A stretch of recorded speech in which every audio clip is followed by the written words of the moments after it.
presented transcribed as a public service by the Equitable Life Assurance Society of the United States and the Equitable Society's representative in your community.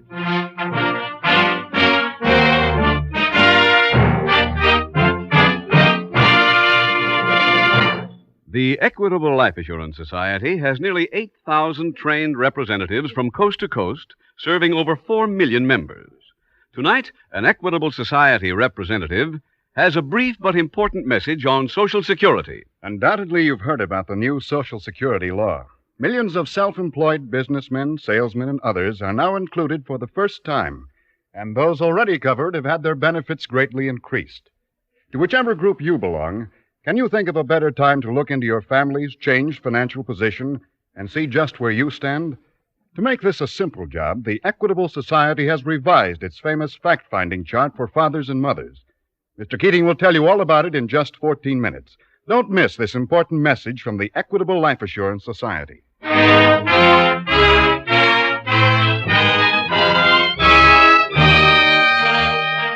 Tonight, FBI file number 292.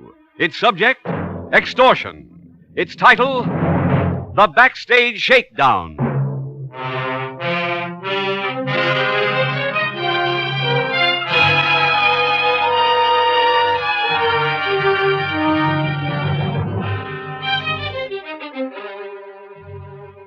With the possible exception of the wanton killer, no criminal is more ruthless than the extortioner. In his arsenal lie many weapons, but perhaps the most potent is fear. Fear on the part of the victim that non-payment will mean exposure, may even mean the destruction of a lifetime's work. Despite that, no criminal is more vulnerable, for his defeat is assured when the victim, instead of crumbling, fights back. Different crimes are fought in different ways, but there is only one way to fight the extortioner. Upon the first approach, notify your local police. They form your first line of defense against crime. Give them the chance to do their job, and they will see it done.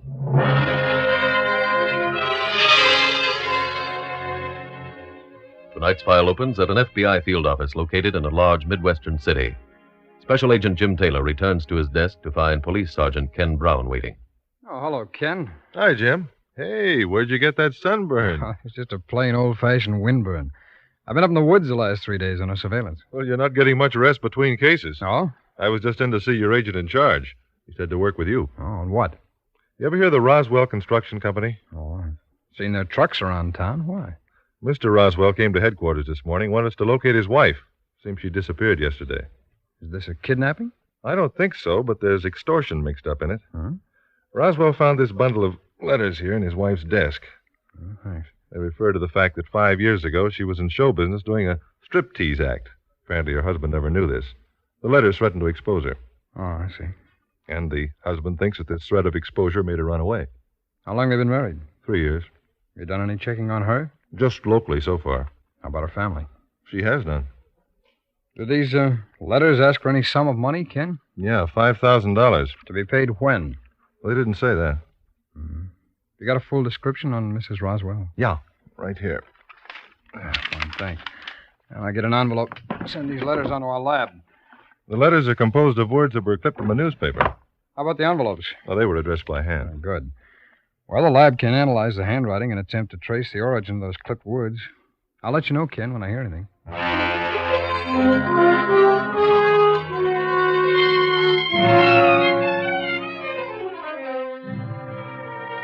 That afternoon, on the stage of a small theater in a nearby city, a comedian, complete with baggy pants and putty nose, is just concluding a sketch. You mean to stand there in front of this large and intelligent audience and tell me you never heard of sauerkraut pie?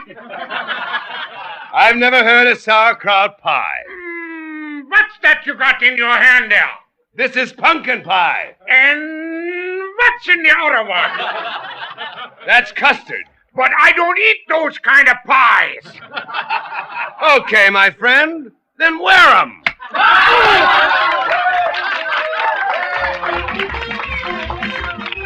Come on, take a bow. What for? Just take a bow. Thank you, thank you, thank you. All right, girls, get on stage.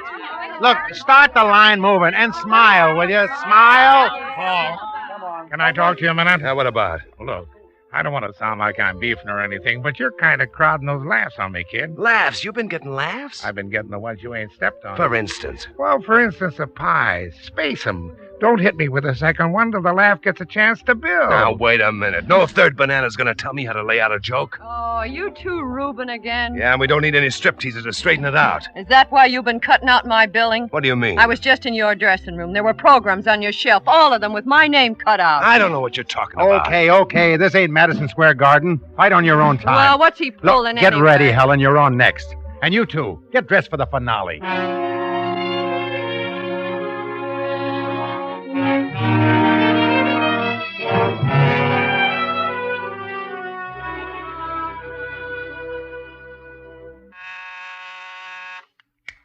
Yes?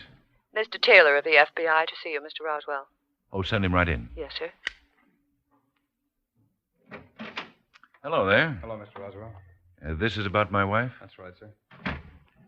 The police came to us with your complaint. Have you found anything? Well, your wife bought a ticket on the 9 o'clock plane last night to Hillsborough.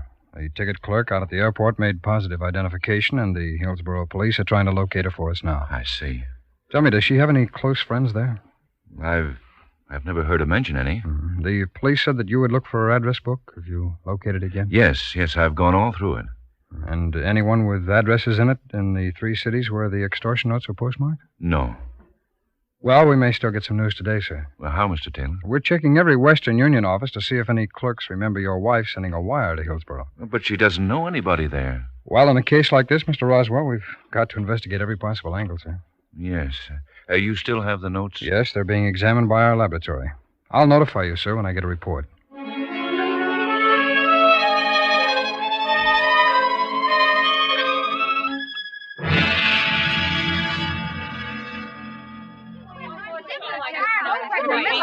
All right, girls. Girls. Will you tomatoes listen to me? Now stand by for the opening number. I'm ringing in the overture. Al, am I in this opening number? After 2 months on the road, you ask me that. Honey, by the 5th show every day, I get a little confused. Okay, you're in the opening. And you're supposed to be wearing the red sequins. Well, it's too late to change. Oh, fine. Al, I want to see you a minute, please. Is this a beef? I just want to give you my 2 weeks' notice. Here, put it in writing. Oh, quitting, huh? That's right. I leave the play after we play Brook City. Oh, remind me to throw a big party the night you leave, will you? I will, dear. And remind me not to come to it. Al, see the management gets that notice, please. I hate straight men. Girls, will you lift up them plumes? We just had them plucked and cleaned last week.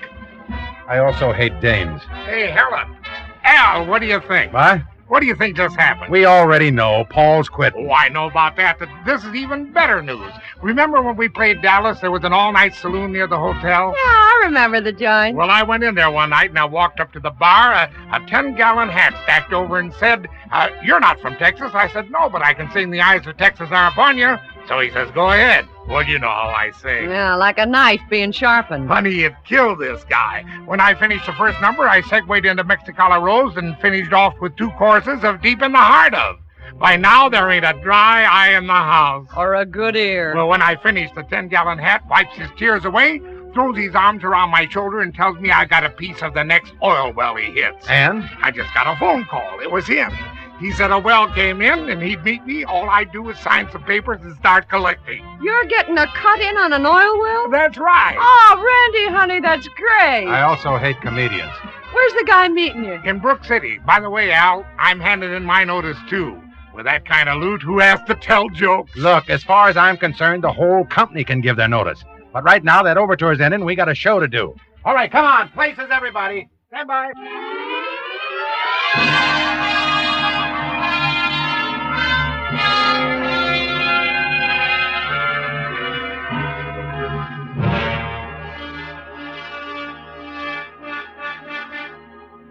Jim, have you heard anything from the police at Hillsborough? No, not yet, Ken, but I've got a lead. The lab reported on the extortion notes this morning. Oh? You know the clipped-out words, the ones that were pasted on the letter paper? Yeah? Well, they checked on it. Found it was better than newsprint and not quite as good as magazine stock. They finally determined that it was from a theater program. In all 3 notes? Yeah, that's right. And they're from the same program, apparently, because the words striptease queen were clipped out on one chunk. Yeah, then the extortioner could be someone who worked in a show with Mrs. Roswell. Yeah, and I think we've identified the show that person's with now. How? Well, the notes having been mailed from 3 different cities, our resident agent in each place checked theaters there. One particular show played all 3 towns. Could you learn where they are now? Yeah, they open here tomorrow afternoon. Well, that's a break. Yeah, but not the big one, Ken. There are 28 people in that show. Any one of them could have sent that note. Look, will you contact the company when they get in? I may not be back in time. Yeah, where are you going? See if I can locate Mrs. Roswell in Hillsboro.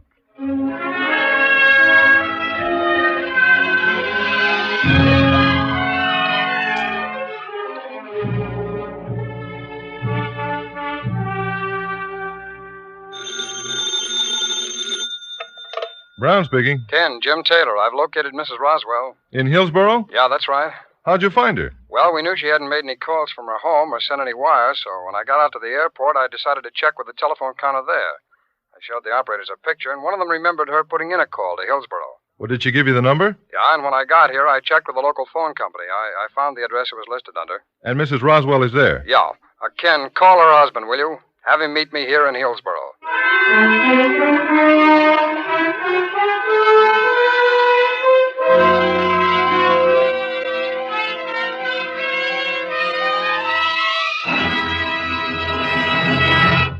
We will return in just a minute to tonight's exciting case from the official files of your FBI. Now, the Equitable Life Assurance Society's important announcement about its famous fact-finding chart for fathers and mothers. A new and completely revised edition of this Equitable Society chart has just come off the press. The recent sweeping change in the Social Security law was the reason Equitable undertook this revision. If you're one of the 10 million Americans who has just been added to the Social Security rolls, you'll certainly want this fact-finding chart for fathers and mothers. And the chart is equally useful to those who have had Social Security and are due to receive increased benefits. When you get this chart, you assume that the breadwinner of your family has died before his time. The family's regular monthly income is cut off. But the children still need shoes, a roof over their heads, nourishing food. And how much is all that going to cost? What monthly income would your family need to keep going without you? The fact-finding chart for fathers and mothers will give you a reliable and accurate answer. With their new Social Security benefits, how many additional dollars will they need every week to be well-fed, well-housed, well-clothed until the youngest child finishes high school? In 5 minutes, the fact-finding chart for fathers and mothers gives you an answer you can trust. Guides you every step of the way with simple, easy-to-understand pictures. Think what a relief not to have to worry and wonder any longer. Once you have the facts before you, you can plan intelligently. Chances are that with your present life insurance and your new Social Security benefits, only a small amount of additional life insurance will do that job of giving your family complete security. Your Equitable representative will be glad to work out a sound and economical program for you. In any event, the first step is to ask him for a copy of the revised fact-finding chart for fathers and mothers. No charge, of course, and no obligation. So get in touch with your Equitable representative soon. Or write care of this station to the Equitable Life Assurance Society. That's EQUITABLE. The Equitable Life Assurance Society of the United States.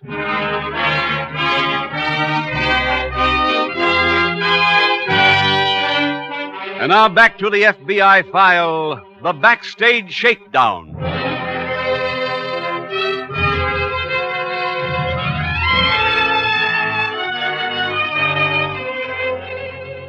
There is a basic reason behind each crime, and the one chosen by the Federal Bureau of Investigation for dramatization tonight is no exception.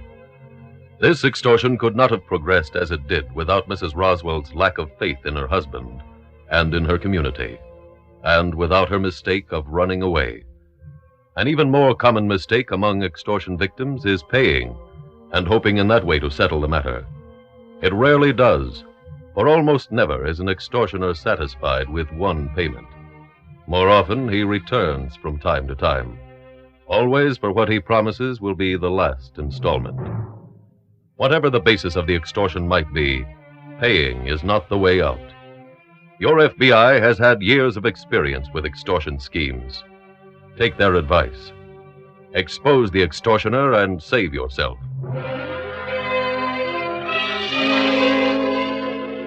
Tonight's file continues later the same day in an apartment house in Hillsborough. This is the apartment here, Mr. Roswell. Have you seen my wife? Yes, she went in about 20 minutes ago. Oh. She know I'm coming? No, sir, I haven't talked to her. Yes? Hello, Betty. Eric. I've come to take you home. Oh, darling. Now, easy. I'm so glad you're here. Now. How did you ever find me? Mr. Taylor here found you. I'm sorry. He's with the FBI. This is my wife, Mr. Taylor. How do you do? Well, Mr. Roswell, I'll wait for you down the hall. Oh, all right. Betty, when you disappeared, I went to the FBI for help. You see, dear, I found those letters. Oh. Why didn't you tell me about them? Eric, I couldn't. Because of what I'd say or think? Partly that, but mostly what other people would say or think. Oh, Betty, listen to me. I love you. You're my wife. I don't care what you did before you knew me. But your reputation... Honey, the only reputation I'm interested in is the one we maintain with each other. Come on now. Let's go home. Still got a job to do. I've got to help the police and the FBI find out who wrote those notes.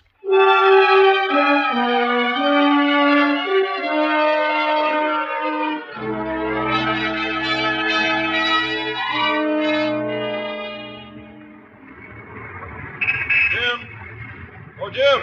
Oh, hi, Ken. Well, I was just on my way up to your office. Oh? That show troop arrived this morning. Oh? I went down to the station and watched them come in. Interview any of them? No, I thought I'd better wait for you. Fine. Most of them are staying at the Central Hotel. I just left Mrs. Roswell. Her husband brought her home? Yeah. I had a list of names of the members of the company who just arrived. We went over it. Any suspects? Too many. Unfortunately, she knows almost every one of them, Ken. Oh, and another letter arrived this morning. Mail from the town where they just played. Any instructions in it? Yeah. She used to go backstage this afternoon at the matinee and pick up a note that'll be in the mailbox. Should we go along? No, I think it's best that she goes alone, Ken. Now, I'm glad I didn't interview any of that troop. I might have scared the extortioner off. Yeah, that's right. Oh, by the way, I received another teletype from our lab. They checked the handwriting on the envelopes of the notes. It was not done by any known extortioner. Well, maybe we won't need that kind of ident, Jim. We should be closing in soon. Yeah, I think we will be, Ken. Just as soon as Mrs. Roswell picks up the note and follows out the instructions.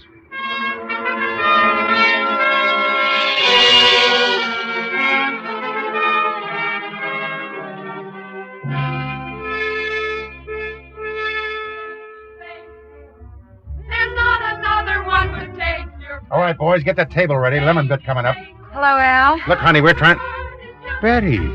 Betty Craig. Betty Roswell, Al. Oh, that's right. You're married.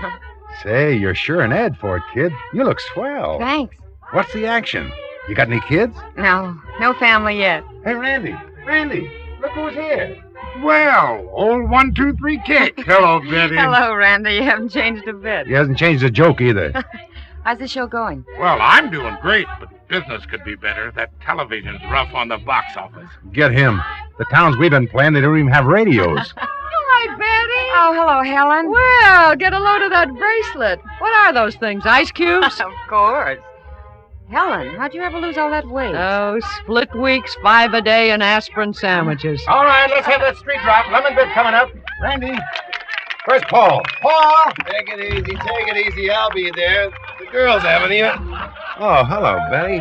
Hello, Paul. Now, what you doing here? Where'd you come from? I'm living here now. Oh, is that a fact? Then you've come to pick up the note, is that it? What do you mean? There's a note for you out in the mailbox. I saw it when I came in. Oh, thanks, Paul. I'll get it right now.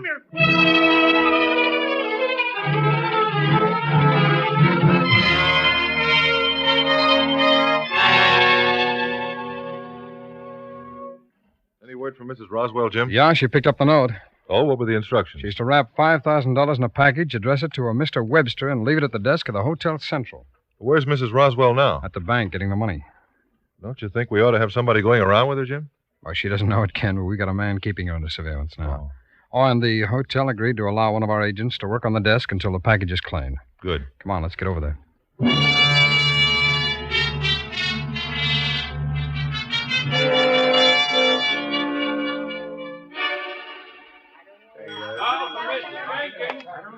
in. Any signal yet? No, Jim. I just called the office. They got a report from the lab. The note Mrs. Roswell picked up today was written by the same person who addressed the extortion envelopes. That means Jim, that the signal. Yeah. All right, come on. Just a minute there. You mean me? That's right. I'm a special agent of the FBI. This is Detective Sergeant Brown of the police. Hello. You know what's in that package, Mr. Webster? My name's not Webster. It's Randy Randolph. I'm the comic at the show down at the Strand. How did you happen to pick up that package? One of the girls on the show sent me a note and asked me to get it for her. Have you got that note, please? No. What's all this about? You're carrying $5,000 of extortion money. Huh? What's the name of this girl you claim sent you the note? Well, Helen, the stripper with one of our shows. Has she got a full name? Helen Wilson. Why didn't she pick up the package herself? She stayed in her dressing room between shows. Do you think she'd still be there? I guess so. Ken, go by and see her, will you? Sure, Jim. We'll meet you at headquarters.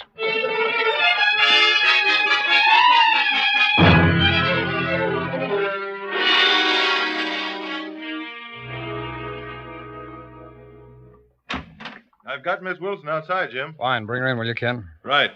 Come on in, please, Miss Wilson. Look, I told you before, I got to get back to the theater, so whatever's going on... Well, this is a nice jackpot you got me into, Helen. I don't know what you're talking about. Miss Wilson, I'll explain why you were brought here. I wish you would. You wrote Mr. Randolph here a note asking him to get a package for you at the Hotel Central desk. Who wrote who a note? It was in my dressing room after the finale. And the package he picked up contained extortion money.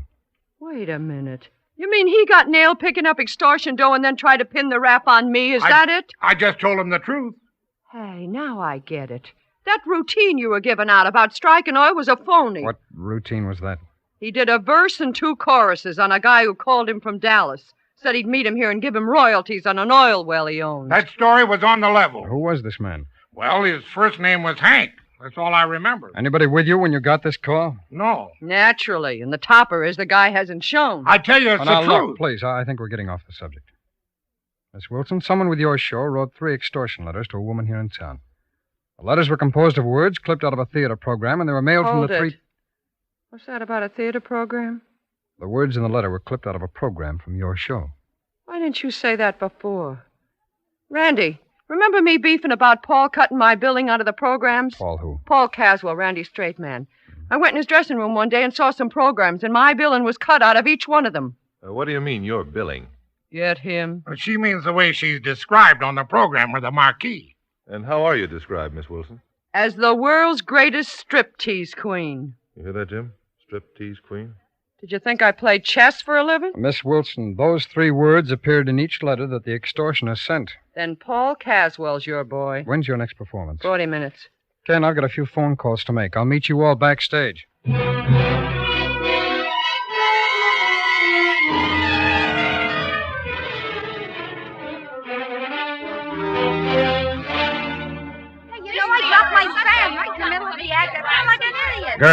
Girls, will you gather around a minute? Huh? Yeah. Now, look. Yeah, sure. We've only done 2 performances here, and so far we've had 10 beefs from out front about the way you're working on the runway. Now, I know this is out of character, but you're supposed to be beautiful dames parading. But, Mr. Dawson, it's on account of the runway. What do you mean? Well, there's holes in it. That's to match your heads. Now, come on, line up and get ready. Al? Yeah. Yeah, Randy. You seen Paul? He just went to his dressing room. Oh, thanks. Now, come on, girls. For once, will you kick a little higher so they can see? Helen, Paul's in his dressing room. You want to talk to him now, Sergeant, or do you want to wait for your FBI friend to get here? Well, I'd rather wait for Taylor, but I don't want this man to get away.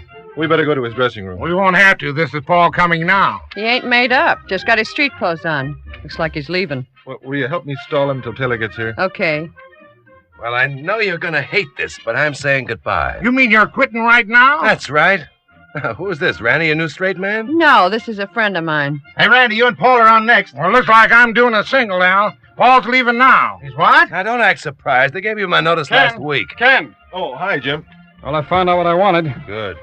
Who are these 2 men? Well, that's Paul Caswell. And this is our stage manager, Al Dawson. Well, he's the man I want to talk to. Who are you? I'm a special agent of the FBI. Well, what do you want with me? Our handwriting experts examined the Hotel Central register. Your signature shows you addressed 3 extortion letters to a Mrs. Roswell. Are you kidding? No. You also wrote a note that she picked up here during the matinee requesting her to leave $5,000 at the hotel desk. Look, I didn't call for any dough, did I? No, you framed Mr. Randolph here into calling for it, and I assume you intended to relieve him of the package as soon as he got back here. Put the cuffs on him, Ken. Let's get going.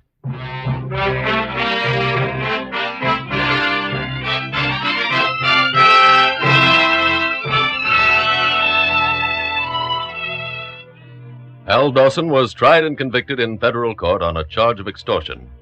Upon being found guilty, he received a sentence of 5 years in a federal penitentiary.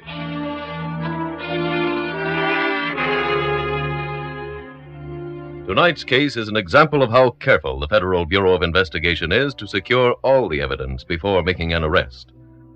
The records show that more than 97% of all people arrested by special agents last year were later convicted when tried in a court of law.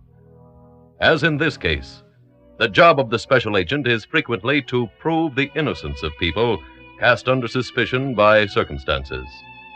There are no ends to the lengths to which your FBI will go in that regard. In one as yet unsolved case, for example, more than 25,000 potential suspects have been cleared.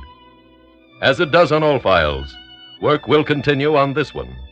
Will continue so long as there is a living suspect. Will continue so long as there is an FBI.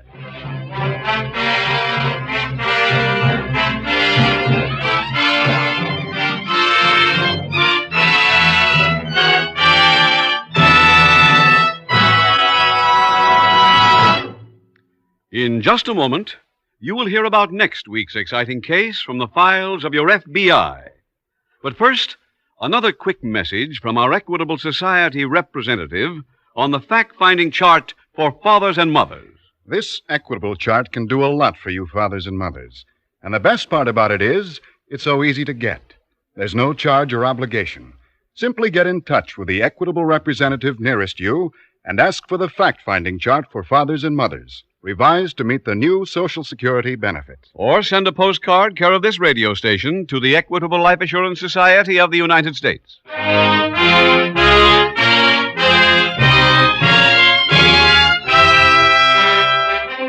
Next week, we will dramatize another case from the files of the Federal Bureau of Investigation.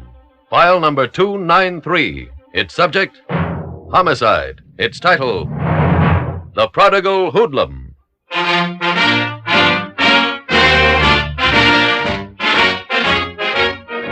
The incidents used in tonight's Equitable Life Assurance Society's broadcast are adapted from the files of the Federal Bureau of Investigation. However, all names used are fictitious, and any similarity thereof to the names of places or persons, living or dead, is accidental. Tonight, the music was composed and conducted by Frederick Steiner. The author was Jerry D. Lewis. Your narrator was William Woodson, and Special Agent Taylor was played by Stacey Harris. Others in the cast were B. Benaderet, Ralph Dumke, Georgia Ellis, J.C. Flippen, Bill Johnstone, Charles Maxwell, and Carlton Young. This Is Your FBI is a Jerry Devine production. This is Larry Keating speaking for the Equitable Life Assurance Society of the United States and the Equitable Society's representative in your community, and inviting you to tune in again next week at this same time when the Equitable Life Assurance Society will bring you another thrilling transcribed story from the files of the Federal Bureau of Investigation. The Prodigal Hoodlum on This Is Your FBI.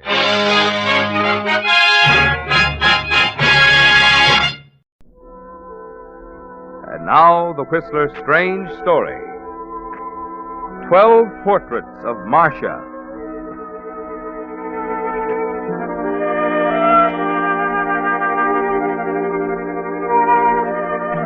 The late afternoon sun slanted through the skylight behind Marcia, making a halo of her hair as she sat, legs crossed, on the model's platform. Ralph paused a moment, looked past the canvas he was painting, his 12th portrait of Marcia, studied her fresh, eager face, then back to the picture again, touching up the mouth, the delicate nose, the luminous eyes. Ralph, darling, I meant to Hold your pose, Marcia. Told you, I'm almost finished. Sorry, darling. At least when it's over, you won't snap at me. You're always present after a portrait's done. Why not? To begin a painting is to sell yourself into slavery. The only way out is to finish. In just a few moments, I'll be free again.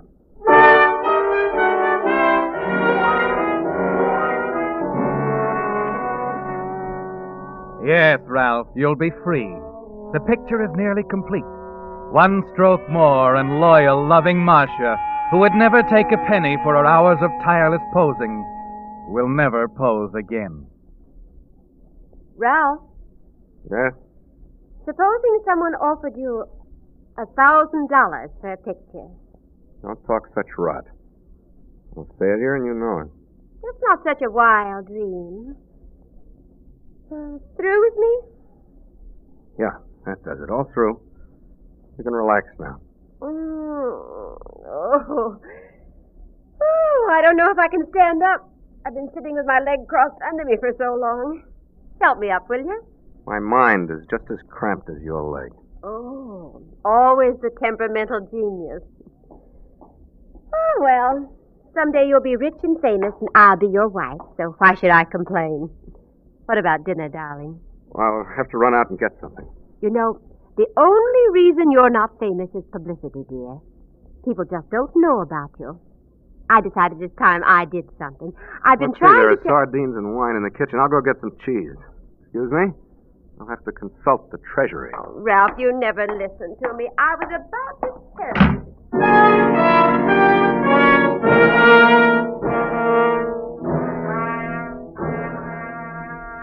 It's strange that Marcia should hit on it.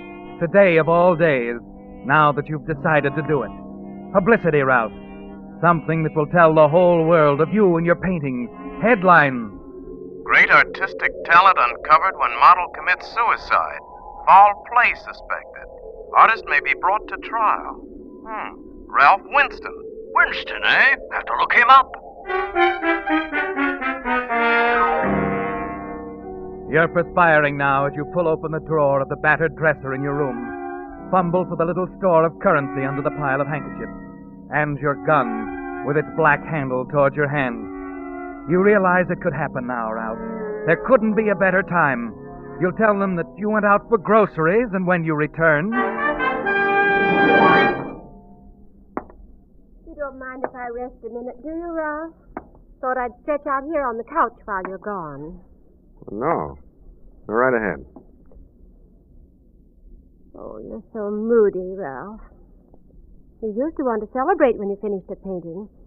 Now you look as if... Yes, Marcia. As if you wanted to... Ralph, don't!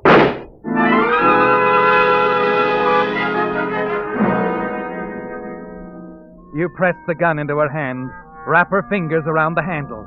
Everything is right, Ralph. Right down to the powder burns on the blouse.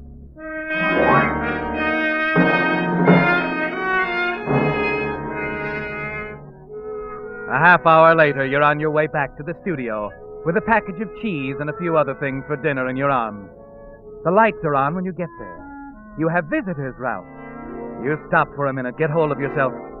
You know you must be careful now. Careful of everything, even of the way you breathe.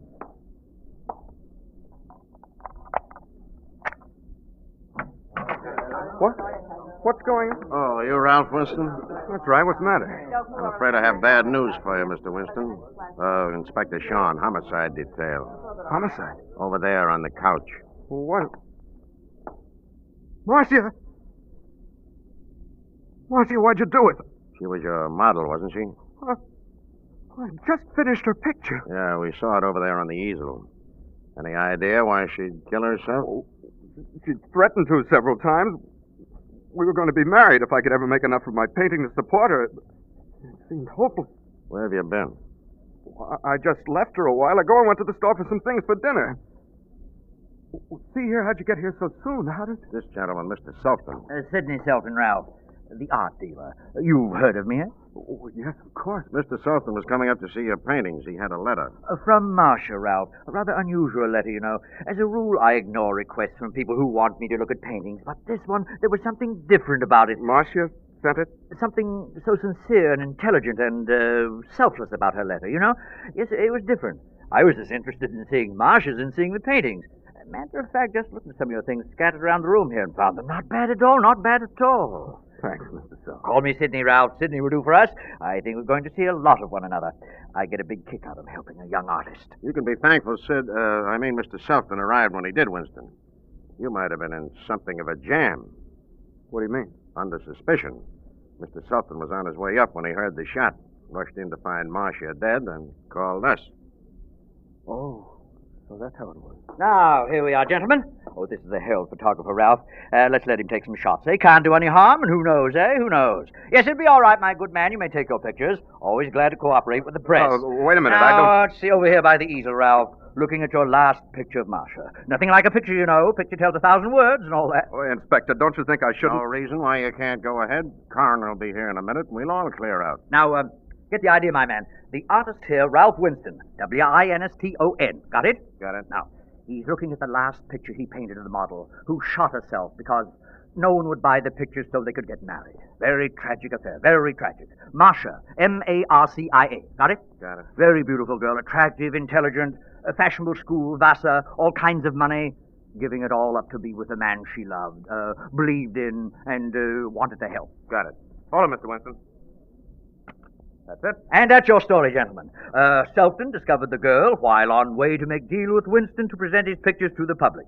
It would have made him famous and able to marry the girl. Ah, got the ironic twist, gentlemen? Got it. Good. Now, excuse us a moment. I want a few words with Mr. Winston. Okay, thanks a lot. Come now. Now. It was a pretty cheap stunt. Good publicity, my boy. Be sure to look me up in the morning. You're assuming a lot, Mr. Selfton. Sidney will do, my boy. Sidney between you and me. And I'm not assuming anything.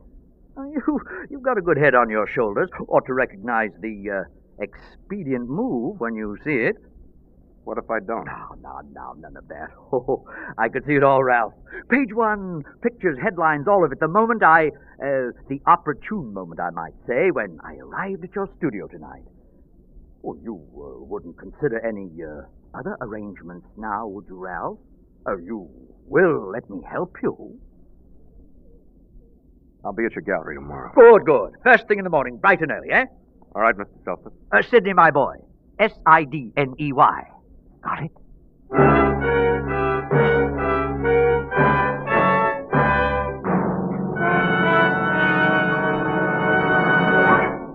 With the prologue of 12 Portraits of Marcia, the Signal Oil Company is bringing you another strange story by The Whistler. If you've been reading the ads about the new 1948 cars, and who hasn't, you've no doubt noticed the emphasis that's being placed on gasoline mileage. Mileage that's the result of increased engineering efficiency. Well, that's especially interesting to us at Signal, because Signal gasoline has long been famous for mileage.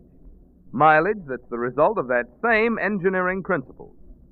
Because today's Signal gasoline helps your motor run more efficiently. And of course, when your motor runs more efficiently, you also enjoy quicker starting, faster pickup, and smoother knock-free power. That's why in gasoline, mileage is really your best yardstick of performance. And it's why Signal says to be sure of the tops in gasoline quality. There are just two things to remember. One, in gasoline, it takes extra quality to go farther. And two, Signal is the famous Go Farther gasoline. And now back to the Whistler.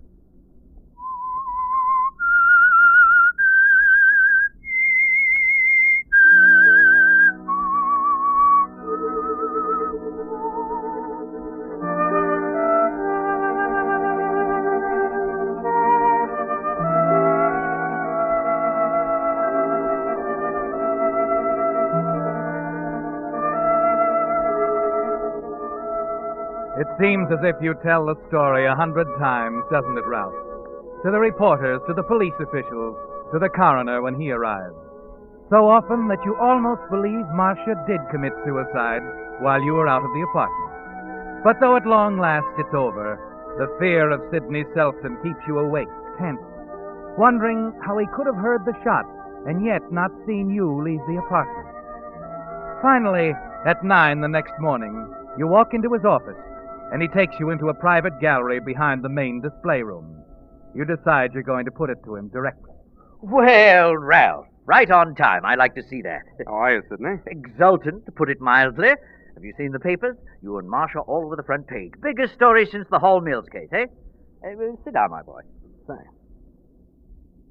What's on your mind? Oh, lots of things to be done, my boy. If we're to have a showing of your pictures next week, strike while the iron and all that, eh? I see. Maybe you could clear up something for me, Sidney. Why, of course. Tell me, did you see me come out of my studio last night? See you? Why, no. You're sure you heard the shot on your way up? A shot? Well, who can tell? I heard an explosion. It might have been a blowout, car backfiring. Who can tell? But I thought... The important thing is you and I, Sidney and Ralph, making lots of money. Lots of money. Okay with you, eh? So we must have a show very soon. Strike while the iron. Yes, you said that. Oh, yes, so I did. Which means you need new clothes. Now, here, I've prepared a check.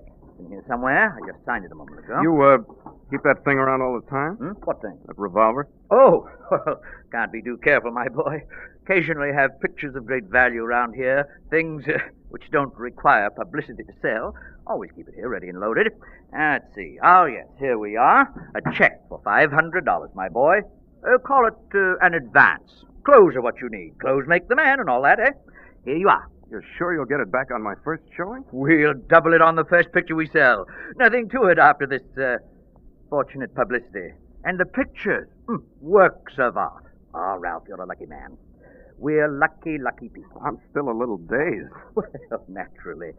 Now, how many canvases have you done? Oh, about 50. And how many of Marcia? Well, 12. I just finished the 12th last night. Good. Lucky. Worth their weight in gold. You show them all at once? Oh, good heavens, no.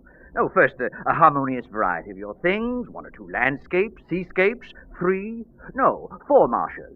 I'll be out to help you this afternoon. Oh, good. Now, you better run along and get those clothes. A couple of suits and things. Tweedy. Yes, be good in tweedy for the first showing. Boyish in tweedy, and, not too prosperous yet. Oh, and be sure to smoke a pipe, right? Right.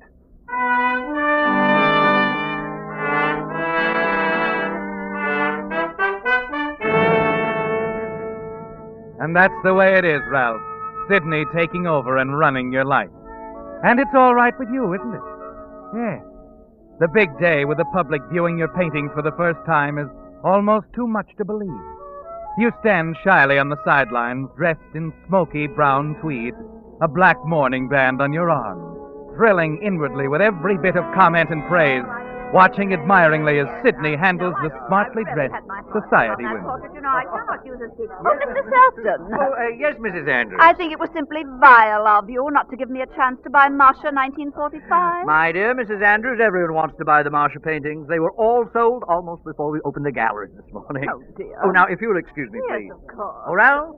Yes? May I see you a moment? In here, please.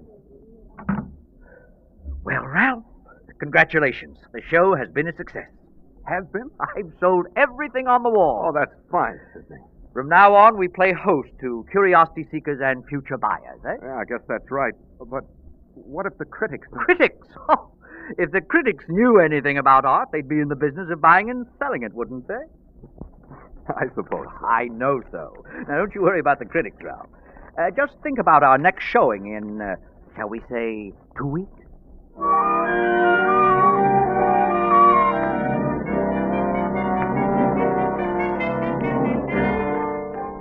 And you do forget the critics, don't you, Ralph? You pay no attention when they call your work calendar art. There's too much praise from other sources, too much money to be spent. When it's gone, you're impatient with Sidney, anxious for him to conduct the second showing of your paintings. But 6 weeks go by before he finally selects another group of pictures. You sleep soundly the night before the display, and then open the morning paper on news that shocks you into a fury, sends you rushing to Sidney's gallery. All right. Don't tear the building down. I'll kick the door in if you don't hurry. Well, Ralph, so anxious to get in to see Sidney, you. what's the meaning of this? In the papers. Come in, Ralph. Now listen to this. Sidney of Selfton, art dealer, might find he has reopened the case of the beautiful artist model Marcia when he suggested to this columnist that after much consideration he was no longer certain that the explosion he heard on the night of the suicide came from the studio of Ralph Winston. This could suggest to the police that Marcia was dead before Selfton arrived on the scene and a new investigation might result. Well, Sidney, how could you do this to me? There, Ralph. Here, let me have a look. Here. Mention the show we're opening today. Sidney. Oh, yes, they got it straight. Mm-hmm. Selfton Galleries, 9 o'clock. You showing 25 canvases, 4 more portraits of Marcia. Sidney, do you mean to tell me that you... What's the matter, Ralph? They got all the details straight. Well, yes. I have a terrific investment in you, my boy. Terrific. But what happens to me? Nothing, Ralph. Nothing. I simply inform the police if and when they question me that I was misquoted. I might even suggest that the columnist had been drinking. It better work. It will. But now, look at yourself, my boy. Now get along home. Don the morning coat and the striped trousers. You're the success type for this one, Ralph. Definitely the success type.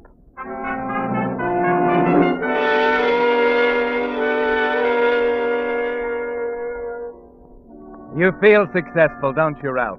Successful and sure of yourself again, as you stand around bowing politely, accepting the congratulations of the excited, wealthy dilettantes who throng the gallery to admire and criticize and buy. The second showing is almost as successful as the first, but this time the money doesn't last even as long. And as the weeks slip past, you press Sidney to hurry the third showing, but he keeps postponing it again and again until you're almost desperate. And then one night your telephone rings. Yes? Ralph, my boy, I want you to come over. About the showing? Yes. I thought we'd have it in the little gallery here at my office. But do you think that's You're large? going to say it isn't large enough, but it is. I want this to be a private showing, just you and me. What? Can you come over right away? Yes, Sidney. Right away.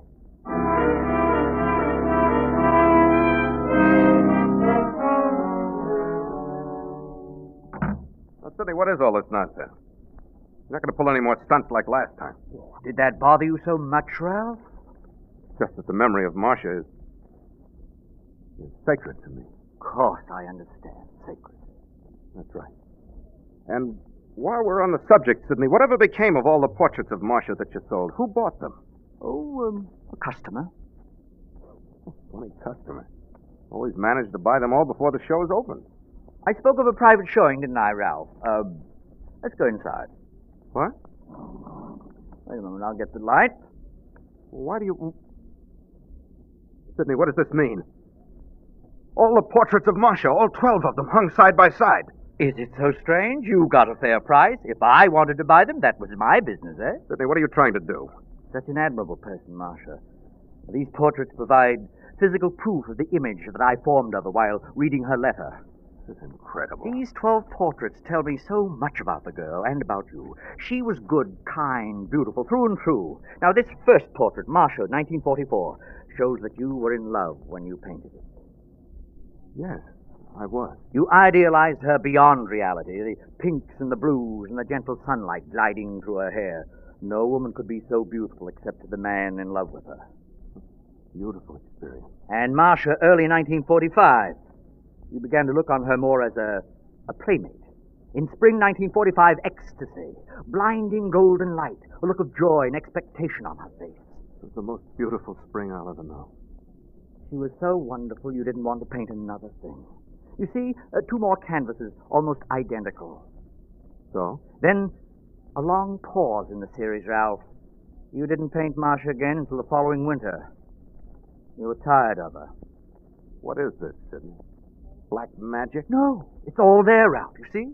You tried to see her again as you first saw her, but you failed. You no longer loved her.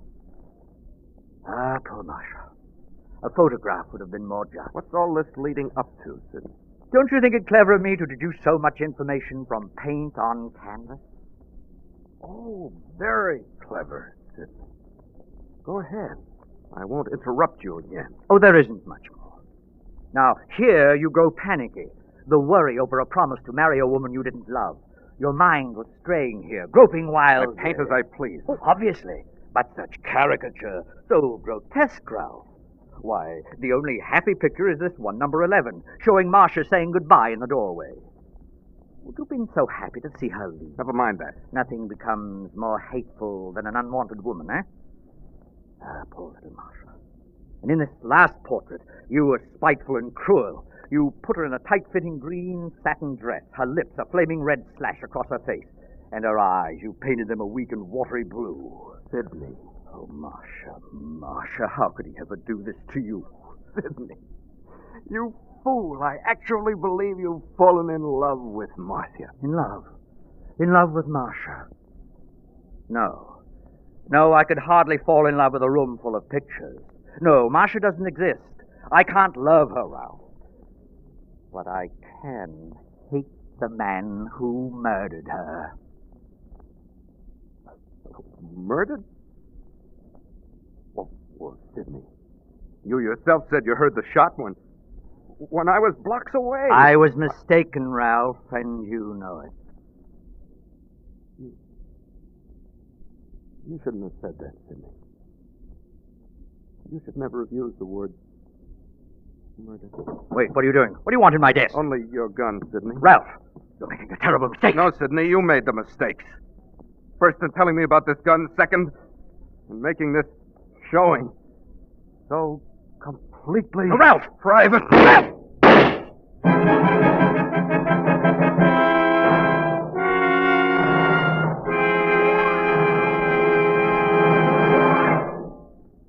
The Whistler will return in just a moment with the strange ending to tonight's story.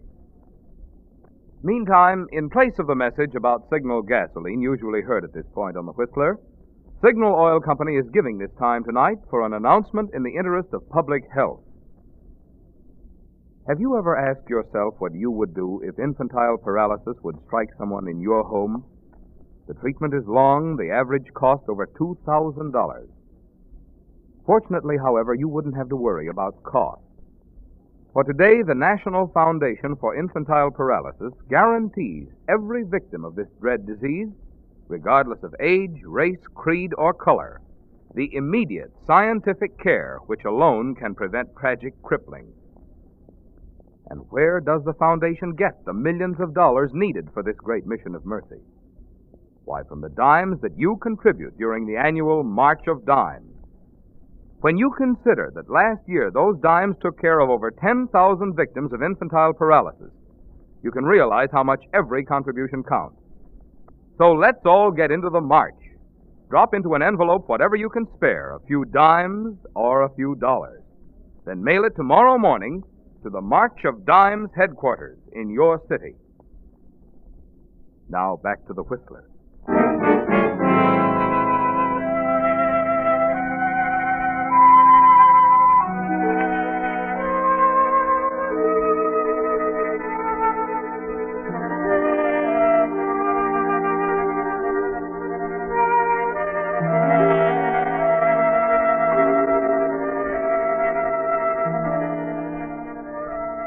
There was no other way out, Ralph.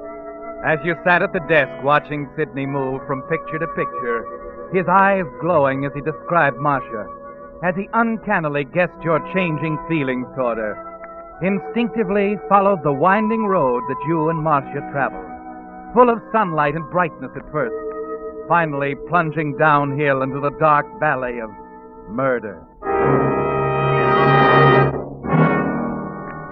Yes, there was no other way but to kill Sidney, too.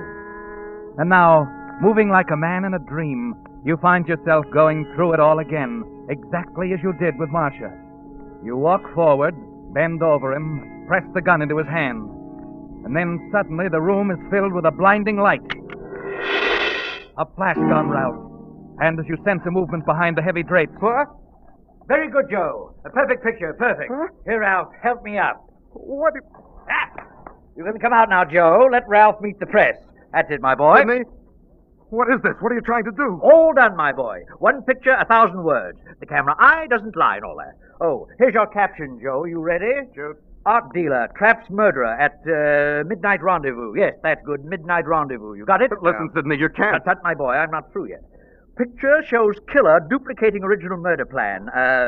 Modus operandi. That's a good phrase. Use that one, Joe. Sidney?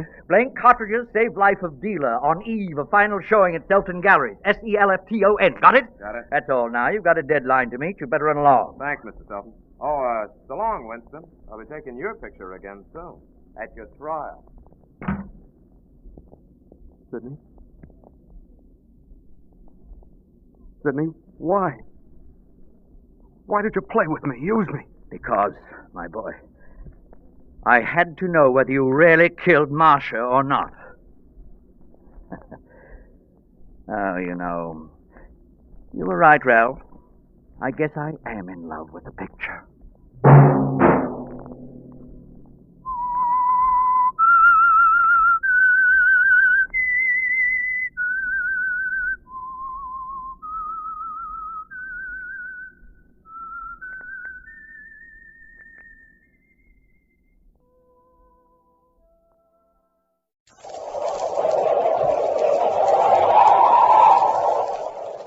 Instant Ralston and regular Ralston, the hot whole wheat cereals in the red and white checkerboard packages present Space Patrol!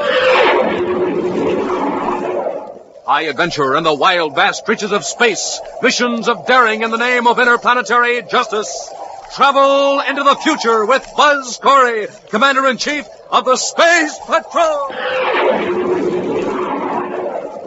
In today's transcribed Space Patrol adventure, Buzz and Happy have cornered Prince Baccarati in a spaceship on the surface of Planet X. Holding a half-conscious man before him as a shield, Baccarati works his way toward the controls. All right, Baccarati. Let go of the professor. Don't come any nearer, Corey. You're all through, Baccarati. Get away from those controls. It won't do any good to try to blast off now. It's spaceophone I'm interested in. There. Now stay where you are, Corey. The transmitter is tuned to a frequency that will set off a crocodile bomb. I warn you, Corey. One more step and I'll destroy Terra. We'll return in just a moment with today's exciting Space Patrol adventure, Baccarati's secret weapon.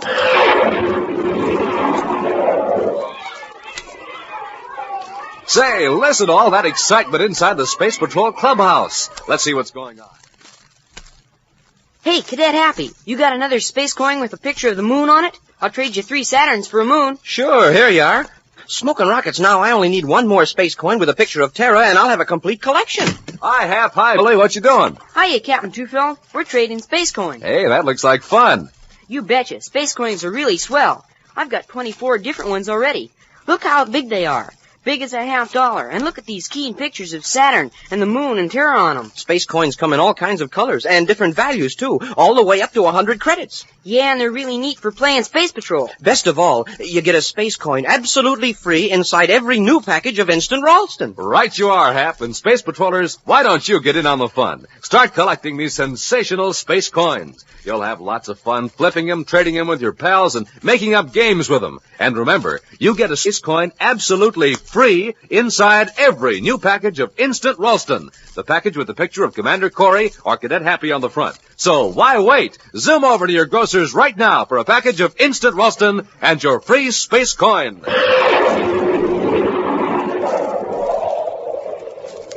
And now, today's Space Patrol adventure, Baccarati's secret weapon. Quietly, efficiently, the Space Patrol is carrying out Commander Corey's preliminary plans for a mass attack on Planet X, stronghold of Prince Baccarati. In the tower room of his castle on the giant planet, the prince is making his own plans. He smiles with diabolic satisfaction as his scientific advisor, Dr. Malengro, hands him a small metal cylinder. Here, Your Highness. Here is number 9. Fine, Malengro. One more crocodile bomb and I'll be ready to strike. When will the last one be ready? Ordinarily, I should say within a few hours. However, something unexpected has come up. What do you mean? Professor Kraken has just learned the real purpose for these bombs. He has become reluctant to finish the project. I will not tolerate insubordination from Dr. Kraken or anyone else. Force him to finish the job. That is easier said than done, Your Excellency. In Professor Kraken's present mental and emotional state, pressure is likely to make him incapable of producing the 10th bomb. Are my plans to be thwarted by the whim of one man? Not at all, sire. I think you need to remind him of one fact. What's that? He has a daughter in Venus City. Well? Don't you see? One of the Croconite bombs is destined for Venus City. I see your point. Bring the professor to me. I took the liberty of having him brought up to the tower, Your Highness. He is in the adjoining room. Then bring him in. Stop wasting time, Malengro. At once, sire. Come in, Professor. His Highness has honored you with an audience. Very well. The honor, however, is a dubious one. I heard your insolent remark, Professor, but I'll overlook it for the present. I am told that you have refused to complete the work I assigned you to. Why? Because I was lied to.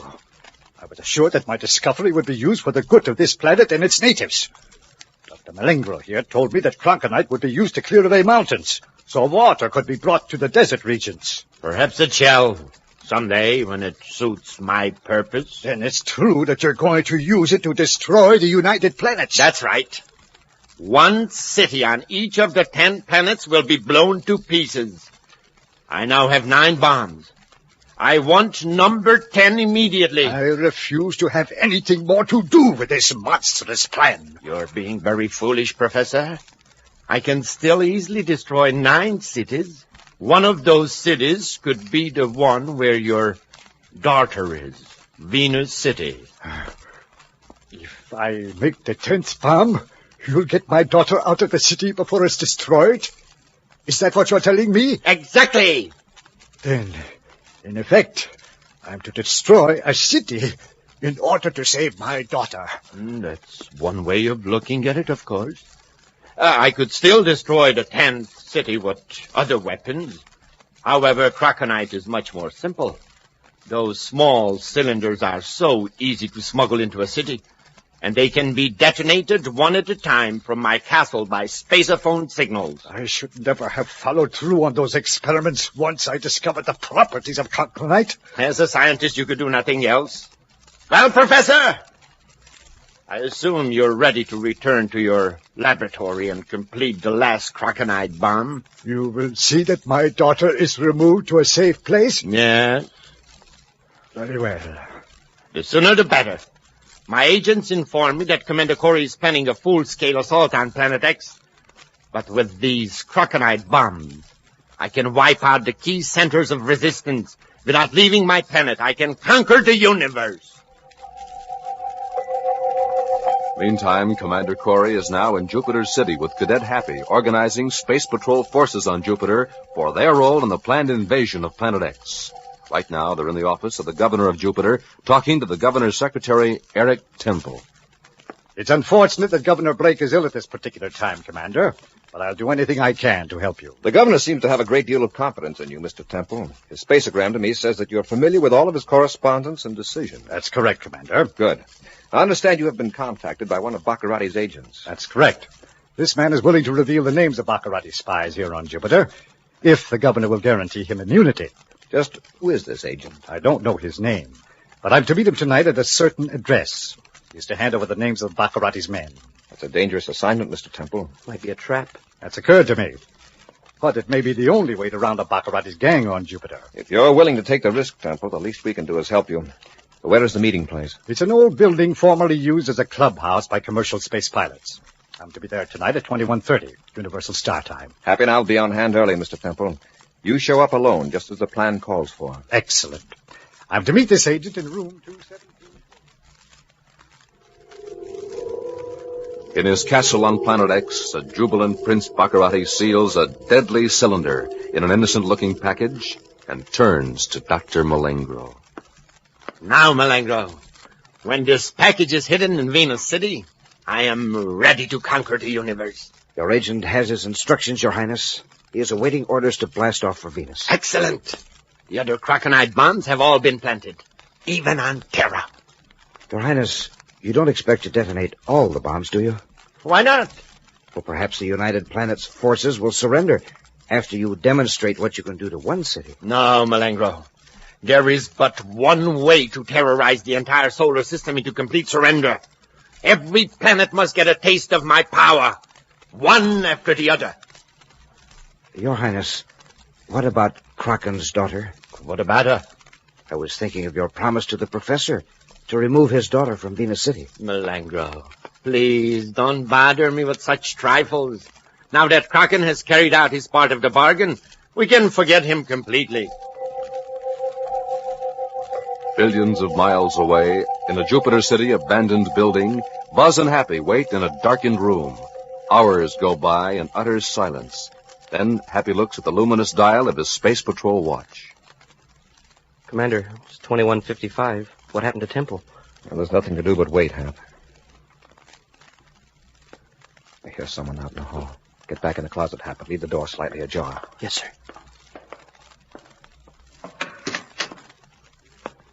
Is there anyone here? Commander Corey, I assume you're in hiding. When I turn on the light, you'll note that I'm unarmed. But I warn you, it won't be wise to attack me if you value the safety of Eric Temple. It's Baccaratis' agent. Yeah. All right. Turn on the light. Come on, Hap. I hope you'll excuse this mask, Commander. For obvious reasons, I can't afford to be recognized. Where's Temple? When I learned he violated our agreement, it became necessary to change my plans slightly. Temple is being held by 2 friends of mine. If I don't return by 22:30, that's about a half hour from now, Mr. Temple will meet with an unfortunate accident. Why did you bother to show up? Why am I risking capture by you gentlemen?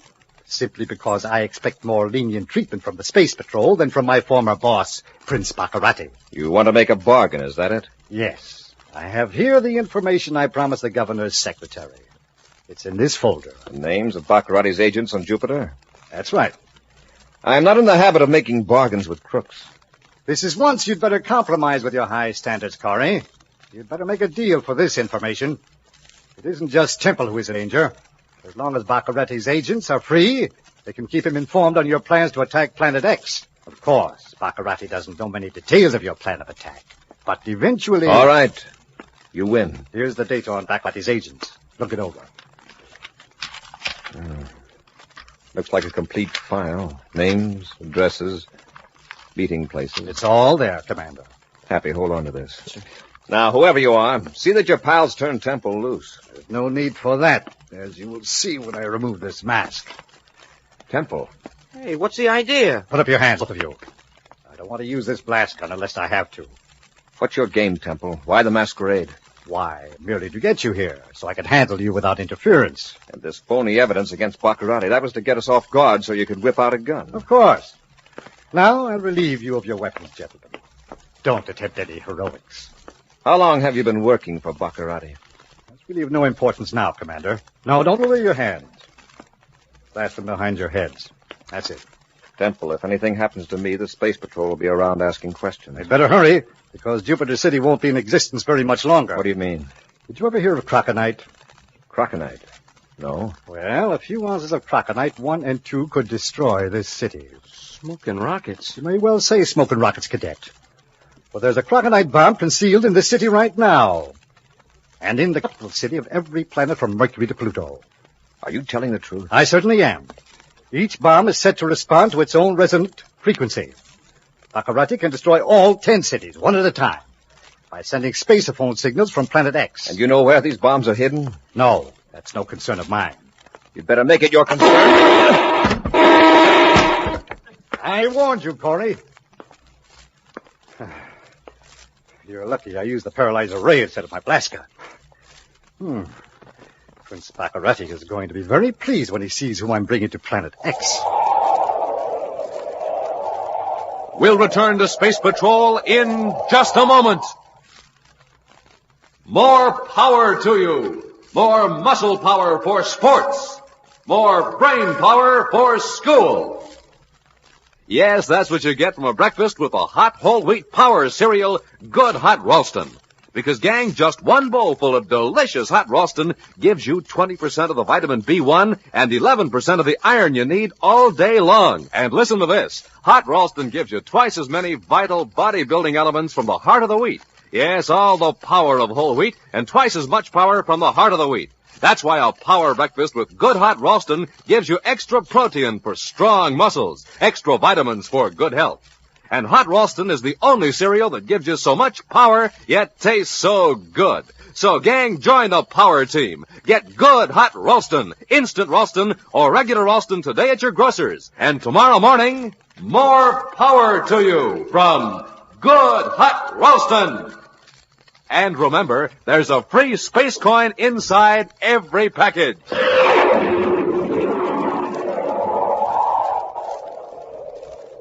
And now, back to our Space Patrol adventure, Baccaratis' secret weapon. Commander Corey and Cadet Happy have been led into a trap by Eric Temple, secretary to the governor of Jupiter. Actually a secret agent for Prince Baccarati, Temple now has Buzz and Happy locked in a compartment of a small spaceship and is taking them to Planet X. Far out in space, the two space patrolmen are carefully examining their confined quarters, looking for a means of escape. Well, there's not a thing in here we can use to break out, Commander. Well, let's keep looking. We'll stand a better chance against Temple alone than after we reach Baccarati's castle. The thing to do now... Wait, he's at the door.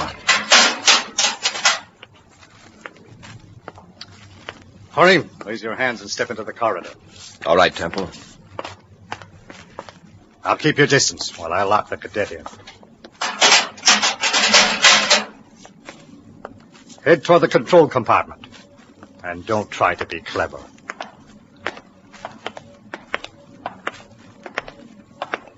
Now listen carefully, Commander. Do exactly what I tell you, and nothing more. I'm watching you every second. You're lost, is that it? No, not lost exactly. But frankly, the fine points of astrogation aren't in my line. So you want me to correct your vector? Yes. But I warn you, don't try to take advantage of me. I'll know soon enough if you try to trick me. And for your information, Prince Baccarati knows I'm bringing you in. I suppose you told him you captured Happy and me in hand-to-hand combat. No, I told him the truth. Hope you didn't strain yourself. No sarcasm, Commander. Just get to work and correct the course. What's that? A meteor alarm. We're on a collision course with a meteor. Let me at those controls. Get away from that panel, Corey. You crazy? You can't handle this ship. I know what you're trying to do. You're trying to... Let go of me! Now stay out of the way.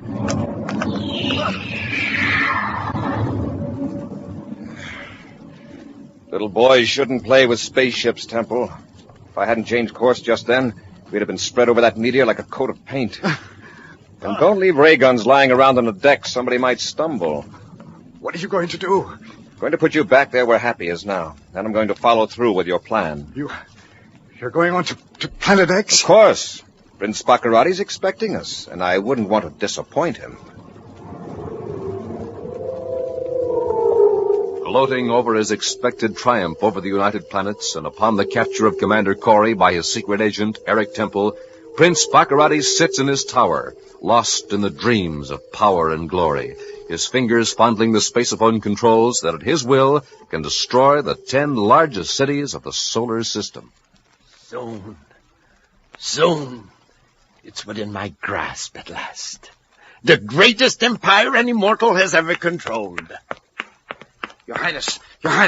Well, what is it, Malenko? Don't stand there, puffing and blowing. What do you want? Haven't you noticed, sire? Your castle is nearly deserted. Your guards, your servants, they've gone. Gone? What are you talking about? Where would they go? Out beyond the force field, into the hills, into the jungle. They just quietly slipped away. I caught one of them in the act. He broke away and ran, shouting that Commander Corey was coming. What? Oh, the fools. Let them go. They heard about the idiotic Space Patrol invasion on Planet X. Then, when they heard Corey was due, they thought he was coming as a conqueror. Let them go. But, Your Highness, Professor Croc is gone, too. He escaped. Kraken? Yes, sir. He got to an atmosphere ship. Well, he can't get off the planet. True, Your Highness, but with the spaceophone, he might be able to warn the Space Patrol about the Krakenite bombs. You're right. The cities could be evacuated. Then, Your Highness, we had better search for Professor Kraken immediately. That's right. Well, come on, Malenko. Don't just stand there. Let's get to my spaceship. Buzz and Happy, with Eric Temple securely locked in an aft compartment, are entering the atmosphere of Planet X. Happy has just returned to the control section after a brief visit with Baccarati's secret agent. He told me the frequency, Commander. 415.6 megacycles will get us through the force field around the castle. Good. Space Patrol, emergency! Any unit, come in! Space Patrol responding to emergency call. Identify yourself. This is Professor Kraken. I've just escaped from Prince Baccarati's castle in an atmosphere ship. I'm being followed. There's a spaceship approaching rapidly. Give me your position. That's not important. Every planet in the solar system is in danger. Baccarati can blast the 10 largest cities to pieces at any moment. They must be evacuated at once. Please believe me. I made the bombs that are now now concealed in those cities. I believe you, Professor. Give me your position. I think I've picked him up, Commander. There's an atmosphere ship in the view scope. That coincides with the spaceophone fix. Hey, and here comes a spaceship. And by the looks of it, it's Baccaratis. Professor, use evasive action. We'll be right with you. It's no use. He's firing at me. All United Planets. Baccarati is... He's been cut off. I think he's been hit. Stand by to fire space torpedoes, Hap. We're going after Baccarati.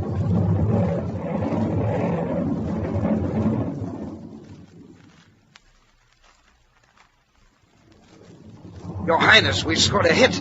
The atmosphere ship is damaged. It's going to land. He's not finished yet. Blast him again. Yes, Excellency.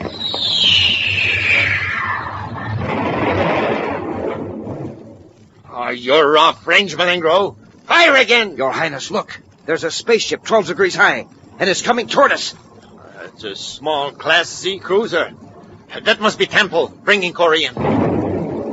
The fool! He's firing at us! What's wrong with that idiot? Sire, perhaps Corey... Well, go on, say it. Perhaps Corey is no longer a captive. That bungling Temple! He should have tried to bring Corey here. Sire, we're not far from the castle. If we can make it through the force There field... isn't time. Corey could blast us before we made it. But what can we do? The Kraken is landing. Set our ship down near him. Corey won't dare fire at us then. Yes, Your Highness. When we landed, make a rush at Kraken. We'll take him alive. Then we'll make Corey believe Kraken's safety is the only way to save those cities from being destroyed. Got Baccarati's ship lined up, sir. Hold your fire, Hap. Yes, sir. Hey, maybe he's hit. He's gonna land. He's sitting down right near Kraken's ship. We don't dare fire at him now. If Baccarati wants to settle this on the ground, that's all right with me. Stand by for a quick landing, Hap. Standing by, sir. Full repeller ray.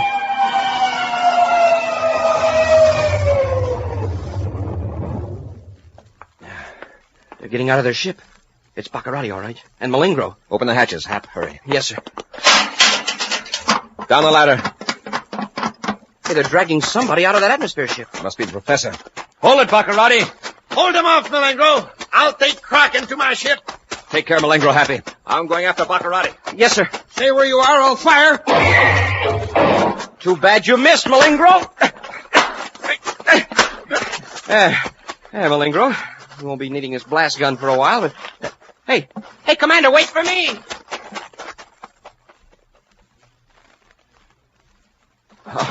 All right, Kraken. Get into the ship. Up the ladder, quickly. And hurry up. Hold it, Baccarati. Come down out of that ship. Come and get me, Corey. Commander, quick, he's closing the hatch. No, he isn't. All right, Baccarati. Let go of the professor. Don't come any nearer, Corey. You're all through.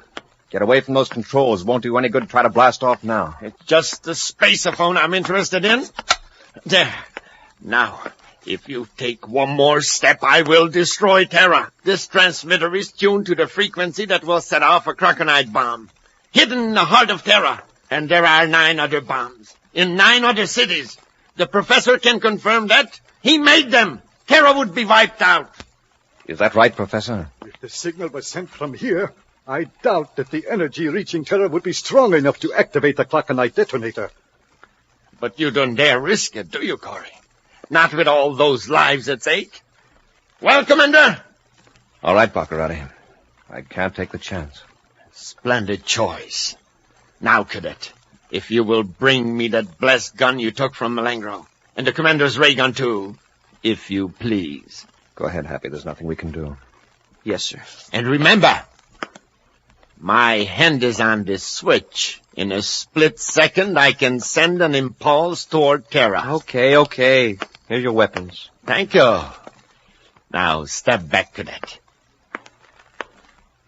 And now that I'm in full command, let us test this Krakenite bomb. Perhaps the spaceship transmitter is powerful enough after all. Baccarati, you promised. I promised nothing. Now, don't move, any of you. Here goes Terra.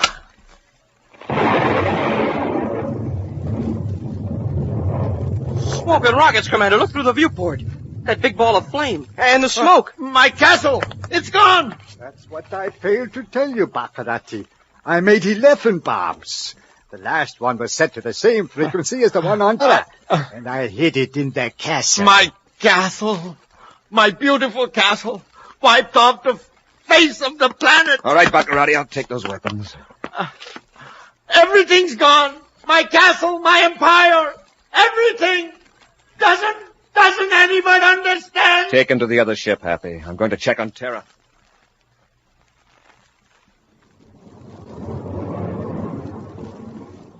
Everything's okay back aft, Commander. All 3 prisoners are securely locked up. And the professor? Sound asleep. Hey, Commander, look. There in the viewscope. Now I can believe that spaceophone report. It's Terra, safe and unharmed. It's beautiful, isn't it, Hap? Well, it sure is, sir.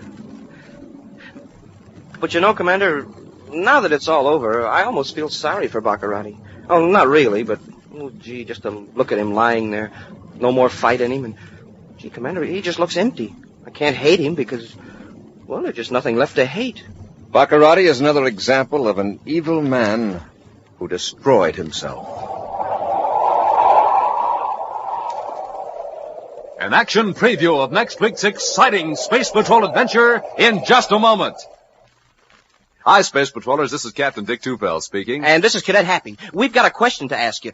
Did you get a red-hot start this morning? Are you loaded with energy and packed with power to think fast and act fast? If you had a good breakfast with good hot Ralston, chances are you're ready for anything that comes. Right, Captain? Right, Hap. You see, Space Patrollers, Happy and I investigated and found out that hot Ralston gives you lots of the real hot whole wheat energy you need to be in tip-top condition for everything you do. Yeah, and we discovered that hot Ralston is the best tasting cereal in the whole universe. It's got a rich, nut-like heart of wheat flavor you just can't beat. It's so good for breakfast you'll want to eat 2 bowls full. It's more delicious than a... Hold on there, Hap. Space Patrollers, it is hard to find the right words to tell you how good hot Ralston is. But you just get a package of hot Ralston instant or regular today at your grocer's, and tomorrow morning you'll know why we say... No other cereal gives you so much power and tastes so good as hot Ralston. And remember, inside every hot Ralston package, you get a swell space coin absolutely free.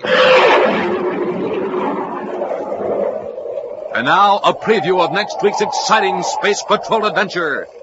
Buzz and Happy are in their spacesuits on Saturn's moon number 5. Cautiously, they make their way toward a criminal who already has made one attempt upon their lives. Smoking rockets, what was that? A space grenade. Wow. Hey, if you hadn't pulled me down, we'd have got some chunks of rock through our spacesuits. We can't back out now. Let's move forward. Yes, sir. Hold it, Corey. I'll get you this time for sure.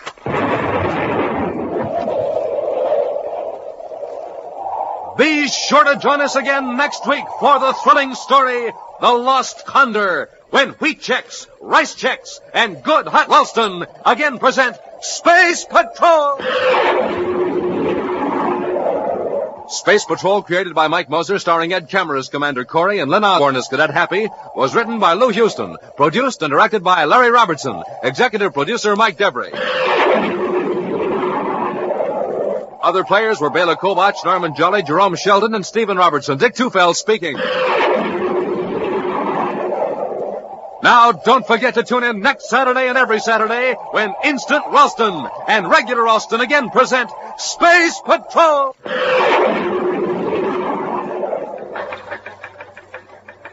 This is Dick Tufeld in St. Louis, reporting on the twin-jet Air Force fighter, the McDonnell Voodoo XF-88A.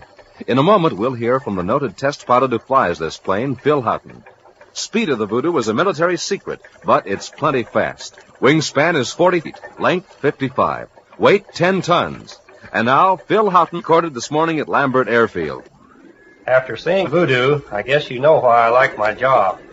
There's one thing about it, though. A test pilot has to stay in good condition, get lots of sleep, and eat good, healthy food. That's why I like Rice Chex and Wheat Chex for breakfast. They've got plenty of energy in them, and they really taste swell. I think you'll like them, too. No other cereal, puffed or flaked, contains so much nourishment in such concentrated bite-sized form. So do as Phil Houghton, J. Ray Donahue Jr., and other top test pilots do. Make your cereals Rice Chex and Wheat Chex.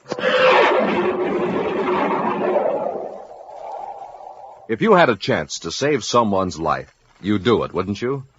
Well, here's your chance. Buy all the Christmas seals you can. Christmas seals help in the fight against tuberculosis, the disease that kills 5 million people throughout the world every year. So help save a life. Buy all the Christmas seals you can. And ask your mom and dad to buy them, too. Be sure to see another exciting Space Patrol story on your local ABC television station. Consult your local newspaper for time and channel. This program is broadcast to our armed forces overseas through the worldwide facilities of the Armed Forces Radio Service. Space Patrol came to you transcribed from Hollywood. This is ABC Radio Network.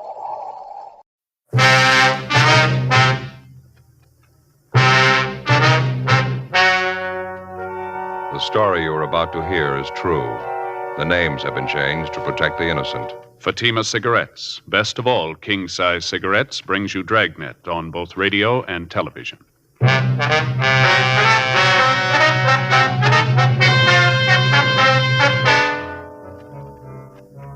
You're a detective sergeant. You're assigned to homicide detail. You get a call from the receiving hospital in your city. A dead body has been left in the hospital elevator.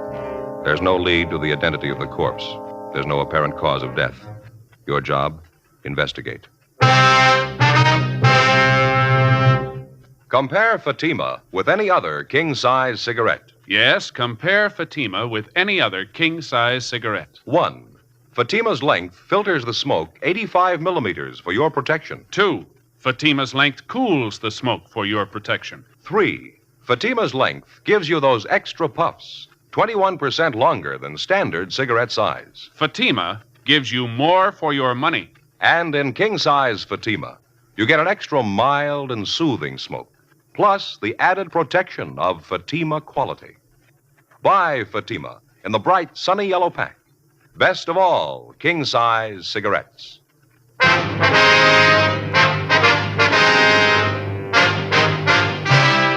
Dragnet, the documented drama of an actual crime.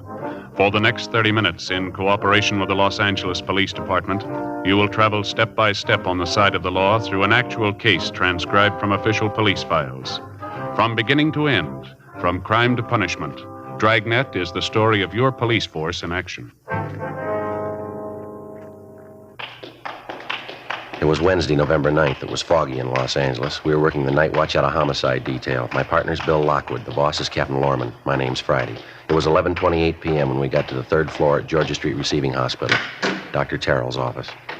Friday, glad to see you. Been waiting for you. We made it as soon as we could, Doctor. I'd like to have you meet my new partner, Bill Lockwood. Dr. Terrell, Bill. How are you? I think I've seen you around, Lockwood. Yes, sir. How are you? I understand you got a problem, Doc. What's the story? Odd one. Happened a few minutes after 11. You want to sit down a minute? I'll fill you in before we go back and take a look at the body. Thank you very much. I understand it's a woman, that right? Yeah, Grace Morgan. She's a night nurse on duty. She told me she was sitting at the desk checking over some patients' cards. It was about 5-10 minutes after 11 when she heard the elevator come up. Mm-hmm. She heard the elevator stop and the doors open. Kept on checking the cards there, didn't pay any attention to it, and then she realized nobody got out of the elevator. She looked up, and the elevator doors were still open. She saw this young woman slumped over in a wheelchair, sitting there in the elevator. The woman was alone, was she? That's right. The nurse went over and wheeled her out of the elevator. The woman was wearing a nightgown, a bathrobe over that. She was unconscious. Nurse called me. The two of us took the woman into a treatment room. I examined her. She was dead. Any indication how long? Body was still warm. She'd only been dead a short time. Any idea the cause of death? I noticed a couple of abrasions on her right shoulder, another one in the right temporal region. Not positive, but I don't think any of them were severe enough to cause death. No other markings at all? No, she seemed to have been in good physical condition. Noticed a strong smell of alcohol, though. Could be she'd been drinking. Is the nurse pretty sure the woman came up the elevator alone? Possibility one of the attendants might have brought her up? No, I checked with the attendant on duty down the first floor lobby, Ray Collins. He didn't bring her up. He said a man came in the lobby about 11 o'clock. Said he had a sick woman out in his car. He asked for a wheelchair to bring her in. Ray asked if he could help, but the man said he'd take care of it. That's all Ray knows about it. He let the man have a wheelchair, then he went in the back room to change some linens on the ambulance stretcher. Mm-hmm. Any possibility one of the other attendants might have brought her up in the elevator? No, Collins was the only attendant on duty. I'd like to talk to him. Is he still around? Yeah, I knew you'd want to see him. He was off duty 11:30. I held him over. He's down at the corner having a sandwich. He ought to be back in a few minutes. What do you figure, Doctor? Think the woman could have operated the elevator herself? Possible. Not too probable, though. It's a self-operating elevator, automatic. Mm-hmm. Someone could have wheeled the woman into the elevator, pushed the button for the 3rd floor, and then stepped back. Would have taken her straight up. Yeah.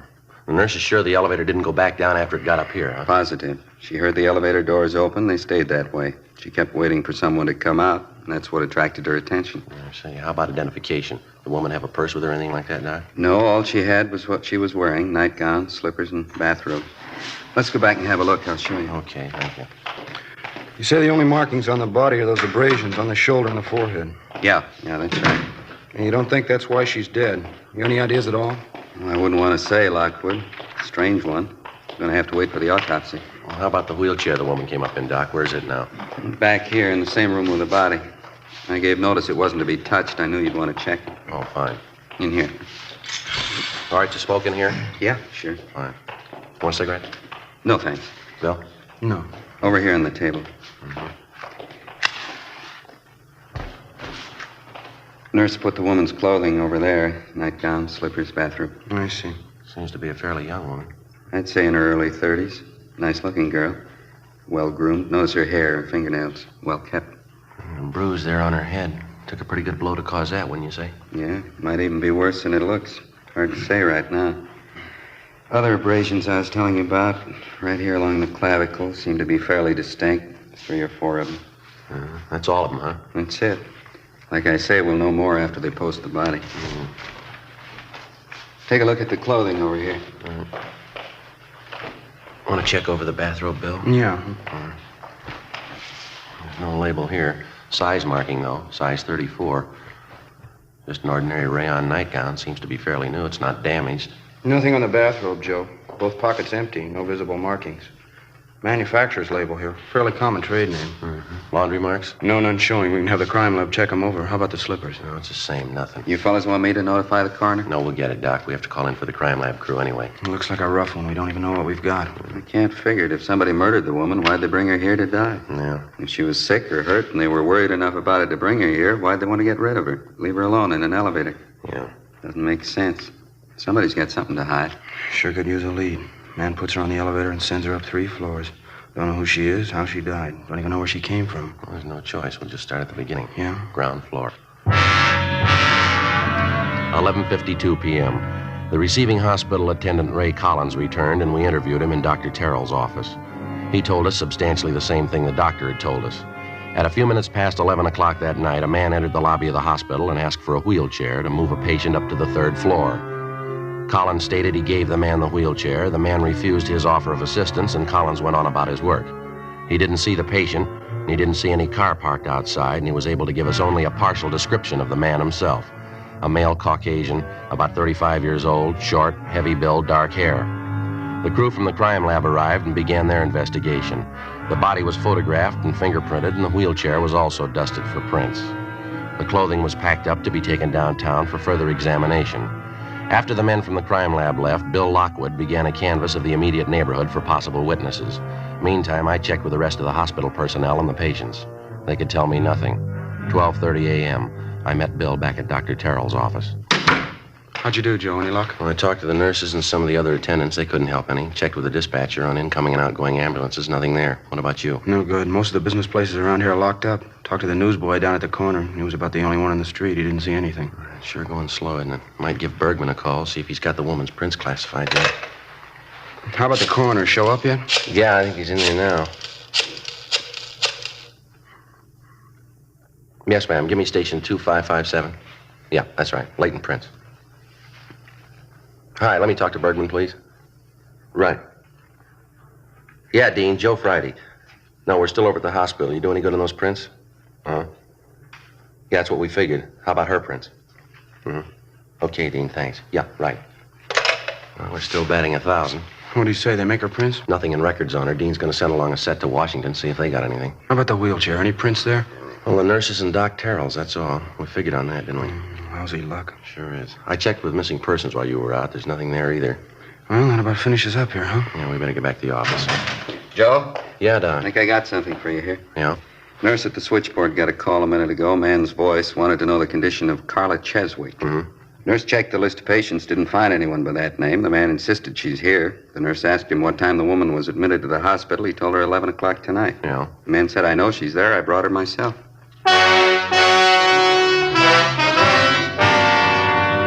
Along with Dr. Terrell, Bill Lockwood and I went down the hall and talked to the nurse who'd received the phone call.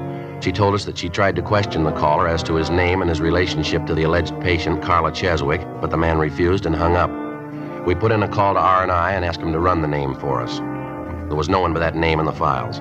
We went back to the doctor's office and started checking through the telephone directories. In the northwestern section, we found a listing for a Mrs. Carla Z. Cheswick on North Capitol Avenue. We called the number, but there was no answer. Then we checked with the office, told them what we had, and that we were going to follow through on it. 1:18 a.m. It was only a possibility, but it had to be checked out. Bill Lockwood and I left Georgia Street Receiving Hospital, got in the car, and drove out to the address on North Capitol Avenue. It was a large apartment house, fairly new. The name on the mailbox for apartment 18 was Mrs. Carla Cheswick.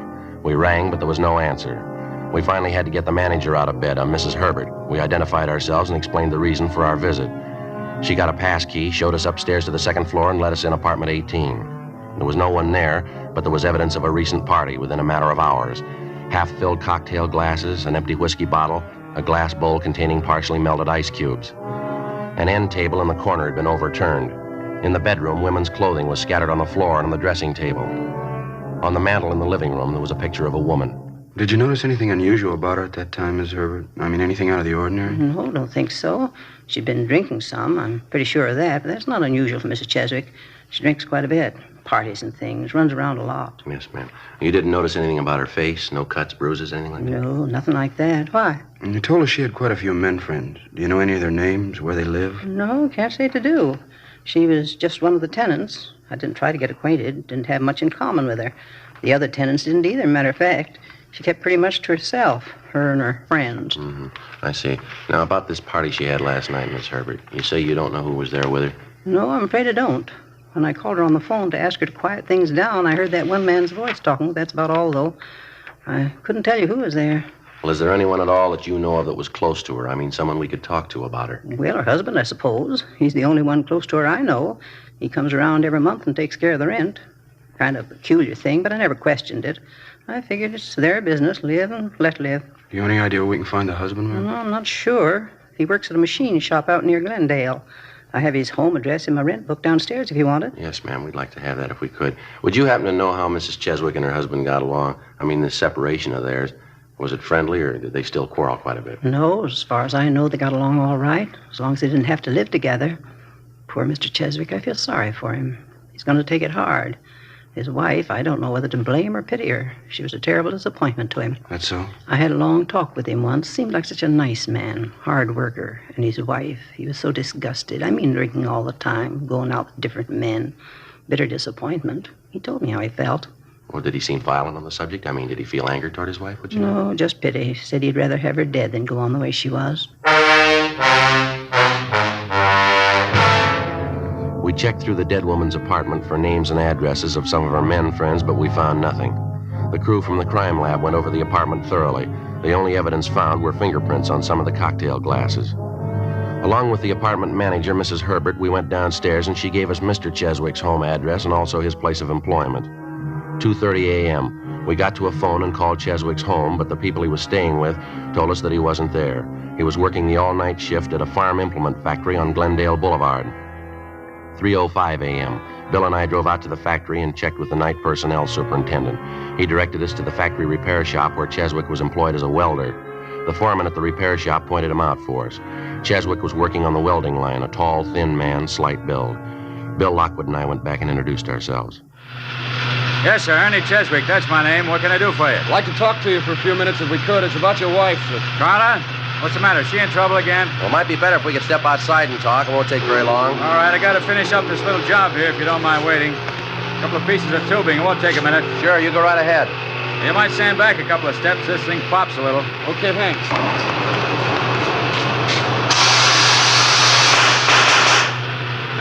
Too much oxygen. Have to light it again. Yeah, that does it. Don't look at the flames, Joe. Bad for your eyes. Yeah, I know. They're sure in their money, don't they? Yeah, they seem to. A lot of work. Finish in a second here. Okay, that's got it. Now, what's this about my wife, Sergeant? What's the matter? We understand you're separated from her, Mr. Cheswick. Yeah, that's right. About a year ago now. I finally gave it up as a bad job. Wasn't anything I could do for her. Nothing anybody could do for her. Hopeless. Well, when's the last time you saw her? First of the month. Went by to pay her rent. Dropped in to say hello, that's all. I stay away as much as I can. No good bum, that's about all you can say about her. Shame to admit I was even married to her. Why do you ask, anyway? Your wife's dead, Mr. Cheswick. Huh? Yes, sir. She died late last night. Found her at Georgia Street Receiving Hospital. Oh. Guess I've been expecting something like that. I can't feel sorry. Probably the best thing for her. How'd it happen? Well, we're not sure. I wonder if we could step outside. Sure be a lot easier to talk, wouldn't it? Yeah, all right. Fine.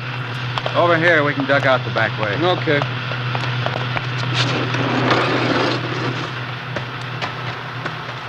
You say they found her at Georgia Street, huh? What was it? She in an accident? Oh, so it doesn't look like that. We're going to have to wait for the coroner's report. What time do you check in at night for work, Mr. Cheswick? You're supposed to be on the job by 10 o'clock. I punched in before that tonight. Why? A routine question. I suppose the men around the plant will vouch for you. You checked in at 10 and you've been here ever since? Yeah, that's right. You can ask any of them. What's the pitch? You think I had something to do with it? Carla getting killed? Well, we didn't say that, Cheswick. Your wife's dead, and we have to check on all the leads, all the possible suspects. Well, I don't know how it happened, but I didn't have anything to do with it. She wasn't well. I lived 9 years with her. Lousiest 9 years of my life. Booze, parties, going out all the time. She wasn't a wife. She didn't know what the word meant. Understand she'd been running around with different men lately. Do you happen to know any of them? No, I don't know. I couldn't care less. Stupid dame, Sergeant. That's the easiest way you can let her off. I tried to make a go of it. Wasn't any good. I worked for her, tried to give her everything she wanted. Didn't make any difference. Yeah? She was a bum. Some of them must be born that way, a bum dame. I could have killed her. I had reason enough to.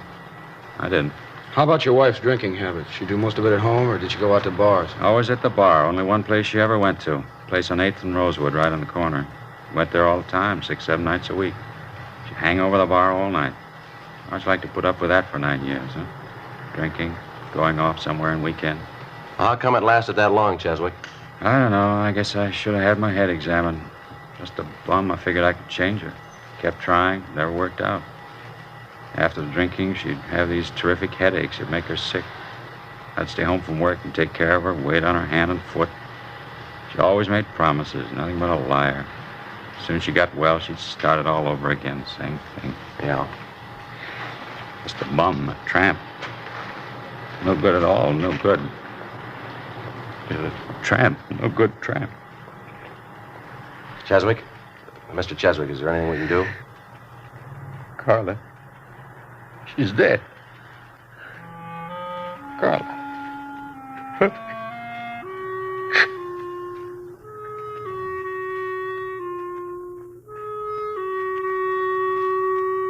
When the dead woman's husband, Ernest Cheswick, recovered, we continued questioning him, but we got nowhere.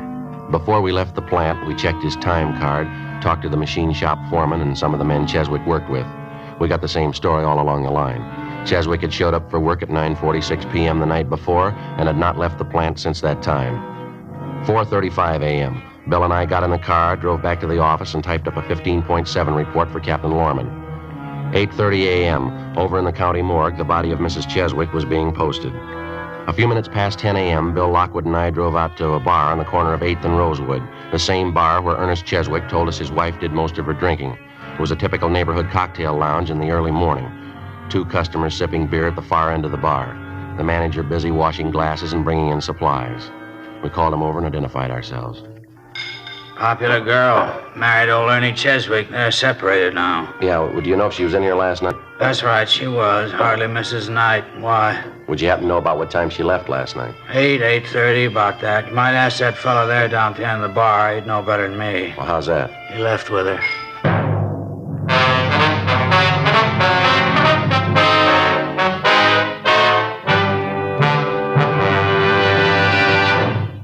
You are listening to Dragnet, authentic stories of your police force in action.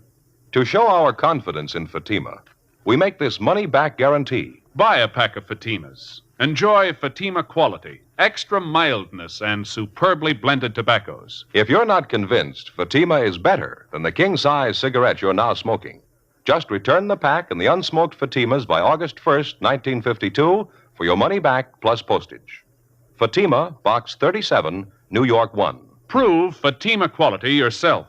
Compare Fatima with any other king-size cigarette. 1. Fatima's length filters the smoke 85 millimeters for your protection. 2. Fatima's length cools the smoke for your protection. 3. Fatima's length gives you those extra puffs. 21% longer than standard cigarette size. Fatima gives you more for your money. And in Fatima, you get an extra mild and soothing smoke, plus the added protection of Fatima quality. Ask your dealer for Fatima in the bright sunny yellow pack. Best of all, king-size cigarettes.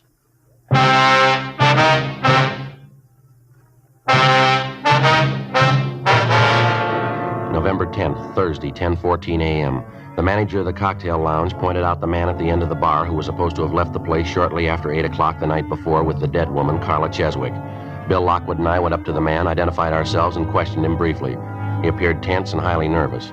He told us his name was John Gables, an assistant sales manager for a downtown jewelry concern. He didn't deny that he was in the bar the night before, but he refused to admit that he left with Mrs. Cheswick. He insisted he didn't even know her. We asked him to account for how he spent his time the night before, but he refused. We got in the car and drove downtown to the city hall. While Bill took the suspect to the interrogation room, I stopped by the R&I counter and had to make a run on Gables. He had no previous criminal record. I called the morgue, but there was no report on the autopsy yet. 10:52 a.m. I signed in at the office, briefed Captain Lorman on the developments, and then I headed down the hall for the interrogation room. We had a couple of drinks together, and that's all there was to it. You can ask anybody who was there. She got up and left by herself. I didn't go with her. And Joe. Yeah. Gables here was just telling me he did see Mrs. Cheswick in the bar last night. Had a couple of drinks with her. Why'd you hold out, Gables? Why couldn't you told us that when we asked you? I didn't remember then. You came up to me in the bar, started asking questions. I got all rattled. Didn't make any difference, though. I didn't even know her name. Just had those couple of drinks with her, and then she got up and left. That's all. I didn't go out with her. The bartender says you did. He's sure of it. Says he can get half a dozen other people to back him up. He's wrong. He's got to be. He's thinking of somebody else. Well, if you didn't leave the bar with Ms. Cheswick, when did you leave? I don't know. About 5 or 10 minutes later, I guess. Where'd you go then? I walked around a little bit, got a little fresh air. And I went to a show. Which one? I don't remember the name of the place. It's on Rosewood, a couple of blocks down from the bar. What picture did you see? I'm not sure. I had a couple of drinks. You went to the movies? You don't even know what you saw? Well, I told you I had a couple of drinks. I was feeling pretty good. I just don't remember, that's all. Not much of an alibi, Gables. What are you talking about? I don't need an alibi. A woman's dead, mister. You were with her the last time she was seen alive. I wasn't with her. I don't care what anybody tells you. I wasn't with her. This movie you say you went to. What time did you get out? After midnight, I think. I don't remember. Where'd you go after that? Bar, had a few more drinks, and then I went back to my hotel. Which bar was that? Place on West 7th. I go there sometimes. I know the bartender. What time did you leave there? Closing time, 2 o'clock, and then I went back to my hotel. You say you know the bartender there. I guess he'd be glad to vouch for you. I mean that you were there when you said you were. I don't know. Maybe not. He was pretty busy last night. Maybe he didn't notice me. How about your hotel? Huh? The desk clerk. Somebody like that. They should be able to tell what time you got in, don't you think? Well, they wouldn't know. I always carry my key with me. I go in the side door. They wouldn't know what time I got in. What are you trying to sell, mister? What are you talking about? You knocked around town from 8 o'clock last night till past 2 o'clock this morning. You can't think of anyone that could vouch for you, where you were, what time you got there, what time you left? I can't think of anybody right now. I don't take down names and addresses every time somebody looks at me. What's the difference anyway? I didn't have anything to do with the girl. This difference, Gables. The attendant at the hospital, he got a good look at the man who came in and asked for that wheelchair. He gave us the man's description. It fits you pretty close. So what? It doesn't mean anything. He could make a mistake, too, just like that bartender. They're all wrong but you. Is that what you're trying to say? Look, as far as I'm concerned, I only got one thing to say. I had a couple of drinks with Carla last night, and that's all. She left by herself. I didn't even go near the apartment. How'd you know she had an apartment? Well, you told me. You said so. No, we didn't say anything like that. And I guess I heard it around the bar. Maybe she mentioned to me. Yeah, that's probably it. Why don't you come off it, Gables? Come off what? I don't even know what you're getting at. We want a straight story, and we're not getting it. You told us you didn't even know the Cheswick woman before last night. You didn't even know her name. That's right. Then why'd you say Carla just a minute ago? You said I had a couple of drinks with Carla. I say that? That's what you said. Maybe I just hadn't remembered. I was drinking quite a bit, talking to her. Maybe I just remembered it. Won't do, Gables. Story doesn't hold water. How about it? I don't know. I was drinking quite a bit. A lot of things I don't remember. How about giving it to us straight? What do you remember? I thought about it all night. The more I went over it, the worse it got. I just couldn't remember. I knew what it'd sound like in court. I couldn't tell it that way. You couldn't tell what? I didn't kill her. I didn't even touch her. You gotta believe that. Yeah. I left the bar with her about 8:15, 8:30. She invited me up to her apartment. She was pretty well gone. Had quite a few drinks. Mm-hmm. We got there and had some more to drink, and then Carla got up and started for the kitchen to get some more ice. She tripped, I think, stumbled a little bit, and then she fell down. I think that's the way it was. All right, go on. She tried to get up, and then she fell again. Wasn't a bad fall, though. I figured she just passed out. Got some cold towels, ice water. I tried to bring her around. It wasn't any good. She was white as a sheet. I got scared. I didn't know what happened. What'd you do then? I don't remember. I just kept trying to bring her around. I don't remember any of it very well. I don't even know why she fell down. You think you could have hit her, Gables? You think maybe that's why she fell down? No. I don't know. I don't think so. I don't think I was mad at her for anything. I think we were having a pretty good time. I just don't remember, that's all. I'm not sure about any of it. Lousy booze, no good at all. Did you kill her, Gables? No, Sergeant, I swear it. As far as I can remember, I didn't. We were having a good time. That's all I know. I know I wasn't mad. I'm not a nasty drunk, not as far as I can remember anyway. What'd you do when you couldn't revive Mrs. Cheswick? You brought her to the hospital? Yeah, the shape I was in, I couldn't figure anything else to do. I got her in the car, drove her down to Georgia Street. I put her in the elevator, pressed the button, and sent her up. I'm a married man, you know. I didn't want any scandal and didn't want to get involved. You didn't kill her. Is that what you want us to believe? I don't know what to tell you. I don't remember. If I killed her, I think I'd know it. I'm sure I would. I just don't remember. I'll get it. Okay. Interrogation room, Friday talking. Yeah, Arthur. That's so. Just a second. All right, I got a pencil now. Go ahead. Uh-huh. Are you sure? How was that? I see. No possibility, huh? Yeah, I see. Okay, Arthur, thanks a lot. Yeah, sure, we'll pick it up later. Bye. Yeah, Jim? Coroner's report. Just finished the autopsy. It's all right, Gables. Huh? It's all right. It's all cleared up. What do you mean? Well, you're free to go if you like. We're not going to hold you. What's the pitch, Joe? Coroner's report. Primary cause of death was a massive cerebral hemorrhage into the ventricle. Could have been a blow on the head, couldn't it? You figure that could have done it? No. Secondary cause was a brain tumor, a big one. Coroner says she's had it for years. Must have caused her a lot of pain. Probably would have accounted for the drinking. And the tumor wrote on the hemorrhage. That's what's killed her. That's it. Coroner says erosion of the blood vessel by brain tumor. Probably grew, caused pressure on a blood vessel, finally gave way, caused a hemorrhage, and that killed her. And she just died. I didn't have anything to do with it. She died and I didn't kill her. Yes, sir, that's right. You're free to go if you want. Thank God. You know, officers, I'll tell you the truth. I didn't know the answer. I didn't know if I killed her or not. I really didn't. Drinking so much, I came to, and there she was dead. I didn't know what happened. I really didn't. I didn't know the answer. Well, you're one up on us, Gables. Huh? We thought we did.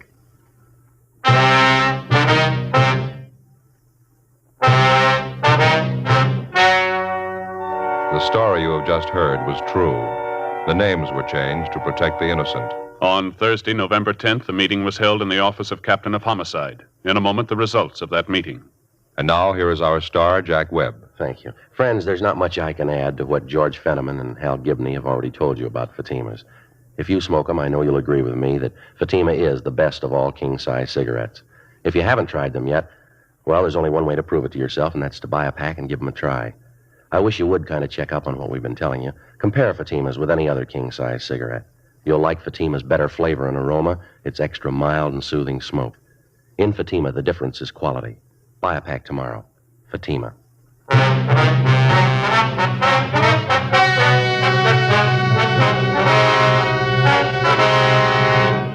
With the filing of the official autopsy report by the county coroner, John Gables was cleared of all charges. He was released from custody immediately. The death of Mrs. Carla Cheswick was listed as due to natural causes by the coroner's jury.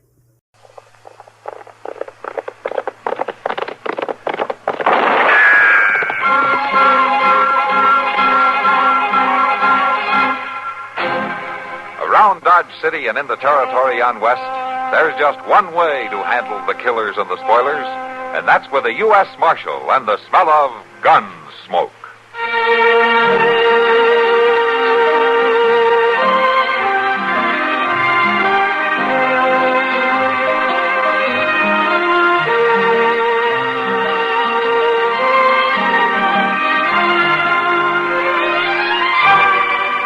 Gunsmoke, starring William Conrad. The story of the violence that moved west with young America. And the story of a man who moved with it. I'm that man. Matt Dillon, United States Marshal. The first man they look for and the last they want to meet. It's a chancy job, and it makes a man watchful. And a little lonely.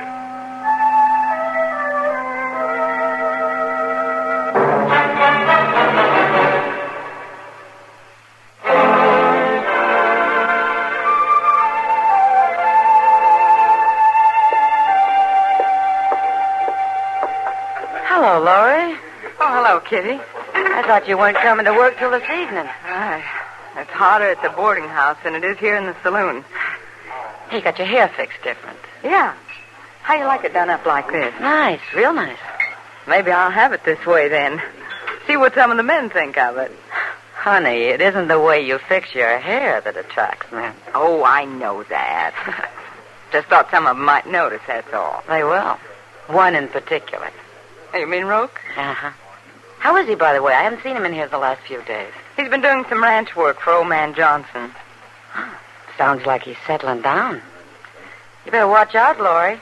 He's liable to ask you to marry him. No, not Roke. He likes me, but he won't ask me to marry him. Well, you can never tell. I'm a saloon girl, Kitty. Men don't ask saloon girls to marry him. It's happened? Not to me, it hasn't. Well, look at that. What?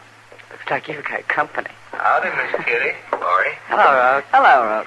Well, I got some work to do. I'll see you later. All right. Bye, Kitty. Kitty. You mind if I sit down? Well, you just help yourself. There.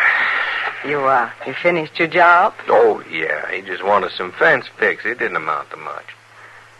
You make enough money to buy me some beer? Sure. Sam, bring us a couple of beers, will you? Right away. Hey, you know, I kind of missed you the past few days, Laurie. Why, you sound surprised. Well, there ain't many women I ever missed. Now, what makes me so special? I don't know. Just when I was out there fixing the fence, I just got thinking about you. About, how you move and walk and all. And, well, most people move and walk. Oh, yeah, but it's different with you. You know what I mean. Here's your beer. Thank you, Sam. Now, come on, Rogue. Tell me what you mean. What makes me so different from other people?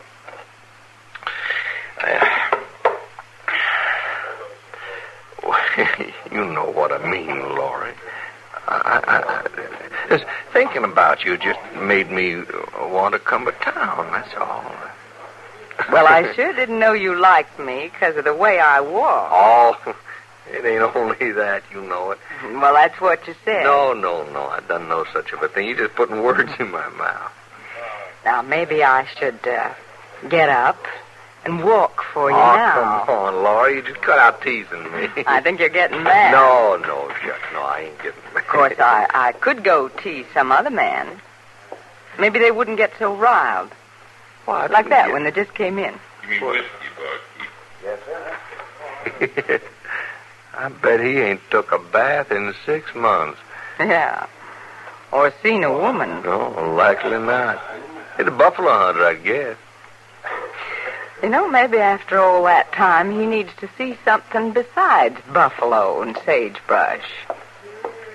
I think I'll go over. Laurie, Laurie, leave him be. That'd be fun. No, you be careful, Laurie. You never tell about a fella like that.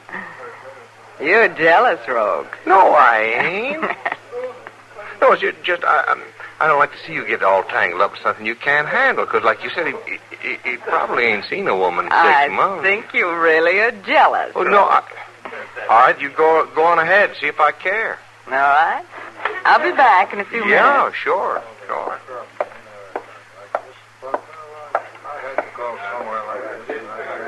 So? You talking to me? Well, now, a gentleman usually takes his hat off when he's talking to a lady. Why, yes, ma'am. I reckon I plumb forgot my manners. What's your name? Wilson, ma'am. Chugg Wilson. Oh, that's a handsome name. You a buffalo hunter? Yes, ma'am. Well, I'll bet you're just about the best buffalo hunter there is, too. I got my share of hides right enough. Why don't you buy me a drink, Chugg? Yes, ma'am. Barkeep? Yes, sir. Give me another glass. My name is Laurie. Laurie?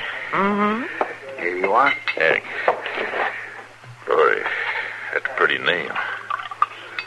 How long you been in Dodge, Chugg? I just rode in. Here you are, ma'am. Thanks. Well, I'm sure glad you did ride in. You are? Of course I am. When I get to town, there ain't usually many women that'll bother talking to me. Well, you've got one talking to you now. Yes, ma'am, and it's downright pleasurable. You gonna stay in Dodge a while? I was only aiming to be here long enough to sell my hides, Miss Lorry, but I just might stay a piece. Well, that'd be real nice, Chugg. You can buy me another drink sometime. I could buy you one tonight. I could buy you a whole table full of drinks tonight after I sell my hides. You'll be here, won't you? I mean, you ain't going nowheres? No, I'll be here. Well, that's fine, Miss Lorry. That's just fine. I'll get my business took care of, but I'll be back later on. Sure. Bye, Miss Lorry. Bye.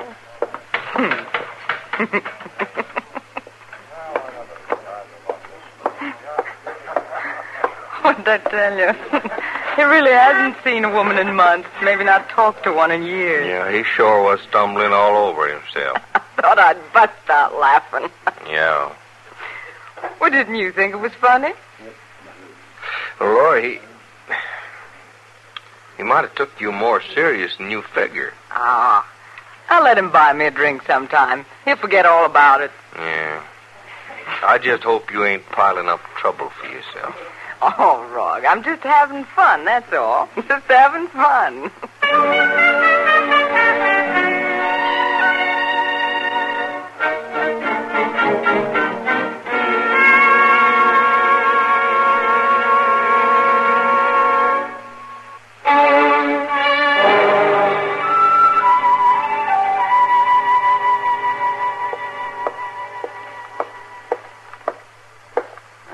Getting kind of late, Laurie. I'm about ready to close up. I'll close up for you, Kitty. I promised Roke I'd wait for him. Oh. All right. Why don't you sit down for a minute? Yeah, I think I will. Oh, I'm tired. Sure were a lot of people in here tonight. Yeah. I swear, I don't know where they all come from. Oh, Dodge is growing. Sometimes I wish it had stopped. Oh, hello, Matt. Hello, Kitty. Laurie. How are you, Marshal? I'm fine, thanks. Sam's gone, but I'll get you a beer if you want, Matt. No, thanks, Kitty. I was just on my way by. I thought maybe I'd walk you home. I'd like it better if you'd carry me. My feet hurt. Maybe next time for that. Oh, you don't mind closing up, Laurie? Of course not. I told Sam I'd put the glasses away anyhow. Good night, then. Night. Good night, Marshal. Night, Laurie.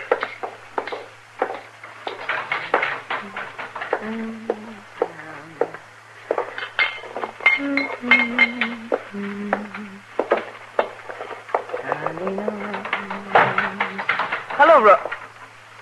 Oh, I thought you were Roke. I'm right sorry it took me so long getting back here, Miss Laurie. It's mighty nice to see you're waiting for me, though. I'm waiting for somebody else, Chugg. You promised you'd have a drink with me. Some other time. I'm tired now. But you promised. That was this afternoon. Now I'm tired, and I just want to be left alone. So leave me alone, huh? Well, I don't hardly seem right. Well, that's the way it is. I don't figure that way, Miss Laurie.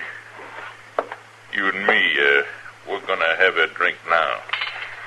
Now, listen. I don't want a drink, and I sure don't want one with you. You was powerful nice to me this afternoon. How come you ain't that way now? I was having fun this afternoon. Now I'm not, so get out of here. Miss Laurie, I ain't never had a woman talk to me the way you done. I told you to get out of here. I've made up my mind about you. What do you mean by that? But I reckon you and me, we're going to get along just fine. You and me? You get out of here. I'll break a bottle over your head. Did you hear what I said? What's wrong, Laurie? You got some trouble? Everything's fine, mister. Wait, ain't you a buffalo hunter was in here this afternoon? That's right. And Miss Laurie, she said she'd have a drink with me. Now, look, she's just funning you today. That didn't mean nothing. It did to me. Come on, Laurie. I'll take you home. You ain't had your drink yet, Miss Laurie. No, and I'm not going to. Let's go, Roke. Yeah. Just hold it. Right where you're at. Here's your drink, Miss Laurie. Well, now, look, Chugg, You she just don't keep really shut, Mr. Roke. Take your drink, Miss Laurie. Well, I told you she don't want it. You knocked that glass out of my hand. Yeah, and I'm going to do a lot more if you don't leave her alone. I'll squash you. Chugg, please. Squash you. Put him down. Don't, please. Look, Chugg, I'll have a drink with you. I promise. I'll have a drink. Let him go. All right, Miss Laurie. You all right, Roke? You hurt bad? You stay away from her, you hear, Mr. Roke? From now on, you stay away. You don't own her. And you better know it. I'll tell you something. Miss Laurie, she belongs to me. I've been thinking on it real hard. And I've made up my mind.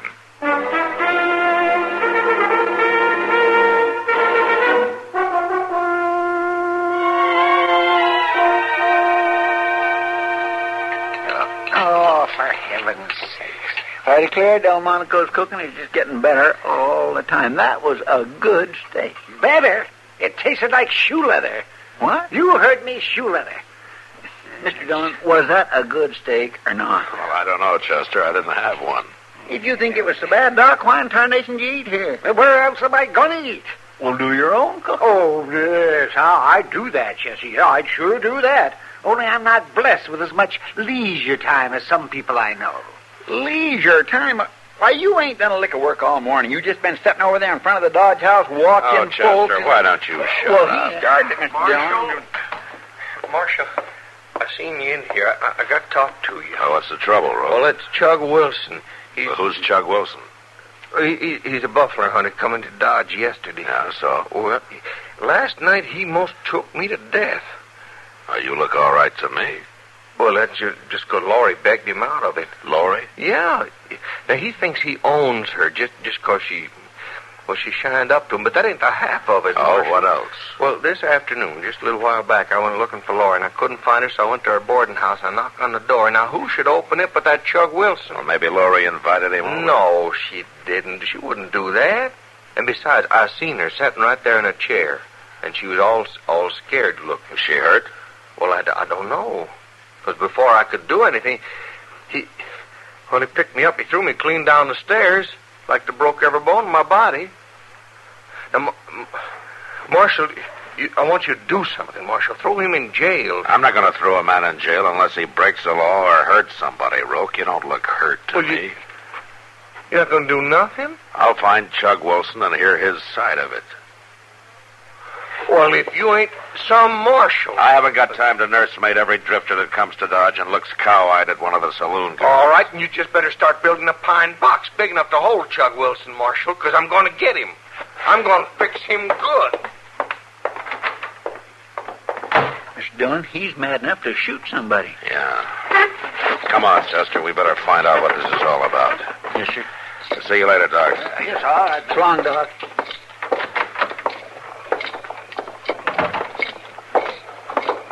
Maybe Chugg Wilson's still at the boarding house, Mr. Dillon. Yeah, maybe. Marshal! What? Please, Marshal, you gotta help me. Oh, what is it, Laurie? What's the matter? That buffalo hunter, Chugg Wilson, he just walked into my room, grabbed me, and told me I had to go with him.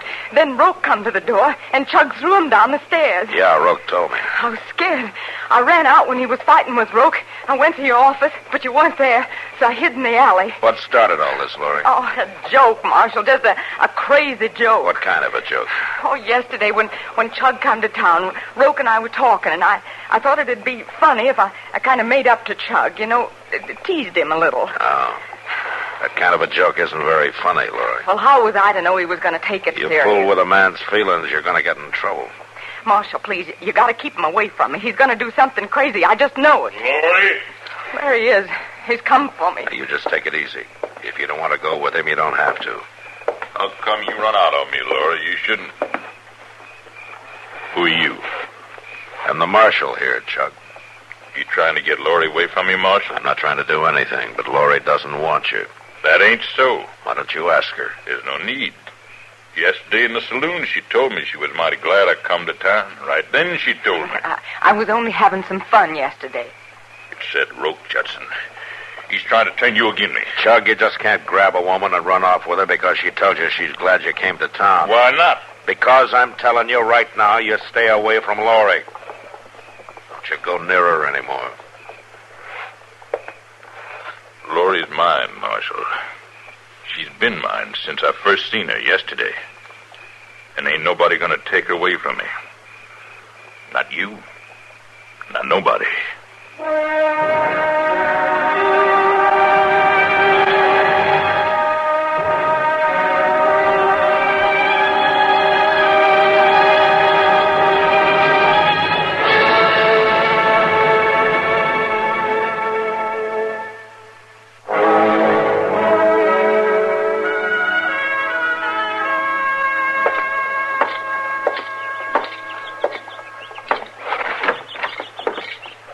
Chester. Oh, morning, Mr. Dillon. You want some coffee? Yeah, maybe it'll wake me up. You know, I've been worrying about Chugg Wilson and Laurie all night long. Do you suppose he'll leave her alone like you told him to? Oh, I don't know, Chester. Makes you feel kind of sorry for him, don't it? I mean, the way she was teasing him and all. Yeah, she's paying for it now. Well, yes, sir, but so is Chugg. Well, he'll get over it. Yeah, I don't know. Oh, Chester, what did you make this coffee with? Axle grease? Why, it's the same as I always make it. Only this time I put in a little more chicory. Well, next time try washing out the pot, huh? Washing out the pot? Well, now, if you ain't careful, you can wash the flavor clean out of a pot by doing that. Well, hello, Ma. Chester, where's that? Oh, Marcia. What's the matter, Moss? Well, maybe it ain't nothing. But it just seemed kind of funny, that's all. Oh, what's wrong? About an hour ago, this big buffalo hunter come into my stable. Chugg something or other. I never did hear his last name. He wanted a horse and rig, so I rented him one. And then him and this girl lit out. Girl? Yeah, you know, that saloon girl, Laurie. And I got to thinking afterwards. That Laurie, she looked awful scared. Mr. Dillon, he's done it. He's kidnapped her. Come on, Chester.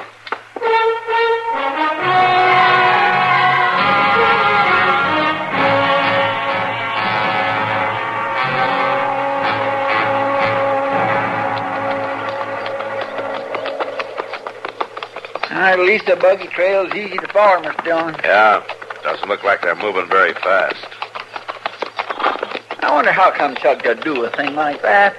Well, he's a stubborn man, Chester. Oh, I don't know, but it sure does seem crazy. I guess when Chugg makes up his mind, nothing's going to change Mr. it. Dillon, look. There's somebody hanging from that tree yonder. Yeah, let's go.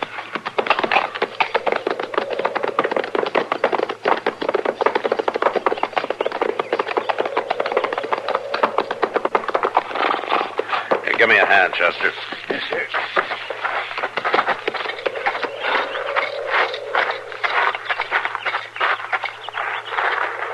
Mr. Dillon? Yeah. Roke Judson. Hey, easy now.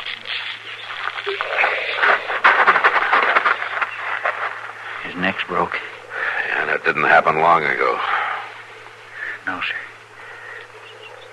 Mr. Dillon, do you suppose Chugg Wilson done this? It looks that way.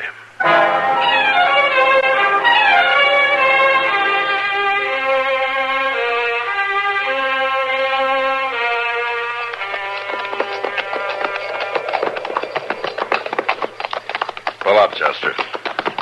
That's it, ain't it? That's Moss Grimmick's buggy down there by the creek. I don't see Laurie nowhere, so. No, but there's Chugg walking around. Yes, sir. Come on.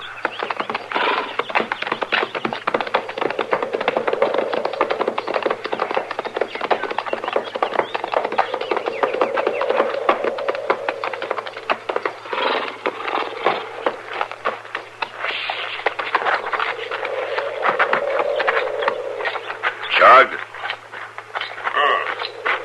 Hello, Marshal. I was just looking at our ranch. What? A ranch. I bought this piece of land this morning for Laurie and me. Sure is pretty bottom land, ain't it? Where is she, Chugg? What? Laurie, where is she? Over there in the buggy. Chester, go and see. All right, Chick. I was going to show her the land. Now there ain't no use. Mr. Dillon?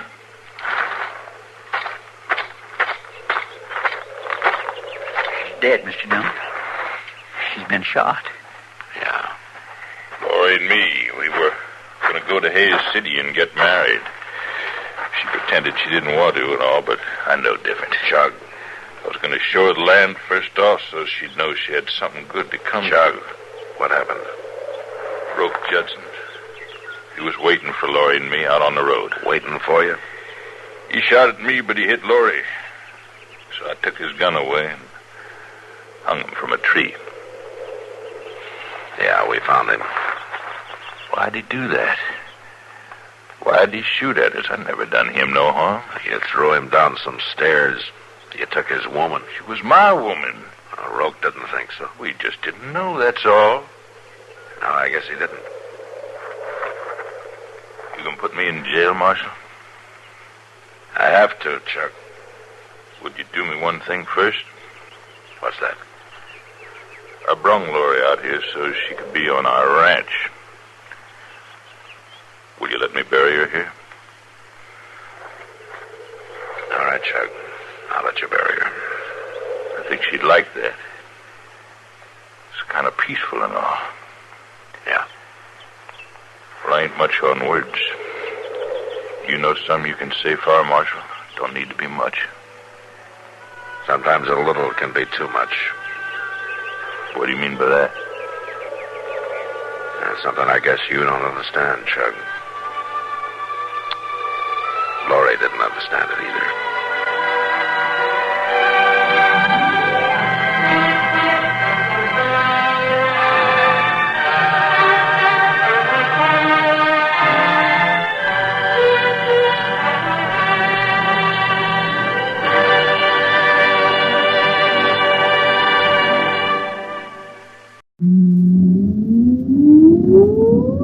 Countdown for blast off. X minus 5, 4, 3, 2, X minus 1, fire.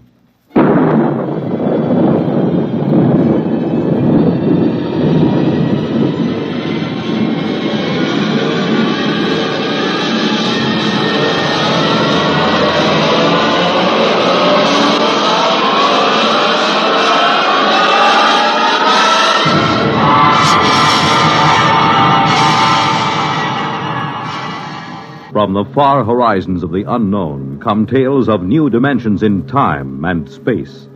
These are stories of the future, adventures in which you'll live in a million, could be years, on 1,000 maybe worlds.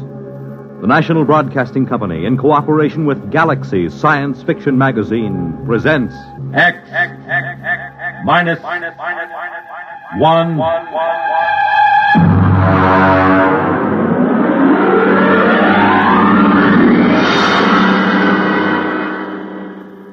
Tonight, The Reluctant Heroes by Frank M. Robinson.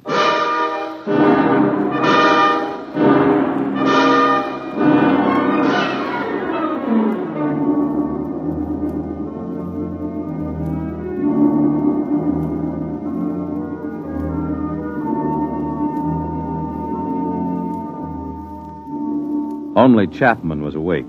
The others sprawled on bunks 20 inches wide with clearance of 24 inches between layers. They breathed heavily, taking in air that had been breathed for 18 months, subject to certain modifications to remove carbon dioxide and replenish oxygen by the catalytic action of the Harcourt King unit on silicon dioxide. Outside the single quartzite port, the lunar dawn was breaking. The dead black shadows moved across the crater as the green haze of Earthlight gave way to the blinding white of the sun. The telegraph key, which linked the research bunker to the space station in orbit around Earth, chattered as Chapman copied the message into the log pad. Yeah.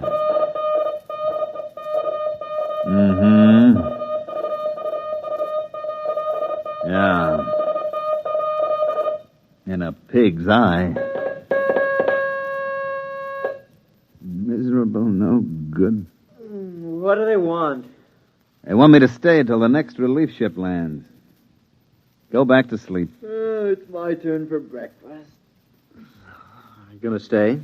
Sure, 3 years on the moon, they figure I'll be glad to stay for more. Just raise my salary or give me a bonus. Every man has his price. Mm-hmm. They probably figure I like it here. Chapman, you found a home here on the moon. Sure. Canned coffee, canned beans, canned pills, and canned air till your insides feel like they're plated with tin. The little scientific home of tomorrow. 10 steps in any direction. A charming place where you can't take a shower, you can't brush your teeth, and your insides don't even work right. Why did you tell him? No. You kept it short. Check the oxy cycle before you turn on the stove. What's the matter? You sore or something, Chapman? Why shouldn't I be? All I'm trying to do is get a good man to stay on the job a while longer. Well, they got a fat chance.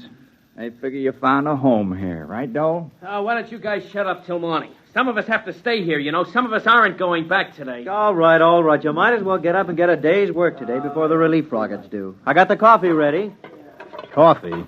Been in a can so long I can taste the glue on the label.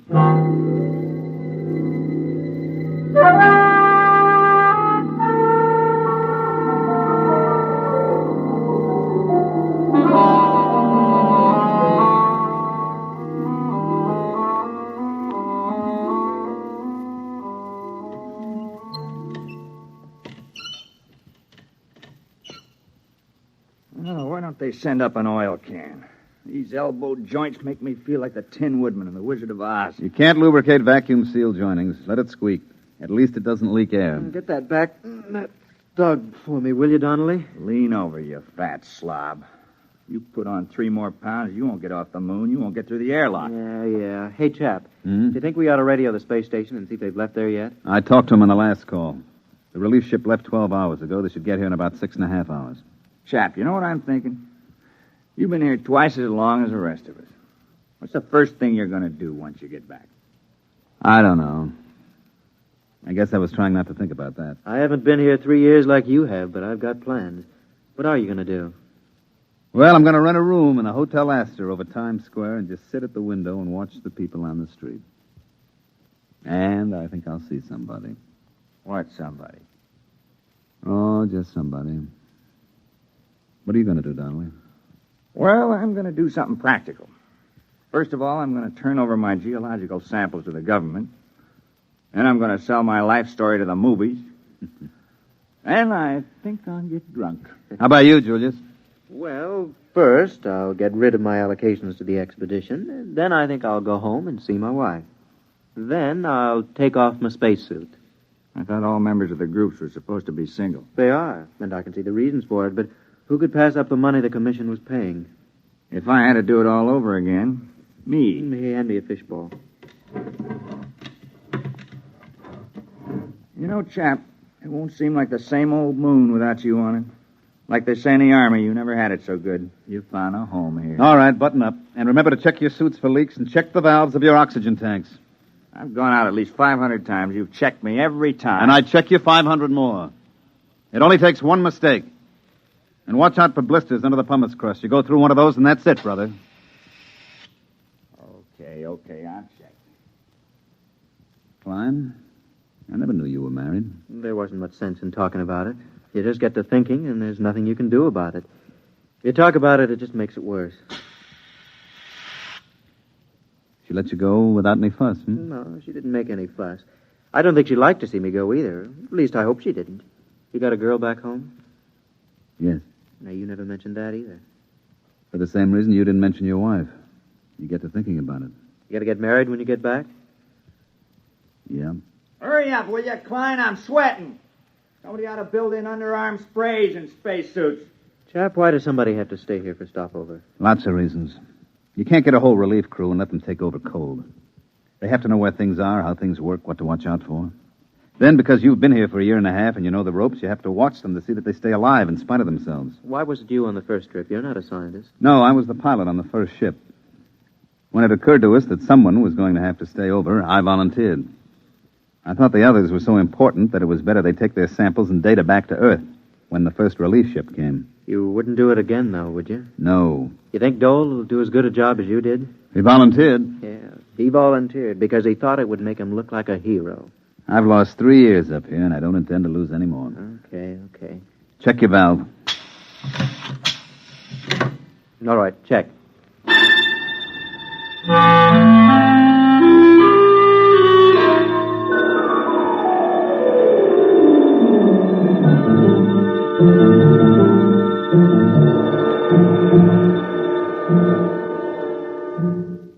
I checked Geiger, CR, Oxy, and scintilla readings.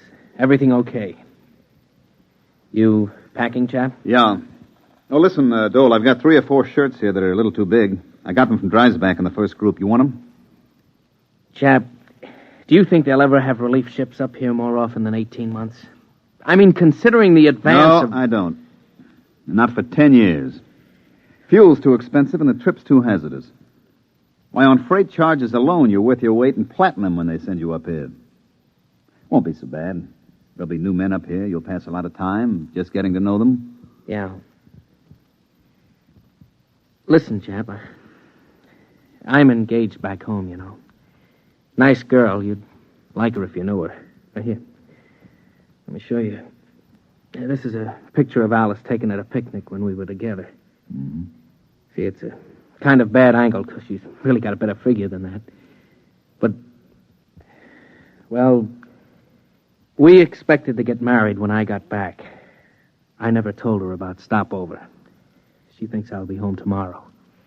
I kept thinking that somehow You want to trade places with me, don't you? You thought I might stay for stopover again in your place. Well, chap, I know you want to go home, but I couldn't ask any of the others. You're the only one who was qualified. Look, you know my father's pretty well fixed. Chap, we could make it worth your while. It would mean 18 more months, but they'd be well-paid months. Forget it, Dole. You're staying and I'm going home.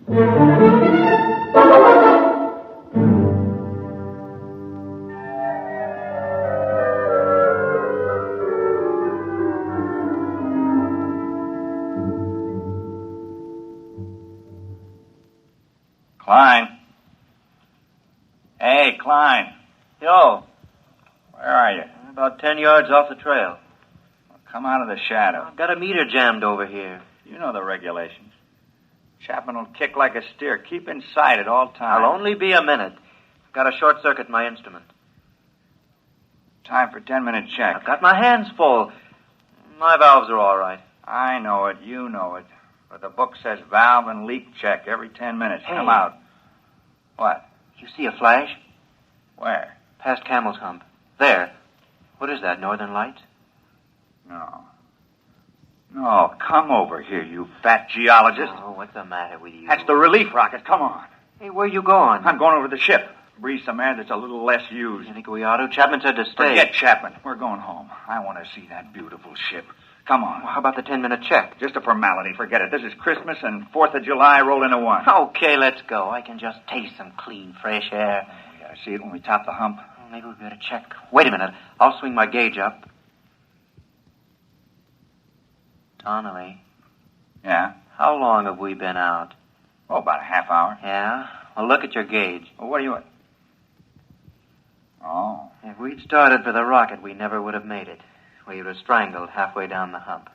Come on, we better get back to the bunker.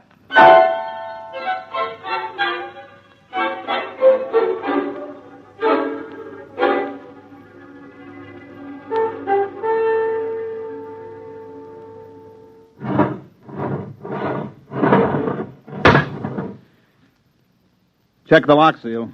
Okay. All right, open the inner door.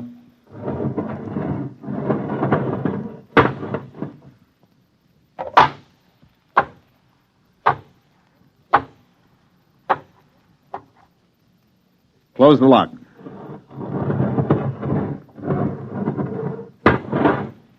Get me out of this fishbowl. It's down. The relief rocket, it's down on the other side of Camel's Hump. Oh, what a beautiful looking American ship. What a beautiful ship. They must be on their way over here now. Chap, they're on their way. We're going home today. Get your RA unit out of that suit and into the dryer. All right. Okay. What's eating you, Dole? Listen, just because the relief rocket lands, it doesn't mean your RA unit is going to dry up by itself. That goes for you, too, Donnelly. Okay. Hey, Chapman. Yeah? He's taking it pretty hard. He volunteered. Yeah, he volunteered. What a beautiful, beautiful ship.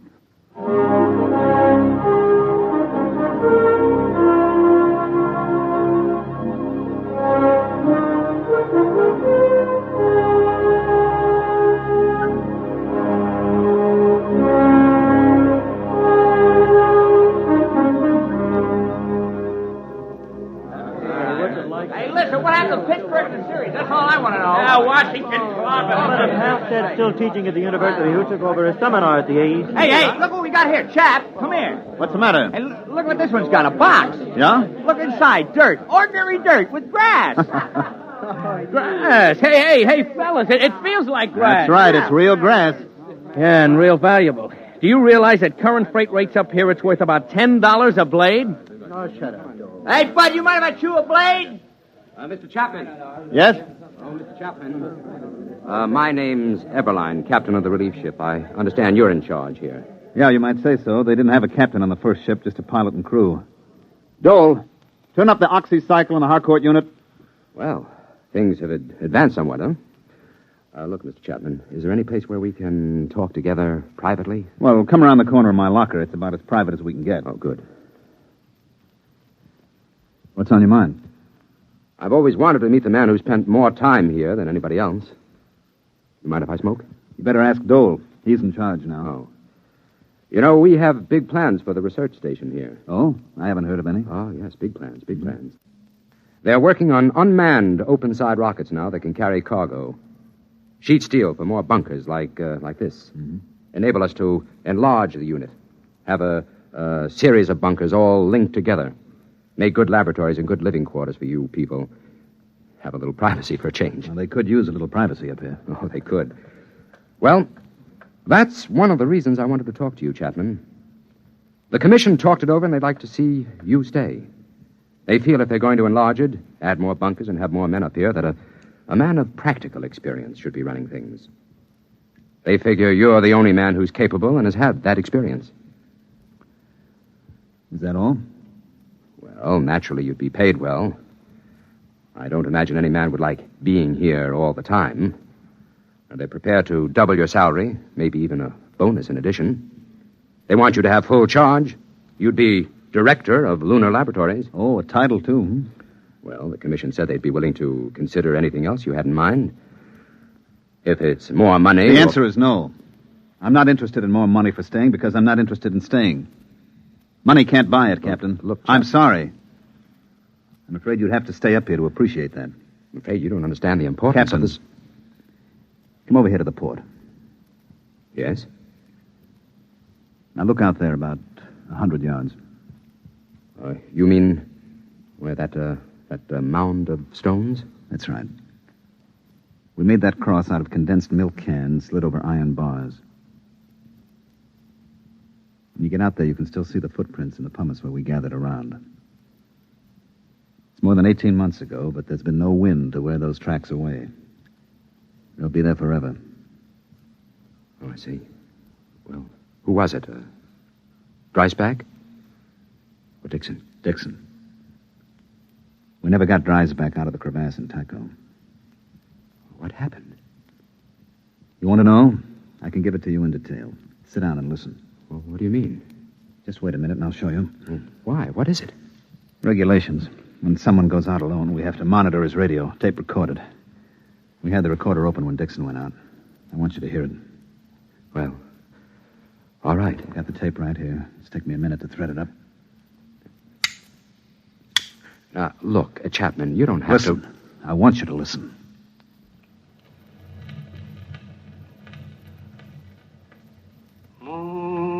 Moon, great big silvery moon, won't you please shine down on me, moon.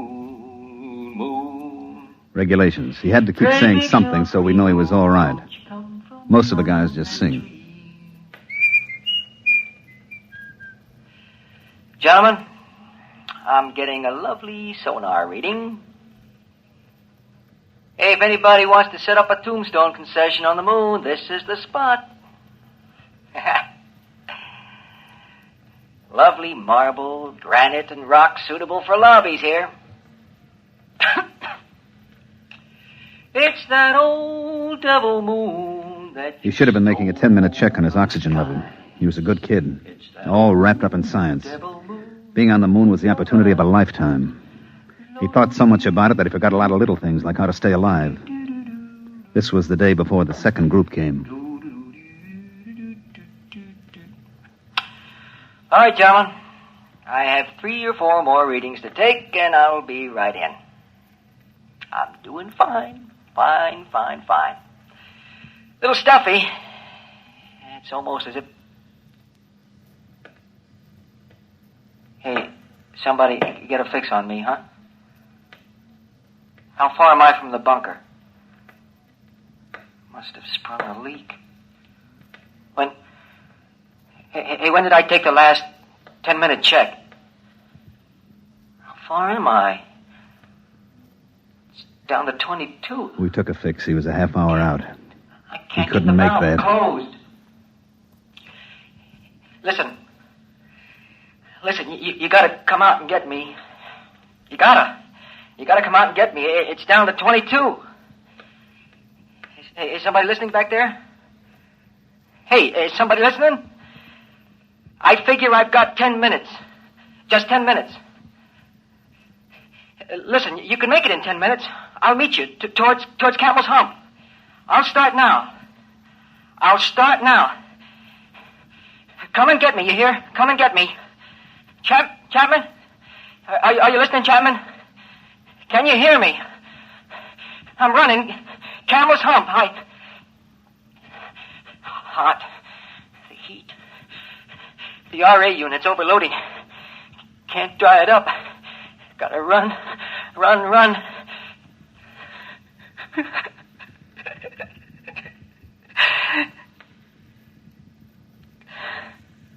No use. I can't run. The unit heats up. Gauge is down to 15. I can't make it. I'm gonna sit down now. You'll find me at number 7 radiation meter, about 10 yards off the trail. I'm gonna sit down. Sit down next to a rock.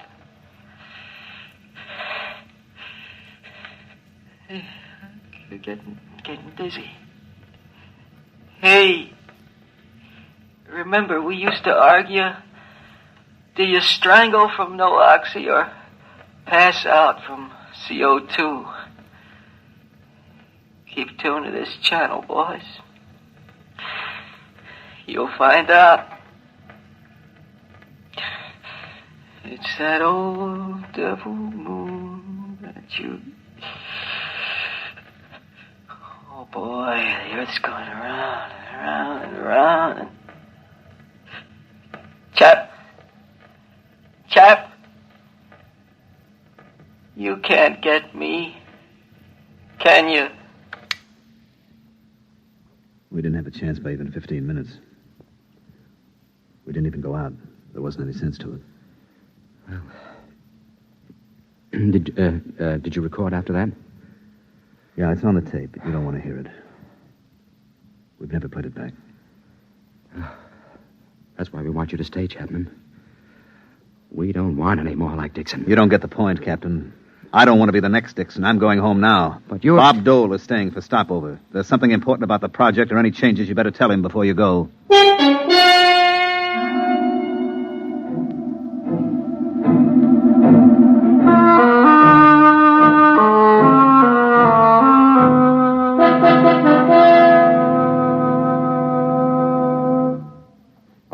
All right, mail call. Chap, here's one for you. Donnelly. Yo. Dole. Donnelly. Yo. Klein. Dole. Donnelly. Yeah. Boy, did I miss an opportunity. I could have had a year's subscription to the Ladies' Home Journal combined with the American Farmer, all for half price. All right, men, all right. My departure time is an hour and a half. Hey, my sister had twins. Hey, chap, aren't you going to read your letter? I read it. It's a short letter. Is something wrong? No, there's nothing wrong. Dole, What is it, chap? get your stuff and leave with the others. What? What do you mean? What are you talking about, chap?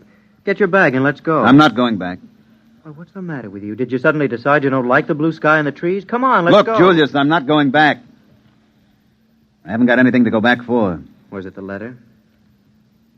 Yeah. Dear Joe, this isn't going to be a nice letter, but I thought it best you should know before you come home. Oh. Isn't very original, is it? 3 years is a long time, and 250,000 miles is a long distance. You know what, Julius? She can look up in the night sky now and tell him how she was once engaged to the man in the moon. That's a real conversation piece, isn't it? Very funny. Go ahead, Doe. Get going. You're doing a much braver thing than you may think, Mr. Chapman. Yeah, sure.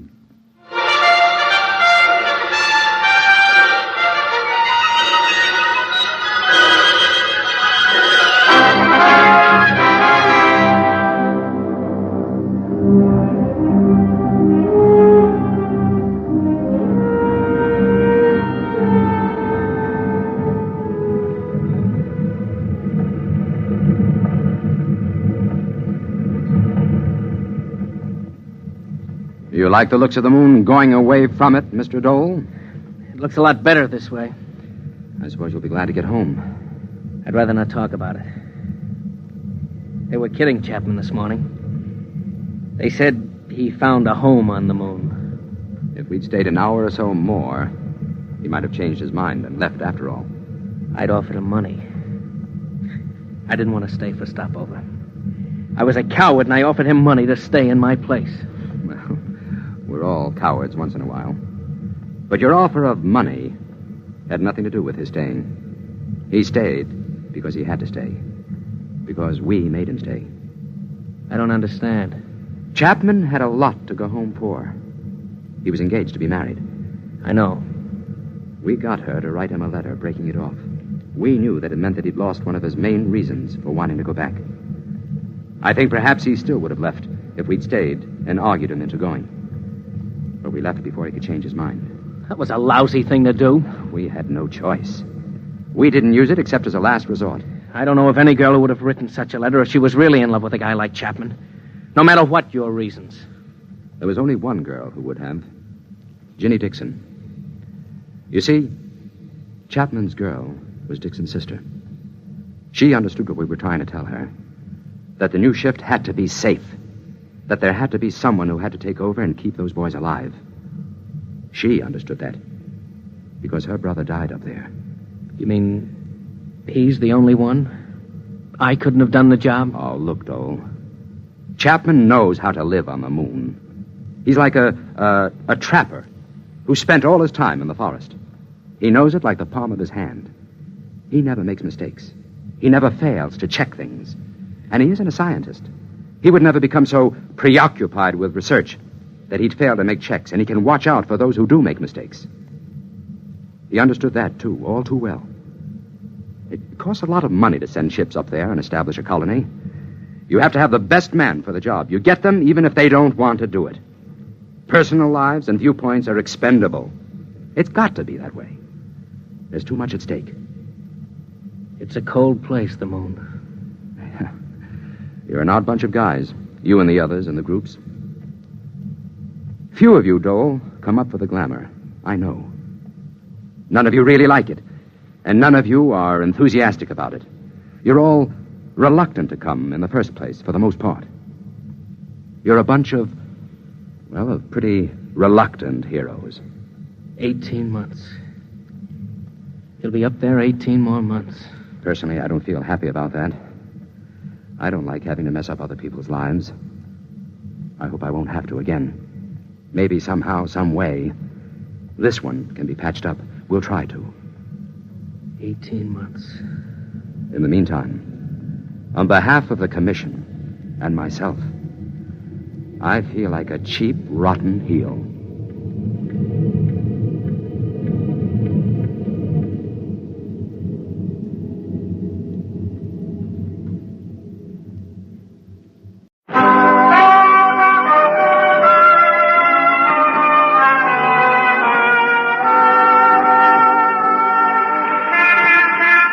Broadway's My Beat, from Times Square to Columbus Circle, the gaudiest, the most violent, the lonesomest mile in the world. Broadway's My Beat, with Larry Thor as Detective Danny Clover.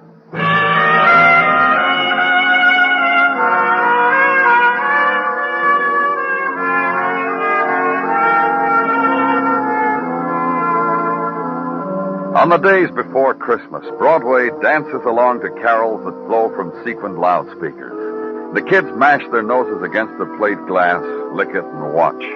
And it's all there. The mechanical clown, the tin man dancing a jig on the tin box, the toy army precisely to scale with the latest equipment mechanized. And eyes are bright with desire and hope. It's the one time in the year when odds are better that dreams will come true. So make a wish on a neon star.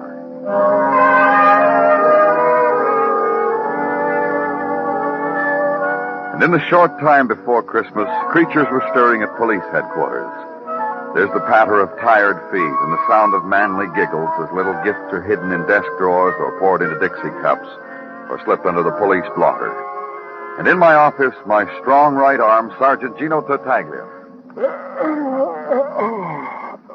Yeah, it's getting pretty late, Gino. A couple more hours, you can go home and finish decorating your Christmas tree. Indeed, indeed.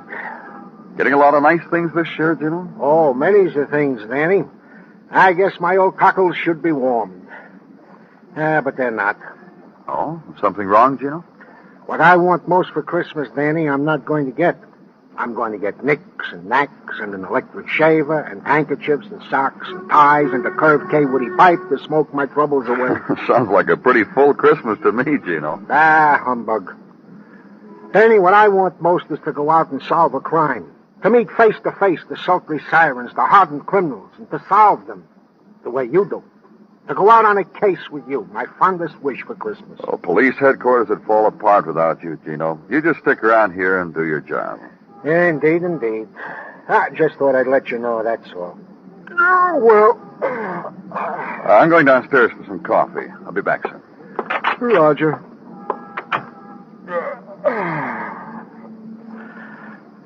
Face it, Gino. You're stuck in a desk.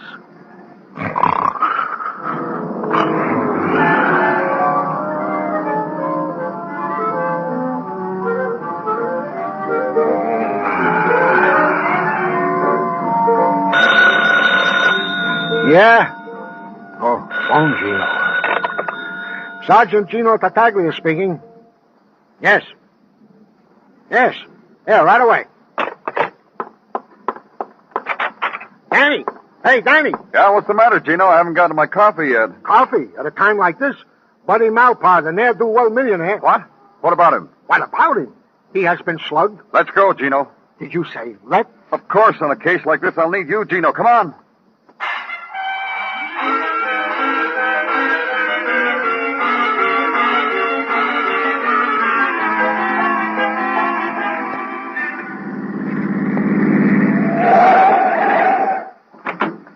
This is his house, Danny. Let's go.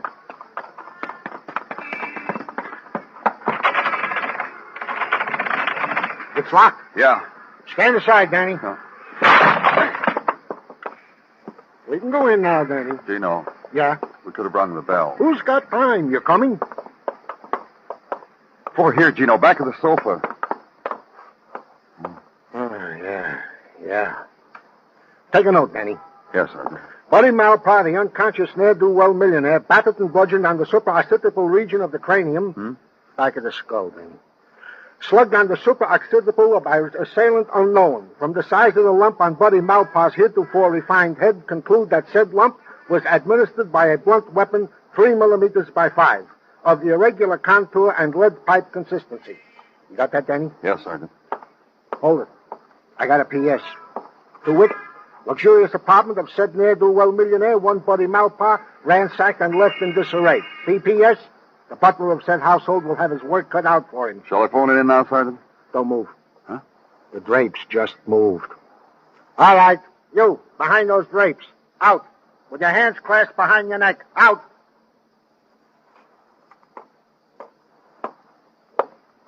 Good evening, gentlemen. Goody. Danny, it can't be. It can't be what, Gino? This man, this hider behind drapes. It can't be. Are you? It is he. Danny, may I present Mike Schreck, the bald-headed miracle detective from Philadelphia. Merry Christmas, gentlemen. Merry Christmas to you, Mike Schreck. I assume you gentlemen are of the police of the city? I present to you, sir, Lieutenant Danny Clover, and myself, Sergeant Gino Tartaglia. Tartaglia, eh?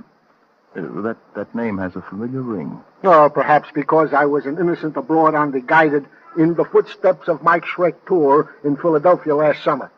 I blew myself to it with my vacation money. It's not for that I remember you, sir. It's for the word that has come to me that you are indeed the brains behind the brains of the New York police force. Oh, come now, Mr. Schreck. You mustn't believe all Oh, I could have used you, sir, on my famed widow Chalcedony's case. When having trailed the desperado across the 1.83 miles of the Philadelphia-Camden Bridge, I was caught in the seductive toils of... The machine gun brain of the man, Danny. The memory for details. To have made a part of him the size of the Philadelphia-Camden Bridge. Gentlemen, enough of nostalgia. To work. It was I who phoned this in to you. Being now on the trail of Lance Lash, master criminal of them all, I was led to this place. Only to find Buddy Malpaugh, the ne'er-do-well millionaire. Oh, but hush. The man is coming around. What happened, man? Tell us what happened. You, Gently, sir. You are among friends? We're from the police, Mr. Malpaugh. Try to tell us what happened. I'll try, fellows. I had arranged such a pleasant evening. A date with Rima 9. Oh, not the Rima 9 from Bolivia, but the Miss Rima 9 who was staying at the Stacy Arms. Go on, Mr. Malpaugh. Rima was to meet me here at 9:30. However, at precisely at 9, the doorbell rang. I went to open it. There was no one there. No one? No one. A prank, I thought. I started back into the apartment. Suddenly, the pain, the awful pain screaming through my skull. It was no prank, I assure you. No, Where is it? Where is it? Where's what, Mr. Malpaugh? It's gone. It was here in this case. It's gone. What's gone, Mr. Malpaugh? I prized it more than the jeweled scimitar of Genghis Khan. The jeweled scimitar of Genghis Khan. The jewel... What's going on here, Sergeant? Read your notes, man. Read your notes. And watch the sergeant as he considers the attitude of the distressed man, the desolation of him, the sergeant's compassion, understanding. The most precious thing of Malpaugh's life, the jeweled scimitar of Genghis Khan, was gone now, vanished, lost, strayed, stolen, purloined. The sergeant's gentleness, the knowledge of it caught up with Malpaugh, took hold, displaced everything until it was only emptiness, void, vacuum, space, nothing. And finally, the ne'er-do-well millionaire's rejection of it. And turn now, and Sergeant Tartaglia nods sagely. Open the door for him. And leave.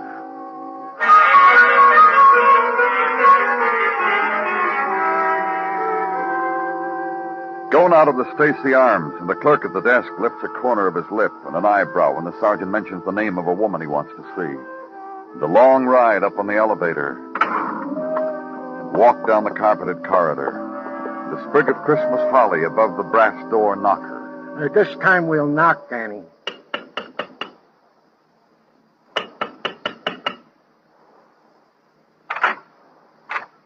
Hi, fellas. Please come in. You'll forgive the way I look. We're from the police, Miss Nine. Yeah, we got some questions to ask you. A piece of finery I picked up at Côte d'Azur. I always wear it at this hour, the wishing hour. You may call me Rima. I'm Gino. He's Danny. It's about Buddy Malpaugh, Miss Nine. Yes. He was beaten and robbed this evening. You may sit here beside me. if you wish. None of this sultry siren stuff, Miss Nine. Didn't you have a date with Mr. Malpaugh this evening? Yes, I did, at 9:30. That check, Sergeant. What time did you get to the Malpaugh mansion? At 9:30. I rang the bell and rang it. No one answered. I was so disappointed. With an educational evening like that in sight. Educational? But he was going to show me the jeweled scimitar of Genghis Khan. The real one, not the replica. Oh? There's a replica? At the Museum of Far Eastern Lore, I often go there in my idle moments and browse around the Far Eastern things. You're a strange one, Reamer. Yes. Please go on. That's how I met Buddy at the museum. Fate plays strange tricks, doesn't it, Gino? Yeah. Now, if you'll pardon me, fellows, I must change. Oh, go right ahead. We'll just make ourselves... Let's go, Gino.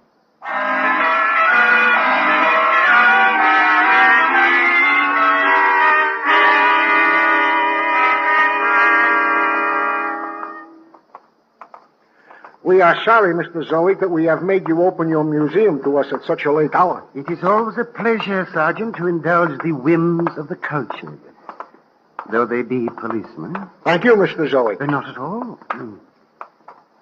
And here, gentlemen, looming above you, is the statue of the fabulous terrorizer, Genghis Khan. Clothed in the cap of Tibetan fur, the jeweled gown of brocaded Peking silk, all of it donated to us most generously by Buddy Malpaugh to complete our Far Eastern collection. And the sword in his hands? A replica, only I hear, replica of the jeweled scimitar of Genghis Khan. And Mr. Malpaugh's generosity dissolved when it reached... Tell us about the scimitar, Mr. Zoe. With the deepest of pleasure. Genghis tore it from the wounded hands of Jalaleddin. His arch and bitter enemy, Danny. Then for centuries it was lost. 3 centuries, Danny. Vanished. To reappear again in the Renaissance as an ornament worn about the slim waist of the Lucrezia Borgia, Danny. If this scimitar were real, Mr. Zoic, how much would it be worth? Conservatively? Conservatively. $500,000. Give a little, take a little. $500,000, huh? That's all we need to know. Let's go, Danny. Yeah. And to you, Mr. Zoic, many thanks and Merry, Merry Christmas. And to you, sir. Hey.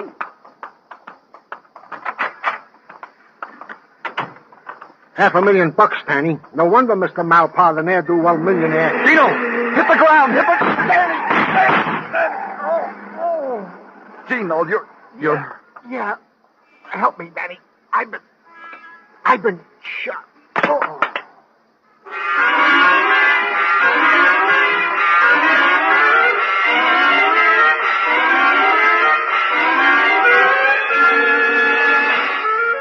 You are listening to Broadway's My Beat, written by Morton Fine and David Friedkin, and starring Larry Thor as Detective Danny Clover. It's so delightful it's become a Christmas tradition with Amos and Andy.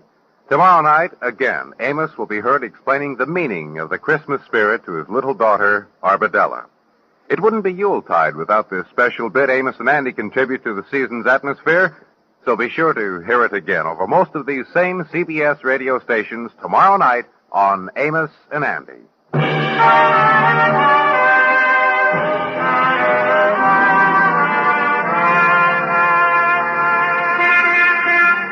As the winds move to the place of the year's dying, the Mazdas on Broadway's Translux arrange themselves in merry thoughts. Suitable for Christmas past, Christmas present, Christmas future. Broadway walks by, glances up, smiles, hurries to buy the last-minute gift for the last-minute friend. Crosby sings the tune that's in your heart. The corner Santa Claus winks, and the golden girl stops you, asks which way to Gimbel's, invites you to come along and show her. The budget term dreams are coming true, kid. So go live a little.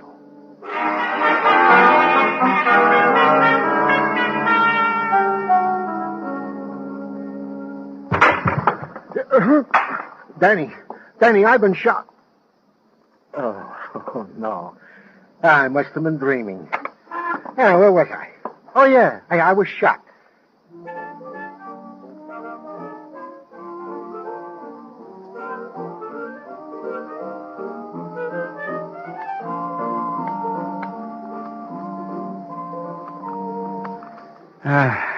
There you are, Sergeant. As good as new. My thanks, Dr. Sinsky. May I say something, Gino? Indeed you may. I've been privileged to attend many courageous men. But you, Gino, no other way I can say it. I stand in humility before you. Ah, Dr. Sinsky, you shouldn't say those things. He's right, Gino. Dr. Sinsky's only saying what all of us feel. We've already initiated proceedings for an award for bravery beyond the call of duty. Danny, Dr. Sinsky, dear true friends. I know not what to... May I? Go right ahead, son. Thank you. Sergeant Gino Tartaglia speaking. Yes? Yes. Yes. That was my trick. Evil has come to him. Get me a squad car. But Gino, Never mind the hole in my head. Danny, a squad car.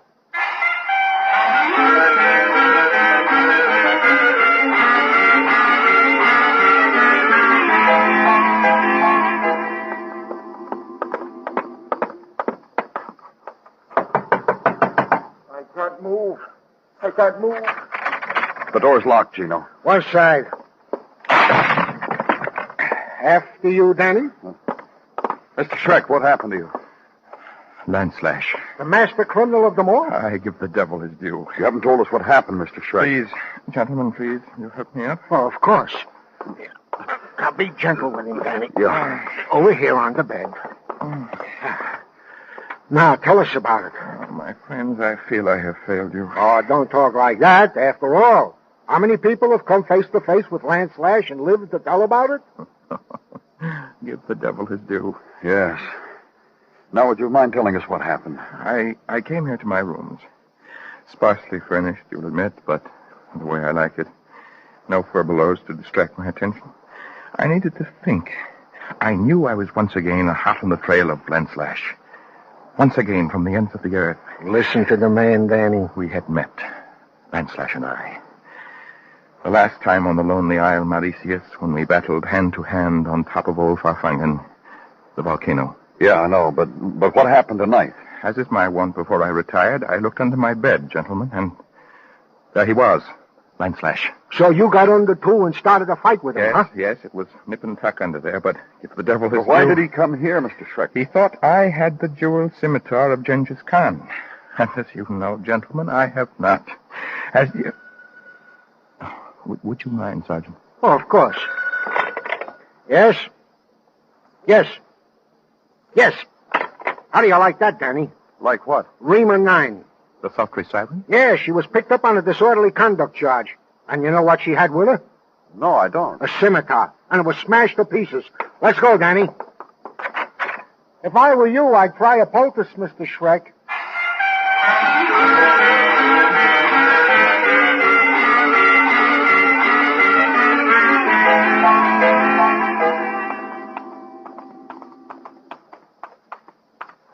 Open it, Danny. Yeah. Well, Rema, what have you to say for yourself? This! You! Take it easy, Rema. Just relax. Kicking will get you nowhere. A wildcat, Danny. You! All of you! That's for you! Easy, girl. Easy. That's it. That's a good girl. That's a baby. You have strong arms, Sergeant. Don't take them away. The boys say they picked you up screaming on a street corner.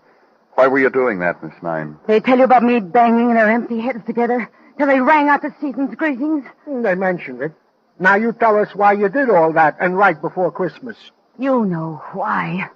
That piece of mail-order carving knife masquerading as the jewel scimitar of Genghis Khan. Not the genuine article, huh? Not the genuine article, huh? He says. It was a fake! A dirty, rotten, insult-time... Don't scream, Angel. We're all nearby. Okay, so it was a fake, Miss Nine. Where'd you get it? What's that got to do? Only this. You rang Buddy Malpaugh's bell at 9 last night. You slugged him, stole the scimitar. Now you're hurt because it's a fake. Charges pile up, huh, Sergeant? Assault, theft? Indeed they do, Rema. Book me for anything you want, lover. Just so you bring in that woman-beating cab driver. Huh? The cab driver. I get in this cab. Tell him to get me to the airport in a hurry. Why should I stay in this lonesome town when what I had in my hands was worth $500,000. What I had in my hands. Go on. So Cabby tilts his cap to me. I see the union label. I figure he's friendly, trustworthy, loyal. I make chit-chat with him when, wham, bang, he turns onto a side street, grabs me by the throat, wrestles me for the scimitar. He looks at it, then breaks it over my head. And you know who he was? Who he really was? Not. None other. Lance Lash, the master criminal of them all. Lover, imagine poor little me in the clutches of Lance Lash. Oh, there. Don't think about it. You can let her go now, Gino. Read your notes, man. Just read your notes. And leave there. Go away. Find a place at police headquarters and close the door to the outside. Think about it, you and Sergeant Tartaglia. Put it down and add it up. It doesn't come out. So Sergeant Tartaglia puts it down and adds it up. And it comes out. Go to a place now, back to the museum, and tell it all to a man you talked to before. I can't believe it. I just cannot believe it. You better believe it, Mr. Zoid, because that's the only way it makes sense. That's right. If the scimitar stolen from Buddy Malpaugh was a phony, then the one the statue of Genghis Khan is holding is the real one. The ingeniousness of the man Malpaugh. What better way to keep his treasure safe than to put it before the eyes of the world? We want to see again, Mr. Zoid. Of course you do. This way. This is very gratifying to me, this publicity. People from all walks of life now drop in to catch a peek of the statue of Genghis Khan holding the scimitar. And just 10 minutes ago, I had to warn a cab driver to keep hands off. A cab driver? Yes. Interesting fellow, too. Interesting face. We better hurry, Danny. Yeah. Yeah. Now, look. I don't understand. Genghis Khan. He's dressed like a cab driver. He's holding a city guidebook in his hand. The scimitar is gone. It's impossible. Maybe, but it's happened. The cab driver changed clothes. Maybe we can catch him, Danny. Yeah.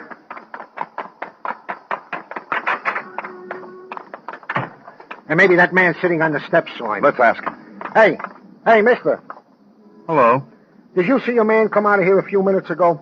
Well, I guess I did. I've been sitting here for the last hour. Did you notice anything strange about any of them, the way one of them was dressed? Let me see now. This man had on a fur cap and a brocaded robe. He was carrying a scimitar. Oh, sure, I saw him. I didn't pay him no mind, though. I just figured he was from California. Let's go, Gino. Danny, I think I got it. Got what? Get in the car and I'll tell you all about it. Where are we going? To see Mike Schreck, the bald-headed miracle detective from Philadelphia. I think we're at Trail's End.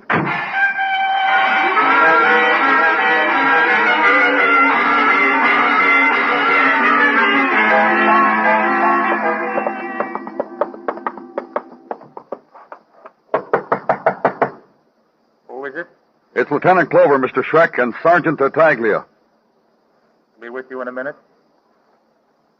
We're still waiting, Mr. Schreck. Come in. I was just tidying up. Going someplace, Mr. Schreck?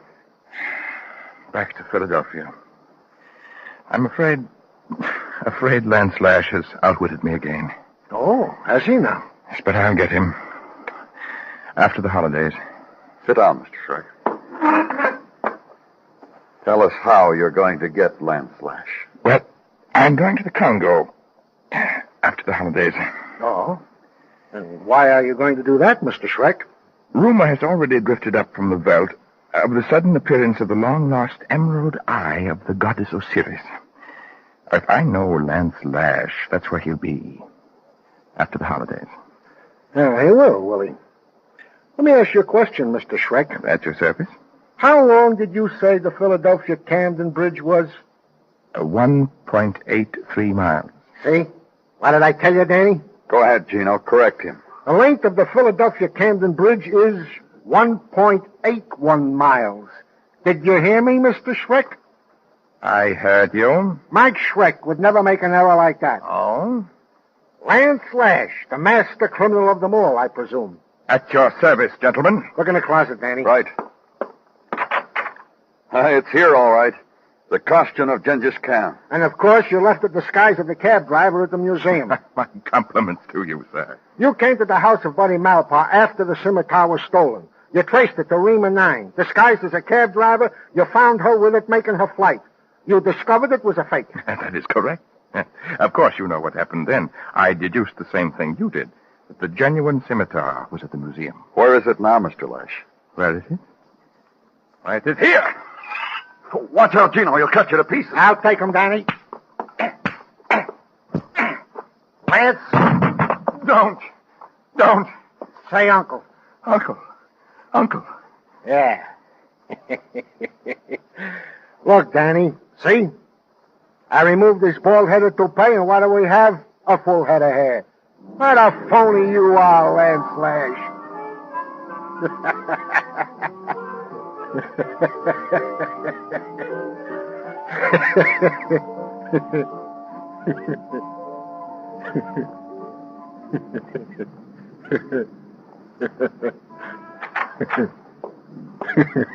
Gino. Come on, Gino, wake up. Come on. Huh? You fell asleep, Gino.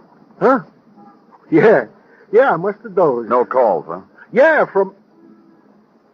No calls. What's the matter with you, Gino? Danny. Yeah? I had a dream, Danny. I was a big hero. I went out on a case with you. A dream, huh? I want to tell you something, Gino. What? When something happens to you, something real, and then it's over, you know what you have left? Memory. Yeah, Danny. That's right. When a dream's over, and you can remember it, you have the same thing. A memory. That's all anything is, Gino. A memory. Then I got my Christmas wish, huh, Danny? Sure you did. Go on home now. Sure. Merry Christmas, Danny. Merry Christmas, Gino.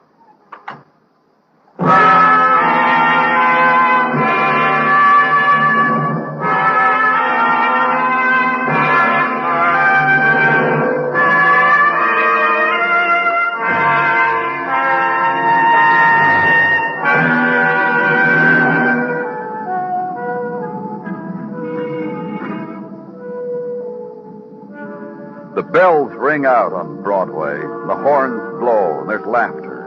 The translux spells out peace on earth, goodwill to men. You read it and believe it, because it's Christmas time, the time for believing in miracles. The crowd pushes you along, and you're part of it. It makes you happy. It's Broadway, the gaudiest, the most violent, the lonesomest mile in the world. Broadway. My beat.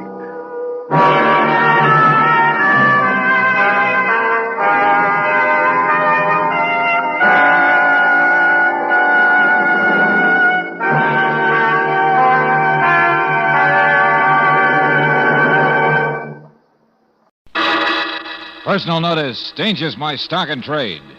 If the job's too tough for you to handle, you got a job for me, George Valentine. Write full details.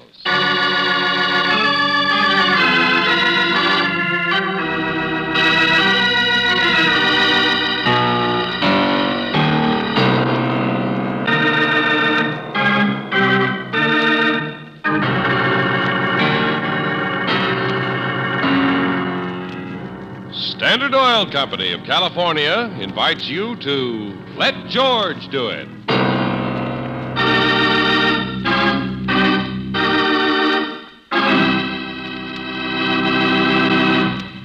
Before we join George Valentine, here's a tip for car owners. You may be wasting 1 out of every 10 gallons of gasoline you buy due to worn spark plugs. They can also rob your engine of power and pickup.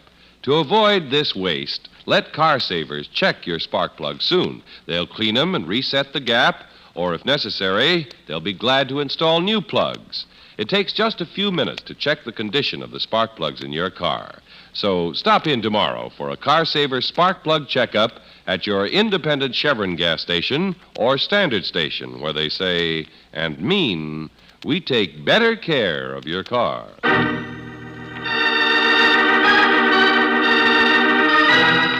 And now for tonight's story, The Meddler, another adventure of George Valentine.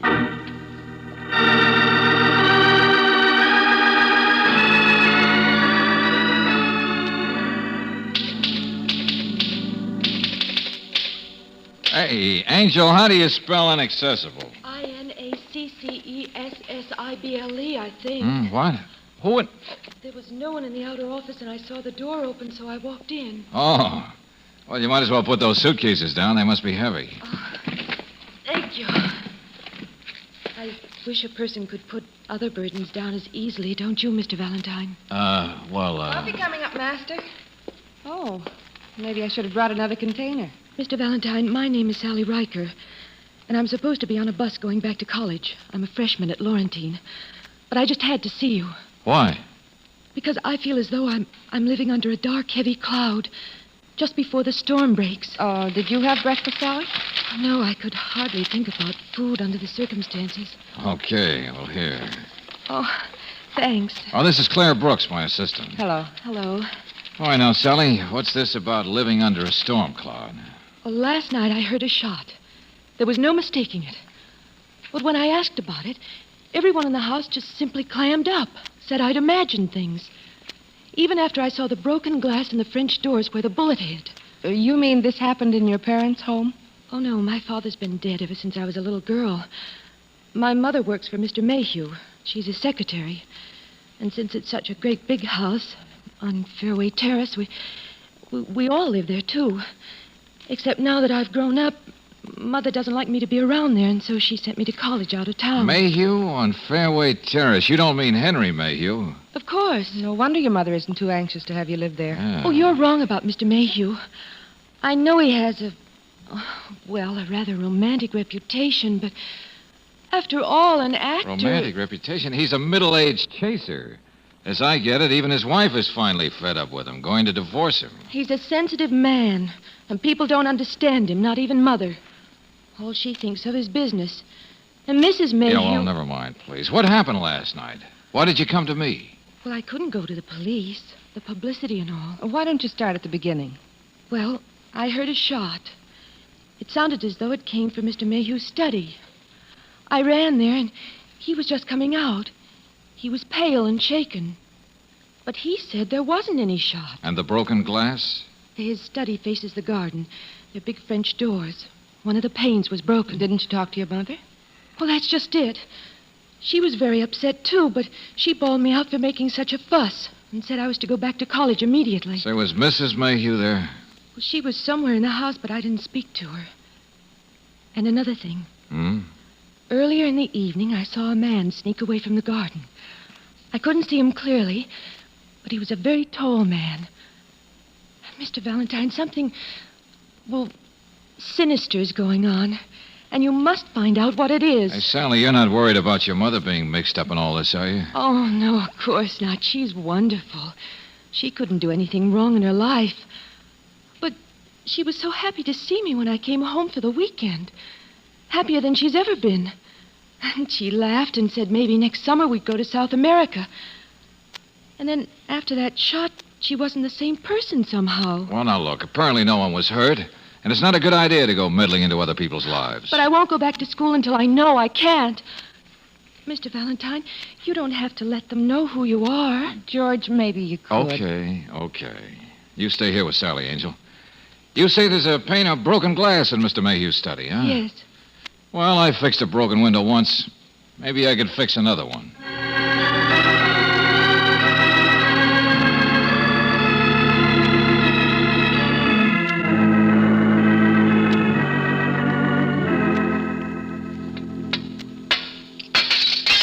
Oh, look out below, Mr. Mayhew. What? Oh, yes. Yeah. Sure funny how high up this glass was broken. Good 9-10 feet. Kids broke it with a baseball, maybe, huh? That's right. Kids. Oh, sure. Do it every time. Now, I'll get down and tackle this thing from the terrace side again. My. Sure a beautiful place you have here. Beautiful place. A home where love dwells. Yeah. Well, I'd better sweep some of the glass away. Don't want to hurt this rug. Yes, of course. Gee, I hate to see nice things spoiled. Like this chair near the desk, Mr. Mayhew. That burn along the back. Must have been a little careless with the cigarette, eh, Mr. Mayhew? What? Oh, yes. Yes, that's what it must have been, a cigarette. Yeah. Oh, gosh, wait till I tell people where I've been today. I know a girl says you're the most romantic man on the stage. Oh, I am a great lover. I understand women perfectly. Wish I could.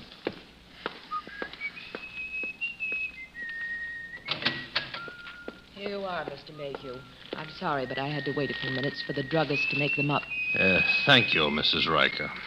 Henry, Oh, that's all right, my dear. The man to fix the broken glass.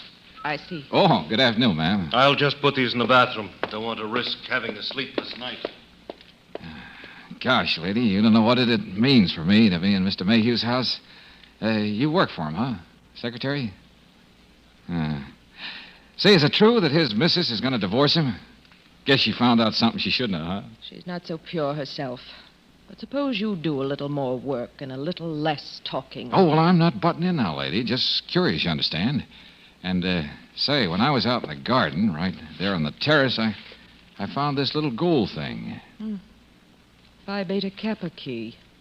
Belong to somebody in this house? Honorary Scholastic Society? Hardly. Oh. Well, I'll find out who it belongs to and see if I can return it. Mrs. Riker? Yes, sir? If Mrs. Mayhew condescends to leave her room, tell her I want to talk to her about her favorite subject, honor. Honor is like that glossy bubble that finds philosophers such trouble, whose least part cracked, the whole doth fly, and wits are cracked to find out why. Stop it! Stop it! Stop it! Lillian, wait! Who understands women? I told you before, I do. That's why I'm the happiest man in the world. My, sure drove off in a temper. Young man, how did you know about the broken glass here? Who called you? Not that it makes any difference. Well, if it doesn't make any difference, why answer? Who knows about men, either?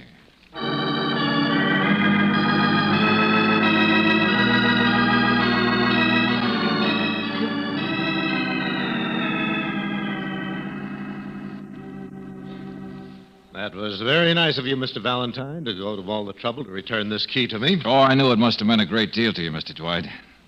People say someday soon you'll be giving up your law practice and running for Congress. I'll finally have a friend in high places. Well, thanks again. Yeah. That's funny the way I found this thing. I just happened to be visiting the Henry Mayhew home, and the key was in their garden. Who? Oh, you must be mistaken where you found it, Mr. Valentine. No. That's where it was, Mr. Dwight. I tell you, it's impossible. I don't know the Mayhews and never met them. Besides, someone saw a tall man, as tall as you, out there only last night. Get out of my office. Okay, friend. Take it easy. You're not just someone who happened to find this.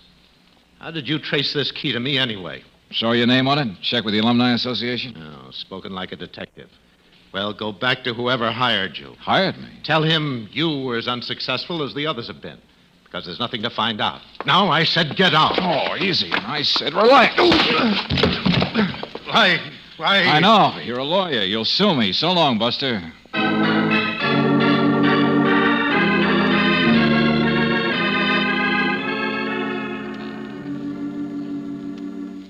Mr. Valentine, I told you I don't know this Mr. Dwight.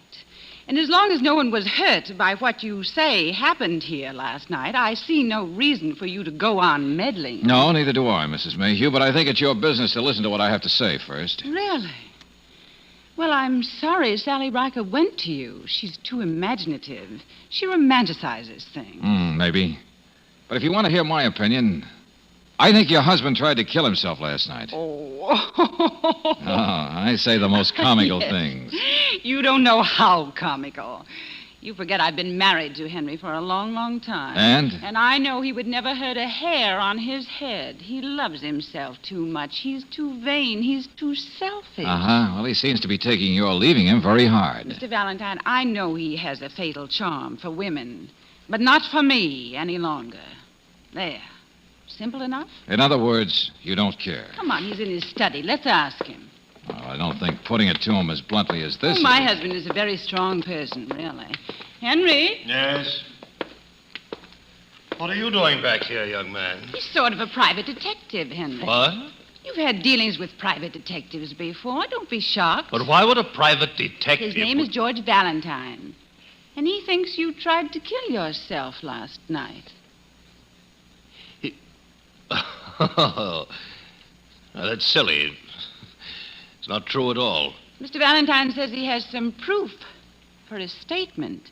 What is that proof, Mr. Valentine? Well, where the bullet hit, so high up. If anyone shot at you or if you shot at anyone else, it would never be that high. Not even an amateur would have such bad aim. Well, that doesn't prove anything. Well, there's that chair. You were sitting in it. The bullet from the gun you held left that burn. You lost your nerve at the last minute. I even think I could find the gun somewhere in this house. Of course there's a gun. I was cleaning it last night and held it just the way you described. And accidentally it went off. Uh-huh. That explanation seems logical, Mr. Valentine. The whole matter can be considered quite closed now, can't it? Yeah, I guess so. Okay, I'm a meddler and I'll get out. But if you don't mind, I'm going to check with Mrs. Riker on who to believe and what to believe in this thing. Excuse me. Yes, hello. Yes, this is Mr. Mayhew. State police? What? No. Oh, no. All right. Oh, what is it, Henry? What happened? Lillian Riker. She's had an accident. A car swerved off the road and crashed into a ravine. She's dead.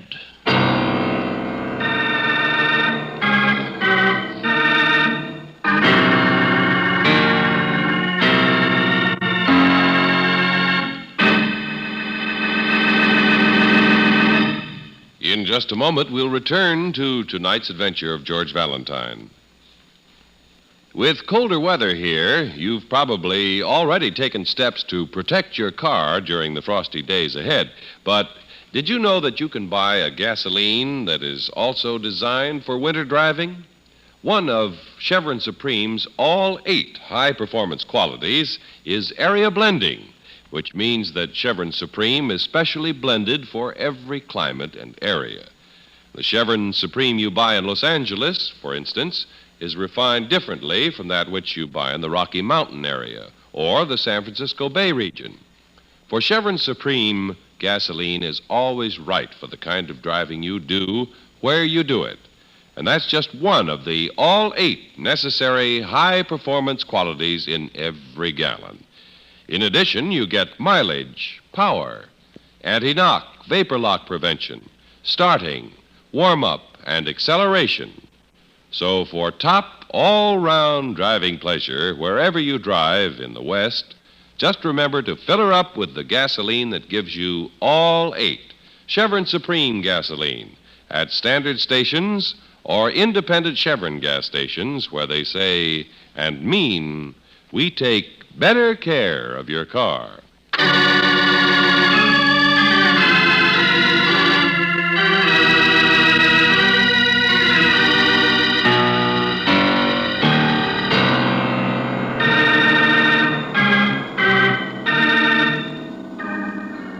Now, back to tonight's adventure of George Valentine. A highly excited 17-year-old girl bursts into your office. I feel as though I'm living under a dark, heavy cloud just before the storm breaks. I know my mother isn't mixed up in any of this because she's wonderful. She couldn't do anything wrong in her life. But you must help me. Well, you've just about convinced yourself that all there is behind the storm cloud is the attempted suicide of a man who also likes to dramatize himself. The aging matinee idol Henry Mayhew, whose cynical wife is finally leaving him. Of course, the girl's mother could help to explain all this, but now she's been killed in an automobile accident. Well, if your name is George Valentine, you know there's need for more meddling in this case.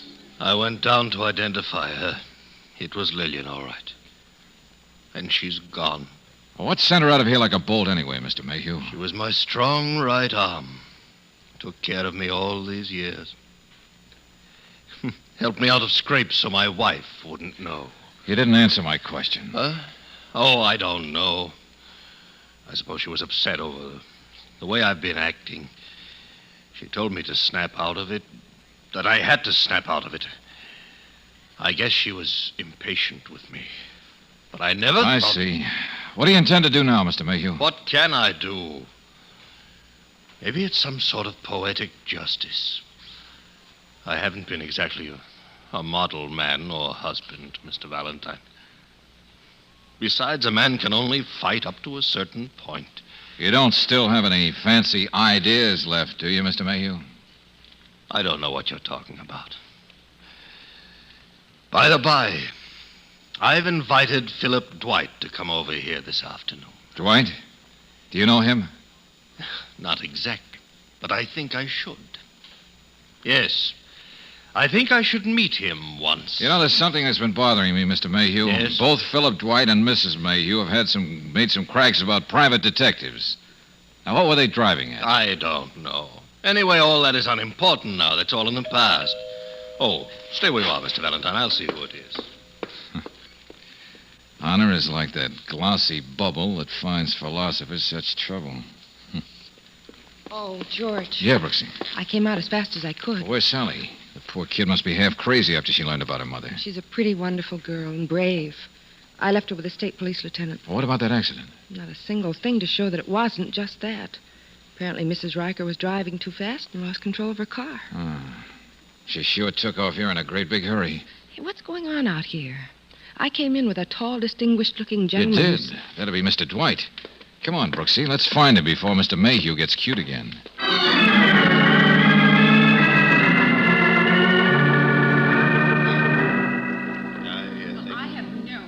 There, in there. That's Mr. Dwight. And that's Mrs. Mayhew, isn't it? Yeah, just the two of them. I thought there might have been some bloodshed. Well, they're doing some pretty fast talking for two people who are not supposed to know each other. Watch this. See what I mean? Come on. Well, we meet again, Mr. Dwight. Yeah. Mrs. Mayhew, this is my assistant, Miss Brooks. Mrs. Mayhew? I had the slight feeling that this was supposed to be some sort of showdown or noble renunciation or something. Where's Mr. Mayhew? I don't know. He told me to come in here, that he'd be back in a few minutes. Why? I think we'd better find him.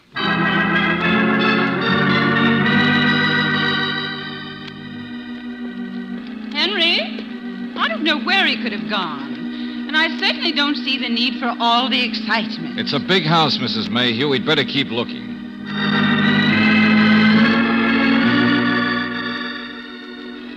Look, George, on the night table, a note. Let me have it, please. Dear Rhoda, forgive me for all the heartache I have caused you in the past. But I still can't let you go unless I go first. This time, I won't miss. Love, Henry. Oh, no. Oh, no. Oh, he'd never kill himself, I tell you. He wouldn't. Come on.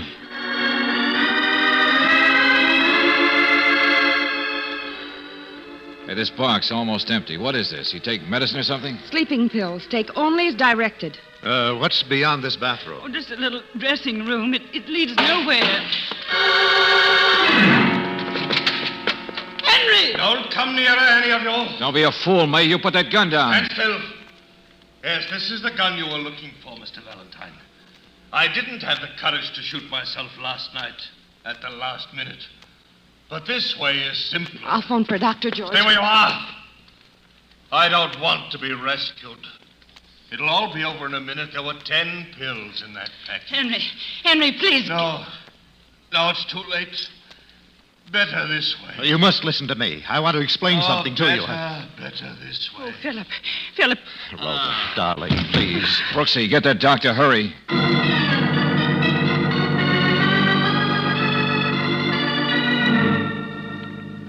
Yes, doctor. Sleeping tablets. Please, as soon as you can. Oh, that's a fine thing. Oh, I can't help crying, Philip. I know we shouldn't have met the way we did, secretly and stealthily. Now, don't blame yourself, Rhoda, please.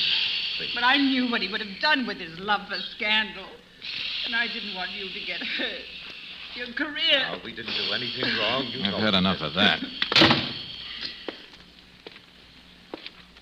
So you finally succeeded, you poor sap. The stupid way out. Big romance. Only this was a pretty fancy death, even for a character like you. Too fancy. And why you did it before me, a stranger. Unless you wanted a witness. Do you hear me, Mayhew? Of course I hear you. But let them go on. Listen, let them dig their own graves. Let them keep talking. Detectives could never find out anything like that. Get up off that bed, you no, driving phony. Throw them out. Get up here. What's going on in this? What's the matter? Mr. Mayhew. Welcome, mourners. Come in, join the party.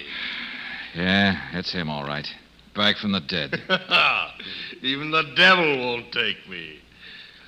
You were always so right, Rhoda. It took quite a build-up to make you believe in my death, didn't it? What is this? George, what's going on? That suicide note, those pills. Harmless, bad-tasting imitations, Counselor. I'm afraid they only look like my regular sleeping tablets. The druggist did a good job, didn't he? Now, shall we talk about the divorce? Divorce? You mean all this was just... You two have been so discreet, my dear. And with my reputation, it isn't easy for me to plead injury, for me to be the aggrieved party. I'll show you what a plea of Watch it, injury Mr. is. Dwight. Now let him go. Give the witnesses even more to testify about. You two just don't seem to understand yet, that's all. Rhoda, I'm going to divorce you. And, of course, if the word alimony is mentioned even once... George, if you don't kill that man, I'm going to. You staged all this just to save yourself some money. I'll see. A ticket to South America. And a delightful blonde showgirl waiting for me there who would be much too expensive for me to afford otherwise, don't you think? Oh, Buster. You don't think I would use my talent as an actor just for love, do you? Do you? What's the matter? You want an answer to that? No. I mean, of course it's money, to save money. To get my grounds for divorce on that ridiculous wife... Money. George? Now, leave me alone, all of you. What more do you... What more... Mr. Valentine, come here. I said leave me...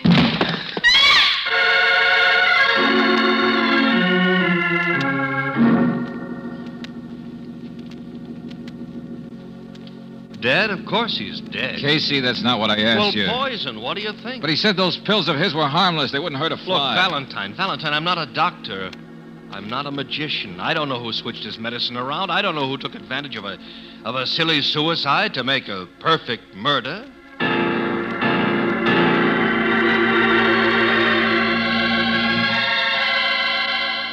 But, George, then the secretary's death must have been murder, too. Skipper, will you? I'm calling from the office, and I got some visitors coming in. But what did Lieutenant Johnson say? If somebody switched Mayhew's pills on him so he took real ones... Brooksy, please, wait. We've already got all the facts we need. Yeah. Now, just do what I say and take Sally back to your place fast. And don't let her talk to anybody either. See you later, Angel. Hello, Mr. Valentine. Yes, we got your message. We got here as soon as we could. Yeah, hello. Well, sit down. Make yourselves comfortable. Oh, Mr. Valentine, please. You told me on the phone you knew who killed my husband. Don't you? Well, I don't... Mr. Dwight, you're an attorney. You have a clear, logical mind.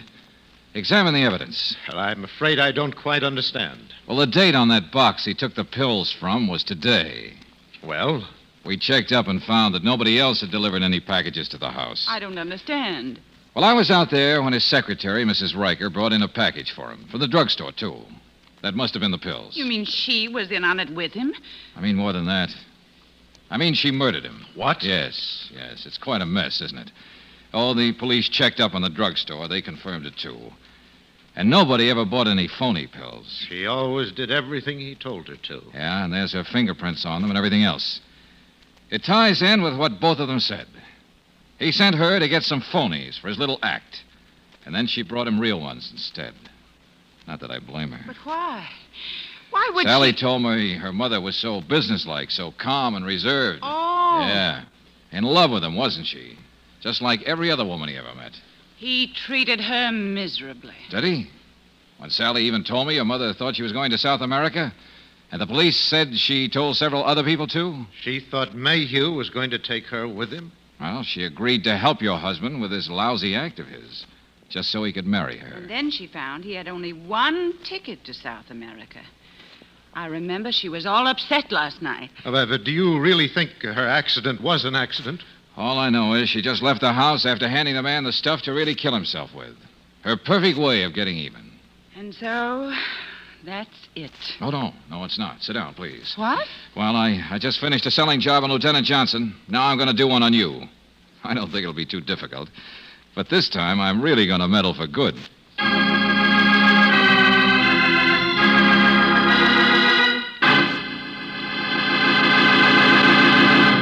If you aren't already using new RPM, the motor oil that was developed through atomic energy, then you're not using the oil that doubles engine life. Yes, compared with premium-type motor oils, as designated by the American Petroleum Institute, new RPM motor oil doubles engine life between major overhauls due to lubrication, more than meets the heavy-duty requirements of all car manufacturers. Get new RPM for your car at independent Chevron gas stations or standard stations, where they say and mean, we take better care of your car.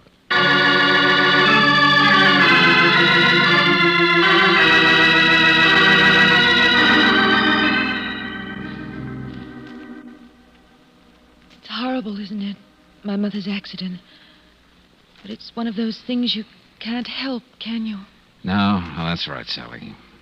I can only hope that I can go on and someday make her as proud of me as I've been proud of her. Your dinner's ready, Sally. Don't you want to run downstairs? Oh, all right, yes, thanks. You've both been so nice to me.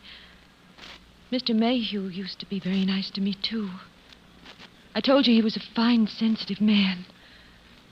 But he just couldn't stand living alone and unwanted, could he? Well, Mayhew was just weak, I guess. That's why he killed himself. Are you coming down, Miss Brooks? In just a minute, dear. Accident. Suicide. So that's what you've been up to. Well, why not? He left a note, didn't he? Now, does that kid have to know her mother was... No. Of course, I understand. Everybody else bought it. They're all with us. With Sally, you mean? Oh, George. Sometimes I wish you could know how I really feel about you. Oh, now take it easy, Angel. I don't want to meddle.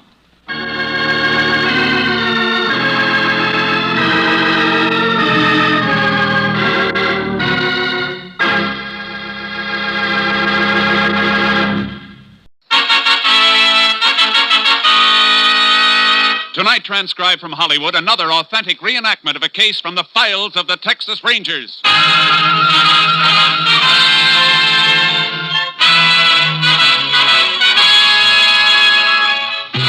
Tales of the Texas Rangers, starring Joel McCrea as Ranger Jace Pearson. Texas, more than 260,000 square miles, and 50 men who make up the most famous and oldest law enforcement body in North America.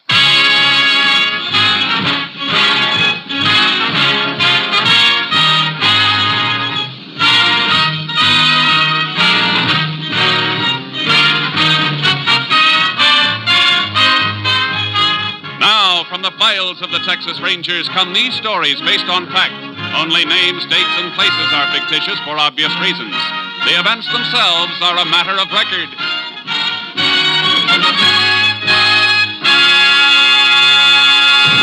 Case for tonight, Christmas presents.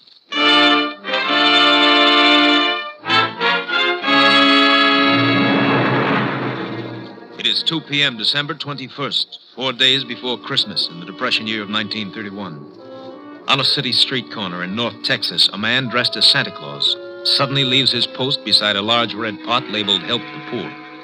Shivering with cold, he enters the newly opened building of the Panhandle Equity Bank and approaches the bank guard. Say, mister, you mind if I stay in here a few minutes, warm up a little? I sure don't. I've been watching you through the window. Don't know how you stood it as long as you did. Oh, this Santa Claus outfit's pretty warm at first, but then the cold sort of creeps in on you. How long do they expect you to stand out in that? Oh, 8 to 2. 6 hours, that's all. Well, it's 2 o'clock right now. You can go home. Not till my relief man shows up, I can't. Can't leave till he gets here. Some money in the pot out there. Oh. Well, why don't you wait right in here till you see him? I was hoping you'd say that, because I'm sure... Oh, there he is now. Just drove up in a car. Oh, he can't leave a car parked there in front of the bank. There's a time limit on parking. Well, I think he's just wondering why I'm not there. I better go out and... Oh, he sees me. He's coming in. Howdy. Howdy. Was wondering when you get here. God let me come in and warm up. I hope your Santa Claus suit is warmer than his. We'll be closed up by the time you need warming. I don't think I'll get very cold. I got a Colt 45 in my pocket pointed right for your belly. Now, don't move. Oh, don't move, he said. Keep your hand away from your gun. You guys are pulling the stick up. No kidding. You figured that all out by yourself, stupid? Let's make it a nice, quiet stick up, huh? Just walk to the rear of the bank with us, take us through the door to the money in the vault. Now, go on. You'll never get away with this. You just trying to attract any attention. You'll never live to know whether we're doing or not. All right. Open that door. The girl by the desk has to open it. It's button control. Well, tell her you won't in. Miss Keene. Oh, I'm sorry, Mr. Lovett. Your Santa Claus friend's coming in with you? Yeah. We're so busy, I didn't even notice it. Something wrong, Mr. Lovett? You look kind of sick. You'd be more than sick if you let out one yell. They got guns in their pockets, Miss Keene. Watch your mouth, sister. Nobody else can see us now. Take his gun. I've got it. Now, sister, whether he lives or not is up to you, understand? What do you want me to do? Open the cases of those money trays. Get to it. All right. You got the sack. Tell her what to put in it. Stuff it into your jacket when you're through. Right. And remember, sis, one yap and this jerk gets it. All right. Go on. Come on, now, stuff it in the sack. What are you going to do when you leave? Come on, faster. What do you mean? We'll give you a chance to get away. I mean, we won't yell or anything until you're gone. Honest. Oh, yeah, that's real nice of you. Maybe you ought to be wearing the Santa Claus suit instead of me. You think I'm going to fall for a... Hurry up, will you? One of the bank executives is heading back here. All right. I'm almost through. As soon as I get it in my... Hey, what are you doing back here, Lovett? Why aren't you out front? These Santa Claus fellas, Mr. Peabody, just wanted to... Well, what's the other one doing in the vault there? Miss Keene, what do... Oh! You can answer this question later, when and if he comes to. And congratulations on your self-control. You're liable to get medals for saving your own lives. All right, let's go. I got it. All right, let's leave these people the quiet way. Oh!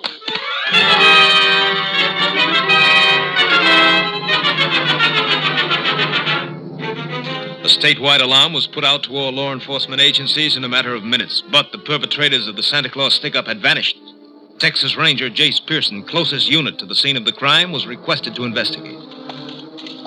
The chief of police gave me the general details. I'd like to get your story firsthand. Well, I saw the guard take them through there, Ranger, and I went back to see why he was leaving his post on the bank floor, and that's when I got hit. You have any idea how big they were? No, I don't. I was too excited. I see. What's your name? Leon Peabody. I'm second vice president. How about the girl, Miss Keene, and the guard, Lovett? Both of them were knocked out, too. Miss Keene finally came to, and we sent her home, but they took Lovett to the hospital. He wasn't in good shape. Skull fracture? They don't know. Oh, how come you stayed around? That's a nasty bump you've got. I feel it, too. Plenty. Ooh. But I knew the police would need whatever information there is, so I stayed. Yeah, you better sit down. Oh, thanks. You think you could recognize either of the hold-up men? Dressed the way they were? I'm afraid not. It's a cinch they chucked those Santa Claus suits right after they left here. I hope they left a few fingerprints. Both of them were wearing gloves. You get a tally on how much they made off with? We're running a tape on it. We'll know in a couple of minutes. Men who pulled this job worked pretty smoothly. They seem to know the setup behind the partitions there. Have any of your employees ever been in any trouble? Those men weren't employees of the bank. No. I know they weren't. But somebody inside could have supplied them with your new layout. Helped them plan the job. Well, sir, all of our employees have been with us for at least a year, and we haven't taken on any new ones since we moved over here 2 months ago. Mr. Peabody. Oh, yes, Donnelly. Is that the rundown? Yes, sir. 63,800. And we've got serial numbers on some of the larger bills. Good. That'll help if they try to pass any. I'll take a copy of that list. Police can alert the other banks and merchants. We'll get numbers out on the statewide and interstate. We may run down some more serial numbers when we cross-check deposits. That'll be fine. I think you ought to go home now, Mr. Peabody. We can reach you there if you're needed. Oh, thank you. I guess I shouldn't even think about myself, though. I'm a bachelor, but the God love it, he's got a wife and 3 children. Yeah, pretty rotten Christmas present for them if he doesn't pull through.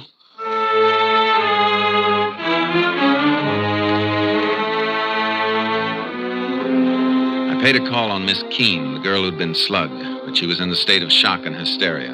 By nightfall, all possible angles had been checked, and we still didn't have a lead. My boss, Ranger Captain Stinson, flew in, and I met him at the airport and drove him to town. You talked to all the welfare agencies that have Santa Clauses stationed on the streets? Yeah, and every man they have checked out clean. It was a phony setup, Captain. Even though one of the bandits spent the whole day right out in the corner outside the bank. Well, that was smart. Got the bank guard used to seeing him. Yeah. City police are checking to see if they can find out where the suits came from and who got them. Good idea. How's the bank guard doing? Love it. I checked the hospital. He's still out. No fracture, but they can't bring him around. He may have... KTXA to Unit 10. That's yours, Jace. Yeah. Unit 10. Go ahead, KTXA. City police report stolen car found in alley off Crockett Street between Maple and Lolly. Maybe car used in Panhandle equity bank robbery. Police chief requests your assistance. 10-4. Proceeding there immediately. 10-4. Unit 10, clear. KTXA Austin. We better get there fast. This may be the break we need.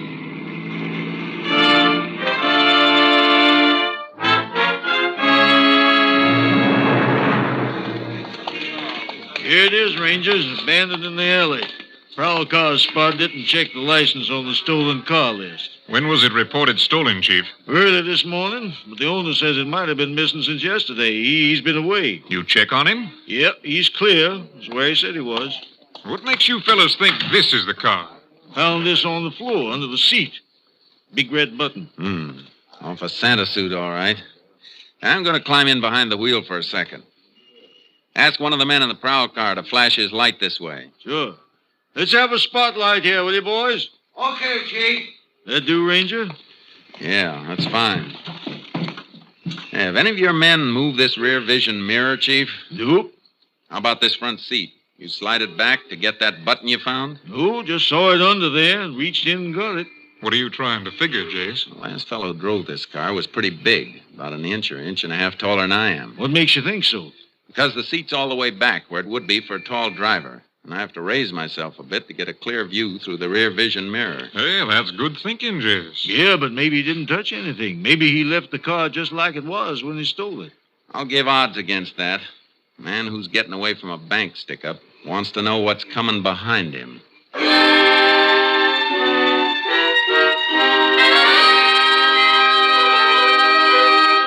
All roads out of the city had been under watch since the report of the robbery, so the men we were after figured to be close by. But all we knew was that one of them was about 6'3". In the morning, we made a routine check with police headquarters. Morning, Rangers. Morning, Chief. Morning, Chief. Your men come across anything? I was just going to check through this report. Tells us the location of just about every Santa Claus suit in town. All of them belong to organizations, use them for their Christmas parties. Of course, once in a while, they let some private individual borrow them for a kid party or something. That is, if they put up deposit money. You got a list of the places that have loaned suits out and who got them? That top paper. I was just starting to check it. Look if you like. Thanks. Looks like we might be adding a murder charge to the armed robbery, Captain. The bank guard dead? Not yet, but it looks bad. They're operating for a blood clot on the brain. He's, Wait a minute. What is it, Jace? I think we've got a boy to talk to. Look at this list. 2 suits borrowed from 2 different organizations, but both borrowed by the same man, Anthony Ross, 124 Petagrosa Street. Say, that's worth looking into, Jace. Come on. Let's pick him up.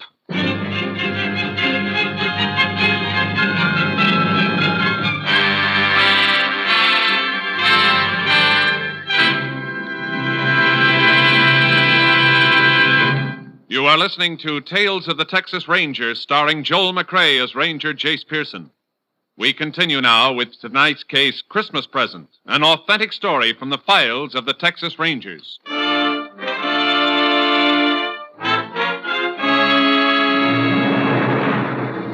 home of Anthony Ross at 124 Petagrosa Street turned out to be a rundown shack on the outskirts of town. A small boy and girl, not dressed well enough against the cold, stopped playing with a mongrel dog as we drove up. They stared at us while we went up the rickety porch, the dog barking at our heels. It's all right, boy. It's all right. Take it easy. Good pup. There's a good... Yeah, what? Oh, Texas Rangers. You Anthony Ross? Yeah? We'd like to come in. Oh, sure. Annie, you and Jim take the dog in the back of the house and play there. Look at those suit boxes, Jace. Yeah, see them. What do you want to see me about? We can start with those boxes on the table. What's in them? I don't know. Just a couple of packages. That's all. They ain't mine. You better open them up, Jace. Yeah. No. Wait a minute. I tell you, they ain't mine. You got no right to... This search warrant says we have. Search warrant? Now, look. Those things ain't stolen. They were rented. Yeah. Couple of Santa suits, all right, Captain. And look, a button missing from the jacket of this one. I don't know what this is all about. Why are you coming Maybe we in can here? refresh your memory. The guard you slugged at the Panhandle Equity Bank isn't expected to live. What? Who was wearing the other suit, Ross? Who was your partner? What are you guys doing to me? I don't know what you're talking about. We're talking about the $63,000 stick-up you and somebody else pulled yesterday. And since you're about 5'10", I can tell you that your partner's about 6'3".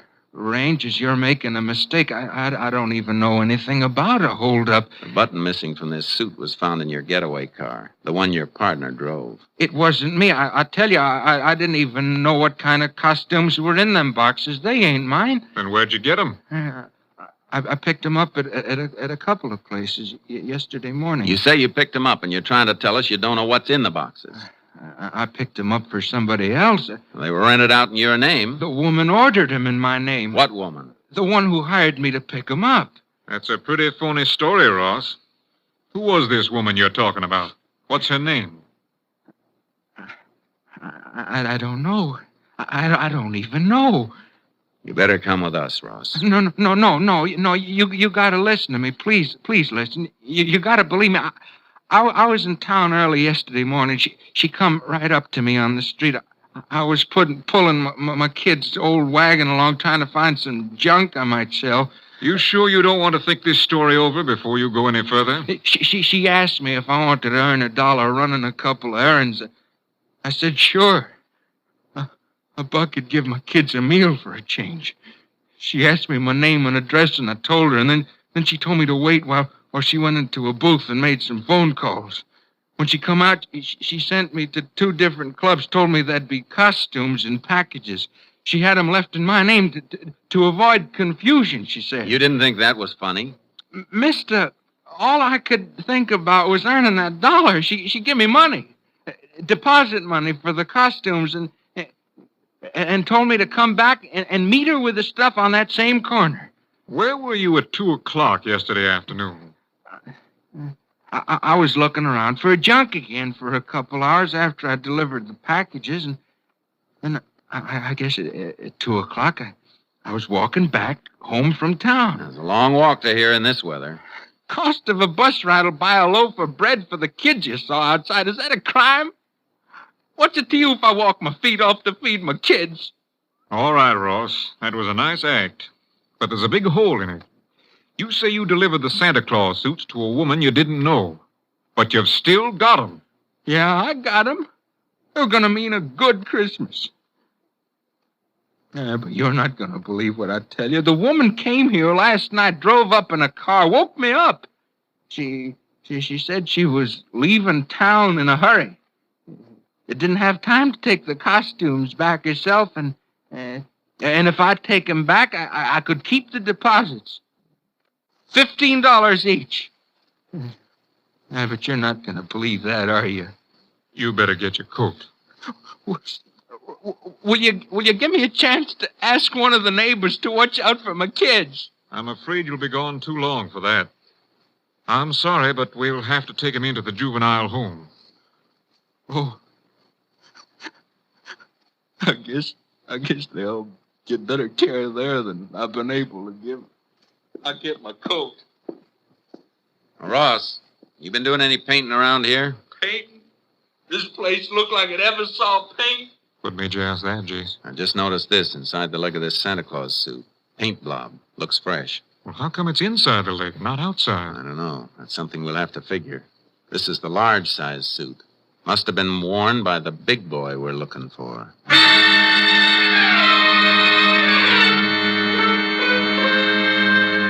The captain and I did a job we hated, dropping the Ross kids off at the juvenile home. Sometimes it's the only thing to do. They cried for their father. Always makes something inside you cry a little with them. We took Ross to the jail and locked him up. Well, that seems to be it, Rangers. By the time he comes up for trial, he should be ready to name his accomplice. That is, if we don't find him before then. I'd go along with that, Chief, if we'd found any money on him or in the house, even a few dollars. Kids got under your skin, huh, Jess? They got under yours, too, Captain. You know it. Yeah, but we got to remember, that bank guard has kids, too. You got any late reports on him from the hospital? Man stationed there says the operation is over. Don't know how it's going to come out yet, though. You might as well go over there and check with the doctors, Jace. I got to get back to company headquarters. Do me a favor, then. You're heading toward Austin. Take the Santa outfits with you and have them sent on to the lab. Get an analysis of that paint in the trousers. Maybe some traces in the boots, too. Well, how come the boots? Well, they're made to go on over regular shoes. I figured that paint stain on the inside of the pants came from a blob of paint on the shoe of the man who put them on. I see. All right, Jace, you want to know the content of the paint and see if lab can run down the source, is that it? Yeah. You working up to some kind of a lead? Maybe. A few things I'm trying to fit together. Maybe they won't fit. If they do, though, you'll hear from me.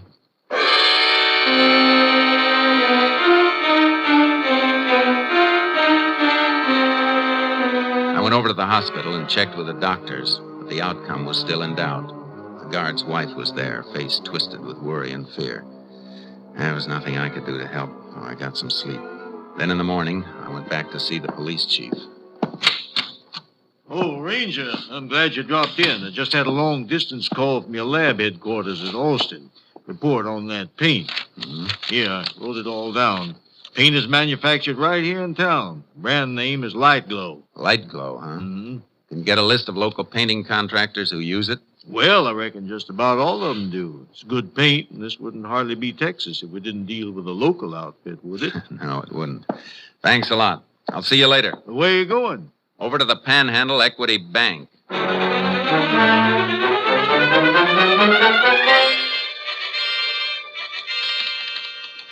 Mr. Peabody, do you know who painted this bank before you opened? Well, there was a contract for the building. Included the painting. I guess that was done on a subcontract. Can you find out from the contractor? Sure, but you mind my asking why? I told you the day of the robbery. Everything was too well planned. Like the men who did it knew the inside of the bank. Yes, I remember you saying that. You think the painters may have? That's what I think. But why not some of the construction men? I've got a reason for being interested in painters. Check it for me, will you?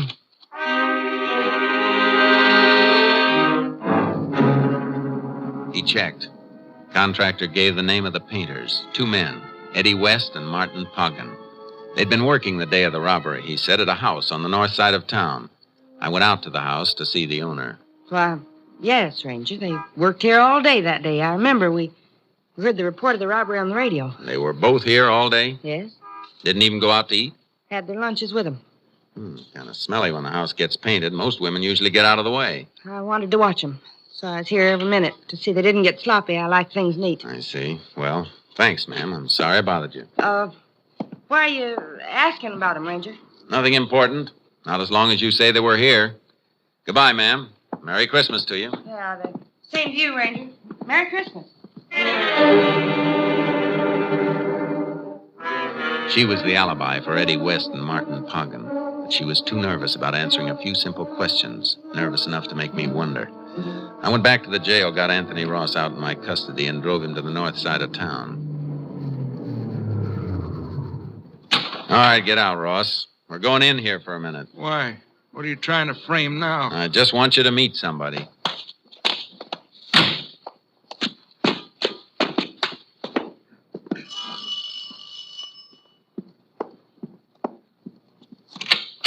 Well, back again, Ranger. I thought we'd...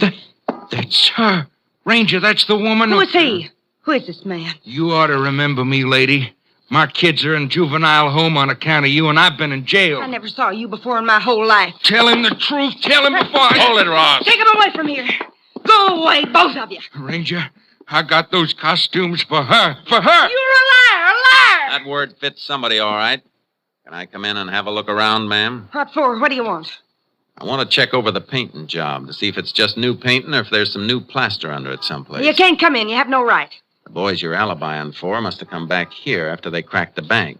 Because you must have picked them up in your car after they ditched the one they're using. I don't know what you're talking about. Wouldn't carry the money on them. Did they cover it up here, safe under fresh plaster and paint until it cools off? No! You can call for a search warrant and wait till a crew comes and tears this place apart. It'll go better for you if you don't try to cover it. The money isn't here. Well, come on. Where is it? It's here, all right. In that wall. Behind the picture. Come on, Ross.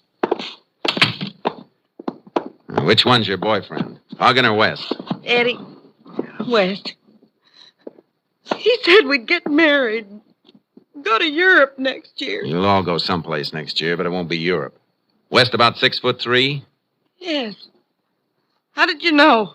I got an early Christmas present. Somebody sent me a crystal ball. As soon as I call the police and dig out that bank money, you're coming with us.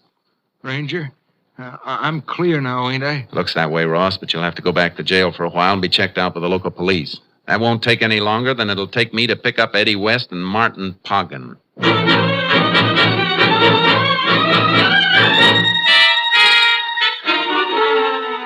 I made my call, then took West's girlfriend and Anthony Ross back to jail. Poggin and West were playing it smart, working right up to Christmas Eve like a couple of house painters would be doing. I found out where they were working, a loft of a warehouse. Local police covered the building while I went in.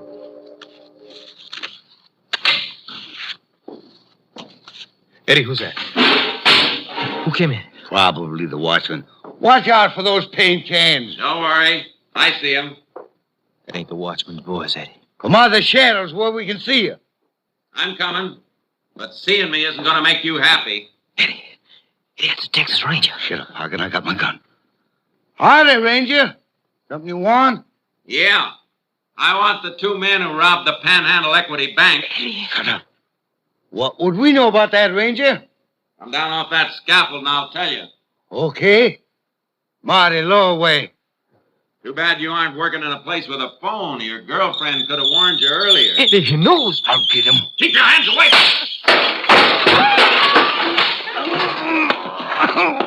I'm hurt.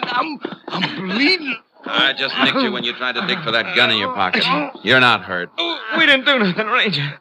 Somebody should have told you that the real Santa Claus gives. He doesn't take. Get up and try this present I've got for you. A pair of handcuffs.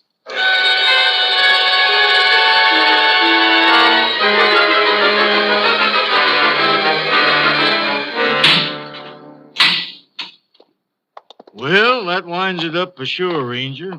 Didn't turn out too bad either. Just hurt in the hospital. Guard passed the crisis. He's going to be all right. You couldn't have better news, Chief. Just in time, too. It's getting dark. Christmas Eve. You let Anthony Ross go? Mm-hmm. About 10 minutes ago. He didn't seem too happy, though. Just like he didn't care. What with his kids in the juvenile home and everything. Judge mightn't even release him if he can't care for him. Ross didn't have a dime. Not even bus fare. It'd take him a couple hours to walk home. Oh, why didn't I think? Well, maybe it's just as well that way. Let me call the judge. And Mr. Peabody, the bank vice president. Mm-hmm. Stores will be open late, won't they? Sure. Why? It'll take Ross a long time to get to his house. Maybe we can get some of your boys to help us and change his mind about Christmas.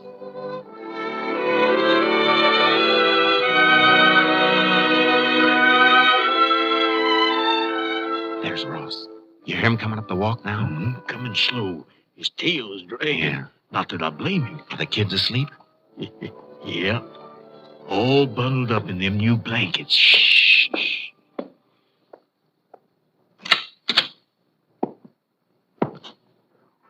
What? Ranger. And the chief. The lights. Lights. They're on. The power company turned them off. Yeah. They sent a man out to turn them on again. What? What's all this stuff? Ornaments. Christmas tree. All those toys and things. Tomorrow's Christmas, Ross. For you and your kids. They're in the bedroom asleep. My kids. You brought my kids back to me. Yes, and there's plenty of grub in the kitchen. And you've got a job. Starting next week at the Panhandle Equity Bank. Just go in and see Mr. Peabody after the holiday. Meanwhile, he sent you a little cash in this envelope. Sort of a Christmas bonus, just like the rest of the employees get. Well, we have to be going. Merry Christmas. Yep. Merry Christmas, Ross. Merry Christmas, fellas. Merry Christmas. And God bless you. Thanks. God bless you.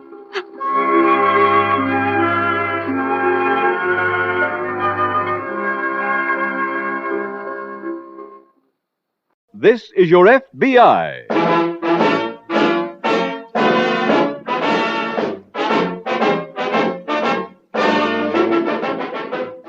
This is your FBI, the official broadcast from the files of the Federal Bureau of Investigation.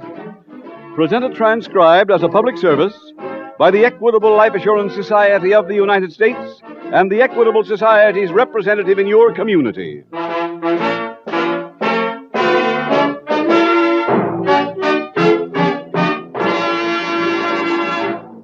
A-H-O. A-H-O. Those are three letters that every husband and wife who are thinking of mortgaging their home should remember.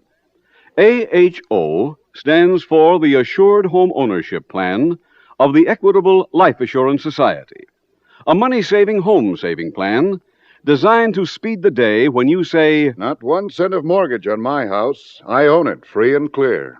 Does that appeal to you? Then please listen carefully in about 13 minutes for full information on the Equitable AHO plan.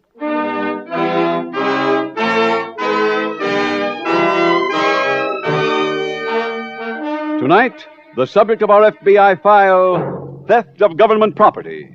Its title, The Old Hat.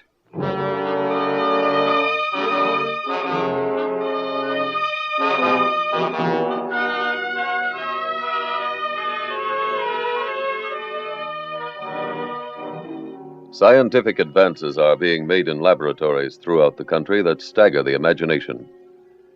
An instrument has recently been perfected, for example, that will measure time to the 100 millionth of a second. Another instrument will reveal the exact chemical properties in a fragment of material smaller than the tip of a needle. Those advancements and others like them are important to every person in the country because science is no longer now a branch remote to human learning, but a direct contributor to the fight against crime. The FBI laboratory in Washington, D.C., the largest crime lab in the world, is used by special agents and local police in every part of the country. Used to help solve cases which only a few short years ago would have remained mysteries. The case chosen for dramatization this evening is proof of that statement.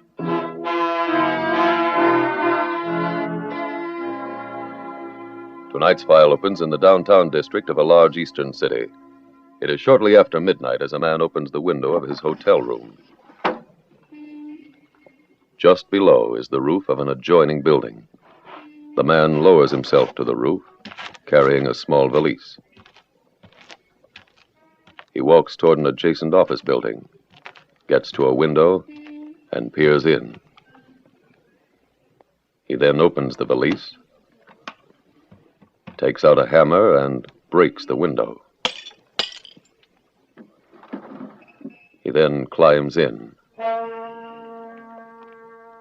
A short time later, the man climbs back onto the roof and returns to his hotel room. He still carries the small valise, but now he has an additional burden, a green metal strongbox which he carefully removed from the safe in the office. The safe he just broke open.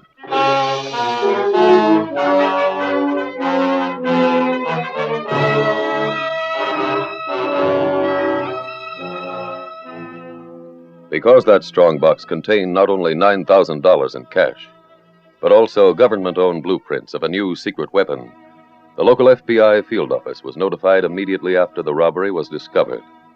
Early the following morning, Special Agents Jim Taylor and Jack Nelson entered the lobby of the hotel. Good morning, gentlemen. Good morning. We're special agents of the FBI. Here are my credentials. I see. Well, what can I do for you? Well, there was a robbery committed last night in the Johnson building.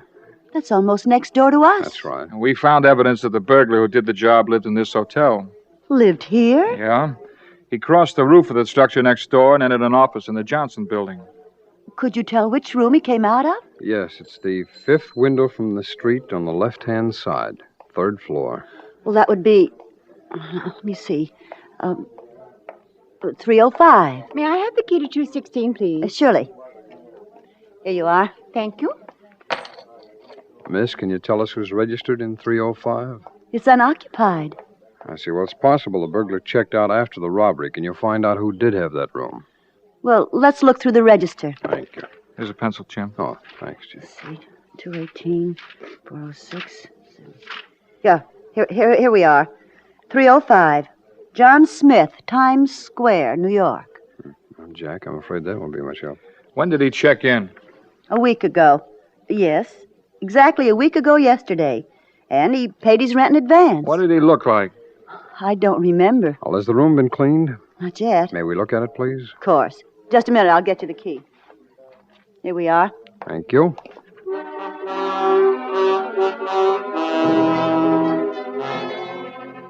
In most instances, your FBI learns the description of a fugitive in full detail.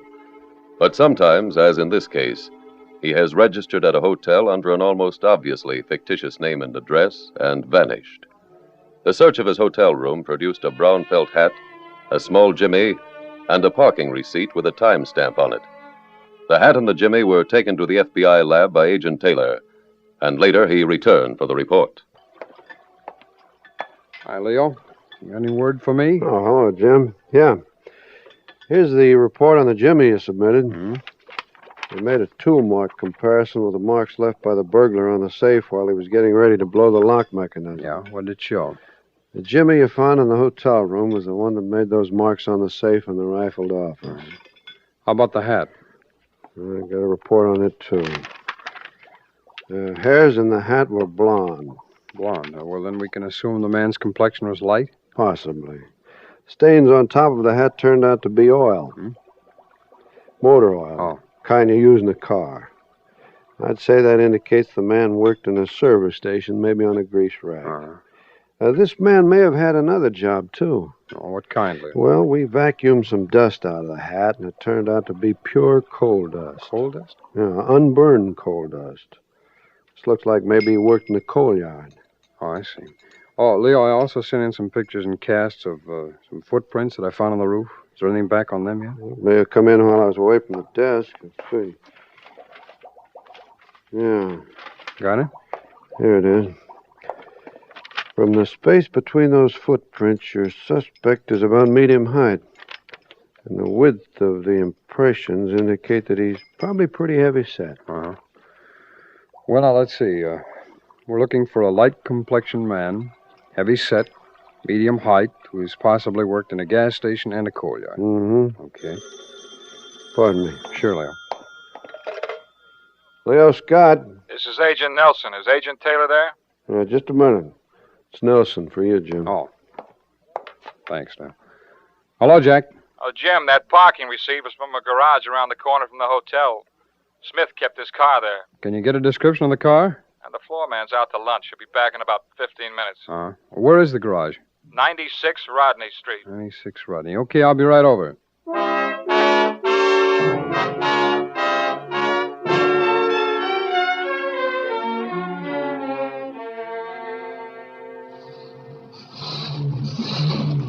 That car was left by a man named Smith in the Hotel Lafayette, around the corner. You remember Smith?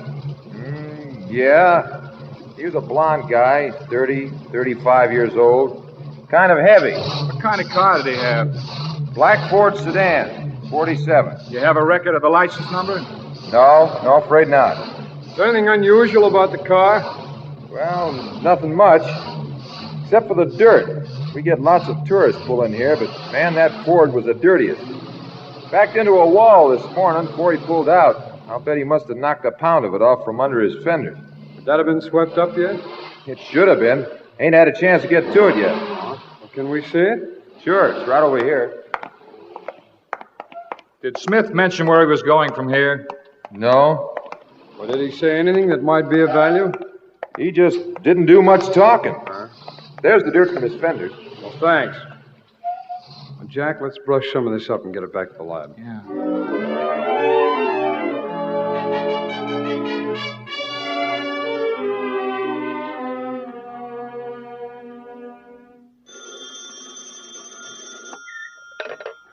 Taylor speaking. Jim, this is Leo Scott at the lab. Yeah, Leo. I checked on that dirt you submitted. What'd you find? Well, first of all, there's coal dust mixed in it. Coal dust. Oh, well, that should tie in with the coal dust from the hat. Yeah, but I also found quite a few bits of a plant called Dionea muscipula. Come again? It's a plant called Dionea muscipula. Uh-huh. I checked on it at the Smithsonian. It's very rare. Found only in the peat bogs along the coast of the Carolinas. Any specific area? Yeah, from Beaufort, North Carolina, to Georgetown, South Carolina. Beaufort, North Carolina, Georgetown. Okay, thanks, Leo. I'll notify the police in every city between Beaufort and Georgetown.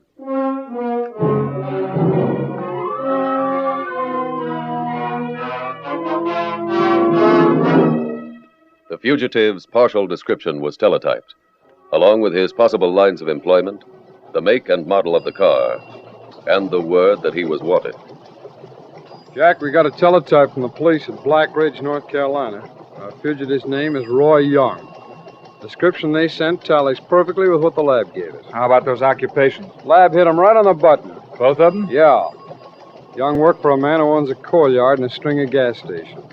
He worked mornings at the coal yard and then afternoons at the station. How about a license number on the car? Well, field office sent it along. They put out a local alarm on the wires for us with the police. Good. Young left Black Ridge about 10 days ago, supposedly to visit a girlfriend in another town. Here? Well, our field office didn't know that. They're trying to get the information for us now. Police at Black Ridge say they've arrested him on several occasions for fighting and disorderly conduct, but there's no other record for him. Hey, there's another message from Black Ridge now. Uh-huh. Re-Hotel, Roy Young.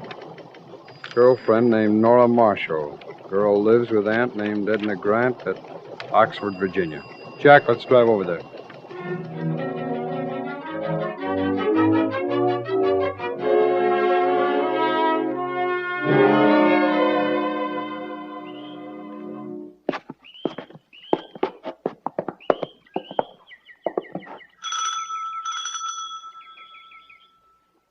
There's no sign of Young's car around the place.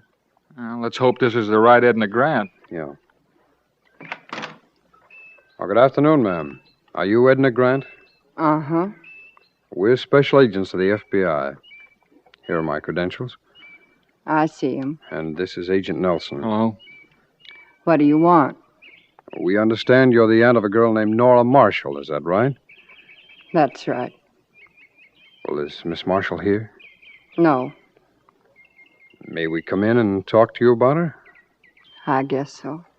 Go ahead, Jack. Ain't got but 2 chairs, so one of you'll have to stand. Oh, that's quite all right. I'm too tired to be polite. Go ahead, you can use that chair. Just shove that stuff onto the floor. I think we'll both stand, thanks. Suit yourself. I'm sitting. Miss Grant, do you know where we can locate your niece? Don't know why you'd want to. I took that girl in and let her share this whole place with me, and you know how she pays me back. She runs off. When was this? Yesterday, I think.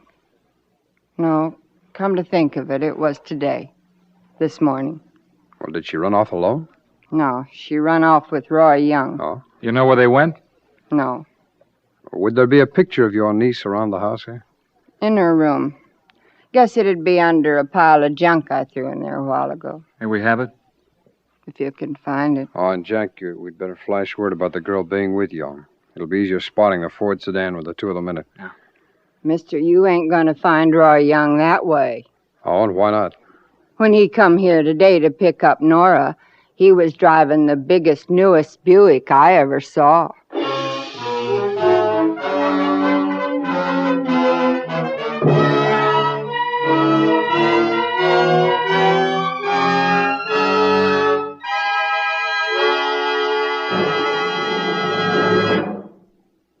We will return in just a minute to tonight's exciting case from the official file, which shows how your FBI helps promote America's security. And speaking of security, here are 3 letters that every homeowner should remember. A-H-O. A for assured. H for home. And O for ownership. The Assured Home Ownership Plan of the Equitable Society, known from coast to coast as America's finest plan of home ownership. And here are 3 very good reasons why. Reason number 1, an Equitable AHO plan gives you a way to pay off your mortgage years ahead of time. Right. This plan was created for folks who don't want to spend a lifetime making mortgage payments. For families whose big goal is to be able to say, no more mortgage on our house. We own it, free and clear. Here's how an Equitable AHO plan can hasten the arrival of that happy day for you. This plan links up a low-cost first mortgage with life insurance protection. 1 monthly payment taking care of both. Thanks to the insurance element, a constantly growing cash loan fund is created. Year by year, the mortgage grows smaller and the cash loan fund larger until it's actually big enough to pay off what's left of the mortgage. This explains how hundreds of AHO families pay off their 20-year mortgages in about 14 years. That's 6 years ahead of schedule. Reason number 2 why you want to look into an Equitable Assured Home Ownership Plan. If the owner dies, his widow doesn't inherit a mortgage. She inherits the home, free and clear. And that's only half the story. For the Equitable Society not only cancels the mortgage, but also returns to the widow every cent her husband had paid to reduce the principal. Last but not least, an AHO mortgage plan draws interest at 4%. So, for many reasons, a man may consider himself lucky if his health, age, income, and the location of his home enable him to qualify for an Equitable Assured Home Ownership Plan. For full information, see your Equitable Society representative or write care of this station to the Equitable Life Assurance Society. Remember, the sooner you start an Equitable Assured Home Ownership Plan, the sooner you'll be able to say, no mortgage on our home. We own it, free and clear.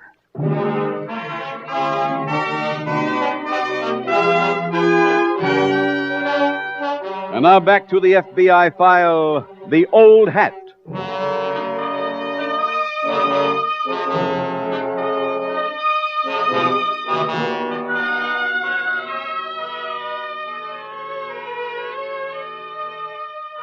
As you have seen illustrated thus far in tonight's case from the files of the Federal Bureau of Investigation, science is building a wall around the criminal. Every part of the FBI laboratory contributes to that wall, and so does every technician, whether his work is in firearms identification or tool mark examinations, hair and fiber examinations or chemistry, petrography or document analysis, toxicology, serology, or any of the other sections. However, science cannot do the job alone. It still takes trained investigators to apprehend a criminal. Trained investigators who possess experience, common sense, and the willingness to work hard.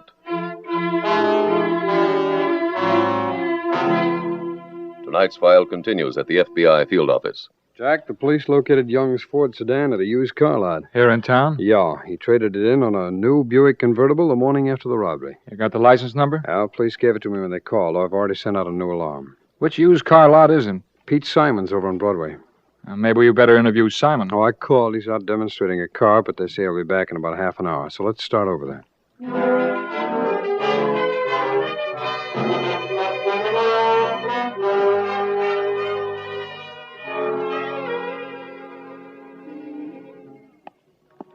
Well, Mr. Taylor, glad to see you again. Always glad to see an old friend. Thanks, Mr. Simon. Oh, Mr. Simon, this is Agent Nelson. Hello. Glad to know you, Mr. Nelson. Any friend of Taylor's is a friend of mine. You want to pick yourself up a little car? I got a beauty this morning on a train. No, Mr. Simon, we're on business. Well, I'll go quietly. Mr. Simon, you sold a dark green Buick convertible the day before yesterday to a man calling himself John Smith? Yes, I remember him. Paid me all cash. We'd like to locate Smith. Did he mention anything about where he was going? No, but I expected him back before this. Oh, why? He left some medicine. It's right here in my desk. Here we are. While we were closing the deal, he took a pill and walked over to the cooler for a drink of water. When he came back, he paid me and went off without them. I'll label, Jim. Yeah. Well, if you hear from Smith, will you please call me? Hate to lose a customer that way, but I will. Thanks, Mr. Simon. Well, Jack, let's take these pills back to the lab.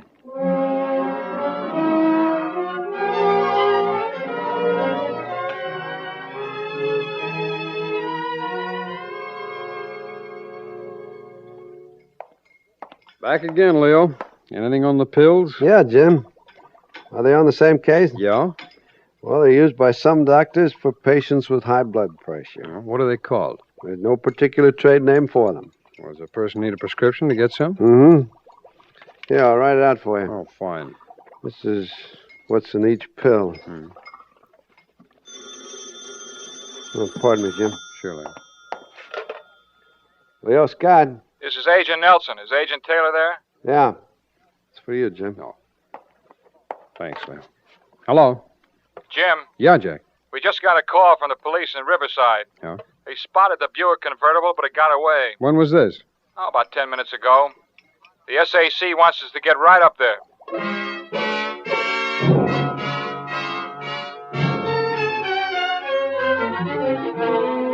The two special agents flew to Riverside. They supplied each drugstore with a copy of the prescription for the pills. Within a matter of hours, one store reported an order in the name of a customer named John Smith. The pills were to be called for. Agents Taylor and Nelson sped to the store and waited. Jack, look. The prescription counter. Come on. Oh, just a minute, please. You talking to me? Yes, Miss Marshall. How do you know my name? We're FBI agents. What do you want with me? Roy Young. I don't know anybody named Young. Your aunt told us different. My Where aunt, is he? I don't know. That bottle of pills there is for Young. I don't know where he is. Is that your final answer? Yes. All right. You know you might be charged with a federal crime. What for? I didn't do anything. You knew Young committed a crime and you're helping him hide. I didn't know about any crime. Miss Marshall, if you were assisting Young to escape arrest, you might be charged with harboring a federal fugitive. Roy promised me I couldn't get into trouble. Well, he lied to you. I don't want to go to jail. Then where is he? At a motel just outside town.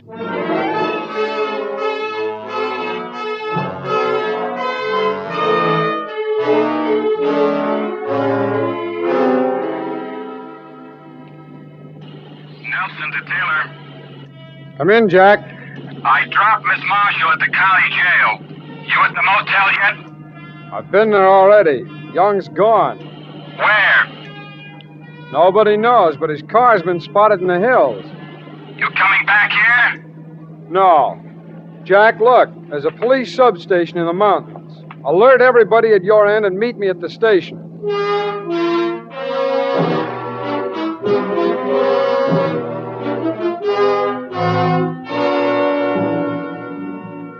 At the police substation, a huge map of the area gradually became studded with pins. Each one representing a report flashed in on Young's car. Every call came from a point in the mountains higher than the last report. Now a pattern was beginning to emerge. If Young kept climbing, he'd come to the ridge road, a highway across the peak of the mountain, a highway from which there was no turning off. A police plane took off and cruised over the mountain looking for the car. Deputies from the sheriff's office began climbing the opposite face of the mountain. If Young knew his way, he might still avoid being trapped by staying off the ridge road, by keeping on main highways. Jack, forget about the map. Why, Jim? Young's been spotted by the plane. He's on the ridge road.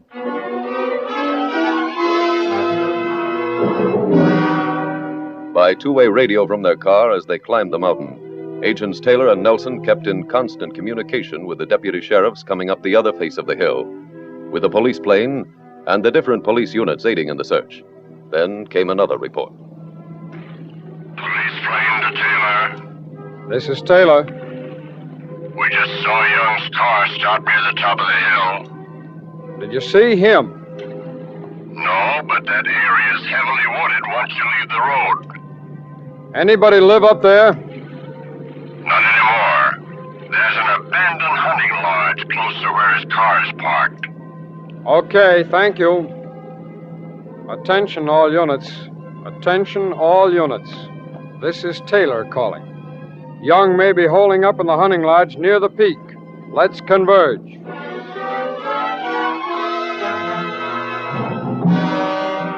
Now the circle of law enforcement officers around Roy Young was getting smaller and smaller, closing in slowly until the hunting lodge was surrounded. We're running out of cover, Jack. Yeah. We better hold it. I'll let him know we're here. Young! This is the FBI! Come on, hands up! Come out with your hands up! Can you hear me? I guess he heard us. Shots came from that lower window. Yeah, and he hasn't located us. He was firing wildly. Yeah. Jack, let's move to the right there, closer to the window. Huh? Okay.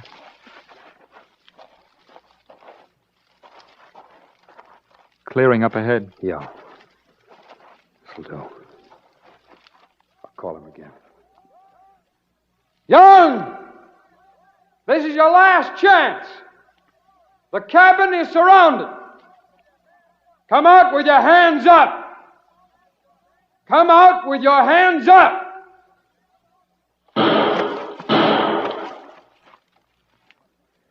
Should we try tear gas? Well, let's wait till we get across the clearing. You ready? Yo. Let's go.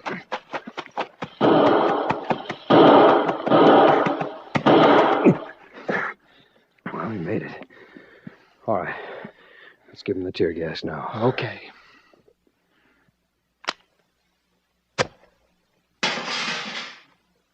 That ought to bring him out.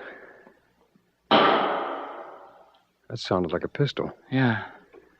I'm going for the door. Wait here.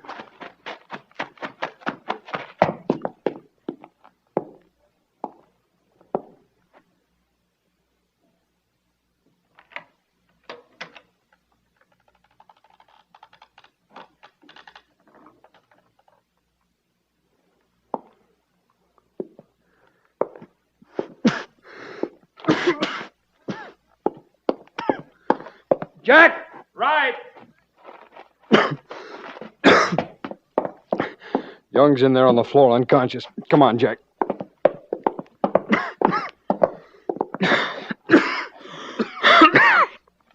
Gas knocked him out. No. Oh, it wasn't the gas that got him, Jack. He used that last shot on himself.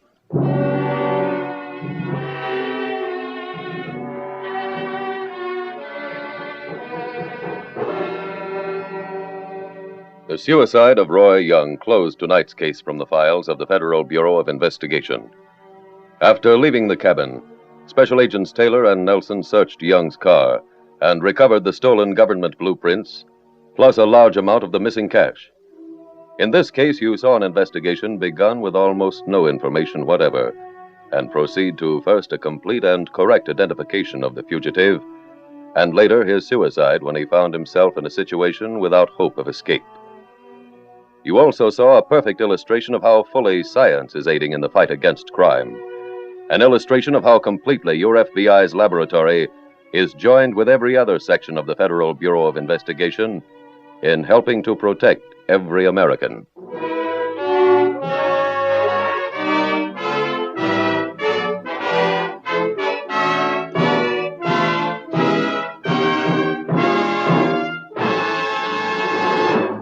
Now, a quick review of two advantages of the Equitable Assured Homeownership Plan. First, the mortgage bears interest at 4%. Second, the plan provides for a cash loan fund that may be used to pay off a 20-year mortgage in about 14 years. For further information about the Assured Homeownership Plan, see your Equitable Society representative or send a postcard care of this station to the Equitable Life Assurance Society.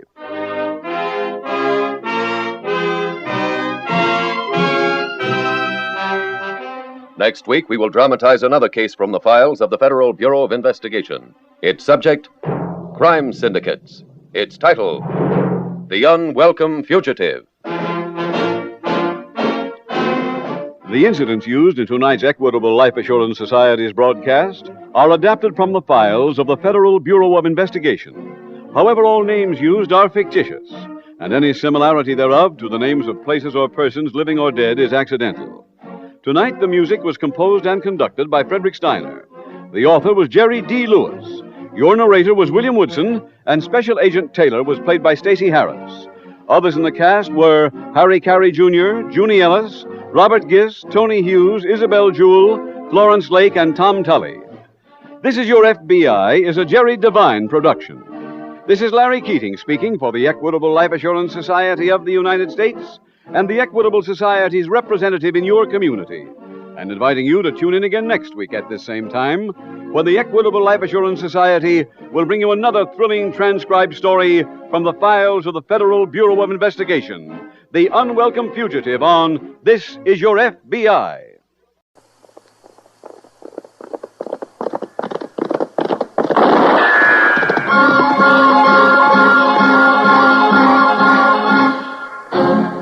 Around Dodge City and in the territory on West, there's just one way to handle the killers and the spoilers, and that's with a U.S. Marshal and the smell of Gunsmoke.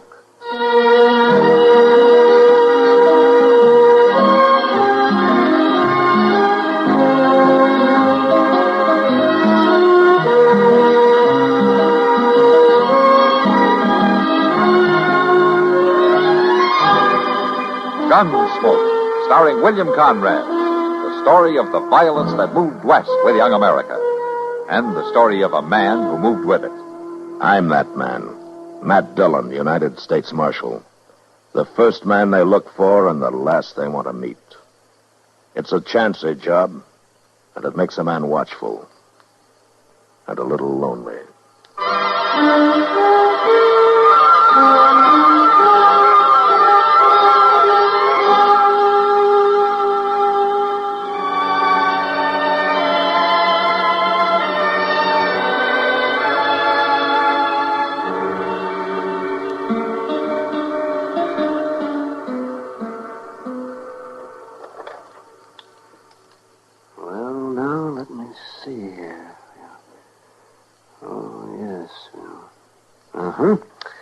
Hand me those forceps, will you, Matt?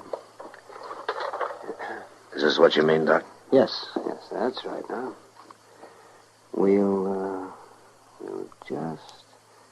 Yeah. Well, at least we got the bullet out. What do you think, Doc? Well, I'm not the good Lord, Matt. Maybe, maybe not. Any, chance of me talking to her now? No, not for half an hour or so. Until the chloroform wears off. Just think of it. 60 miles on horseback. With a bullet in it. I tell you, Indians have got more endurance than any race alive. Yeah, but Sochi's only half Indian, Doc. And that's what worries me. She couldn't give you any description at all, huh? Now, Matt, you know that all white men look alike to an Indian. She said she'd know him if she saw him, though. And she kept saying it until she passed out. Yeah, I'll bet she'd know him. He shot her husband down right in front of her and then tried to kill her when she ran. Well, there can't be too many white men in the Choctaw Basin this time of year. Well, whoever did it, you get him, Matt. A little slip of a girl. Pretty as a fawn. 60 miles and bleeding all the way. Dillon? Yeah, what is it, Chester? We got an answer to that telegraph, Mr. Dillon. No? Yeah, the garrison commander at Fort Cougar Pass says only 3 men gone into the basin from the west since the thaws. 3, huh? Does he know any of them? Well, he didn't say so. More than likely they're trappers shortcutting down from the hills. Well, if they haven't come out this end, it's one of those 3. Nobody winters in that basin except a few Indian families like Sochi and her husband. Well, we could find out from Ben Taylor there at Laurel Grove Trading Post. That's where they'd have to come out at. Doc, I'll be at the jail if she comes to. All right, man. Doc, Miss Kitty's out in the other room. She wants to know maybe can she help. She sure as the dickens can. You send her in, Chester. All right. Come on, Chester. I'll go out with you. How is she, Matt?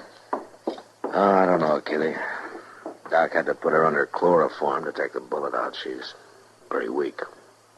It's Sochi, isn't it? The half-breed girl who married Walking Deer last spring? Yeah, that's the girl. Yeah, I remember seeing her around Dodge. She's a lovely little thing. Just beautiful. I guess maybe that's what caused it, Kitty. What do you mean, Matt? What happened? Well, all I know is what she managed to tell Doc when she stumbled into his office. Seems that some white man rode into their winter camp up in the Choctaw Basin and asked her and her husband for something to eat. When they gave it to him, he hauled out a gun and killed Walking Deer and then fired a shot at her when she ran for a horse. But she got away. Hanging's too good for whoever did that. Maybe, but it'd do in a pinch. Matt, was she able to describe him? Not so far, but she's sure she'll know him if she sees him again. Then you make sure she does see him, Matt. I was kind of planning to. Oh, look, Kitty, I think Doc could use some help in there. Oh, yeah. I figured he could. That's why I came over. I'll see you later, Matt. Yeah. It could be any one of them three men, Mr. Dillon. Uh-huh. Pretty hard to tell which one to bring in. Well, there's one way to tell, Chester. How's that? Ride into the basin, round up all three of them, and bring them back here to Dodge. That might take some doing, Mr. Dillon. Yeah, you're right, Chester. It will take some doing.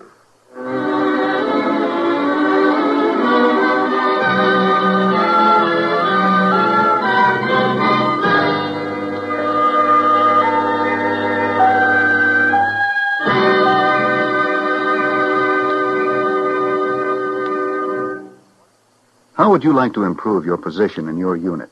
Or perhaps you'd like a change in classification. Well, a step in the right direction would be a course with the United States Armed Forces Institute. Yes, a course with USAFI is an indication of your desire to improve yourself. In the past 20 years, USAFI has proved conclusively that men who use their off-duty time constructively are more proficient in their military duties. See your education officer about a USAFI course.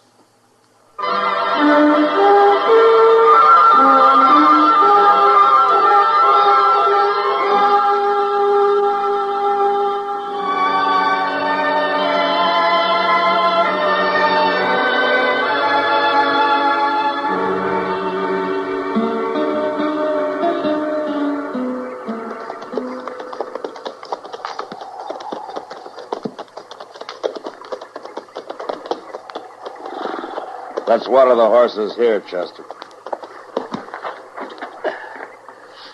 We may have to leave the creek pretty soon to take a look up some of those ravines. All right, sir, Mr. Dillon.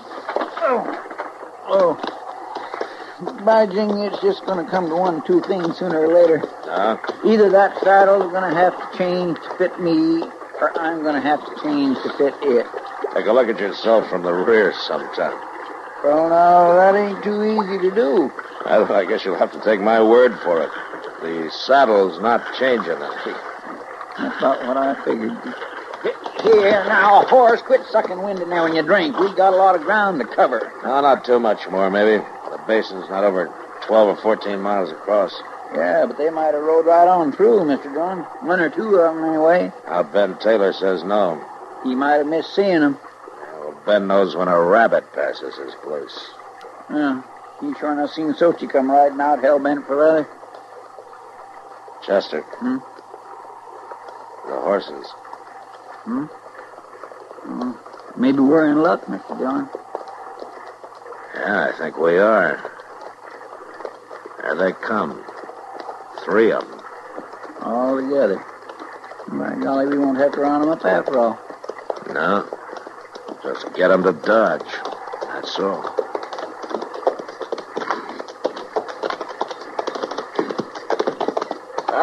howdy, gents. Thought we had this basin all ourselves. You did until this morning. How are you?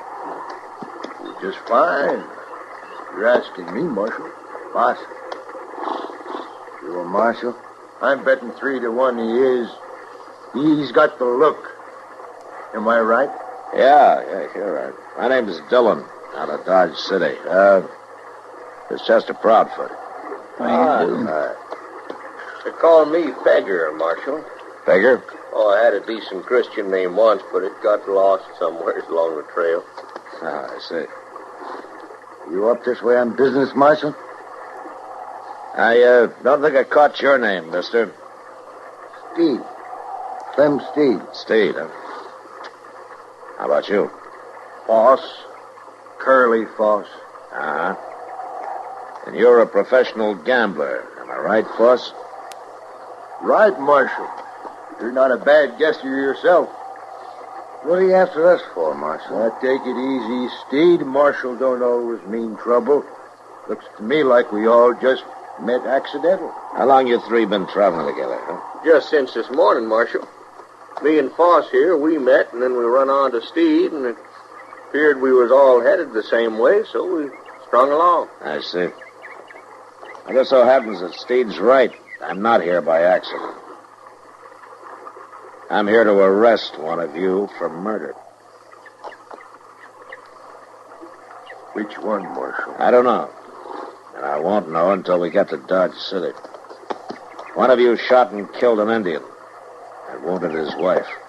You figure she could identify one of us. Is that it? Something like that, yeah. So you gonna take our guns away? Nobody's fool enough to shoot a marshal in front of 3 witnesses. Maybe none of us done it, Marshal.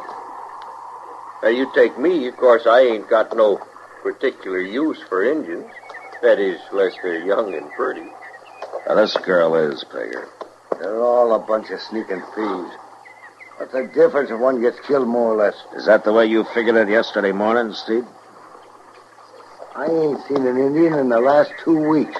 Well, you're gonna see one tomorrow in Dodge City. Marshal, suppose we was to object to that. Are you objecting, Foss? No, just wondering. Uh-huh. Anybody else wondering? All right, let's ride.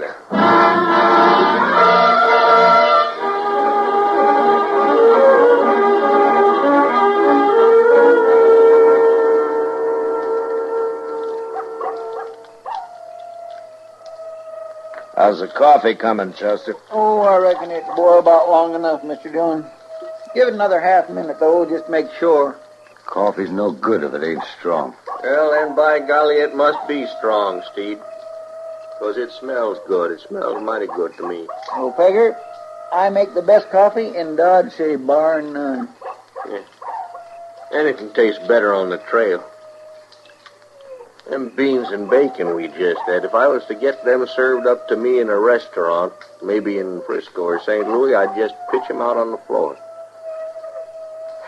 Come to eat them here by the fire. They tasted pretty good. Well, no, I like beans and bacon in a restaurant, as far as that goes. Chester, you just like to eat. It doesn't make much difference what. Well, no, there's some things ain't fit to eat. And one of them's Indian grub. No dog would eat the stuff they do. He didn't eat their food, Steve. He just asked for it to get them off their guard. Who asked for it? Now, look here, Marshal. I ain't even seen no Indian. I didn't say you had. Well, anyway, good food and good drink now. Man can't ask for much more than that in life. Oh, I know. The river boats is where you find the best. I used to run a faro bank on the Delta Queen between New Orleans and Memphis.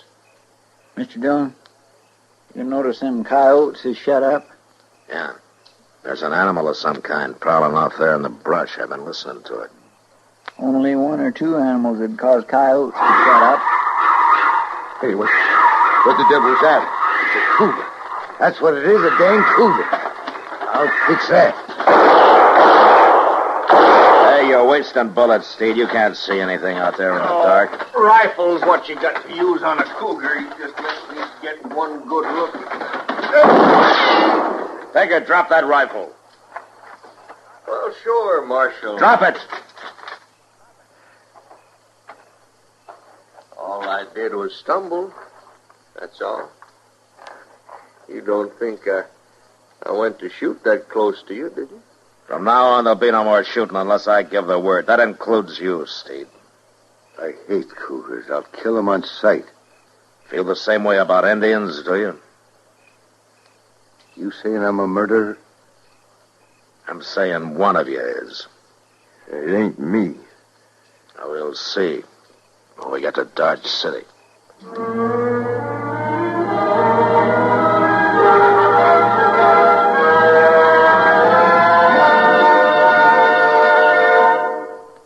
You can lead a horse to water, but you can't make him drink. Old Dobbin must decide that for himself. Similarly, we can lead you to the font of knowledge. We can tell you how, when, and where, but it's up to you to make the next move. As a member of the United States Armed Forces on active duty, you have the opportunity to continue your education through the United States Armed Forces Institute. The courses are varied and practically unlimited in scope. There is something for everyone. Your education officer has a USAFI catalog available. Sit down and discuss a correspondence or group course with him. It's your opportunity to increase your power through knowledge with USAFI.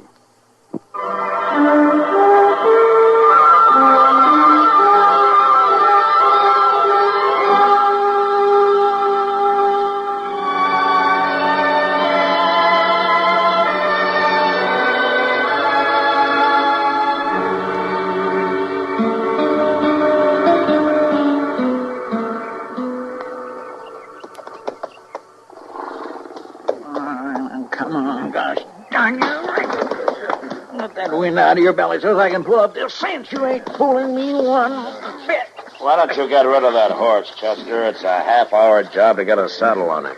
Yeah, but once it's on, he's a mighty fine mount, Mr. Dillon. Just as steady as a rocking chair. Come on, breathe, you wall-eyed bag of bones. What about the rest of you? You ready to move out? Anytime you are, Marshal. Let's get started. I want to get into town and get this over with. That's only about a 3-hour easy ride from here, Steve. What are you getting so spooky about, Steve?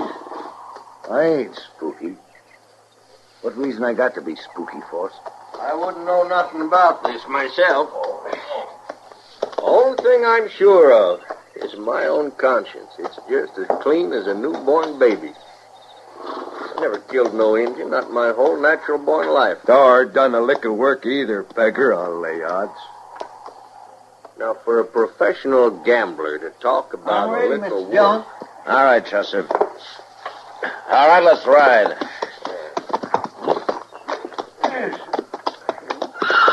Hey, hold on to that brute of yours, Steve. He tried to savage me.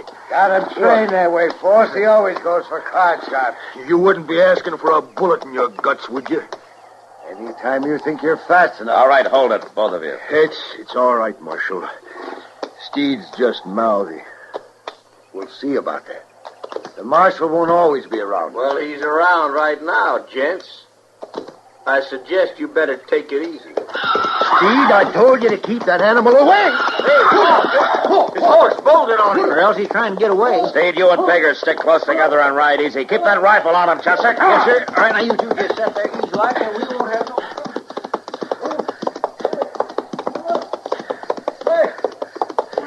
Boss! Pull him in! I can't. One bridle rein broke. He's got the bit.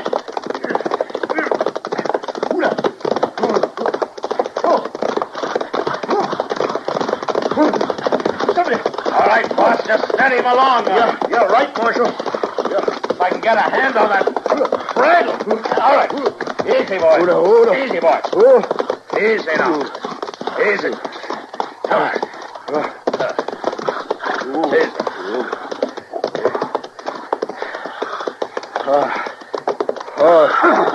Thanks. Where were you heading, Foss? Oh, you ask the horser. Or Clem Steed. He done that on purpose. Maybe.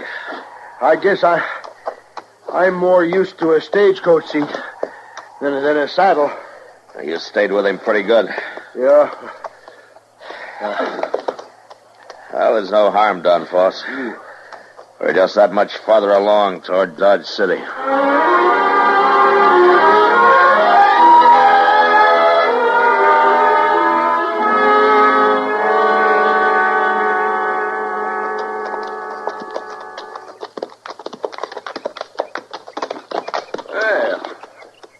There's that famous Boot Hill, huh?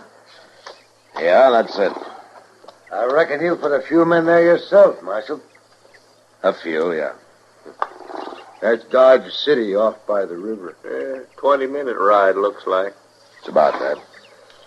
Down there, one of them shacks, there's an Indian girl waiting for us. Waiting to help you plant one of us there on that hill. All on account of some savage.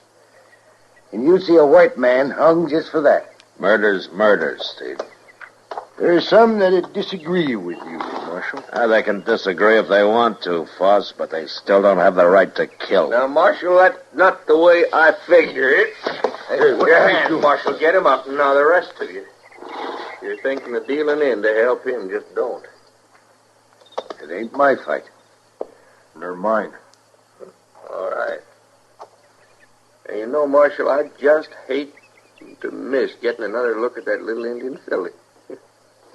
Prettiest I ever saw. You admit killing her husband, Pegger? And shooting her? I wouldn't have hurt her. She didn't run. Just lost her head when she seen me kill him. All right, Pegger, you're under arrest. What? That's kind of funny, seeing as how you're under my...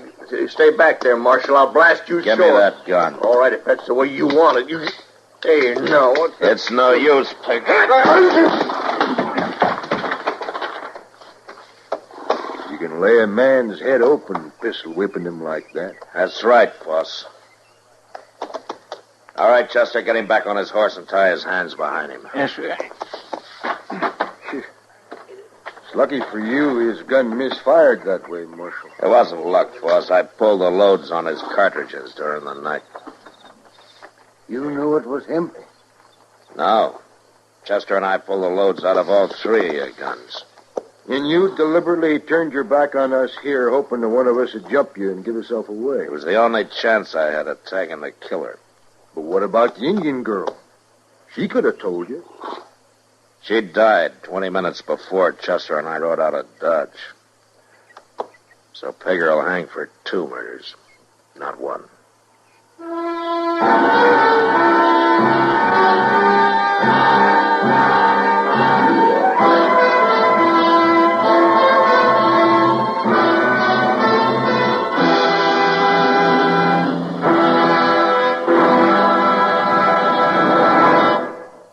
This is your FBI.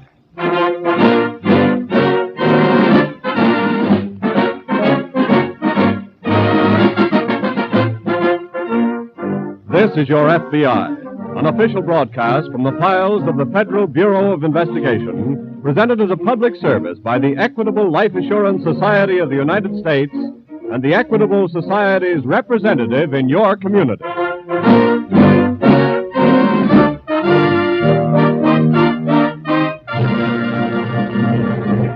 In about 14 minutes, the sponsor of this program, the Equitable Life Assurance Society of the United States, will have something important to say to homeowners. So, Mrs. Housewife, if your husband is not listening to this program, better send one of the children to fetch him. Tell him he's going to hear about America's finest plan for home ownership, a plan that can save you money.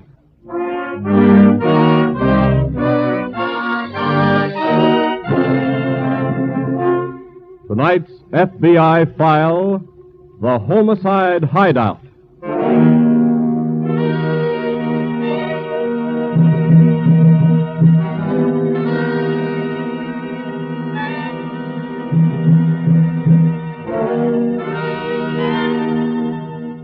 It has been said that there is honor even among thieves.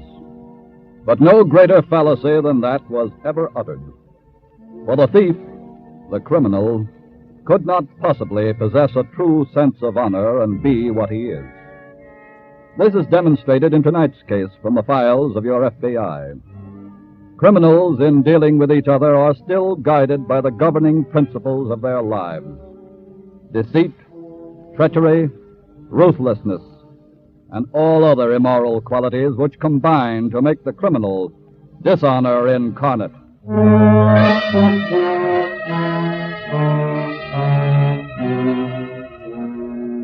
The weather-beaten old farm, half hidden in a clump of trees, is dark and gives no sign of life within.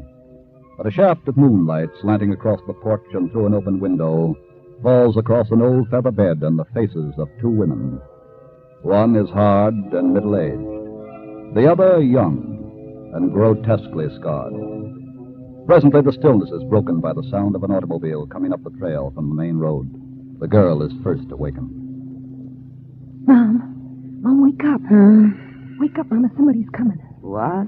I said wake up. There's a car coming up from the main road. Listen.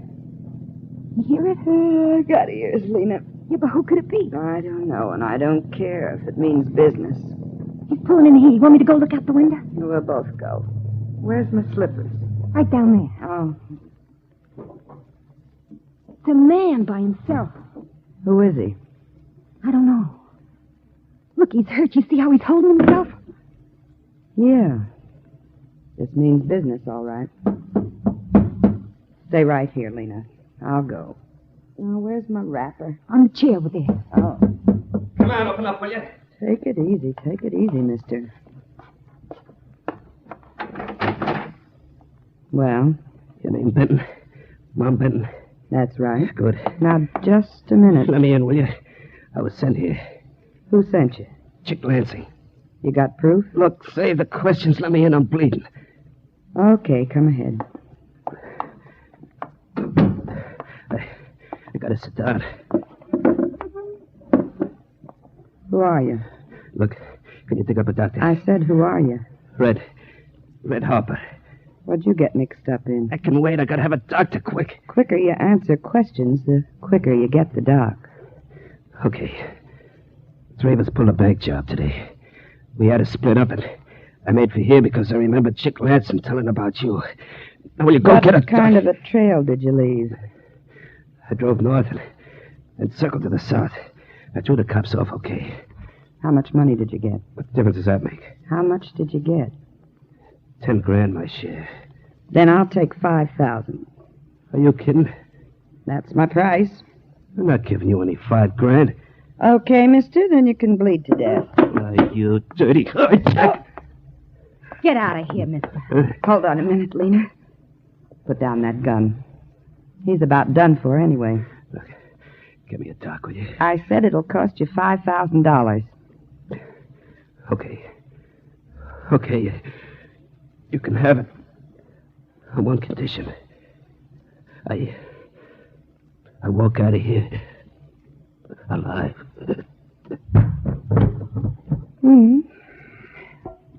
Give me a hand with him, Lena.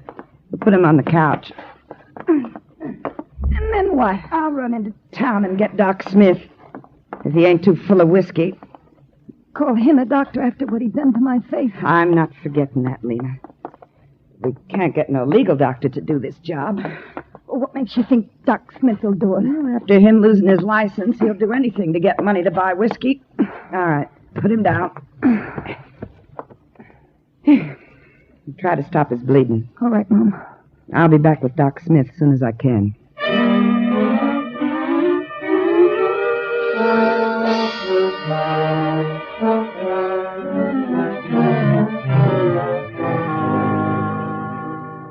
In the Cincinnati field office of the FBI, some 100 miles away, Agent in Charge Willard sits at his desk waiting for a particular phone call. At noon, 3 bandits had held up the National Trust Company and escaped with nearly $30,000. 2 special agents were assigned to the case, but as yet Willard has received no word from them. It is now shortly after 9 o'clock. Willard speaking. This is Lynette, Mr. Willard. Well, it's about time, Lynette. What happened to you and Russell? We picked up a hot trail right after we got to the bank and didn't have time to report. What kind of a hot trail? We just now caught 2 of the bandits. What? We nailed them in a little hotel room. Good work. What about the other one? He's still on the loose. How? He's got the stick-up car. Oh. What do you want us to do? Have the bandits talked any? Not yet. Discuss the fact with the U.S. attorney and arrange to file charges. Okay. Get a description of that car and the third man. I'll wait here for you. Right.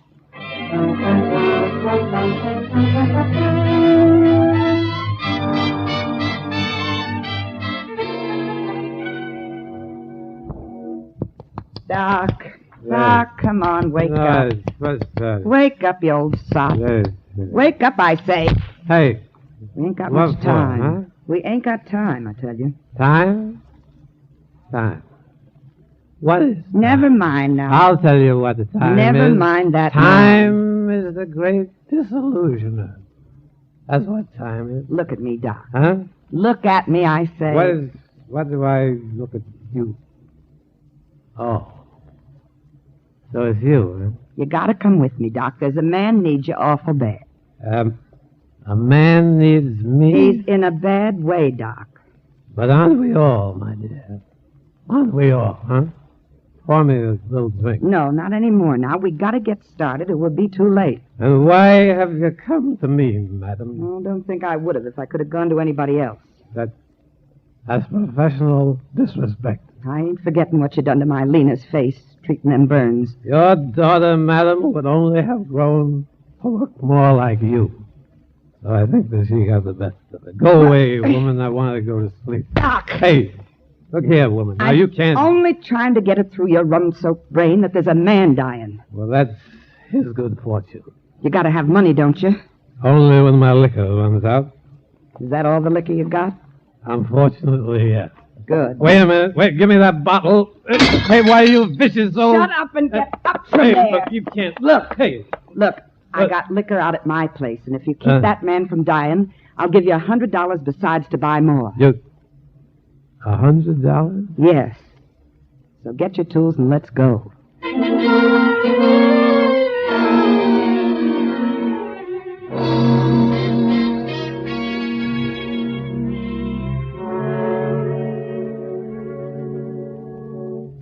May I come in, Mr. Willard? Yes, come ahead, Leonard. Where's Russell? I left him giving all the details on the bank robbery to the U.S. attorney. Did the 2 prisoners furnish any information? They sure did. Did they identify the man still at large? His name is Red Harper. Here's his description. Harper, eh? And here's the description of the car he got away in. Good. We'll put out a wanted notice right away. We may not need it. Why not? Harper may be at a certain fugitive hideout about 100 miles from here. How do you know? One of the 2 bandits we caught said Harper was pretty badly wounded and may have made for the hideout to get fixed up. You know exactly where the place is? It's a farm run by a woman and her daughter. And I think I can find it from what the bandit told me. Good. I'll get the alarm out anyway, and then we'll get started.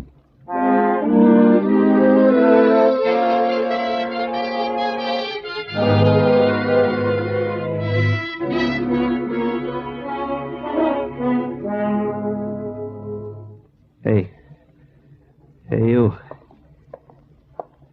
You want me? Yeah. I thought your old lady went to get a doc. She did.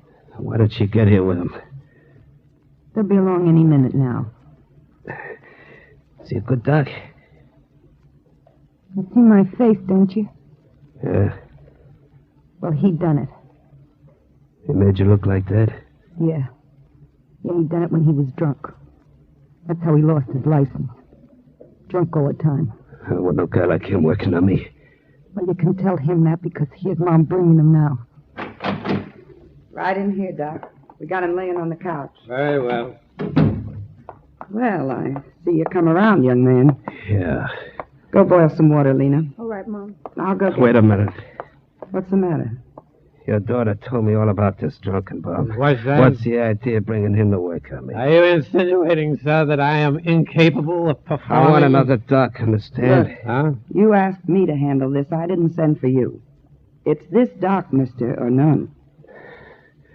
Okay. You promised me a drink, madam. Oh, yeah. Here's the jug. Thank you. I'll go help Lena. I'll be right back. Doc, Yes? I want to talk to you a minute. Without them. We got time, ain't we? What's troubling you? Close that door. Just a minute. Quit drinking that stuff and close that door. Very well. Okay. Look, Doc, listen to me. You're the only chance I got. Chance? What a fickle whence chance is. By her we're born, by her we live. Never mind that stuff. Listen to me. I got a proposition. You can't proposition with chance. I'm talking about you, Doc. I don't know how much she was going to give you for this job, but if you don't drink no more of that stuff, you can make a bundle. Oh, what's that you say? Here's my proposition. Yeah? She was going to stick me $5,000. Probably give you only $50 or $100. But if you'll get hold of yourself and fix me up okay, we'll cut her out of it. And I'll give you $2,000. Yes, fine. Let's drink to $2,000. Put down that jug. It's truly a wonderful anesthetic, this. Doc, lay off that booze, will you? This is one more, sir. You see, it renders man insensible to the pains of his conscience. Doc, will you lay off? It renders man insensible. Doc. Mom. Hey, Mom, come here, will you? What is it? Passed out. Now you gotta get another doc. Lena. Huh? Hand me one of them rubber gloves the doc used, and that knife he operates with. Okay. Here, Mom.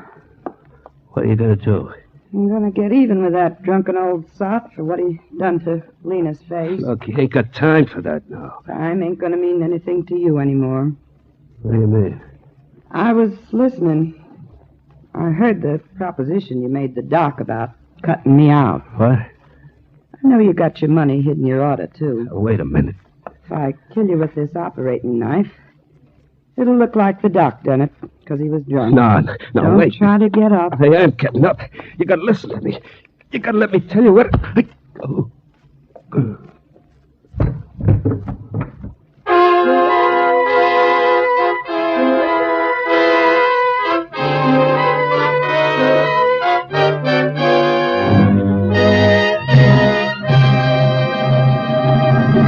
And now, before the FBI file on the Homicide Hideout resumes, as it will in just a moment, here's that important message for homeowners and home buyers. This week, I asked an Equitable Life Assurance Society field man what was the one ambition shared by more Americans than any other. Well, he thought a moment and answered, "A man wants to say, 'This is my home. I own it.'" Yes, that's the typical American ambition. That's what most of us work and save for, a home of our own. And that's why there's nothing in the Equitable Society that gives us deeper satisfaction than our assured home ownership plan. A plan which offers you 5 important advantages. 1, the mortgage is canceled, paid off in full if owner dies. And besides, every dollar previously paid on principal is returned in full to the widow along with the canceled mortgage. 2, a special cash fund is built up, ready to be used if financial emergencies threaten the home. 3, this cash fund increases as the mortgage shrinks. It can be used to shorten the term of the mortgage. Pay off a 20-year mortgage, for example, in as little as 14 years. 4, mortgage interest not at 6%, not at 5%, but at only 4%. 5, liberal allowance to cover title search, lawyer's fees, and other closing costs. No broker's commission, no bonus charges. Well, frankly, there is no other plan like this anywhere. The Equitable Society calls it America's finest plan for home ownership. It protects you against the 2 major hazards of home mortgages, death and hard times. So if you're planning to buy or build a house, or if you now own a home, get complete information on the Assured Home Ownership Plan from your Equitable Society representative. That's the Equitable Society. EQUITABLE. The Equitable Life Assurance Society of the United States.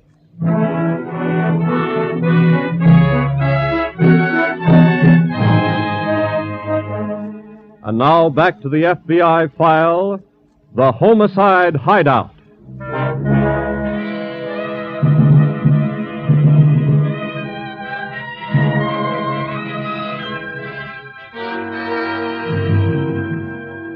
We repeat, no greater fallacy was ever uttered than there is honor even among thieves.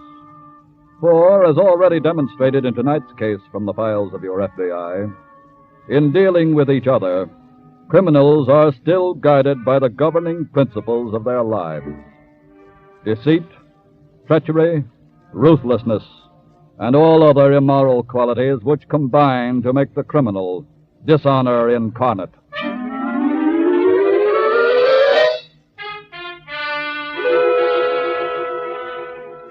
Shortly after the killing, Agent in Charge Willard of the Cincinnati office of the FBI and Special Agent Lynette reached the farm where they had reason to believe the wounded bank bandit Red Harper was hiding out. Inside, they found the man known as Doc Smith sitting on the floor in a daze. He was wearing a pair of rubber gloves. His right hand held a bloody scalpel. A few feet away lay the body of the bandit, Harper. Smith is just concluding a hazy account of events. Well, I remember the woman bringing me here to operate on that man. Yes? But after taking 2 or 3 drinks from a jar of liquor... The jar that's broken on the floor here? Yes, and after that, I don't remember anything else. When the woman drove into the village for you, were you intoxicated then? I'm intoxicated most of the time, Mr. Lanner. And you're a doctor? I was a doctor. Is liquor the reason you're not a licensed doctor anymore? Yes. You say you don't even remember preparing to operate on that man? No, I don't. But judging from the rubber gloves I'm wearing, it seems evident that I did prepare to. It also seems evident that you killed him. I haven't examined the body since I came to. His throat was slashed. Well, then I guess I'm guilty. Yes, it's possible that you're not. What? The woman and her daughter are gone. They left in this bandit's car, and apparently with his share of the loot from the bank robbery. Yeah, but even You're wearing the rubber gloves, all right, and holding the bloody scalpel, but... You passed out from the effects of liquor, right? Yes. You would hardly have gotten up, put on rubber gloves, cut the man's throat, and lay back down again beside that broken jar, then. What do you think, Lynette? I think you're right. They could have killed him, put the gloves on you, Doctor, put the scalpel in your hand, and left you to take the blame for the murder. Well, I'm sure they hated me enough to do that. Why? Well, you see, the girl's face was hideously scarred from burns which I treated when I was drinking. I see. Lynette. Put out a wider alarm on that car and include the woman and the girl this time. Okay. And for the time being, Doctor, you'll remain in our custody.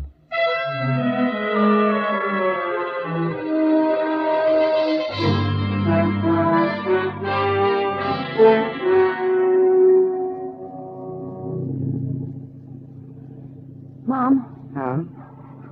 What do we tell Uncle Walter when we get to Detroit? Well, it ain't strange for relations to go visiting each other. Yeah, but he won't know how come we got a car like this. He ain't gonna know about no car. I'll fix that. Well, what about all the money we got? It's ours. We ain't gonna tell him nothing about it.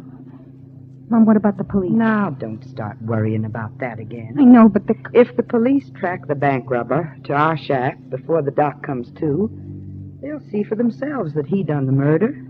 Yeah, but what if the doc comes to before the police get there? Well, he's bound to think he done it and run off. Then the police will be looking for us. They ain't a-gonna find us. I hope you're right. Of course I am. Mom. Well? We got lots of money now. And I was thinking maybe... Thinking what? Maybe one of those good doctors in Detroit could do something about my face. Sure. We'll find a good doc who'll make you just as pretty as I am.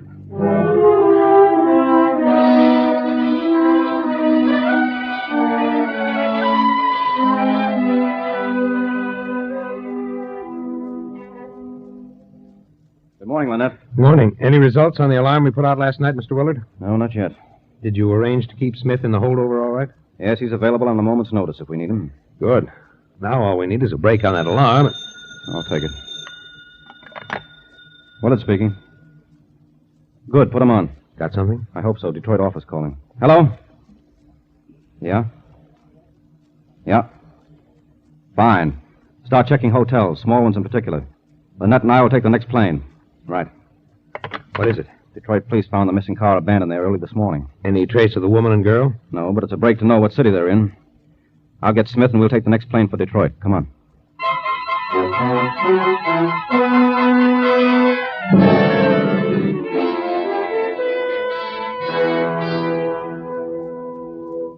The police and our agents have checked every hotel in Detroit, Willard, but no luck. Well, of course, there are 1,000 other places in the city they could be, Hope. They might even be staying with friends or relatives. Have you any information that might give us a lead in that direction? No, but we can get to work on it. It'll take too long to check that angle, Lynette. There's a quicker way to smoke them out. What's that? The newspapers here are known for their assistance with law enforcement agencies. Yes, they'll give us all the cooperation possible. Good. Then we'll release a story with a Cincinnati dateline that will put the woman and the girl at ease about the murder and take them off guard. How do you mean? The story will tell of the cold-blooded scalpel murder of the notorious bank bandit Red Harper. And will say that the ex-Dr. Smith has been arrested in connection with the slaying, which is the truth. Yes. But how's that going to lead us to the woman and the girl? I've got another idea for doing that. And if everything goes all right, we ought...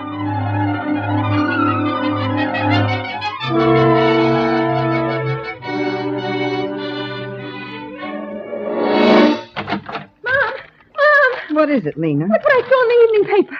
Well? It turned out just like you said. Doc Smith's been arrested for the murder of that bank robber. Look. Oh, isn't that wonderful? Just like I told you all along. We ain't got nothing to worry about. Yeah, I know. Oh, you didn't let on to your Uncle Walter about what you read, did you? No, of course not. Oh, Mom. Well? Well, you said when we got here to Detroit, maybe we'd get a fine doctor to see if he could do something about my face. That's right. Well, here's a chance, maybe, but it might cost a lot of money because he's so famous, even if he will do it. What are you talking about, Lena? There's an article in this paper about a Dr. Gerard, a famous plastic surgeon. A what? Well, he does wonders fixing people like me. Well, is he right here in Detroit? Yeah, he's staying at the Central Hotel. Then we'll go see him right now. But, Mom, the papers say he's not taking any cases. Never mind that. What? Put your hat on, Lena. We're going to see that doctor and make him do something for you.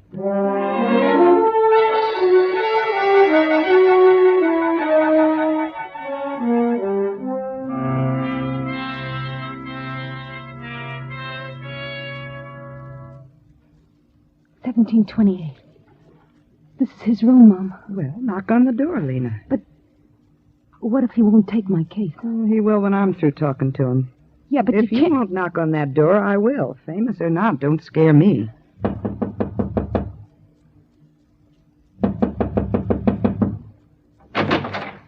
Yes? I suppose you're the famous...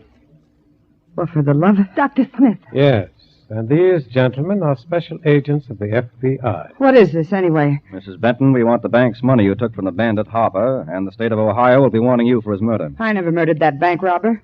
Doc Smith done it. The fingerprints on the surgical knife are yours. What fingerprints are you talking about? You used your fingers to place the knife in Dr. Smith's hand. Take the girl, Lynette. Let's be going.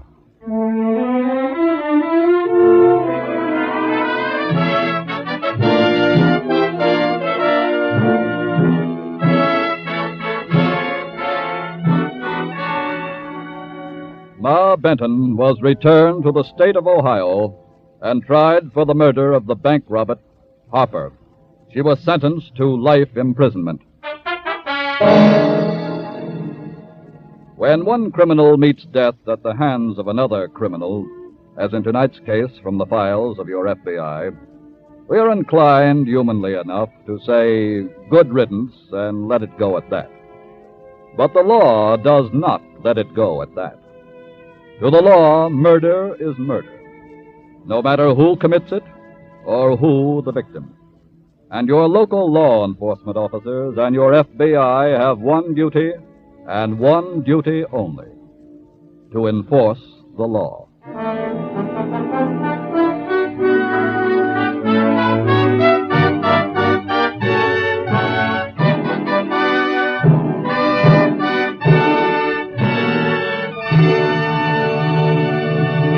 And now, just a few more quick facts about the Equitable Society's Assured Home Ownership Plan. If you're planning to buy or build a house, this plan can save you money. Or if you wish to finance your present home, here also this plan can save you money. So let me suggest that you look into the Assured Home Ownership Plan without further delay. The Equitable Society's representative nearest you will gladly explain the plan clearly and interestingly. He has literature that gives full details. Ask your Equitable representative today about this assured home ownership plan, America's finest plan for home ownership. Look in the phone book for the name, the Equitable Life Assurance Society. EQUITABLE. The Equitable Life Assurance Society of the United States.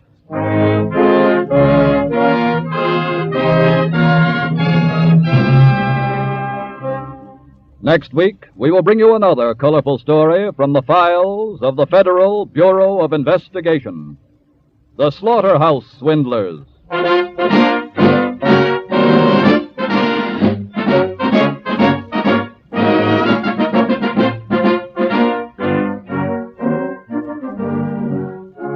The incidents used in tonight's Equitable Life Assurance Society's broadcast are adapted from the files of the Federal Bureau of Investigation. However, all names used are fictitious, and any similarity thereof to the names of persons living or dead is accidental. Tonight, the music was composed and conducted by Frederick Steiner, the author was Frank Ferries, and your narrator was Dean Carlton. This is Your FBI is a Jerry Devine production. Now, this is Carl Frank speaking for the Equitable Life Assurance Society of the United States and the Equitable Society's representative in your community, and inviting you to tune in again next week at this same time when the Equitable Life Assurance Society of the United States will bring you another colorful story from the files of the Federal Bureau of Investigation. The Slaughterhouse Swindlers. On This is Your FBI.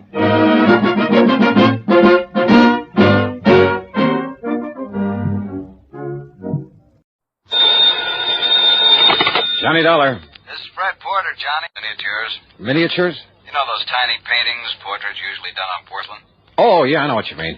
But I don't think I ever heard of any Reimer collection. There are half a dozen of them stolen from the Reimer galleries in Philadelphia. Cost us something over $20,000 insurance. Never found them, huh? Well, here's the thing. I just got a phone call from Wilbert Reimer. He wants to see you just as quickly as possible. About those miniatures. He wouldn't say, Johnny, but I'll bet on it. And he insisted that you and only you be brought in. Huh. Funny, since I had nothing whatsoever to do with the case. Why not, with your reputation? But I thought you usually had a staff man Plus who took the care. fact that our company investigator at that time was Jerry Pitcher. Jerry Pitcher? Yep. The one who was suspected of complicity in some of the cases he was supposed to be investigating? That's the one. Well, wasn't he suspect in that robbery? Yeah, but neither we nor the police could ever pin anything on him. All we could do was fire him and warn the other insurance companies to look out for him. Fred. Yeah? Any idea where Jerry Pitcher's operating now? Not the least. After the Reimer episode, he simply disappeared. There was talk of his having skipped the country, but nobody was sure of it. I wonder if Reimer's suddenly got a lead on him. There's one way to find out. Okay, Freddie, I'll grab the first train.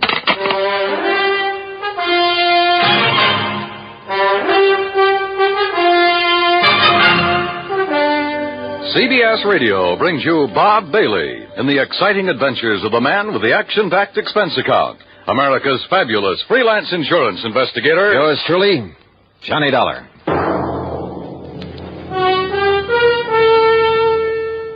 And now, Act One of yours truly, Johnny Dollar.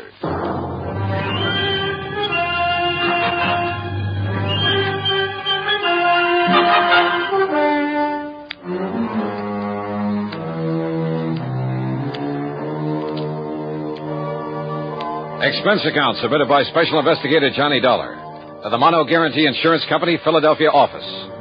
The following is an account of expenses incurred during my investigation of the Reimer collection matter.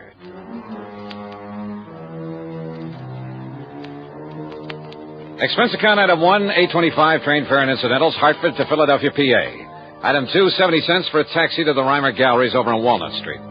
Mr. Reimer turned out to be short, slightly gray, and very, very British. Let's go into my office, Mr. Dollar, where we can talk undisturbed. Yeah, sure, Mr. Reimer.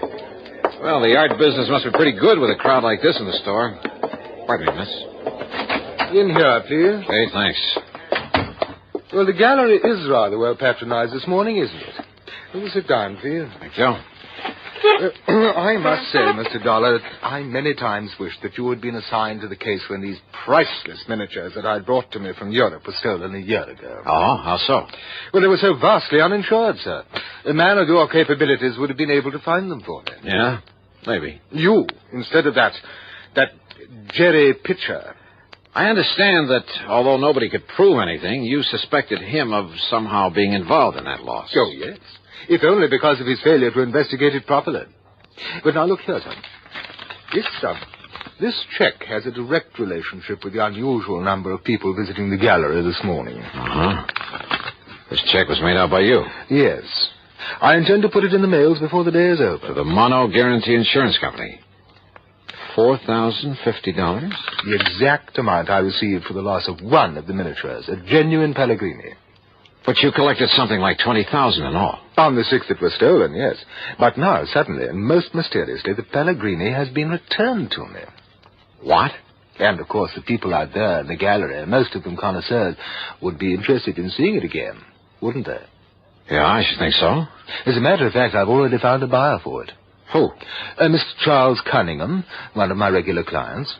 Well, just how did you happen to get this one back? 2 days ago, when I opened the place, I found it lying inside the door, on the floor, under the letter slot for the morning mail. Just lying there? But it was wrapped in a bit of coarse wrapping paper, the sort a greengrocer might use, and it was tied up with a piece of dirty string. No note or anything with it? Nothing. They're very mysterious. But why was it returned? Who knows? Would you call it a pretty well-known piece, one that might easily be recognized? Oh, definitely. And of course, there were pictures of it in the papers and of the others at the time that they were stolen. In other words, anybody having it stood a pretty good chance of being caught if he tried to sell it. But that does seem to be a logical conclusion, doesn't it? Yet there's always the black market. I mean, abroad, in Paris. A lot of fine art that was stolen during the war has suddenly shown up over there. Yes, and I understand that otherwise perfectly honest collectors haven't hesitated to purchase it. Things taken from the Louvre, from various museums in Germany, and... Hello, but Mr. Dollar, if the thief were caught smuggling the miniatures out of this country... Yeah, I know what you mean. But now, why return these to you? One of them, Mr. Dollar. Okay, one of them, but why? Well, there is, of course, one possibility. Yeah? Like what? If the thief himself were a connoisseur, one who would fully appreciate the value of the miniatures, well, I'm certain that he would never bring himself to simply destroy them. That is, after realizing that he couldn't very well dispose of them without being caught. So rather than destroy them, he decided to give up and return them to you? Well, it is a possibility, isn't it? But he returned only one of them. And, of course, this theory of yours rules out Jerry Pitcher. Well, yes. But it's puzzling, isn't it? Yeah. Wait now, the paper and the string you found wrapped around it. What? Where are they? I'd like to see them. Well? Oh, how utterly stupid of me. What do you mean? I'm afraid I threw them out with the trash, Mr. Dollar. It was taken away yesterday. Oh, great. You might have found fingerprints on them, mightn't you? Yeah, and they might have given us a lead on whoever stole those things in the first place. I'm terribly sorry. It was terribly stupid of me. My reason for sending them for you, I hoped that by finding who returned this one, you might find the rest of them. Sure. In which case, your insurance company, well, needless to say, I would gladly return all of the money they paid to me.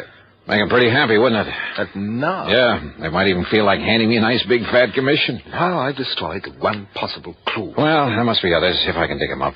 Oh, I hope so, Mr. Dollar. Or, of course, we could just sit here and wait for the other 5 to be returned to you. I presume you're jesting, sir. Yeah, I'm afraid so. Yes. So how will you proceed? Well, I'll tell you something, Mr. Reimer. Yes? Yes, Mr. Dollar? I haven't the least idea.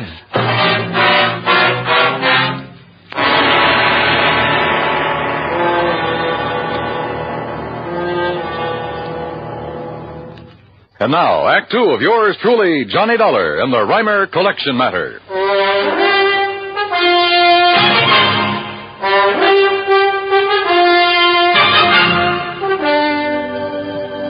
Expense account item 2, 60 cents for a cab to Fred Porter's office at Mono Guarantee Insurance. And it was about the stolen miniatures that Mr. Reimer sent for you. And it was, Freddie. Over $20,000 worth, Johnny. Well, has he some idea now about who might have taken them? Fred, one of them, a Pellegrini, has just been returned to him. What? Yeah. Reimer's sending you a check in the amount your company paid him for that particular one.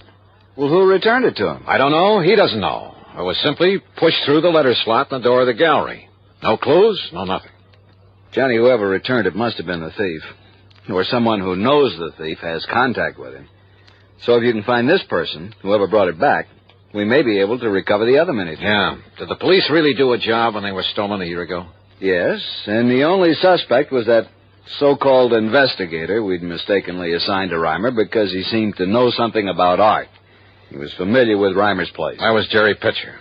That's right. But they couldn't prove a thing against him. And after all, it was only Reimer's theory that Jerry might have been mixed up in it. Why? I don't know. It may have been because of the sloppy way he handled his end of the investigation. And don't forget, it was about that time we learned that Pitcher's reputation wasn't all that it might have been. Have you got any idea where Jerry might be now? As I told you over the phone, Johnny, there was talk that he'd skipped the country. Reason in itself to be suspicious of him, if you ask me. I'll tell you this, Fred. If he did skip, and if he had those miniatures with him, the one place he might have gone to... Listen, mind if I use your phone? It's right beside you. Help yourself. Okay, thanks.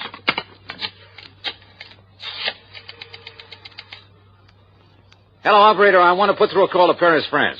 Paris? Johnny... Just take it easy, Freddie, and stay close to this phone so that you can hear.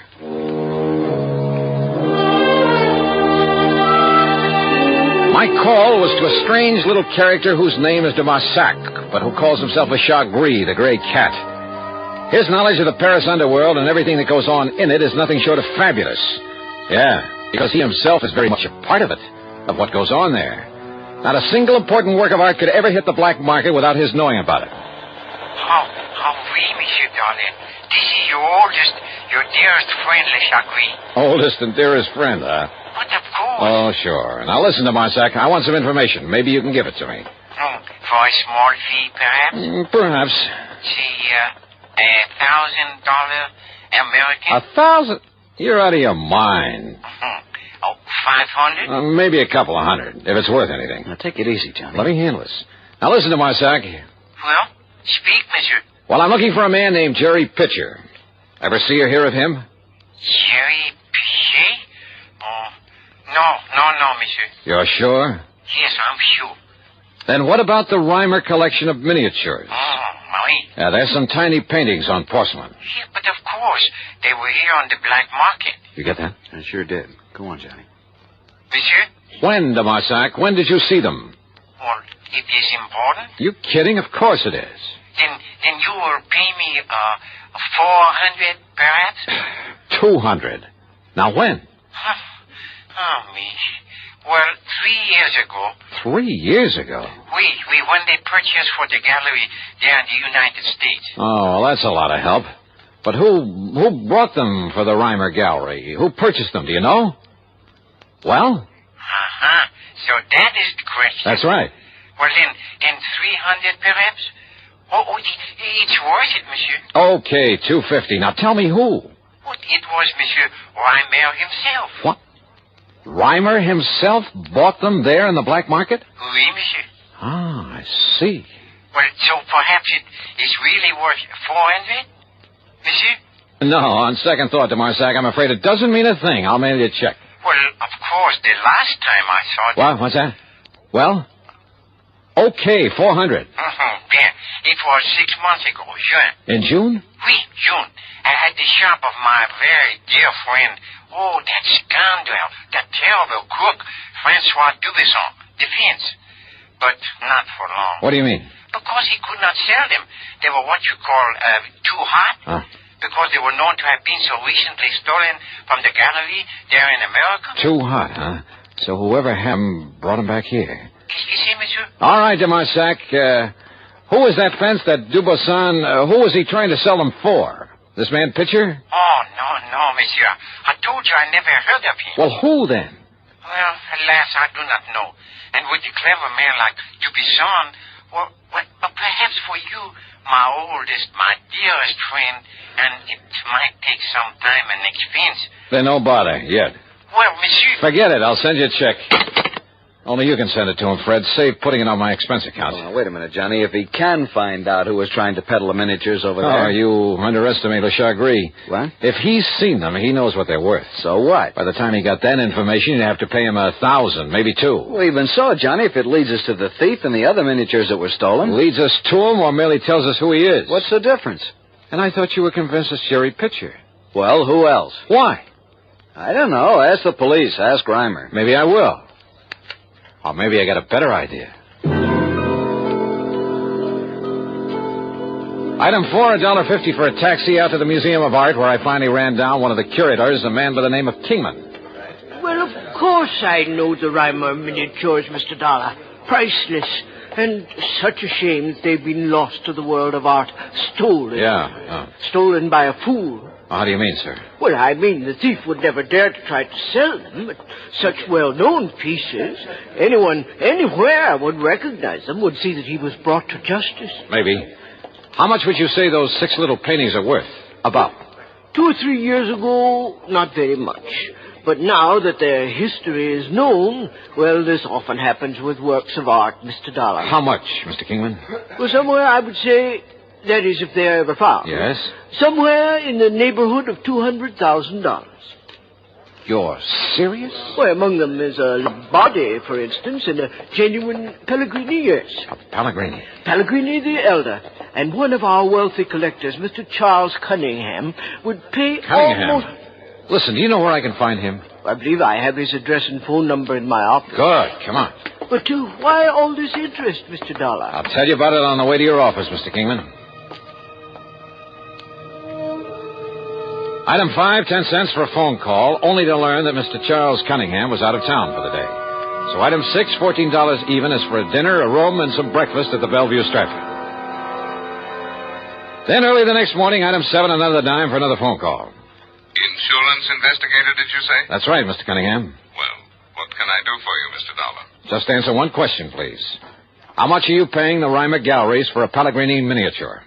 You mean the one that was stolen a year ago that has been recently recovered? That's the one I mean. What's the price? Oh, well, now, I'm afraid that's something... How much, sir? It was a private sale, Mr. Dollar, a confidential transaction, and, Well? I don't know whether you realize it or not, but only recently has the value of those miniatures become... Yeah, I know all about that. How much, Mr. Cunningham? Now, look here. Would you rather be hauled in as accessory to a fraud? You mean the Pellegrini isn't genuine? Oh, it probably is. But you said I might be involved in a fraud. How much? I'm giving Reimer $20,500 for it. Maybe you'd better call your bank and have them stop the check.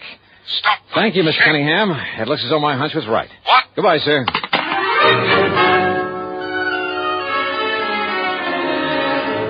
Item 8, $1 for a taxi to Fred Porter's office. Item 9, another $1 for a cab for the 2 of us to the Reimer Galleries.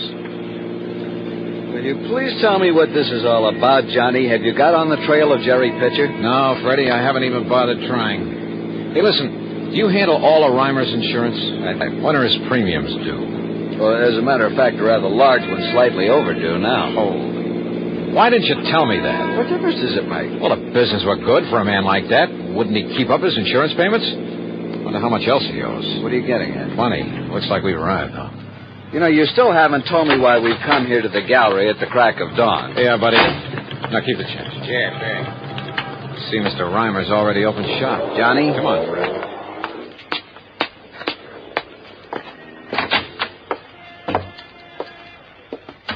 Well, Mr. Reimer. Oh, Mr. Dollar, I am indeed glad to see you. Indeed. Indeed. Good morning, Mr. Porter. Mr. Reimer? Look here, Mr. Dollar, here on this table. What? Another of the miniatures, a Lombardi. What? Yes, lying on the floor under the mail slot, just like the other that was returned. I can't believe it. Here, let me see. No, don't touch it. And you see, Mr. Dollar, this time I saved the string and wrapper for you. Oh? Why? Fingerprints? Yes, of course. Only I doubt if we'll find any. But you were most explicit. Matter of fact, if you didn't wear gloves in wrapping it up, you were pretty stupid. I beg your pardon. Asked that I be dragged in so that nobody would suspect you, huh? Suspect me? Johnny, what of Jerry Pitcher? Who knows what Jerry is, and who cares? Mr. Reimer, when was your last trip to Europe? In June, wasn't it? I make many trips to Europe in order to... In June? Well, yes, it was. But now look here. Let's go back to your office. I want to look at your bank statements for the past year. Mr. Dollar. Or would you rather I just call in the cops? I don't know what you're talking about. Real honest business you've been running, huh? Of course. But you didn't hesitate to buy stolen, smuggled artworks on the Paris black market. Now, look here, sir. I suppose I should have started thinking when you told me those miniatures were considerably underinsured. What? Yeah, because you insured them before their true value really became known. But by the time you did know it, you'd already pulled the fake robbery, collected the insurance on them to keep your business going. Well, now, please. You tried to sell them in Paris then, but they were too hot. That was in June. But you still needed money, didn't you? Well, have I denied So that you had to bring them back. After all, you'd only collected about $20,000 on them. And now you could sell them for $200,000 at least. Is this true? Pretty nice profit, even after you got through returning what you'd collected from the insurance company. Mr. Reimer? And how to get them back? Have them mysteriously reappear one at a time and give out that cock and bull story about the thief not daring to sell them without being caught. Well, Mr. Reimer? Well, do you think, if I produce the others, if I write and sign a full confession, the authorities will be more gentle with me?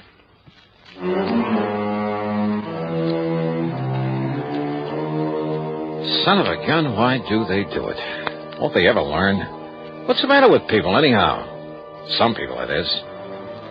Oh, well, expense account total, including the trip back to Hartford, $35.50. And Freddie, don't forget, a nice fee on this one, as well as a check to Le Chagri over there in Paris. Yours truly, Johnny Dollar.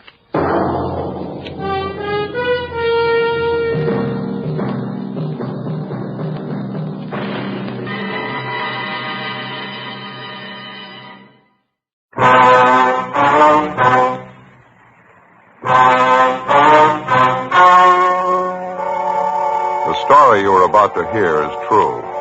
The names have been changed to protect the innocent. Fatima Cigarettes. Best of all, king-size cigarettes brings you Dragnet.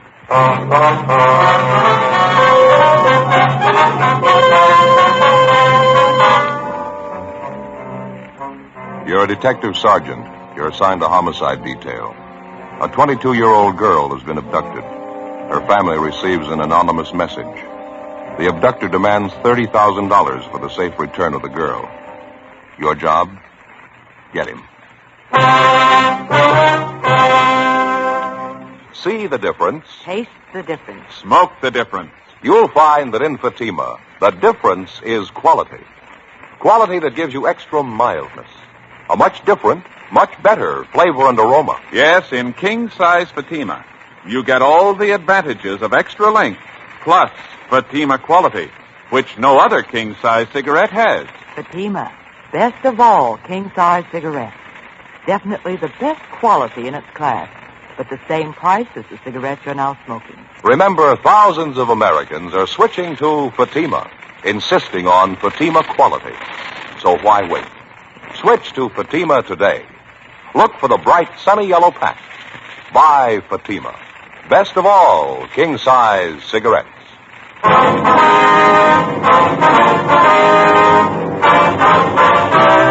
Dragnet, the documented drama of an actual crime. For the next 30 minutes, in cooperation with the Los Angeles Police Department, you will travel step by step on the side of the law through an actual case transcribed from official police files.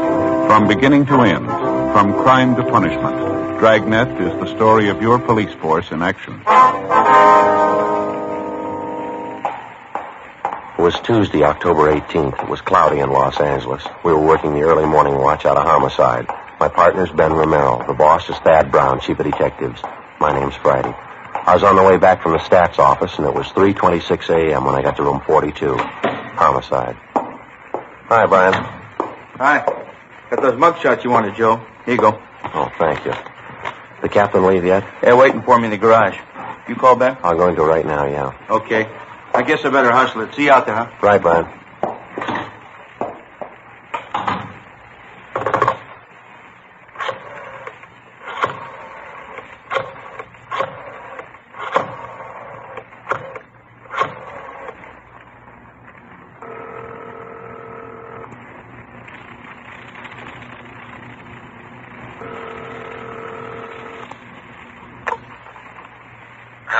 I'm sorry to wake you, Ben. This is Joe. How you feeling? Oh, hi, Joe. What time is it? 3:30 a.m. How's the sore throat? Oh, it's a lot better. Ought to be back to work tomorrow. Well, we need you now, Ben. You want to be ready in about 20 minutes? I'll pick you up. 20 minutes?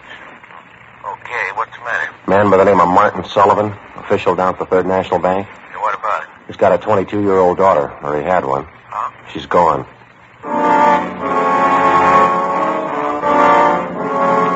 Less than 14 hours before, at 1 o'clock the previous afternoon, Judith Sullivan was last seen driving off in a car with a man who'd represented himself as a friend of her father's. At 11 o'clock that night, the Sullivan family received an anonymous letter demanding $30,000 for the safe return of the girl. It had been the only contact made thus far by the abductor. As soon as we got word of what had happened from the girl's father, a broadcast and an APB had been gotten out. The entire force throughout the city had been alerted. 3:44 a.m. I pulled up in front of Ben's house.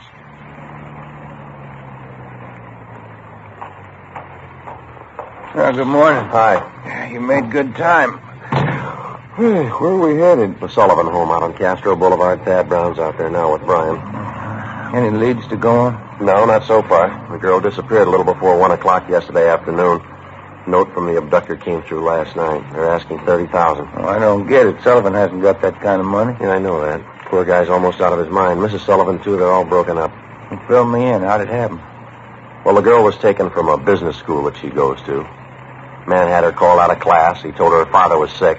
Said he was a friend of the family. How about the teachers? What was their story? Well, they said the girl didn't want to go with the man at first, but he finally talked her into it, kept telling her father was dying. Yeah, lousy thing. Did he use a car? Yeah, blue sedan. That's all we know. Witnesses didn't get the make or the license number. Any description on the man? Yeah, they say about 5 feet 9, 160, brown suit and dark hair. Is that all? That's it. Here's a copy of the letter that the Sullivans got. You can read it. It's the usual. All right, thanks. I have your daughter, Judy. Get $30,000 quick if you want her back alive. Don't call police or I'll kill her. Contact you later, signed The Wolf. Who's he kidding? I don't know. I could think of a better name. Here we are.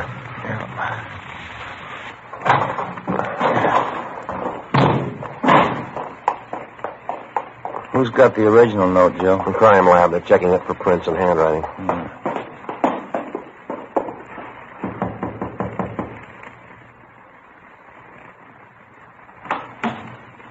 Hi, Joe Romero. In the living room. Thank you, Tom. That's the way I see it, Mr. Sullivan. You understand exactly what you have to do now? Yes, I'll do as you say. All right, sir. Here are the two men who will help you. Sergeant Friday and Romero, Central Homicide. All right, Mr. Sullivan. Introduce. Mr. Brown, are you sure about all this? I keep thinking he might get frightened. He might do something to her. Believe me, Mr. Sullivan, it's the only way. I know how you must feel, but we can't do anything else. All right. I want to see Mrs. Sullivan first. Will you excuse me? I'll be ready in a moment. All right, fine. What is it, Chief? Any development? Back here, in the dining room. Yeah? That's it on the table. Second note from the guy. When did it come? Half an hour ago. The guy had it delivered by a special messenger, used a plain envelope. Messenger kid didn't know anything about it, doesn't remember what the guy looked like. Let's see, Joe. Yeah, I'll read it. It says, meet me in Elysian Park, 5 o'clock this morning near Balkan Drive. Come alone, bring $30,000. We'll return girl. Don't tell the cops. I'll kill her if you do. It's the same signature, Wolf. Not much time, Chief. It's 4 a.m. now. I know. What we'll have to do as he says. There's no other way. Sullivan's going out there alone, is he? You're going with him, you and Romero. You'll be hidden in the trunk of his car. All right. Anything else? Any plan you want us to follow? Get him, that's all. 4:15 a.m. Ben and I went out back to the garage where Mr. Sullivan's car was parked. We jammed ourselves into the trunk compartment, and Brian closed the door on us. The latch was rigged so that we could push open the door from the inside. A few minutes later, Mr. Sullivan came out, got in the car, and we drove off. At 3 minutes to 5, we pulled up at the designated meeting place up in Elysian Park. We waited. Nothing happened. 5 minutes past 5 a.m. Still nothing. Outside, it started to thunder. Rain's starting, man. Windy. Joe? Do you hear it? Yeah. A car coming up the road toward us, sounds like. Yeah. Wait a minute. coming over this way. Yeah, sounds that way, doesn't it? Are you ready? Right. All right, easy. Coming back here. Watch it now.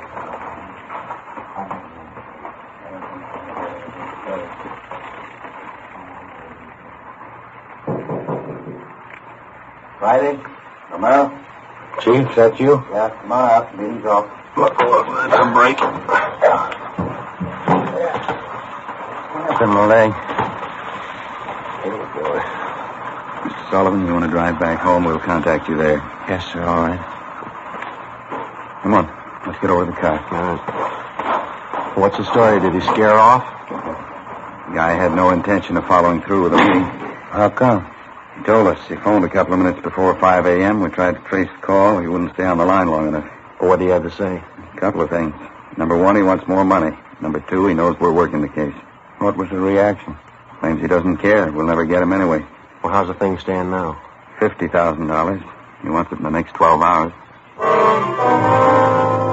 More than 16 hours had passed since word of Judy Sullivan's abduction had been phoned into Homicide. During that time, an APB containing the descriptions of the suspect, his car, and his victim had been dispatched to law enforcement agencies throughout the entire area. The same descriptions were being broadcast every hour. The Sullivan home had been placed under strict surveillance, and Mr. Sullivan instructed not to contact the suspect without the knowledge of the police. The girl's father had raised almost $10,000 in cash to buy him off, and the serial numbers on each one of the bills had been copied by a police stenographer and rechecked by a homicide officer. So far, the Wolf, as he called himself, had made 3 separate contacts, but he'd covered his tracks well. We knew he was somewhere in the city, 450 square miles of it. We knew we had to find him. 6:18 a.m. We checked back into Homicide. What's doing, Brian? Here's a copy of the letter, fellas. Special delivery came in about 25 minutes ago. Let's see, Tom. It's the same handwriting, it looks like. Check the postmark. Joe must have mailed it right after he grabbed the girl. Yeah, let me see. Stay away from Sullivan. If the girl's found dead, it's your fault. Stay away, Wolf. Can't seem to make up his mind, huh? They checking the original of this for prints, Tom? Yeah, no word yet. How about that second note? Anything on that? Uh-huh. Stahl lifted a couple of prints running them through R&I. Who's watching the Sullivan house now? Gomez and Thaxter. Chief's out there, too. He's still afraid the girl's father will try to make a deal with the guy. He tried it yet? No, not yet. Well, you couldn't blame him if he did. He's worried sick. I got it. Homicide, Romero. Here, I try. How do you spell it? Okay, right. Yeah, thanks a lot. Record Bureau. Those 2 prints Stahl lifted from the letter. Run them through the single print file. Any luck? They got to make. The fingerprint that was lifted from the suspect's letter was identified as belonging to a Donald Alfred Kiefer, WMA, age 29, 5 feet 8 inches, 170 pounds, brown eyes, dark brown hair. He had 1 previous arrest for forgery in Los Angeles 10 months before. At the time of his arrest, Kiefer's occupation was listed as bank clerk at the Third National Bank. Well, I went down the hall to the Record Bureau to pull the crime report. Brian checked by latent prints to see if they'd gotten anything off the last note from the suspect. Ben went to check with John Meyer in handwriting. 7:23 a.m. Chief Thad Brown got back to the office. I showed him Kiefer's crime report. All right, what's the rundown on it? Well, at the time Kiefer pulled the forgery job at the bank, Mr. Sullivan was one of the vice presidents. He was the one that preferred charges against Kiefer, and he saw that he was prosecuted. Where's this Kiefer now? Well, let me check that. He was placed on probation on May 16th this year. He returned to his home in Omaha, Nebraska. That's 1380 Mackinac Avenue. You call Omaha? I got the call in now. Ben took an exemplar of Kiefer's handwriting from the package. Don Meyer's going over it now. Chief? Hi. What about that last note? I've got the report right here. How's it look? Well, Stahl lifted some prints off it, brought them out with the iodine fume gun. They match with the first. There's something else. What's that? They examined the paper for watermarks and texture. Both notes are written on the same paper. Impressions show both pieces of paper from the same tablet. Check the density of the carbon in the pencil he used. Both specimens match, same pencil. Joe. Oh, hi, Skipper. Hi. Did you catch up with Don Meyer, Ben? Yeah, he went over the handwriting. Looks pretty good. What's the word? It's as close as you can get. Here are the 2 exemplars. Francis crosses, double loops as L, open A's, pressure on the downstroke. Donald Kiefer, the Wolf, same handwriting. By noontime, Donald Kiefer's description had been broadcast throughout the entire area. Bulletins were dispatched to all departments, and a supplementary APB was gotten out. Special details were stationed at every post office in the city to watch for notes from the suspect that might come through the mail. The bus depots, railroad terminals, the airports, and all main roads leading out of the city were kept under strict surveillance. The entire Los Angeles area was broken down into single square-mile districts, and a house-to-house canvass was started. A squad of men were assigned to cover each square mile. Outlying towns and cities were requested to do the same. By 4 o'clock that afternoon, one of the greatest dragnet operations in the history of the city was underway. We were sure Donald Kiefer was somewhere inside. 5:12 p.m. We got the call back from the Omaha police. That so? Mm-hmm. Again, please. What was that? 6 X-ray 419 Nebraska plate. Right. Fine, Lieutenant. Thanks. Bye. They made the car? That and a lot more. The Omaha cops are looking for Kiefer, too. They want him for a robbery there 2 months ago. Uh-huh. He used a stolen blue sedan in the robbery. 1939 model, Nebraska plate, 6 X-ray 419. What about his family and friends? Have they been checked? Yeah, they say Kiefer left Omaha about 6 weeks ago. I don't know where he was headed. We better get that car description to communications, huh? APB and a radiogram? Yeah, right. Friday, Merrill? Yeah. What are you tied up with? Just got a call back from Omaha. Make on Kiefer in the car. Give it to me. You two get out to Sullivan House as fast as you can. See Harris out there. Okay, what happened? Mr. Sullivan, he's disappeared.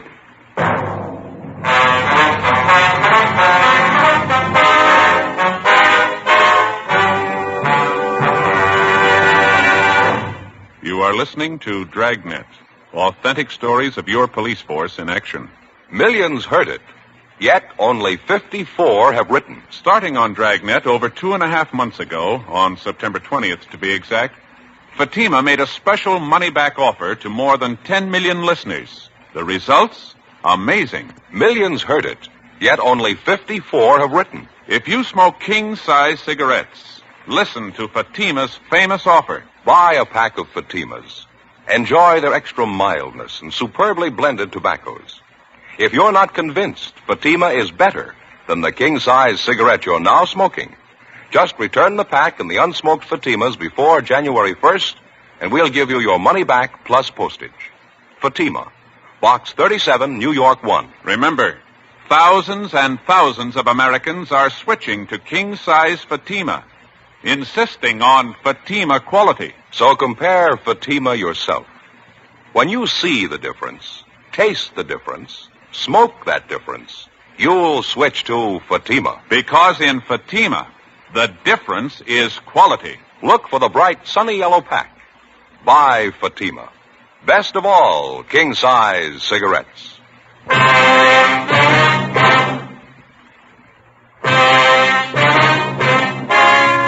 Wednesday, October 19th, 5:48 p.m. Ben and I drove out to the Sullivan home, where we checked with Bert Harris, the man who'd been assigned to watch Mr. Sullivan. He told us that at about 3 o'clock that afternoon, the father of the missing girl had a phone call. He said he had to go down to the bank, and Harris went with him. While they were at the bank, Mr. Sullivan succeeded in decoying Harris with a fake telephone call. While Harris was answering the call, Sullivan disappeared.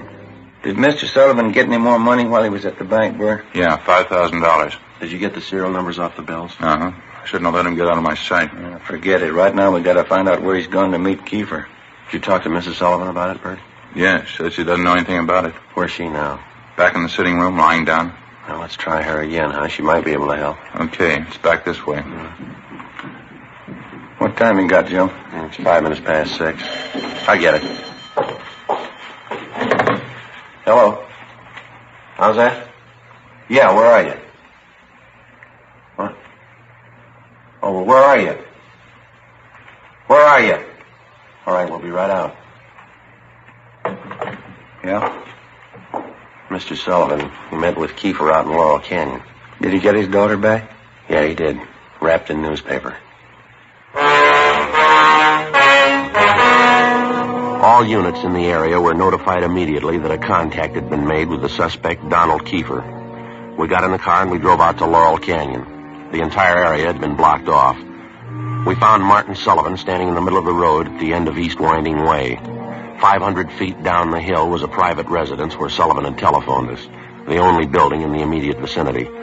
A few yards beyond the point where East Winding Way ended, back in a clump of tall grass, we found the body of 22-year-old Judy Sullivan. We notified the crime lab, Chief Thad Brown, and the coroner. Despite the severe emotional shock, Mr. Sullivan told us the story. He said Judy was all right. I believed him. I wanted her back. Judy. I tricked the officer, the one watching me. Kiefer said to come alone, no police. Did you see his car, Mr. Sullivan? I wanted her back. I wanted Judy back.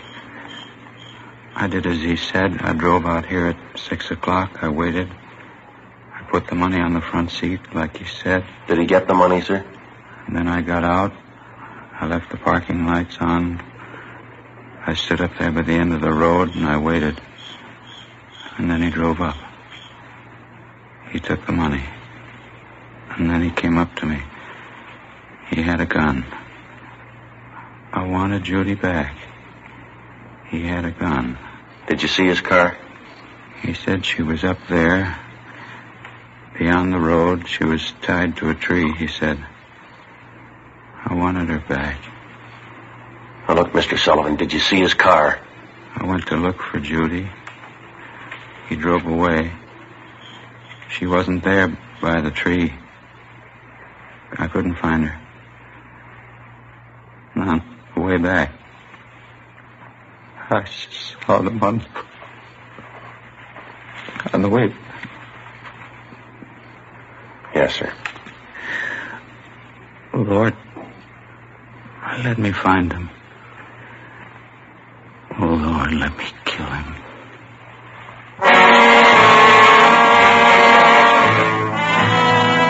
Before he collapsed completely, we showed the dead girl's father a picture of Donald Kiefer, and he identified him definitely. The information was immediately relayed back to Central Division and rebroadcast over our entire radio system.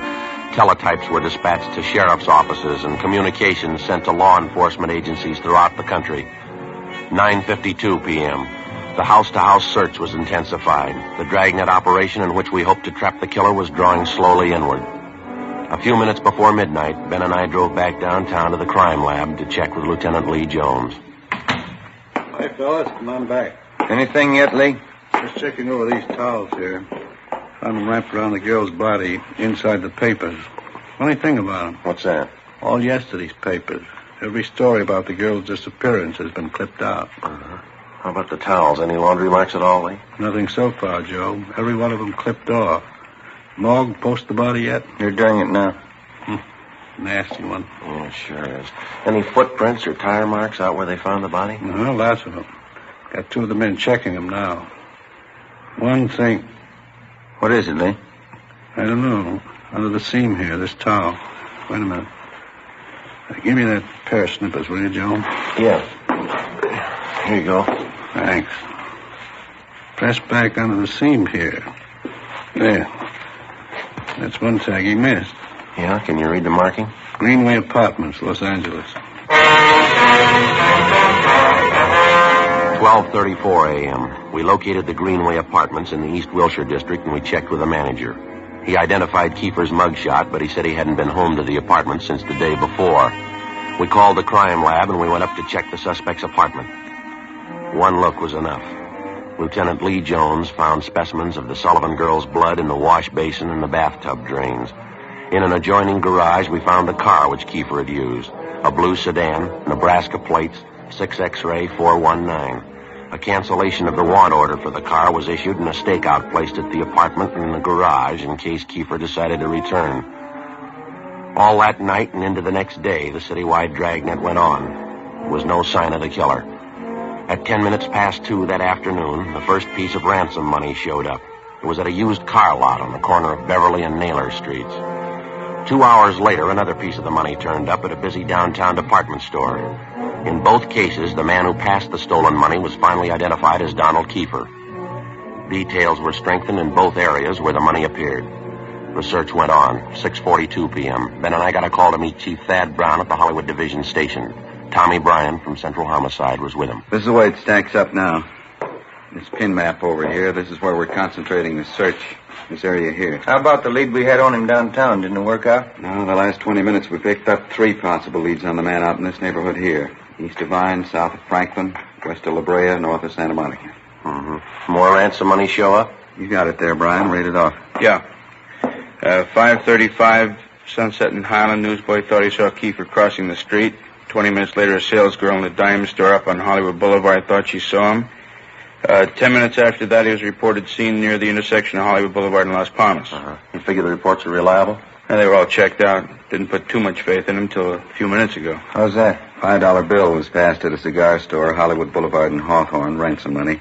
We've already doubled the number of men and cars in the area. Men stationed at every intersection to keep an eye on pedestrian traffic. We're covering everything. Streets, stores, covering the whole neighborhood. I'll get it.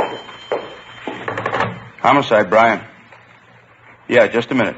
You, Chief. Oh. That, Brian? Yeah. Where?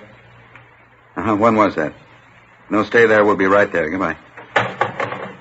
Another piece of ransom money. Where'd it turn up? A theater on Hollywood Boulevard between Fairview and Hawthorne. Who passed the money? You think it was Kiefer? They're positive. They say he's in the theater right now. The information on Kiefer was phoned into communications immediately, and within a few minutes, men and cars converged on the neighborhood. The 1/2 mile area around the theater was completely blockaded. Every exit and entrance to the theater was covered. 7:23 p.m., Ben and I, along with Chief Thad Brown and Tom Bryan, met in the theater manager's office. Brown outlined our plan of operation. At 7:32 p.m., a detail of 14 men walked down the side aisles on the main floor of the theater and took up their posts on either side of the orchestra pit.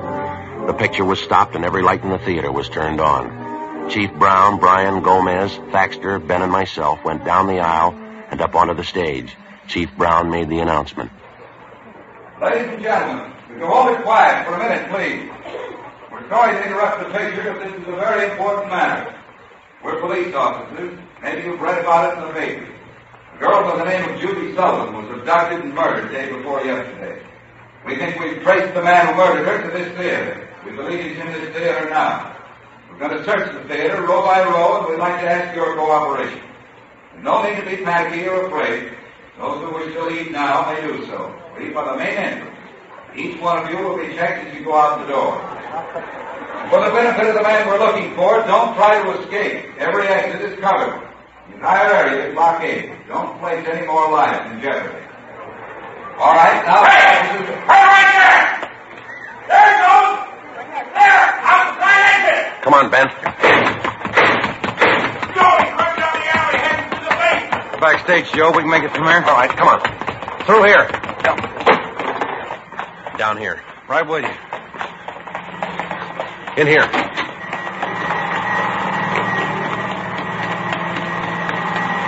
Come on, over here.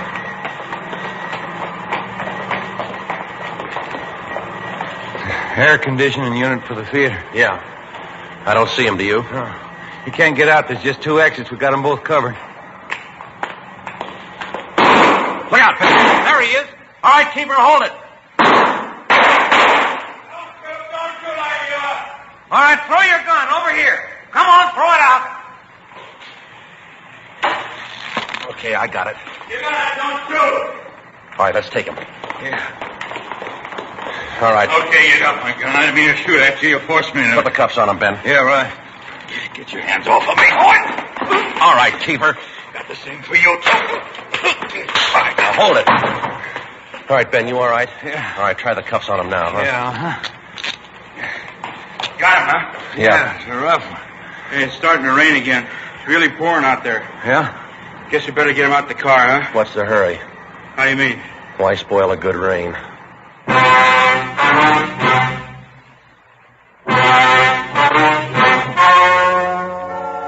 The story you have just heard was true. The names were changed to protect the innocent. On January 19th, trial was held in Superior Court, Department 87, City and County of Los Angeles, State of California. In a moment, the results of that trial. Now here is our star, Jack Webb. Thank you, George Fenneman. Friends, this Sunday evening, December 16th, Fatima brings you a television preview of Dragnet on Sound Off Time on NBC. Check your papers for the time. Now, it's an actual case history filmed right on the spot, right at the City Hall, downtown Los Angeles. Starting in January, Dragnet will be seen regularly on television, in addition to Dragnet Radio. Now, remember, Fatima is making all this possible and making it possible for you to give the best this Christmas to everybody who smokes king-size cigarettes. Fatima in the new holiday gift carton. It's the smartest of all Christmas cartons, just as it should be, because Fatima is the best of all king-size cigarettes. Give Fatima.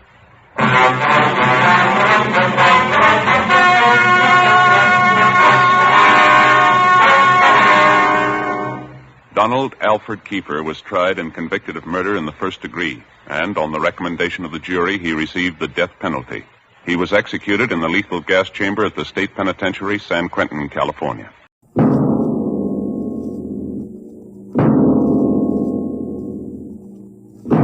Now, tonight's adventure into the unknown world of the future. The world of Dimension X, where anything can happen.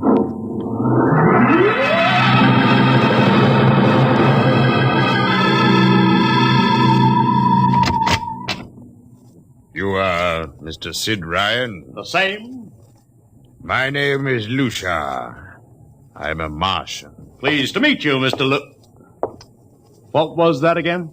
A Martian. A Martian, eh? As in Orson Welles? Precisely. I'm a Rotarian myself. Sit down. Thank you. And now that we've had our little joke, Mr. Lucia, what can Publicity Associates do for you? It has been my observation that advertising and publicity are the very backbone of earthly civilization. Spoken like a true Martian, Mr. Lucia. Now, if you'll tell me the name of the client. The client, of course, will be the Martian. You don't give up, do you? Give up? The gag, I mean. Oliver. Oh, yes, Mr. Ryan? This is Mr. Lucia. How do you do, Mr. Lucia claims to be a Martian. Take him outside, will you, Oliver? Get the name of the sanatorium he escaped from and tell them to bring the butterfly net. Wait, sir. I'm happy to see, Mr. Ryan, that my telling you I'm a Martian has approximately the effect I supposed it would have. I believe we can do business. I have here a cash retainer of $5,000. Sit down, Mr. Lucia. Oliver, get the client a cigar. Yes, sir. No, the other box. Thank you. No. Well, now, what can I do for you, sir? I wish you to manage a publicity campaign. A very large, a very important campaign. Is the product established, or is it something brand new? Oh, something quite new. Now, what would you judge to be the most effective type of campaign? Well, if the client has a lot of dough to throw around, a suspense campaign is best. First, you place ads in the paper saying, watch this space.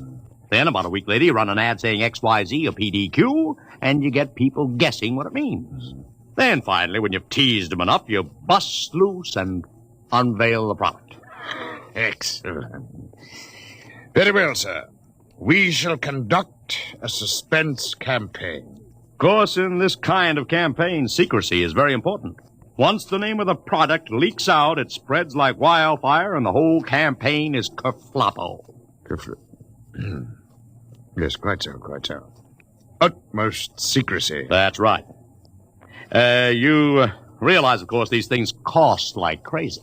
Would, say, $1 million cover the expense? Come again? I said, would $1 million cover it? Yes, I imagine. You did say $1 million. I understood that you had handled some very large accounts. Of course, if this is too big... Oh, not at all. As a matter of fact, I seldom touch anything less. Right, Oliver? Huh? Oh, of course, that's right, Mr. Ryan. Absolutely right. Good. You will begin, then, by saturating the newspapers, the radio, streetcars, with a very simple statement. What's that? I shall write it for you. The Martians are coming. Say, that's not a bad teaser. Got that, Oliver? Yes, sir. The next ad will read, June 1st is Martian Day. June 1st is Martian Day. What happens on June 1st? The parade takes place. What parade? I wish you to arrange a parade up Fifth Avenue. You mean like the Macy parade? Exactly. Except that the theme will be the world of tomorrow. The Martian world. My client would like it to be a gay affair. Balloons, clowns, pennants, pretty drum majorettes. Say, that sounds terrific. I might be able to interest the department stores in a tie-in. Fine. The parade will climax the campaign. On June 1st, the product will be unveiled. Good enough. By the way, Mr. Lucia, just what is the product? What are we selling? Oh, no, Mr. Ryan.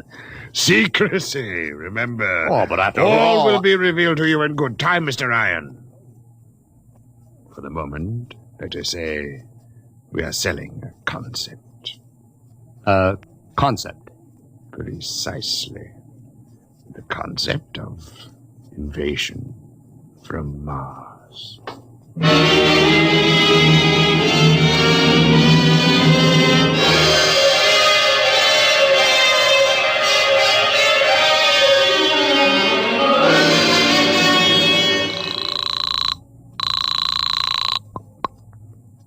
Benny Marcus, please.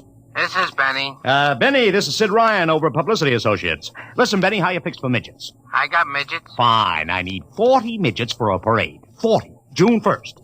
And listen, Benny, I want them dressed in little spacesuits. What? You know, like men from Mars, okay? Midgets. And I want some movie extras, maybe 50 of them. Also rigged up like men from Mars. Make them look gruesome. Got that? Gruesome. Also, I need some horses with pretty girls on top of them. Maybe you can get that bunch from Maroney's Traveling Circus. The ones we booked for the Fireman's Parade in Albany last year. Oh, try, Sid. And never mind the expense. Just get me the talent, okay? I gotta hang up now. Call me back, Benny. How you doing, Oliver? Oh, fine, Mr. Ryan, just fine. We got full-page ads in all the dailies and 10-second spot announcements on every local station, but it's costing a fortune. The more it costs, the bigger our percentage. Spend like you are going to the electric chair, Oliver. Yes, sir. How you making out on the parade? If it comes off, it'll be the biggest thing since Barnum invented the midget. I've got Macy's, gimbals, and sacks to contribute floats. Everything is built around the Martian theme, see? Even the horses will have long feelers attached to them and funny-looking extra legs. It'll be sensational. Oh, yeah, it sounds fine, only... Only what? Oh, Mr. Ryan, we don't even know what we're selling. Oliver, my boy, do you think old Sid Ryan has been sitting here spending all this moolah and not putting two and two together? You mean you know who Lucia represents? Just by accident, understand? I have learned that Century Pictures is making a big new epic. A space opera entitled Invasion from Mars. Get it? Oh, I begin to see. Also, by mere coincidence, it happens to be the premiere sometime around June 1st. You follow me? But, Mr. Ryan, Century has an exclusive contract with New Features Syndicate for all their publicity. Suppose Century Pictures doesn't like the way New Features is handling their stuff. They want to get out of the contract, but New Features says no. So they have to get around the contract. A man named Lucia, client unknown, starts publicizing the Martian invasion. Need I go further? Oh, I get it, Mr. Ryan. Gee, I suppose I should have thought of that. No, Oliver, that's what I like about you. You're so innocent.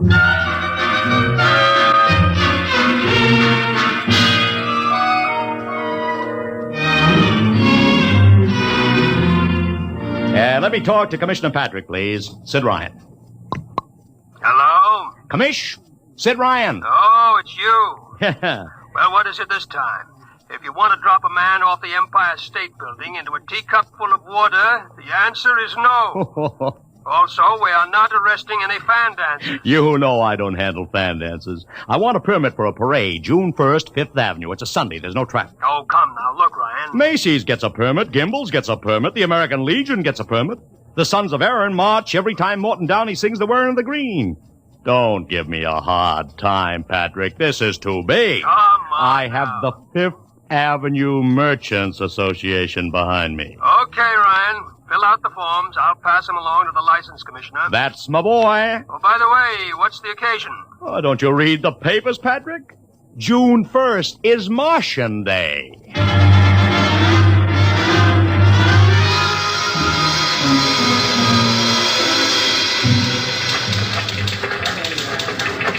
Well, Mr. Ryan, how is the campaign going? Like fire, Mr. Lucia, like fire. Everybody and his brother is going along with the gag. Yesterday, we distributed 50,000 Martian hats to school kids. I even arranged for Commissioner Patrick to accept a $50,000 check for the Policeman's Benevolent Fund from the man from Mars. Excellent. I understand Century Pictures spent over $1 million making that space opera. I beg pardon? Oh, come, Mr. Lucia. Sid Ryan wasn't born yesterday, you know. I know who our client is, even if you don't admit it. You do? Always thinking that's me. Well, as long as you know, let's keep it to ourselves, shall we, Mr. Ryan? As you once remarked, when these things leak out, it destroys the surprise and ruins the effectiveness of the campaign.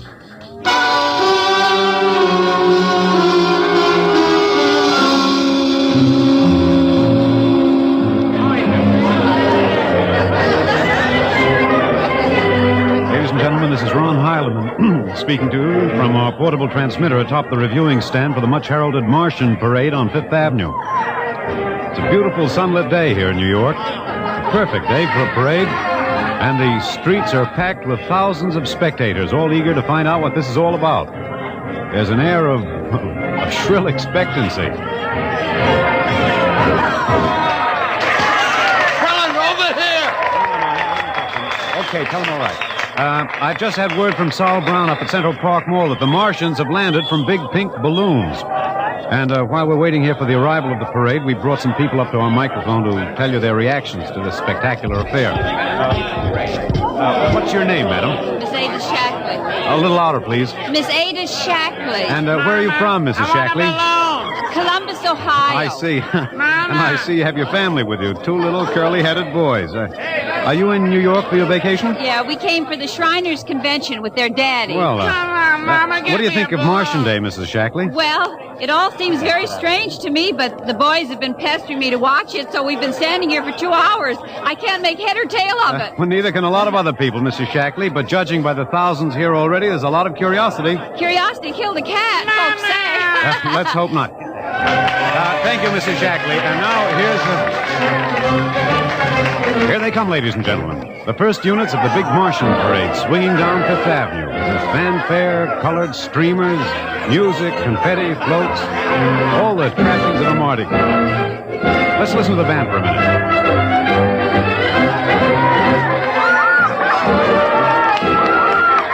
Here in the vanguard, the whole troop of little midgets in weird-looking pink and blue spacesuits, carrying Rube Goldberg weapons with signs painted on them. I can read one which says Atomic Blaster. Another has a placard reading, We're Martian through Georgia. And here come the clowns, laughing and falling all over each other. They're giving free sugar candy to the kids along the way. Yes, ladies and gentlemen, this is a happy, laughing crowd along Fifth Avenue today. A true reflection of the great sense of humor and good nature that makes America the place it is. Why, only... What's this? The crowd's murmuring now. They've fallen somewhat silent. There's something coming. I'll try to get it for you. What? Ladies and gentlemen, here comes the Martian contingent. This is promised as the climax of the show.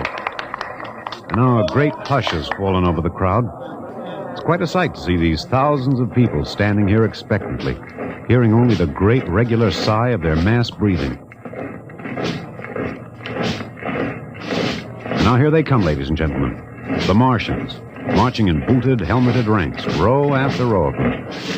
This is an impressive sight, ladies and gentlemen, and a rather serious contrast to the rest of the joyous slapstick parade we've been witnessing up to now.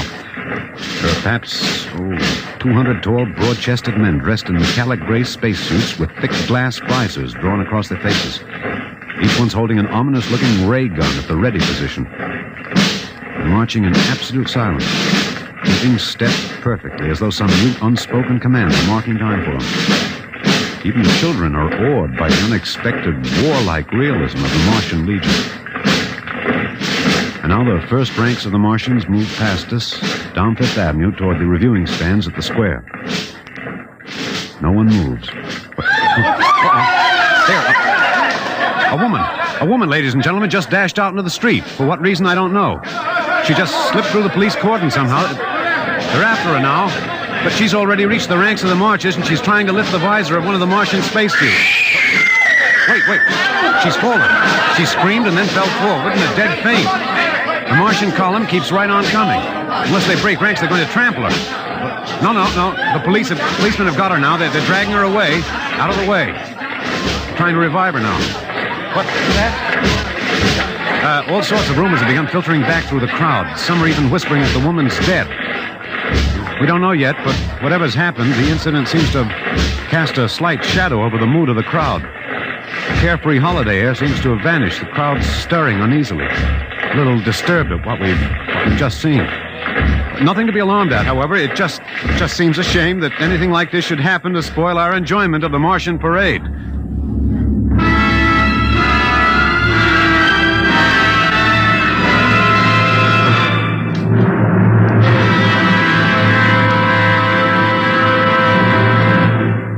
Dimension X will continue in just a moment. It's National Wheaties Week. I want to take that again, Frank? Oh, sure. It's National Wheaties Week, and we're celebrating. And that voice you heard belongs to my severest critic, who is here to help us celebrate tonight. He's the fellow who's backstage when I'm telling you about the Wheaties. He listens to see that I tell you right. Wheaties' best friend, next to me, Blaine Butcher. I think you took that introduction a little fast, Frank. Now suppose... You see what I mean, folks? Seriously, Blaine, you say the Wheaties words once. Okay. All I'll say is this. Those of us who tell the Wheaties story believe what we say. And during National Wheaties Week, the good word is this. Get a package of Wheaties and try them just once. I'll be right behind you in line at your grocer's, between you and Frank Martin. Okay? Do that now. Try Wheaties. It's National Wheaties Week.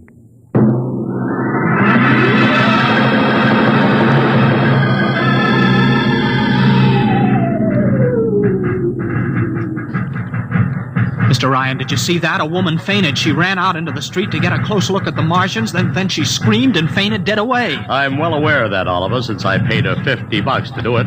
What? The dramatic moment, Oliver. The stock and trade of the good publicity man. Relax.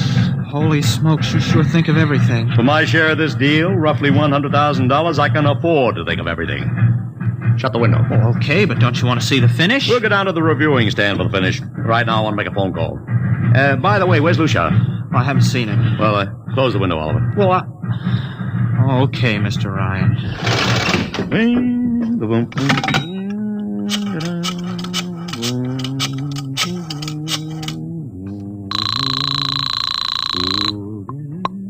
Marcus Talent Agency. Benny, this is Sid Ryan. Oh, say, listen, Sid, I was going to call you. I'm awful sorry about those Martians. What do you mean, sorry? They're terrific. Oh, don't joke, Sid. I mean it. Well, I mean it, too. They're great. Are you in a bag? Never felt better. You mean it, don't you? Of course I mean it. What is this? There are Martians in the parade? About 150. Of course, I only ordered 50, Sid. but under the circumstance... Sid. What is it? Sid, don't you know I couldn't get you a single movie extra? There's a studio strike in New York. Huh? Wait a minute. Where'd these guys come from if you didn't hire them? I don't know. Hold on. Oliver? Oh, yes, Mr. Ryan? Did you hire those Martians? Well, no, sir. I didn't... Benny, this is on the level, isn't it? Honest, Sid, Okay, Benny, I'll call you back. What's the matter, Mr. Ryan? I don't know. Just don't know. Wonder if Lucia hired him. What's Century Pictures number? Tremaine 4, 1000. Tremaine 4, 1000. Century Pictures, the studio of the stars. Give me Marty Sanford, your publicity director. One moment, please. Sanford. Marty, this is Sid Ryan. Oh, hello, Sid. How's the... Fine. Listen, Marty, this is dead serious. On the level, get it? What's wrong? I've got to locate Lucia. Lou who? Lucia, come on now, Marty. This is life and death. The guy you sent over to hire me for the invasion picture. I never heard of a guy named Lucia. And, What invasion picture? Invasion from Mars, the space opera. Are you batty? Marty. That picture was shelved last month. What? Sure, back in the can. The big shots decided you can't sell a Martian invasion to the American public. It's too incredible, Sid. Who'd ever believe it could really happen? Of all the crazy... Mother in heaven. What is it, Mr. Ryan? You look terrible. It's too fantastic. Mr. Ryan, is something wrong? Open that window. I want another look at those Martians.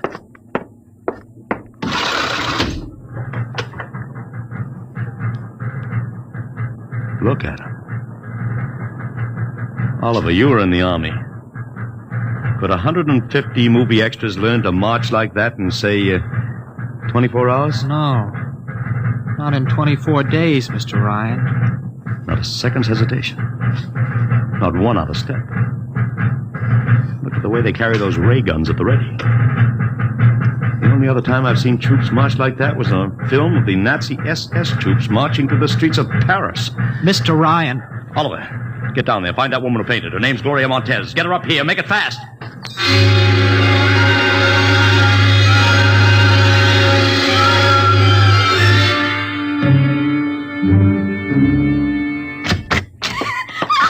Yes, Mr. Ryan. I can't get much sense out of her. Stay away from me. Okay, Gloria. You can cut out the act and relax. It's me, Sid Ryan. You're a Martian. Gloria, settle You're wearing down. a mask. Baby, it's me, Sid. It's awful. It's so big green eyes and those feelings like a catfish. Baby, snap out of it. Listen, what happened down there? You ran out and screamed like I told you, but the fainting, that wasn't in the act. Go away, please. Go away. Just one question, baby. Inside that helmet, what did you see? Don't get anything out of her, Mr. Ryan. She needs a doctor. Okay, Oliver. I've heard enough anyway. You take care of Gloria here. Get her a drink. Where are you going? To see the commissioner. You gotta stop this parade before things begin to happen.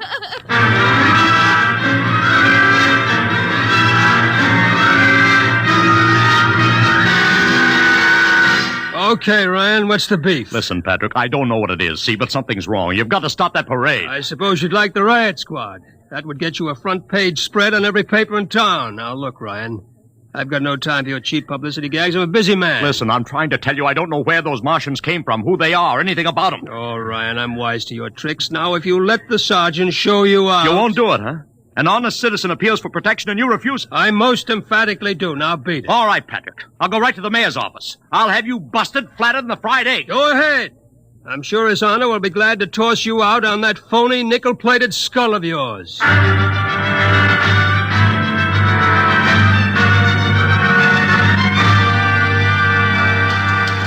You heard me, Ryan. You can't see the mayor. Adolf, please. This isn't a gag. I don't want publicity. All I want to do is maybe prevent something horrible from happening. In case you don't know it, wise guy, something horrible's already happening. A couple of hundred little kids are in the hospital with ptomaine poisoning from that phony Martian candy you passed out. What? Or didn't you know? I didn't. We've got to stop that parade. Sure, you'd like nothing better than start a panic now. Maybe a few hundred people get trampled to death. Think of the newspaper space. That'd get you and your phony product. I won't stand for this, Adolf. This may be a matter of life and death. Don't get out of here quick. It'll be your death. Go on, beat it. Get out. You and your publicity stunts make me sick to my stomach.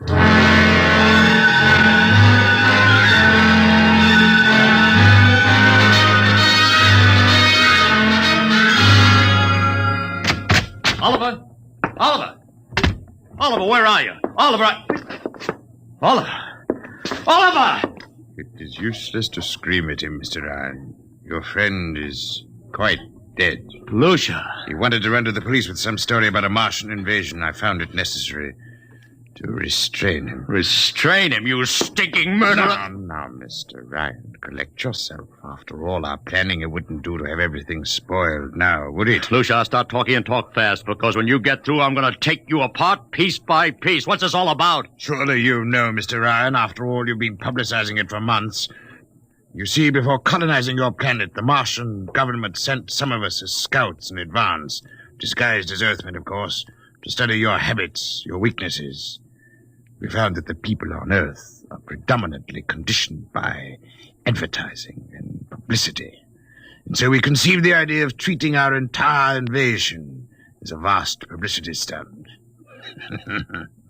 Clever, yes? After all, Mr. Ryan, who would suspect an invader who advertised his invasion in the newspaper, invited the public to his surprise attack, and spent millions publicizing his plans? Holy jumping. You've done very well, you see. Then there was no product. Ah, but there is a product. The product is death. What are you trying, Lucia? We Martians are a humane people, Mr. Ryan. We do not like to destroy thousands where a few hundred will suffice. In exactly 2 minutes, our troops will treat the world to a spectacle of death, which will bring the rest of your planet to its knees in horror. Nations will clamor to surrender. Perhaps, Mr. Lucia, but not if I can help it. No!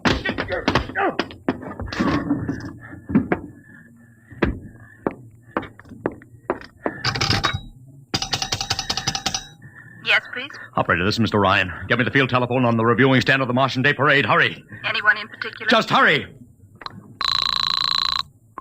Reviewing stand. Hello? Get me Commissioner Patrick. Hello? Hello? You have to talk louder. I want Commissioner Patrick. Patrick! Wait a minute. Things are quieting down. Hey, wait a minute. What was that you wanted? This is Ryan. I have to talk to the Commissioner. It's a matter of life and death. Oh, you can't talk to him now. The Chief Martian is presenting the PBA check to him. The Martians are going to fire a salute. Listen, you gotta stop him. What? Stop him! I'm sorry, Mr. Ryan. I can't hear you. Idiot! The worst is going...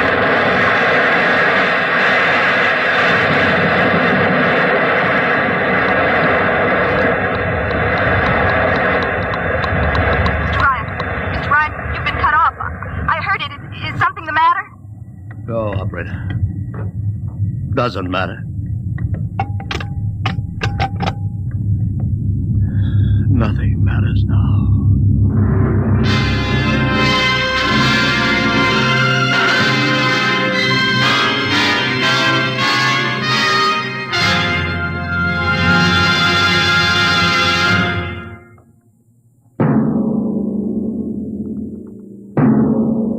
Tonight, Dimension X has transcribed The Parade, an original radio drama written by George Lefferts.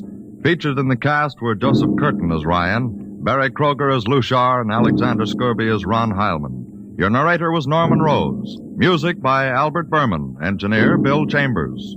Dimension X is produced by Van Woodward and directed by Edward King.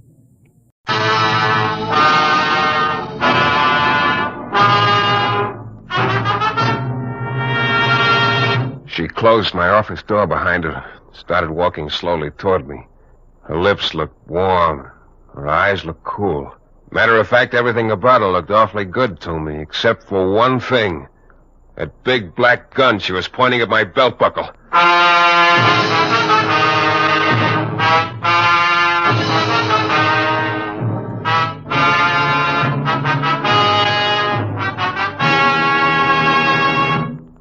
The New Adventures of Michael Shayne, Private Detective.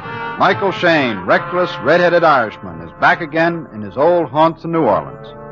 This is your director, Bill Russo, inviting you to listen to another transcribed episode, which we call The Case of the Wandering Fingerprints.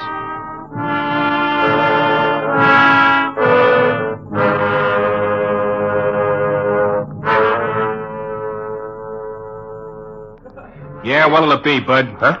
Oh, nothing. I'm just waiting for somebody. Nothing. Look, Mac, you're in a bar. People usually drink in bars. That's what we're in business for. Okay. Give me a bottle of pop. A what? A bottle of pop. That's what I thought you said. Look, Junior, do you mind? No. Thanks. Mike Shayne? Yeah. I'm Ziegler. Bring your drink over to the table here. Okay.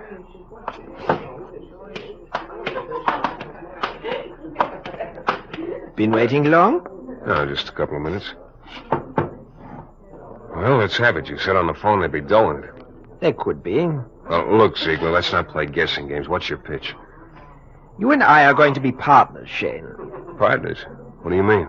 I've got a little proposition you are going to go for. You know, you sound awful sure of yourself. Oh, I am. Well, let's have it. All right. Know anything about electrolysis? Look, I'm no chemical engineer. I am, sort of. Enough of one to have figured out this process. Look, will you do me a favor? Start at the beginning. All right. I've got a process by which I can transfer fingerprints. You can what?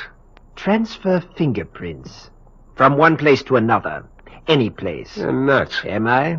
Can't be done. Don't take any bets on that, Shayne. You'd have to pay off. Look, I tell you, it's impossible. It's simple, if you know how. So you dust the prints with a certain chemical powder. You follow me? You take a picture of them, then make an electrolytic plate from the negative. Then dip it in acid. Then you make a mold from liquid rubber. And there you are. Where? With a little rubber stamp of somebody's fingerprint. Look, I don't know anything about this chemical double talk you're giving me, but the whole thing's impossible. You just can't... Like I say, don't take any bets. Now, here's where you figure. We're going to start a little fingerprint service. We sign up various clients. They all pay an initiation fee, a large one, as a matter of fact. Just a minute. What do these people get for signing up? Well, it's not so much what they get if they sign up. It's what they get if they don't. Yeah, that's what I thought.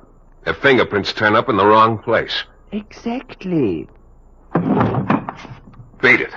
Now, Shayne, that's not a very wise attitude. If you think I'm going to be a front man for a blackmail racket... That's an ugly word, Shayne, but that's more or less your job. To locate promising clients for me. I said beat it. You know, you're not being smart at all. Look, maybe you didn't hear me. All right, I'll give you a little time to think it over. But you'll come around. Yeah? Don't you take any bets on that. Oh, you'll come around, all right. Because, you see, you have no choice.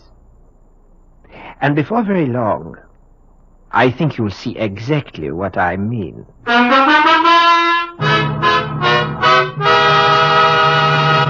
In a moment, we'll return to Mike Shayne and the case of the wandering fingerprint. Well, you run into all kinds, I guess.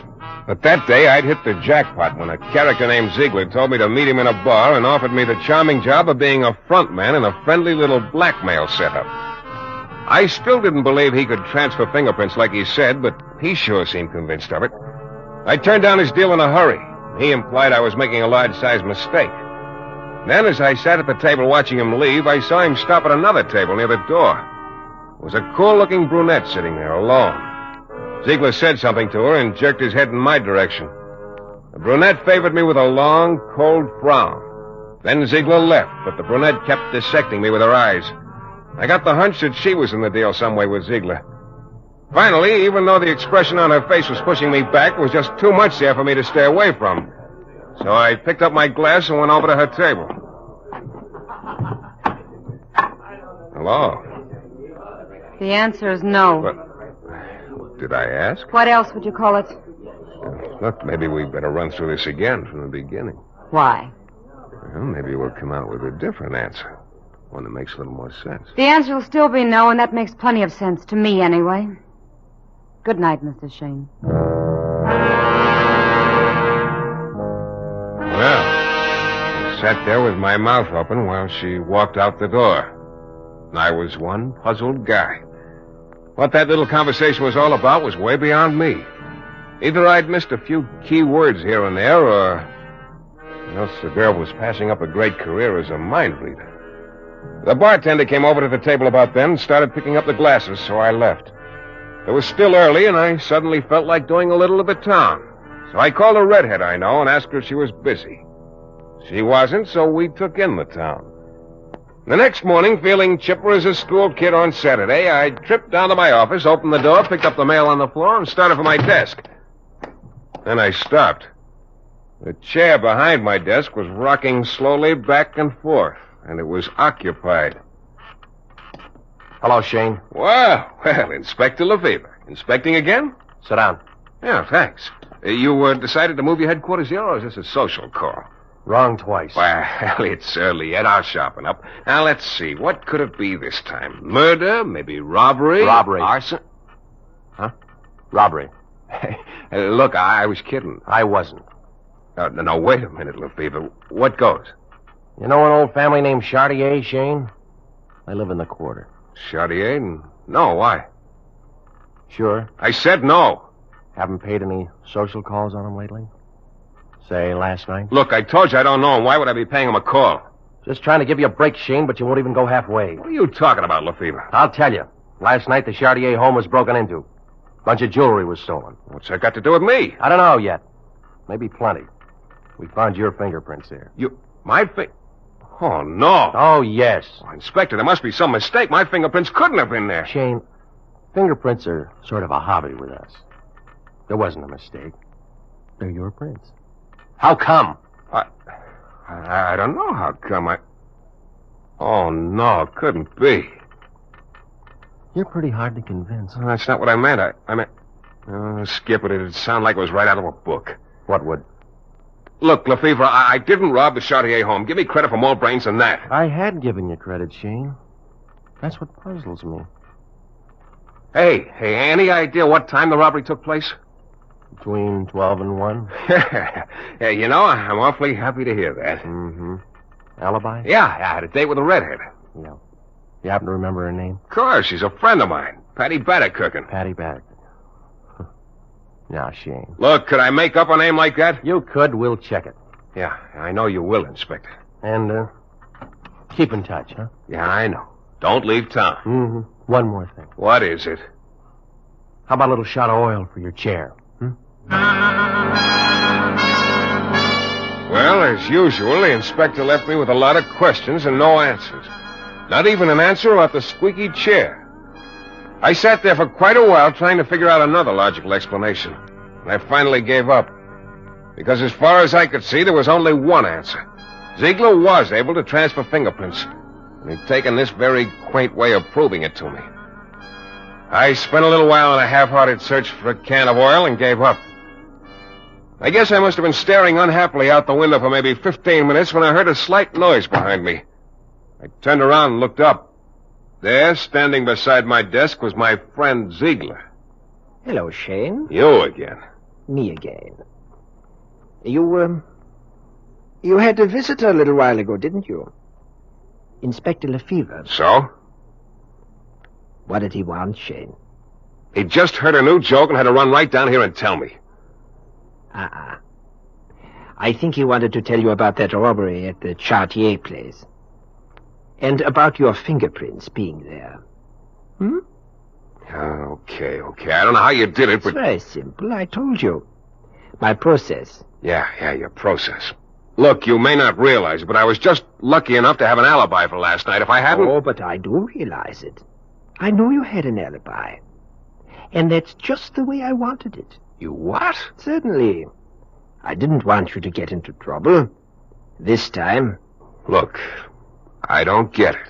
But I don't want to get it. This little game you're playing, it's not going to work. I told you once, I'm not going to be front man for your blackmail pitch, and I still mean it. No, you are hard to convince. Well, I guess I have no other alternative. What do you mean? Oh, just that I'd hate to have the same thing happen to you that happened to Al Metcalf. You have heard of Al Metcalf, haven't you? Yeah, I've read about him in the papers. He's on trial for murder. That's right. Hey, wait a minute. Are you trying to tell me that... I'm just pointing out that Al could have been a partner of mine. He had the same opportunity you have. But he was difficult about it. He turned me down. Cold. So? But they've got a case against him. It's 3-2. He'll be found guilty. Oh, yes, indeed. And it's interesting, isn't it, that most of the case against him is his fingerprints at the scene of the crime. You mean you deliberate... You planted them? I wouldn't want that to happen to you, Shayne. So don't keep me waiting any longer. You don't exactly leave me much choice. Right. So you're my boy, Shayne. From now on. And don't ever forget it. Inspector Lefevre's already had you on the carpet for robbery. Think of the fun he's going to have when he gets you for murder.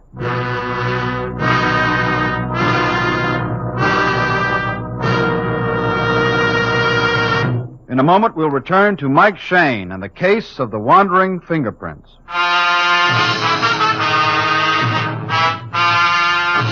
Well, Well, it all started when a character named Ziegler offered me a partnership in a fingerprint-planting blackmail corporation. I declined without thanks. So Ziegler promptly planted my fingerprints at the scene of a robbery, thereby bringing Inspector Lefevre into my office for an antisocial call. The inspector left after a few minutes to check my alibi, and then Ziegler dropped in. He told me he could, if necessary, plant my prints at the scene of a murder, like he said he'd already done with a guy named Al Metcalf, who, as a matter of fact, was facing a murder rap right now. Well, that sort of weakened my opposition. Ziegler pronounced me his boy. He told me to meet him that night in the same bar, and he'd give me my instructions then. After he left, I grabbed the phone and called Inspector Lefevre. Homicide, Lefevre. Shayne, Inspector. Gal, there is a Patty Batterkirk. Now, wait a minute. And you were with her last night. So you're in the clear in that robbery, I guess. Thanks. I don't get it at all.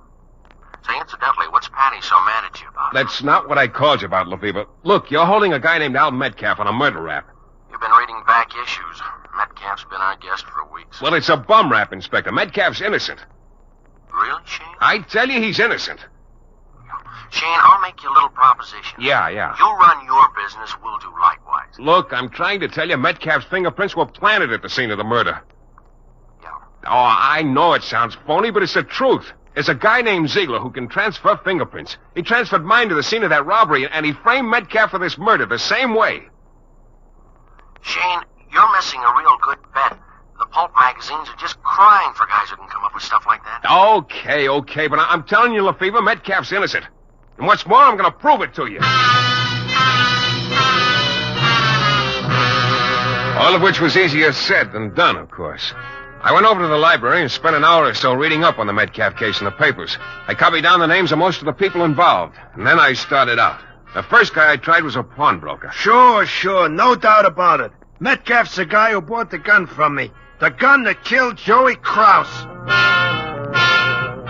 I checked off the pawnbroker's name and went to see the woman who'd been the dead man's landlady. I saw this Al Metcalf go into Mr. Krause's room that night, just about 5 minutes before the shot was fired. And Metcalf was the only visitor Mr. Krause had that night. The next guy I tried was a character named Dixon, who used to be a pal at Krause's. Motive? Sure, Metcalf had a motive. A girl named Bunny. She was Metcalf's girl. Then she got to running around with Krause. So, Metcalf knocked off Krause. But take my word for it. Don't go bothering Bunny, 'cause she's my girl now.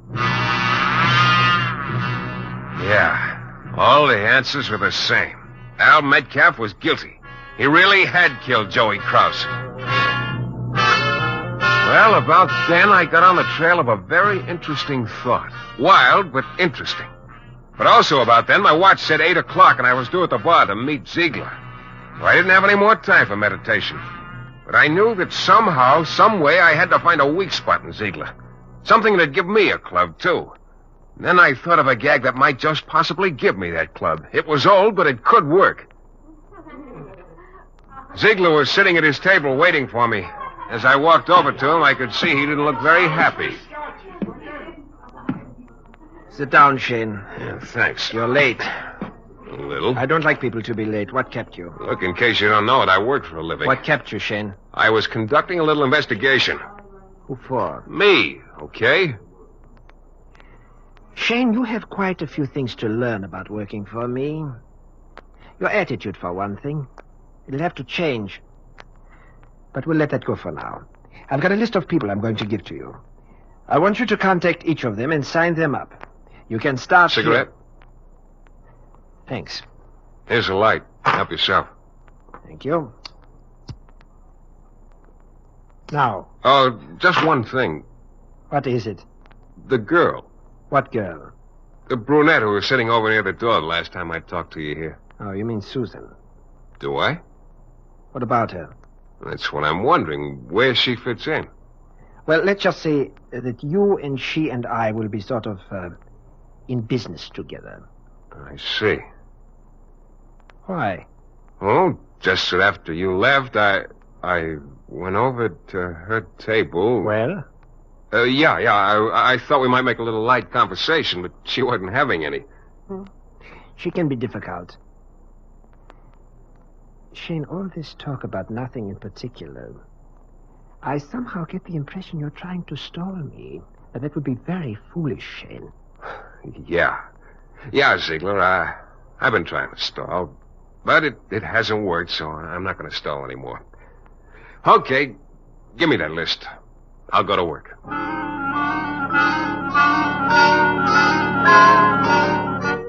He grinned, gave me the list, and left. Yeah, I was right. I wasn't going to stall anymore. Because that stray thought I'd started working on before had come back. And what brought it back was my remembering I'd taken my drink over to Susan's table that time before. Yeah, I was pretty sure I had the answer now. But pretty sure wasn't sure enough. I scooped up my cigarette lighter and went down to police headquarters. I dropped the lighter off in one of the offices so that the boys could admire it. And then I went to see Inspector Lefebvre. Oh, that boy just loved to swing back and forth in desk chairs. He was at it again. Come down to tell me why Patty, what's-her-name, is mad at you, Shayne? I came down to tell you I was wrong, Inspector. About Patty? No, about Al Metcalf. He's guilty, all right. Well, now, that's real good to know. Look, Metcalf's fingerprints were at the scene of the murder, huh? Where were they? Plastered all over the place. Yeah. Now, my fingerprints were at the scene of that robbery at the Chartier house. Mm-hmm. Where were they? Why? Believe me, Lefebvre, I'm asking you the $64 question. Where were my prints? On a glass. Yeah. Thanks, Lefebvre. No charge. Oh, you leaving? Uh-huh. I gotta see a girl named Susan. Need any help? No, this is sort of a private deal. Sure you don't need any help? Sure. There is one thing, though. What's that? A chair of yours could stand a shot of oil, too.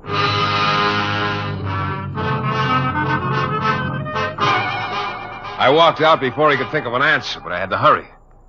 I picked up my lighter and a few interesting facts with it and went back to my office. I sat there for a few minutes trying to figure out how I was going to find Susan. But I needn't have bothered, because just about then my office door opened.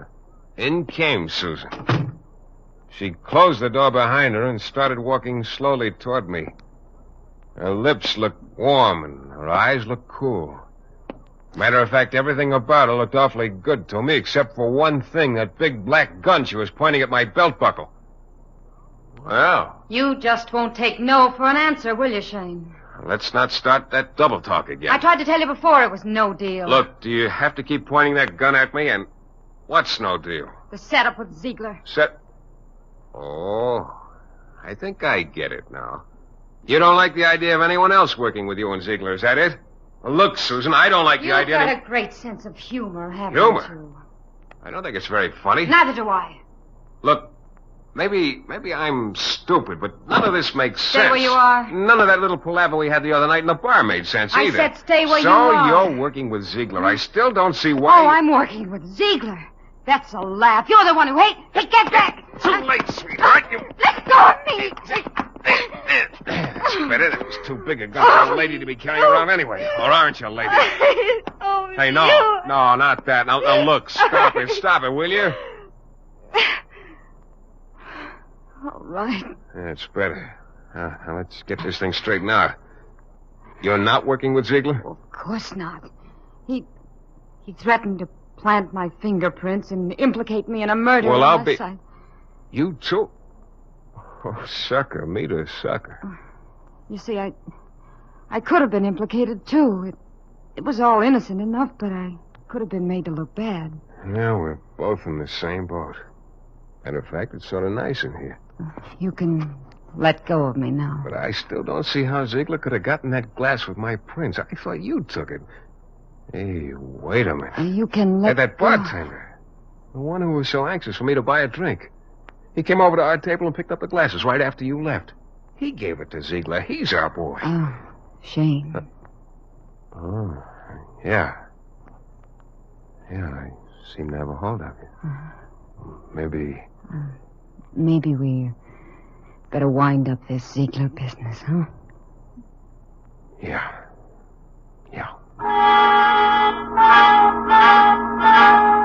Well, with an incentive like that, how could I lose? I charged over to the bar, but the bartender I was looking for was off duty. I got his address, though, and went over. Yeah, what's all... Oh, it's you. Yeah, it's me. You don't want to beat it, and I'm coming in. Hey, cut it out. What make you... Ziegler. Close the door, Jim. Okay. And Shayne, back up against that wall over there. Well, looks like I hit the jackpot, Ziegler. Yes. And it's such a pity, too. Because this machine isn't going to pay off with anything except a slug.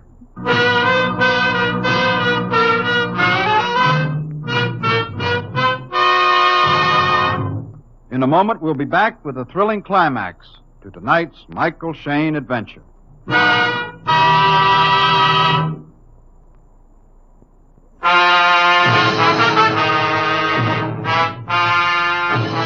there I was. I'd figured out the whole deal, but at the moment it looked like there wasn't much future in being a genius. One look at the bartender and Ziegler showed me they didn't think so either. So you figured out my little scheme, eh, Shayne? Yeah, lucky me. You know, I thought the mention of the Metcalf case was going to keep you in line. You pulled that one out of the headlines and tried to make me think you had something to do with it. It seemed to work for a while, anyway. Yeah, until I found out Metcalf really was guilty. We're wasting time, Ziegler. The rest wasn't too tough. I have to admit it was a pretty slick little scheme. I thought so. Planting that glass with my prints, and then making me think you'd transferred the prints from one place to another. Ziegler. Oh, incidentally, you were so interested in the general subject of fingerprints, you got me interested in them, too. Yours. Mine? Uh-huh. I got them off my cigarette lighter. Remember, you used it. Clever, clever. And the boys down at headquarters did a little checking for me. I found out a couple of cities are interested in you. Topeka, for one. A bunco charge there, I think. You're always a man for a fast deal, huh? You're very thorough, Shayne. I admire it. But... all right, Jim. Yeah. The bartender picked up an empty bottle. Then he held it by the neck, swung it onto the side of the table, and broke it. That left him with a jagged stub in his hand. He started toward me with it. I don't like broken glass, but there wasn't much I could do. I raised my arm in front of my face. Take care of him, Dykes. Well, Shayne? Well, Inspector Lefevre. How'd you know? When the boys reported to me that you'd brought in some fingerprints belonging to this guy, Ziegler, I thought maybe we better find out what was cooking. So we tailed you. Right into the oven. Inspector, would you believe it if I told you I was awfully glad to see you? Yeah. Shayne. Yeah? It's a good thing you didn't need any help. Huh? No comment. Well, that was just about that. Lefevre told me I was in line for some $500 from Topeka. The reward posted for Ziegler. So I was really on top, and I went busting back to my office to tell Susan to pick up where we left off. Susan. Huh. When I got there, she was gone. I waited, but she didn't come back. I'm still waiting. You know, somewhere along the line, that girl must have read the old fable about getting somebody else to pull hot chestnuts out of the fire for you. Not that I minded that so much, but at least she might have flipped a few shells my way. Oh, well. There's always Patty Batterkirkin, I guess.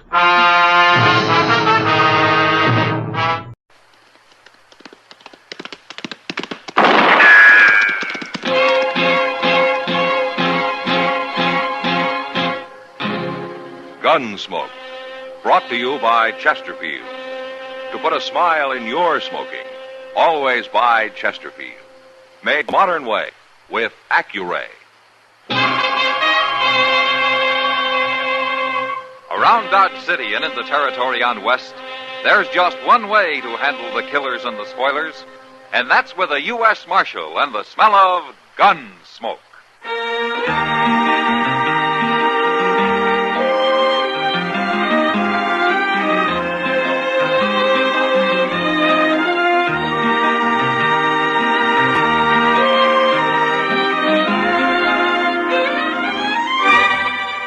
Gunsmoke, starring William Conrad. The transcribed story of the violence that moved west with young America. And the story of a man who moved with it. I'm that man. Matt Dillon, United States Marshal. The first man they look for and the last they want to meet. It's a chancy job. And it makes a man watchful and a little lonely.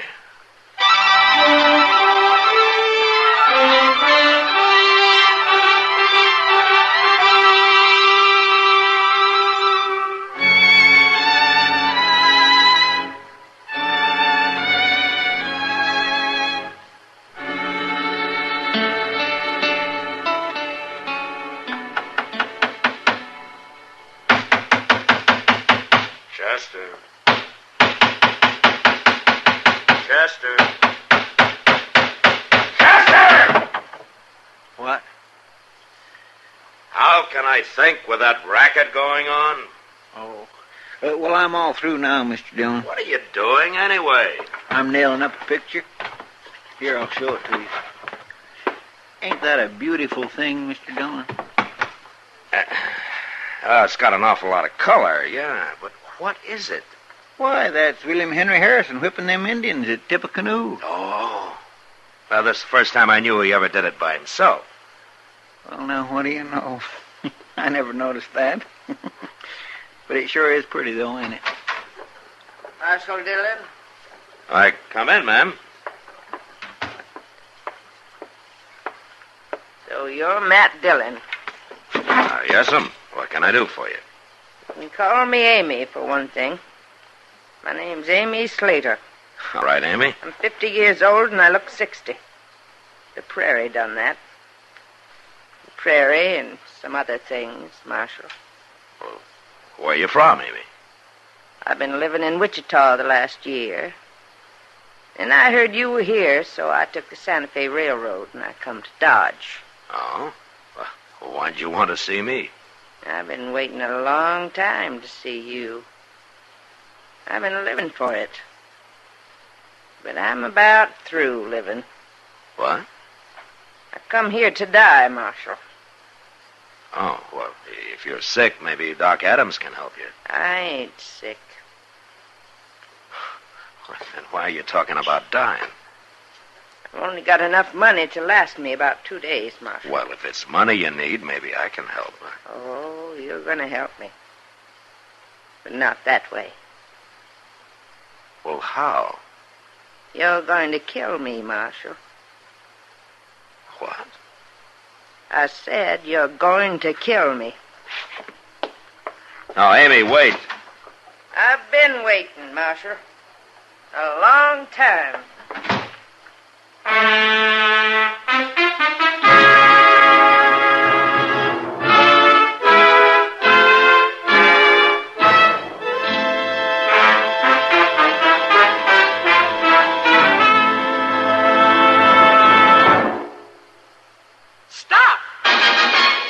Smoking with a smile with Chesterfield. Yes, put a smile in your smoking. It's as easy as ABC. Because Chesterfields made with Accuray are A, always milder, B, better tasting, C, cooler smoking. Yes, a Chesterfield is always milder. Accuray controls your Chesterfield in the making.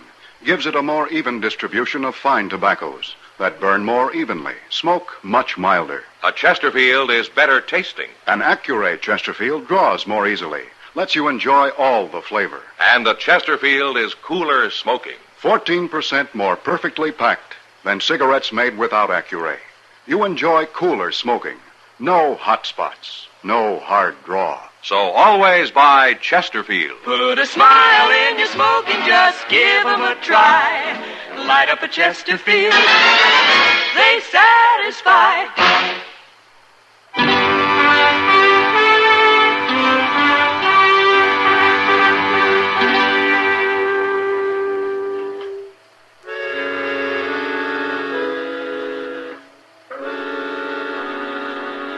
The prairie does different things to different people. Some it gives knowledge to and strength. Others it breaks and leaves lost and twisted and wandering. Amy Slater was one of the lost. I let her go without trying to reason with her. I thought in a day or so I'd find her and buy her a ticket back to Wichita, and that'd be the end of it. But it didn't work out that way. She found me first. It was the next morning, just before noon. Chester and I were crossing the plaza when I saw her standing about 30 yards away, holding a rifle. What's she up to, Mr. Dillon? She's aiming that rifle at me, Chester. You better get out of the way. She's crazy.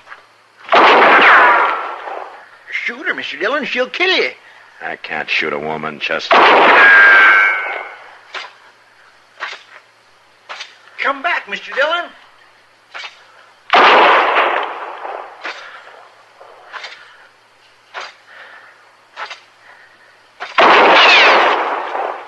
The next shot will go through your heart, Marshal. I won't do you any good, Amy. I mean it. I'm not going to draw, Amy.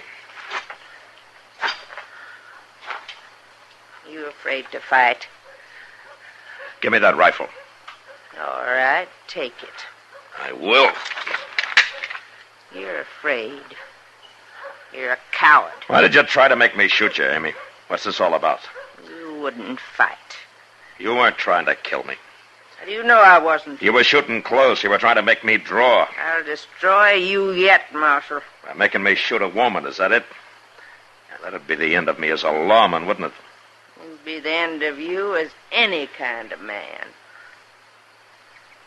You must hate me an awful lot if you're willing to die for it.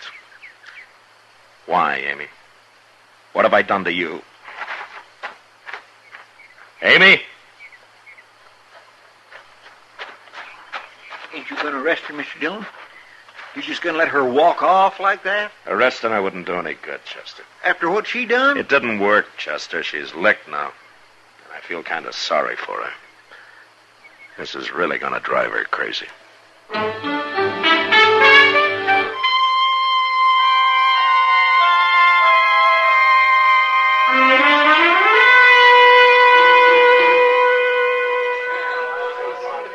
Just look at the men lined up at that bar, Mr. Dillon. My, I wished I owned this saloon. Cheap whiskey at fancy prices is always a good business, Chester. Well, they ain't getting none of my money. Oh, what did you come in here for? To play a little faro. Oh, well, that makes sense. Yes, sir. I ain't squandering a nickel at that bar. Not me. Well, good luck, Chester. Thank you.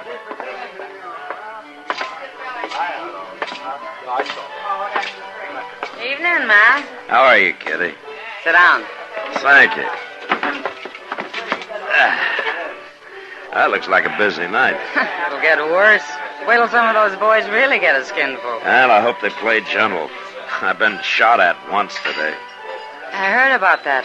Some old woman with a rifle. Yeah, Amy Slater. What's she after you for? I haven't any idea, Kitty. But she feels pretty strong about it.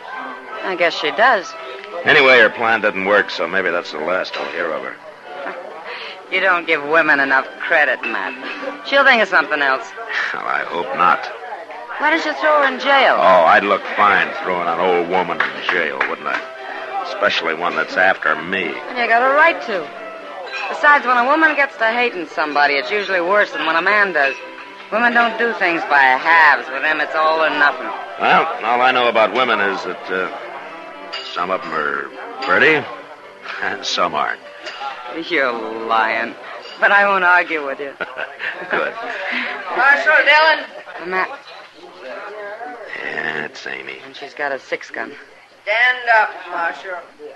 You better get out of the way, Kitty. Yeah, you bet.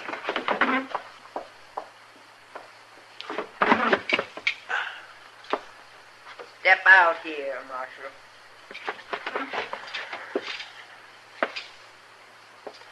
What are you up to now, Amy? I want to show you how I can handle a 6-gun. I want to show you what I can do with it. Throw the gun down, Amy. Not till I'm through with it. You can't fool me this time, Marshal. Throw it down, Amy. No. You shot me. You shot me.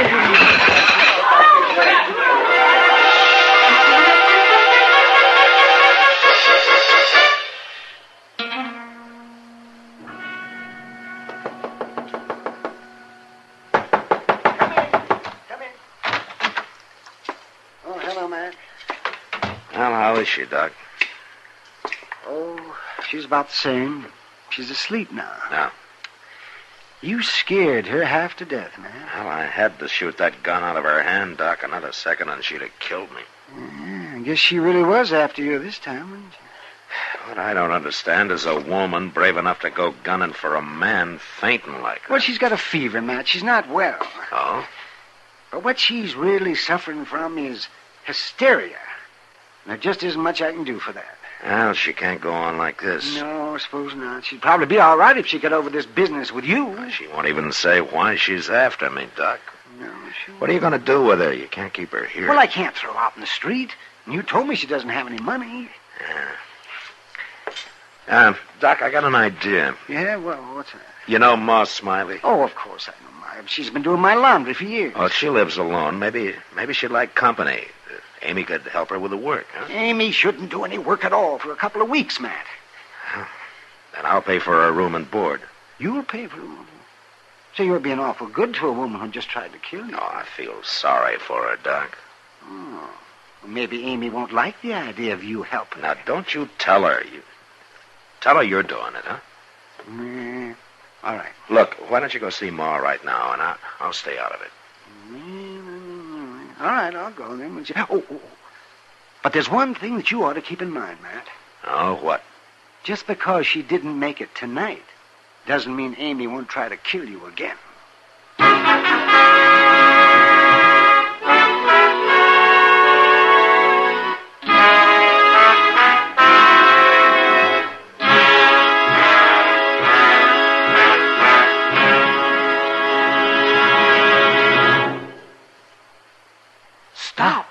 Shop for all your friends this year, this easy way. Give Chesterfields this year, so bright and gay. Wrapped and ready, they're the best to buy.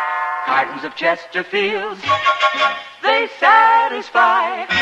This Christmas, give everyone Chesterfields. Chesterfields are easy to give because they come ready to give in a bright red special holiday carton that's wrapped in its own colorful Christmas ribbon. Everyone enjoys Chesterfield's smoother, cooler smoking pleasure. So, to all your friends this year, say, Merry Christmas with cartons of Chesterfields. No wrapping, no tying. They're easy to give because they come ready to give. Chesterfields in the bright red special holiday carton. Wrapped and ready, they're the best to buy. Cartons of Chesterfields, they satisfy.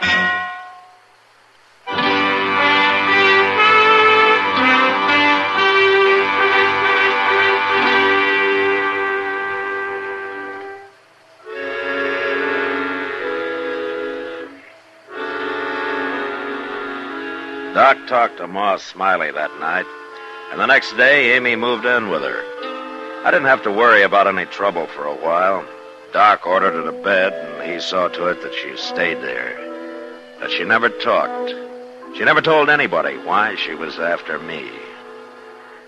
A couple of weeks passed before Doc reported she was up and about again and that she'd soon be able to go to work. At least I hoped it was work she'd be doing, not gunning for me. A few days later, I found out. Chester and I were sitting in the office after dinner. Mr. Dillon, you remember that fellow Jeremy Cracker who used to live around here? Yeah, it'd be hard to forget him, Chester. I was thinking about the time he run a rusty nail into his foot. Remember how he went over to the Texas Trail and bought himself 2 pints of raw whiskey, and he went outside and filled his shoe with 1 pint and himself with the other and slopped around town that way for days till he got cured? Why, my gracious, he... Hello, Amy. Hello, Marshal. Chester. Hello. It's all right, Marshal. I ain't got a gun. Sit down, Amy. Here's your chair. Thank you. How you feeling? Pretty good, Marshal. But I'm going to feel a lot better when I tell you what I come for. Oh? I'll say it's simple, Marshal. I've been wrong. Hating you the way I have. It's done me more harm than you. I wanted to ruin you, but it's near ruined me instead.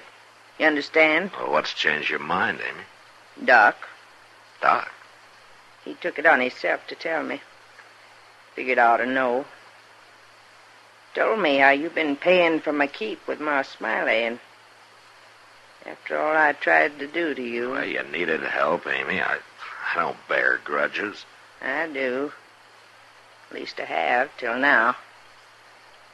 I want to pay you back, Marcia. Now, Amy, there's no need to repay me anything. I've got to. For my own sake, I've got to.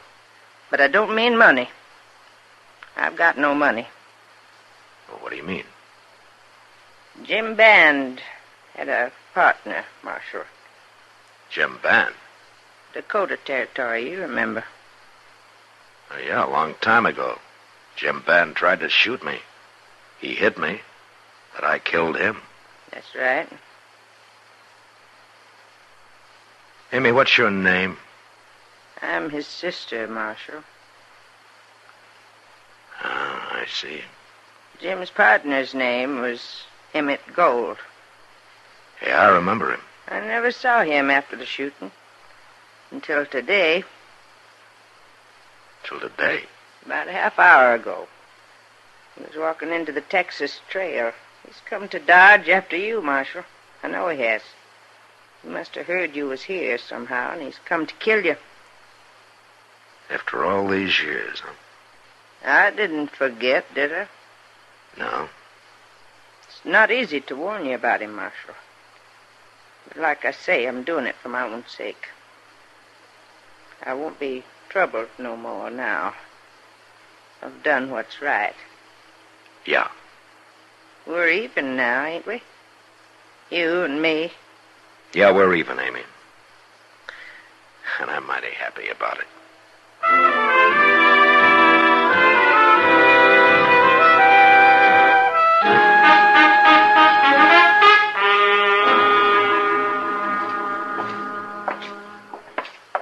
You just going to walk in on this fellow, Mr. Dillon? Might as well get it over with, Chester. You stay out of the way now. Yes, sir.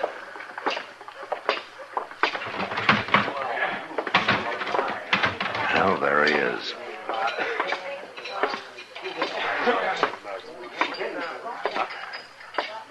Emmett Gold? Hello, Dillon. You remember me?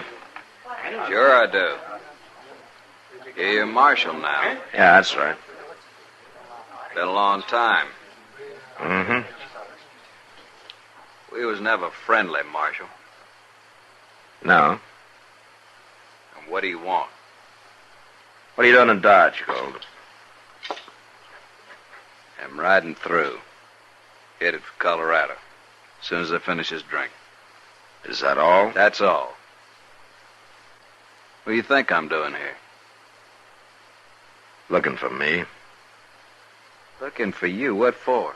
I shot Jim Band, didn't I? It was a fair fight. Yeah, of course it was. You got shot too, didn't you? I didn't get killed. Wait a minute, Marcia. You think I'm after you for killing Jim Band, don't you? Yeah.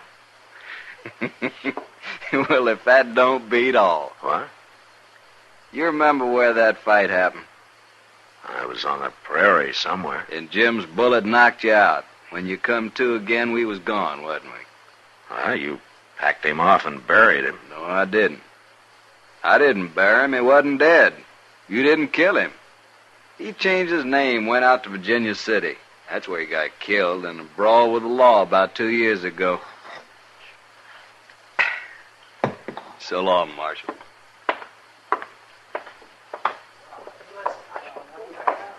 Well, I never heard anything like that in my whole life, Mr. Dillon. No.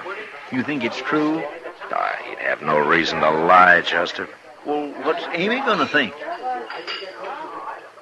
She isn't going to know, Chester. What? Why not? Amy did a big thing for herself, telling me about Gold being here. But it was all useless. No. Not unless we tell her it was. And I wouldn't spoil what Amy's done for anything.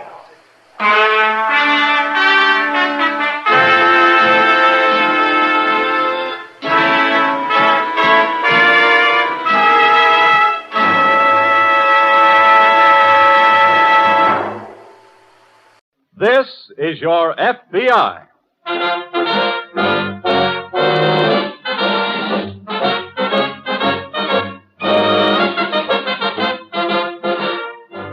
This is Your FBI, an official broadcast from the files of the Federal Bureau of Investigation, presented as a public service by the Equitable Life Assurance Society of the United States and the Equitable Society's representative in your community.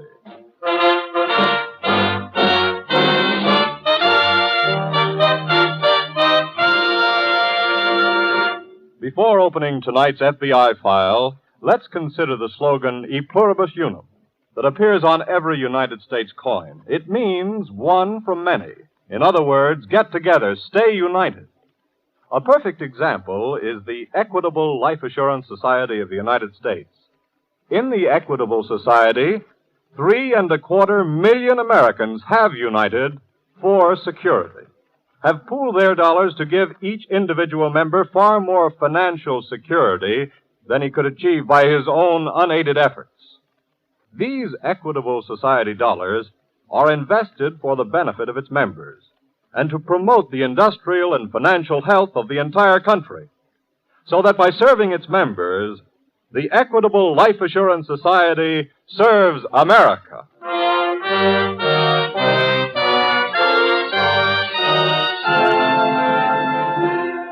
Tonight's FBI file, The Sinister Souvenir.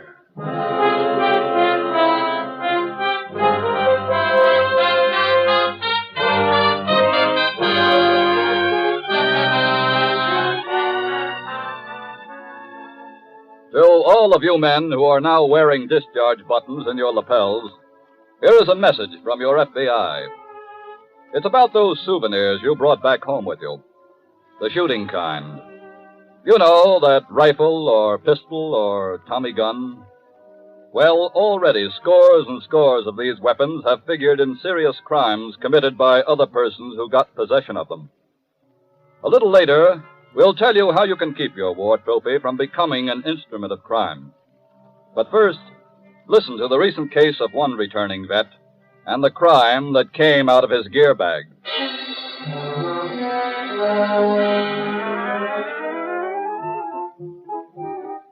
Most of the fellows kissed the good old USA's terra firma the minute they got off the boat. But not PFC Joe Williams.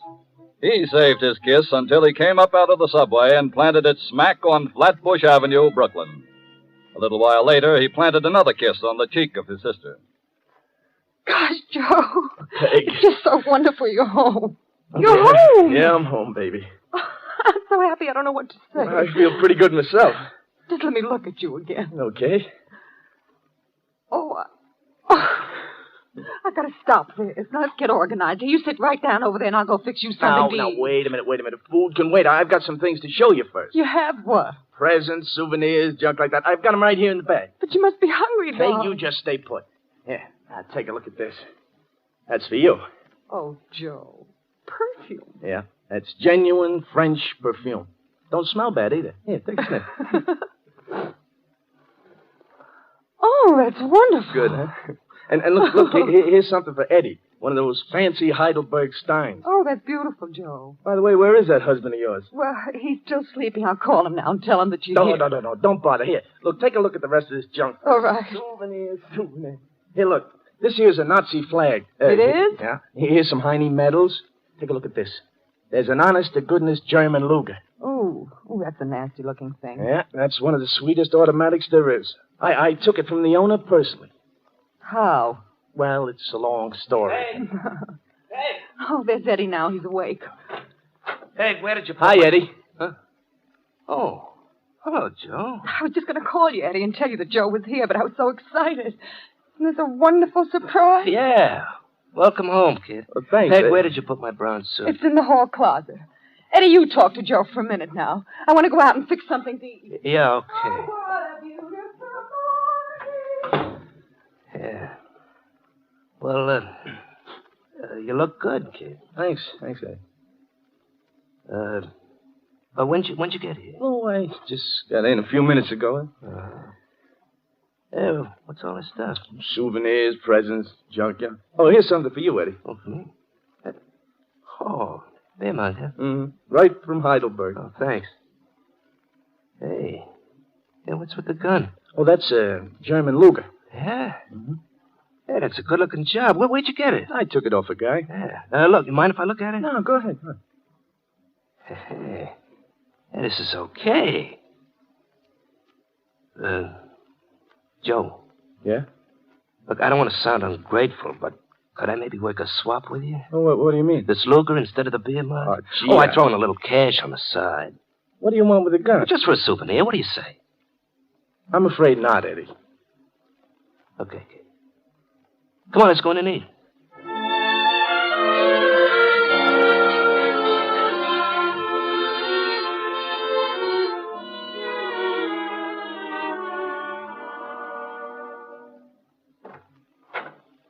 That you, Eddie? No, it's me, sis. Joe. Well, did you visit all the neighbors? Yeah, I saw a few of them. Weren't they surprised? Mm-hmm. I purposely didn't tell any of them that you were home. I wanted them to be. Peg, Yeah? I got to talk to you. What about? Eddie. Well?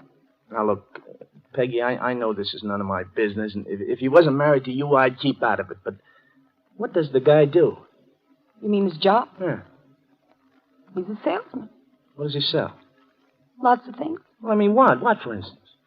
Well, now, why do you want to know this, Joe? Well, for one thing, I was talking to some of the guys in the neighborhood today. From what they said, Eddie's mixed up with the wrong kind of people. Oh. You knew that, didn't you? Yeah? I had another reason for asking, too. You know that Luger I brought home with me? The gun? Mm-hmm. Eddie wanted it. He said he'd swap me the beer mug for it and give me some cash besides. Yeah, but you didn't give it to him. No, but I looked in my gear bag this morning. Yeah? The Luger is gone.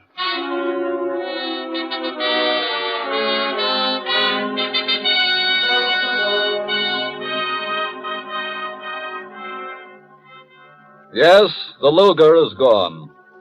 But it is no longer a war trophy, a souvenir. It has gone to a darkened warehouse on the Brooklyn waterfront. There, in the hands of Joe's brother-in-law and a companion, the Luger has now become an instrument of crime. How many more boxes? This is the last of them here. Okay, let's get them out of the truck. Look, we've been here long enough. Listen, only take a couple of more minutes. Come on. Okay. Easy now. Wait a minute. Listen. Probably the watchman. Dutch, quick. Told you we should have. Shut up. He's coming right at us. He's going to spot us. No, he ain't. Let's blow.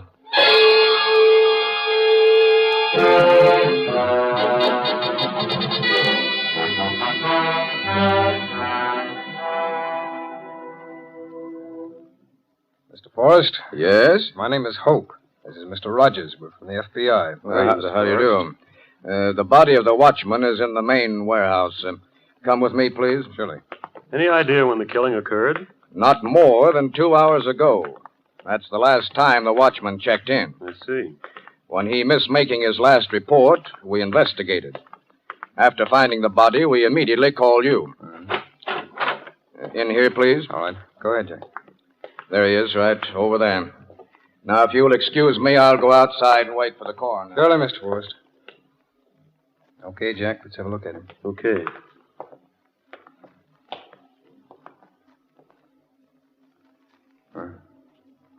Drilled him right through the head.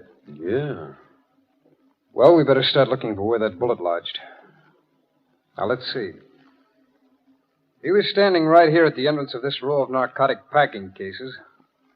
The bullet entered low on the forehead, came out high in the back of his head. Hey, look, Larry, high up on that post there. Where?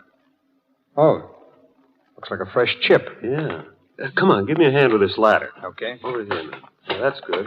All right. Now hold it steady and I'll go up. Watch it. What'd you find, Jack? What we're looking for, all right. Good. If I don't break my knife digging it out. Yeah, that's got it. Okay, come on up. What's it look like? It's not big enough for a 38. Doesn't look like a 32 either. No. Well, let's not bother guessing. Let's see what other leads we can pick up and then get over to the lab.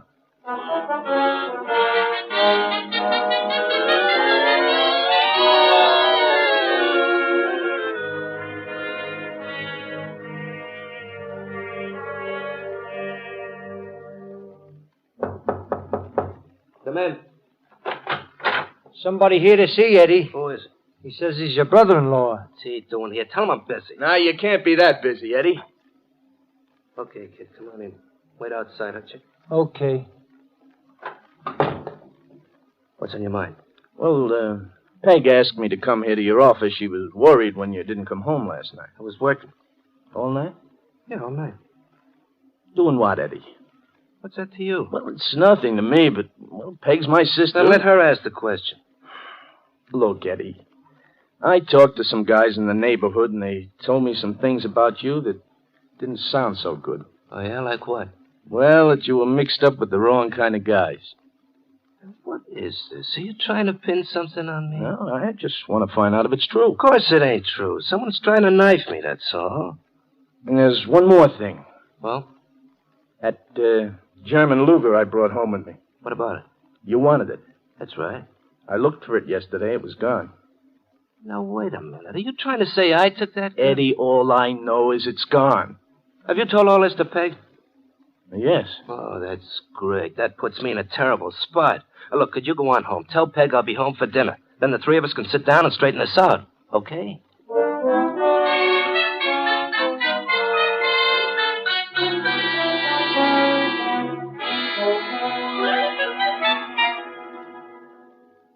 Any lab report on that bullet check yet, Larry? No, but they ought to call any minute. Looks like that's going to be our best clue. Why, Jack? What about those fingerprints we got off the windowsill where the thieves came in? They were the night watchmen's. Well, that's that. Targeted. Hope speaking. Oh, it's the lab. Oh. Yes. Yes, all right. Uh-huh. Send over the complete report, will you, please? Thanks. What's the verdict, Larry? Caliber of that bullet was 7.65. Millimeters. That's right. It was fired from a German Luger.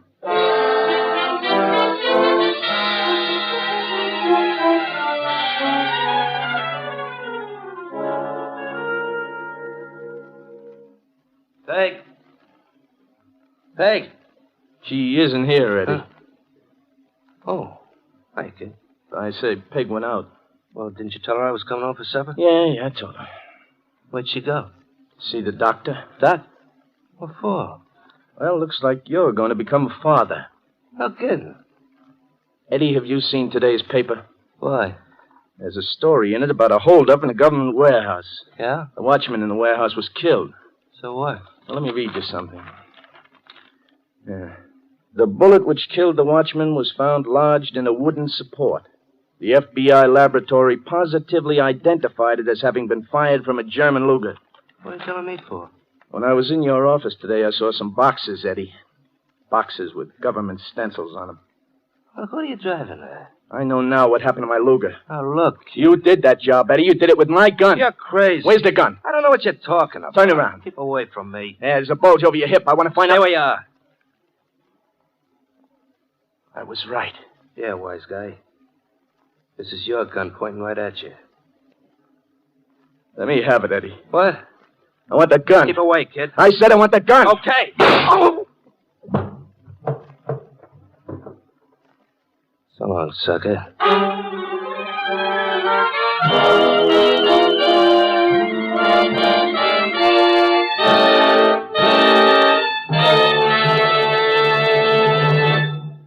Tonight's FBI file on the Sinister Souvenir will reopen in just a moment. Meanwhile, perhaps you'll be surprised, as I was, to learn that there is more than one kind of security. This week, at the Equitable Society, I got a brand new slant on the subject of security from Thomas I. Parkinson, president of the Society. Did it ever occur to you, Mr. Parkinson said to me, that there's such a thing as having too much security? Well, how could that be, I asked. Well, Mr. Parkinson said, a convict in jail serving a life sentence has perfect security. His clothes, food, and shelter are assured for the rest of his life. But who wants that kind of security bought at the price of freedom? Of course, that's an extreme case, President Parkinson went on, but don't forget that the oldest trick of all dictatorial governments, from Julius Caesar to Adolf Hitler, was to promise the people bread and circuses and security and then take away their liberties. Mr. Parkinson paused for a moment, and when he continued, there was a note of deep conviction in his voice as he said, "That's one reason why all of us in the Equitable Life Assurance Society of the United States are glad that Americans believe in life insurance. Equitable Society members do not pay for their security with lost freedom. Life insurance security is the result of individual thrift and forethought, of initiative and self-reliance. And a man with life insurance is pretty sure to turn a deaf ear to the glib promises of demagogues and agitators. Yes, we're proud to say that this week and every week for 86 years, the Equitable Society has been building security, the right kind of security, for you, your home, and your country. And now back to the FBI file on the Sinister Souvenir.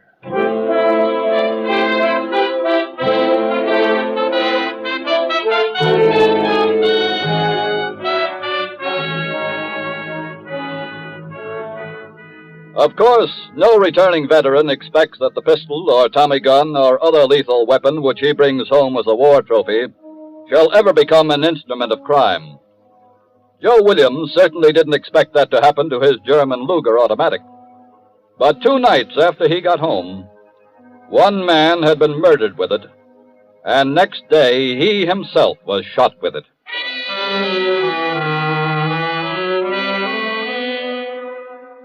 A few minutes after the brutal shooting of Joe Williams, his sister returned to the apartment. Finding him on the floor, she called the doctor, then worked feverishly to bring him back to consciousness. Here, darling, drink this water. Thanks. Now, don't move, Joe. I'll lift your head. Okay. That's fine. That's fine, darling. I bandaged the wound and checked the bleeding. The doctor will be right over. Joe, what happened? It was an accident. I shot myself. That's not true. Honest, Peg. Yeah, then where's the gun? Well, it's... Look, I've got a pretty good idea what really happened. Eddie did this to you. No, Peg. Joe, I saw him run out of the building here as I was coming down the street. I called out to him, but he just kept right on going. Now, you tell me the truth, Joe. Okay. It was Eddie. Why'd he do it? Why? He did take my gun. He used it in the holdup. He killed a man. Oh. I tried to take the gun back. He shot me with it. Oh. I'm sorry, sis. Joe, we gotta call the police. No, don't. Joe, he killed a man. He's gone. He won't be back. Look, you're going to keep out of this. What about the doctor? He's going to know that something was wrong. We'll tell him it was an accident. Look, sis, you're going to have a baby. Let's do this for the kid, huh?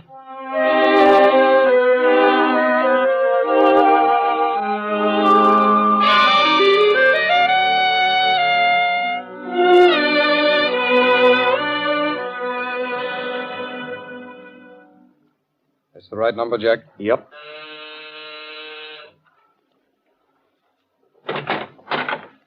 Yeah? Good afternoon. We're special agents of the FBI. The FBI? Yes.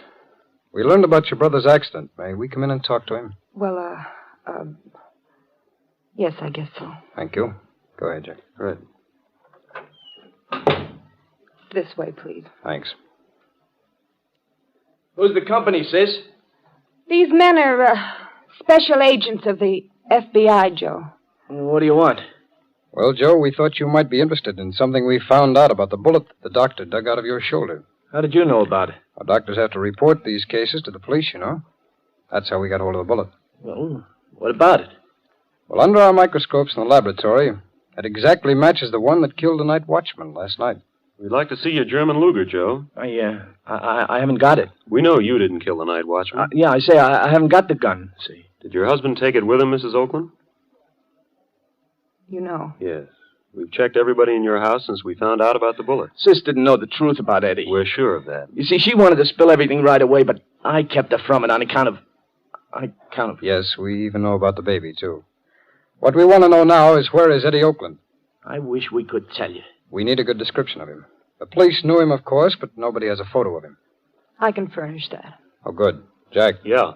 I'll stay here and get a full interview on everything. You go back to the office, get out an alarm on Oakland. I'll meet you there. Right.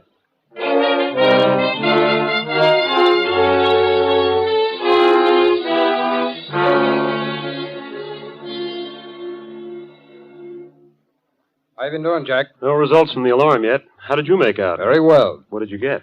Oakland's wife told me about an office he had. I went over to the place, found some of the goods stolen from the warehouse. Well. I also found a man there. I've had him booked as a suspect. Could he tell you where Oakland was? No, but he's being questioned now. I've put out an alarm on his car. Oh, you'll probably stay out of that. It's too hot. I'll get it. Hope speaking. Oh, hello, Howard. What? Yes, wonderful. Good work. We'll get on it pronto. Thanks. Got something? Oakland's on the Commodore, headed for Chicago. Really? At least Howard turned up a ticket seller who sold Oakland space on it. Which section? The second. Let's see, it's midnight now. Train hasn't gotten to Buffalo yet. Let's get the Buffalo office on the phone.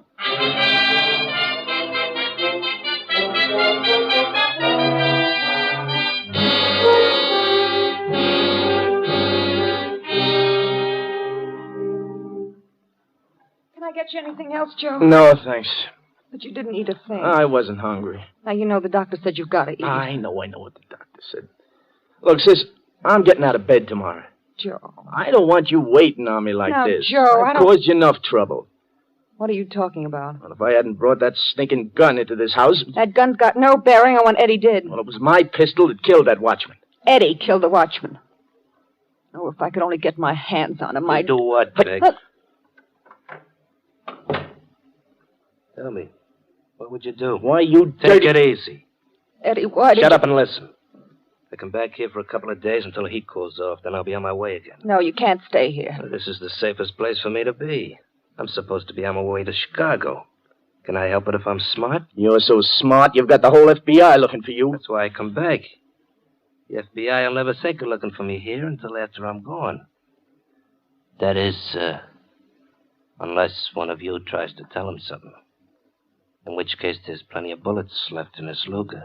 Tell him where he can go, sis. Fix me something to eat, Peg, and some hot jam. I said tell him where he can go. Shut up, before I... Eddie, don't! I'll get you something to eat. Swell. Oh, and look. Nobody's leaving this house until after I do. Understand?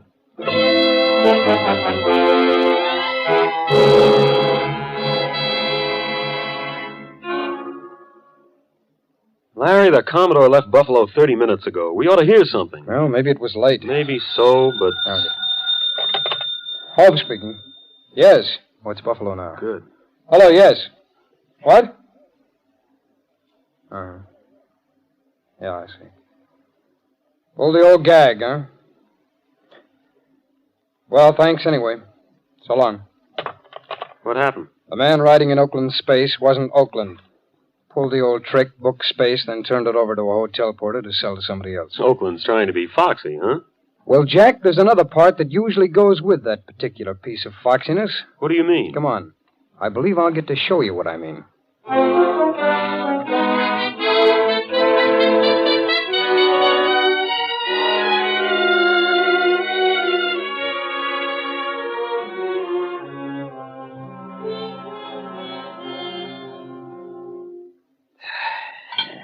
That tasted good. I hope it chokes you. Thanks. Any more Java there, Peg? Yeah. Pour me some. Let him pour his own. I didn't do a very good job on you, did I? Just swinging you in the shoulder. Maybe I can make up for it before I leave. What do you mean by that? Just trying to make him behave himself, that's all. That gun makes you a real big guy. I'm a big guy without it. Yeah, as long as I'm in bed, you are. Peg, will you tell this... Where did she go? Well, you wanted more coffee, didn't you? She had coffee right here. Well, maybe she went to make some fresh. Maybe she went to do something else, too, like getting on that phone. Leave her alone. Oh, no. Peg, what are you doing? Operator, hurry, please. Get away from that phone. Hang up, I said. Told you not to do that. Get back in there. Take your hands off her. Joe, get back to bed. I'm going to fix this guy right now. Look, kid, I don't want to blast you again. Keep away, I'm warning you. Eddie, don't!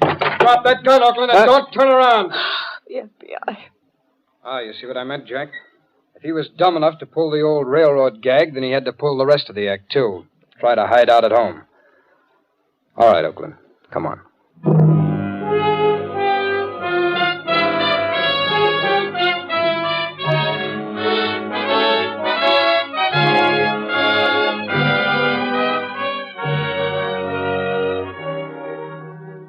Eddie Oakland and his accomplice were tried for the murder of the warehouse watchman.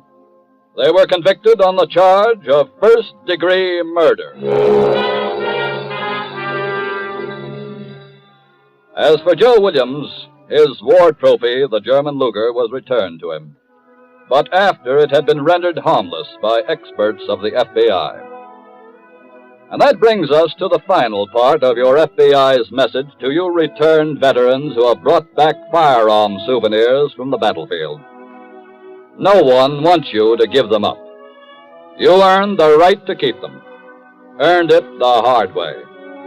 But please, for your sake, for the sake of your loved ones, and for the sake of society, have a firearms expert render your gun harmless. Do this now. Do it now without delay, and you can be certain that your souvenir will always remain just that, and never become an instrument of a crime.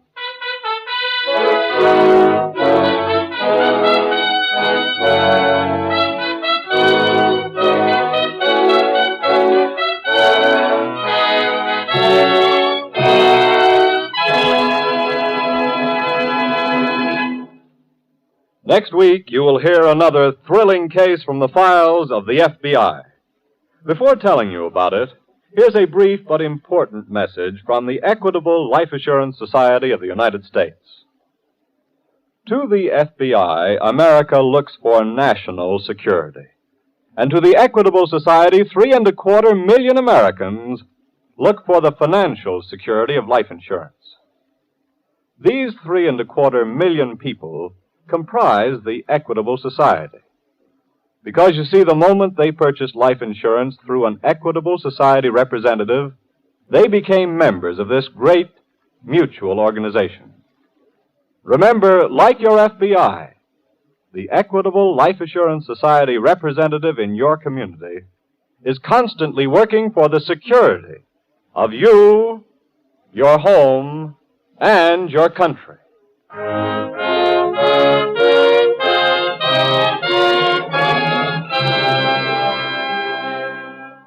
Next week, we will bring you another colorful story from the files of the Federal Bureau of Investigation, The Cautious Killer.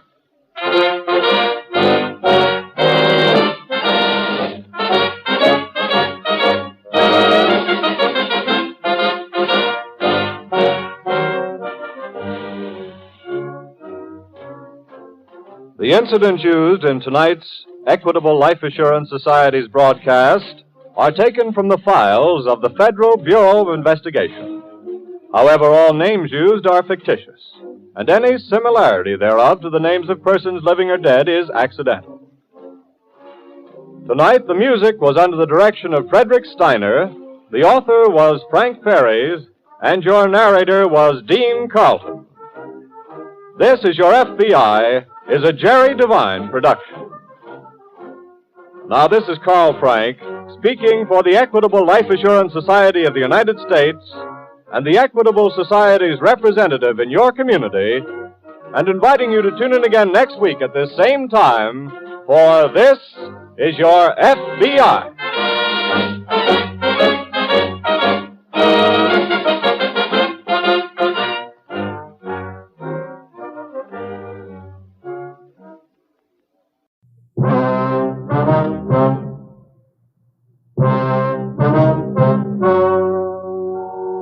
Ladies and gentlemen, the story you are about to hear is true. The names have been changed to protect the innocent. Fatima Cigarettes, king size, extra mild and soothing, brings you Dragnet on both radio and television.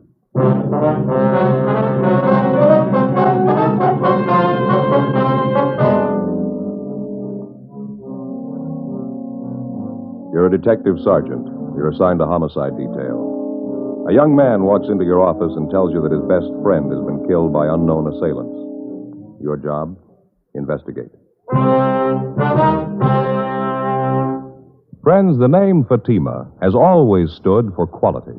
Fatimas are distinctive, with a truly different flavor and aroma. And in king-size Fatima, you get an extra mild and soothing smoke, plus the added protection of Fatima quality. Remember, in Fatima, the difference is quality. Because of its quality, its extra mildness, its better flavor and aroma, Fatima continues to grow in favor among king-size cigarette smokers everywhere. Switch to Fatima yourself today. Ask your dealer for Fatima in the bright, sunny yellow pack. King-size Fatima. The difference is quality.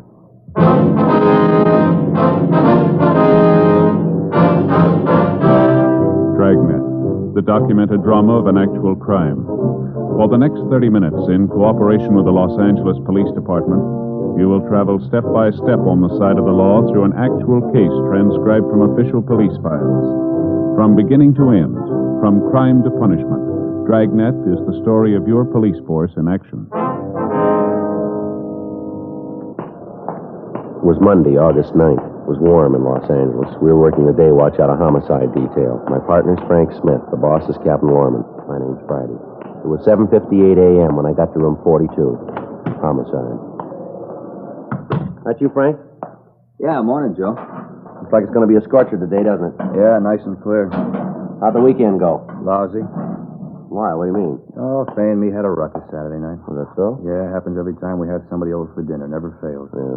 She gets to yakking it up with the company. We never eat till 10, 10:30. It's a miserable time for dinner. Yeah, it's pretty late at that. Saturday night, we had the Johnsons over. Going to play a little cards, have a little dinner. You know, relax. Mm-hmm. Wife fixed Swedish meatballs. They're on the stove. Everything's dandy. She gets to talking. We finally sit down to eat. It's 10:15. Meatballs are burned. Yeah. By that time, we're all so hungry we lost our appetite. It was real embarrassing, Joe. We finally sat down. I figured I'd let Faye know I was pretty sore. But I didn't want to come right out and tell her in front of the Johnsons, you know. Yeah, I understand. So I picked up one of the meatballs that was burned, said she'd invented something new. Everybody else used chlorophyll for their teeth, but we had built-in charcoal. Yeah, what'd she say? Nothing, just a look. Hasn't said a word to me since. Sends the kids with messages for me. It's pretty miserable. She'll probably be over it when you get home tonight. Pardon me. Yes, sir? Is the homicide department where you report a murder? Yes, sir, that's right. You the fellas I talked to about a murder? Yes, sir. Come on in. Sit down. Take that chair over there. Thought I'd never make it. Are you all right? Yeah, now that I'm here, it's all right. Your face is pretty badly cut there. Those bruises, scratches on your throat. You sure you're all right now? Yeah, I'm all right. I never thought I'd get here.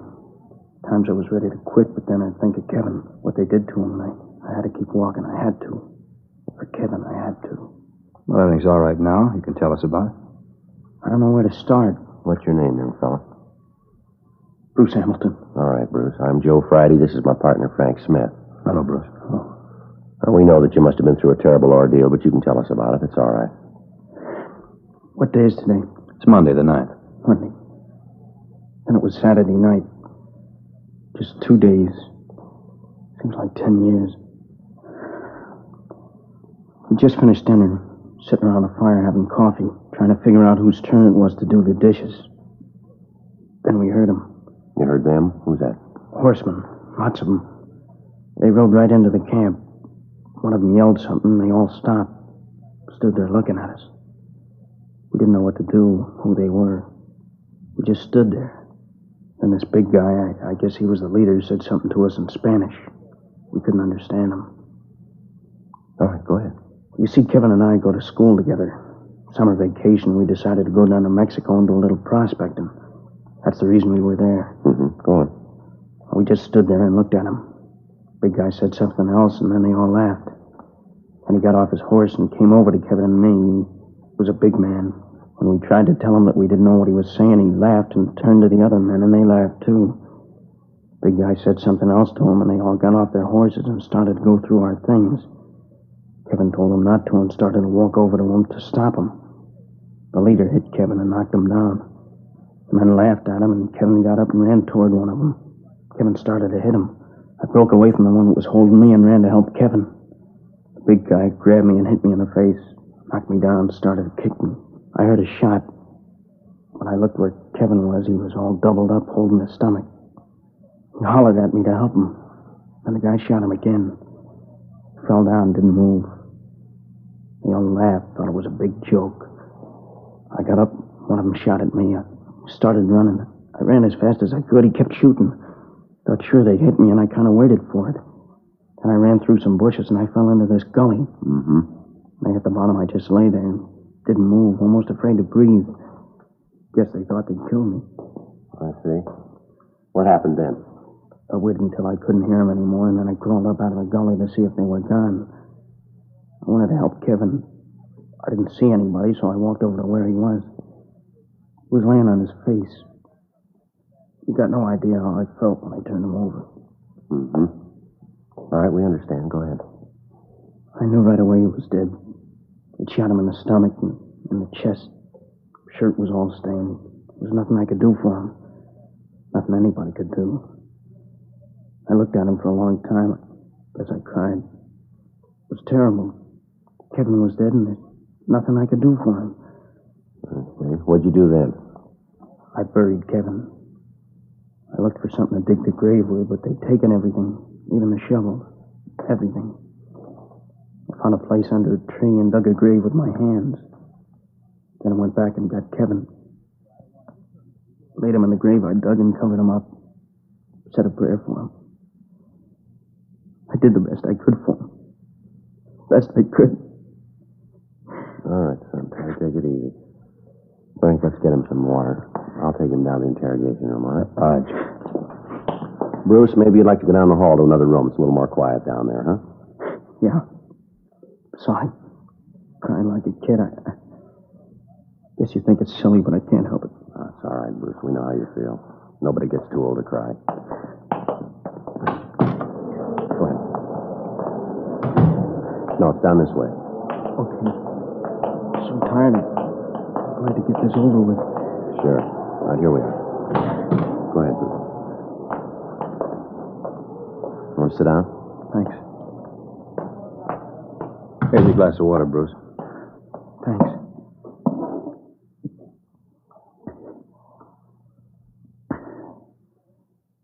Tastes good. Helps. All right. Now, is there any more you want to tell us? Well, there's a little more. There was nothing I could do. I looked around. They'd taken everything. Dishes, food, supplies, clothes. I went over the mesquite bushes where we hid in our duffel bag. We kept all our money and papers in there. Wallets, identification, all our valuables. They'd found that. It was gone. They hadn't left anything. Well, they took everything. Didn't leave a thing, huh? Not a thing. What'd you do then? Started to walk. We parked our car just off the highway. It was about 5 miles. When I got to where we'd park it, the car was gone. I didn't know what to do. What could I do? All right. I started to walk to Ensenada to tell the police. Then I began to think that the bandits had taken my wallet. I didn't have any identification, no way to prove who I was. Couldn't even speak the language. Got scared that they might not believe me. Now, you walked all the way from Ensenada to the American border, is that it? That's right. I walked all Saturday night, and Sunday morning I found an old adobe house, and I crawled through a window and slept. I don't know how long I was asleep, but it was dark when I woke up. I started to walk again. I walked all Sunday night, too. When I got to the border, I was afraid to go through the gate, so I went down by the riverbed and found a hole in the fence. I crawled through and went over the American side. When I got there, I felt better. Safe. I figured that I'd go up to the first policeman I saw and tell him what happened. Did you notify the authorities down in San Diego?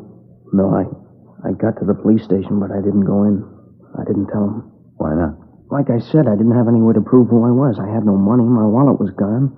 My clothes were all torn. Face was all cut. I thought it'd be better if I could get to Kevin's mother. If I could see her and talk to her, she'd know what to do. I hitched a ride. I wanted to go to San Francisco. Truck driver brought me this far. While we were driving, I thought more and more about what I'd say to Kevin's mother, how I'd tell her he was dead. Then I knew I couldn't do it. But I had to tell somebody. That's why I came to see you. Now, Bruce, we're going to have to go back down to Mexico. You'll be able to show us where the body is, won't you? Well, if I have to go, I guess I can. But I can tell you exactly where it was. I can give you a map, tell you right where he's buried. Do you want to give us that information now? Yeah. It was south of Ensenada, 40 miles down the new paved highway. South of Ensenada, 40 miles. You sure it was 40 miles? Yeah. While we were driving, Kevin and I kept trying to figure out how many kilometers to a mile. I kept watching the speedometer. It was just 40 miles when we turned off the paved highway onto a little dirt road. 40 miles? Yeah. There's a clump of trees near there in the gully. You can't miss it. I see. Can you give us the description of the car, the license number? Oh, I don't remember the license number, but the car was a 51 Ford sedan, dark blue. Car belonged to Kevin. I never paid any attention to the license. Mm-hmm. That's Kevin, Kevin, huh? Yeah. Now we can check that through DMV. What was Kevin's full name and address? Kevin Allen Bradley. He lived at 6502 Washington Street, San Francisco. He lived with his mother, apartment on Nob Hill. Mm-hmm. Would you give us a description of Kevin? Well, he's about my size, generally. 5'10", 140 pounds, blue eyes. His hair's light, kind of blonde like mine, 22 years old. We looked a lot alike. Kids at school used to think we were brothers sometimes. I see. Joe, we better get a communication to the Mexican authorities, fill them in on the whole thing. Yeah. We're coming down. Yeah. Contact San Francisco and let them handle that end of the thing. Mm-hmm. Get a teletype off the DMV in Sacramento, get a license number on the car. We better contact the San Diego PD and get a hold of Al Gate and fill him in on the thing. Yeah, that's a good idea. I'll stay here with Bruce. You want to take care of that? Mm-hmm.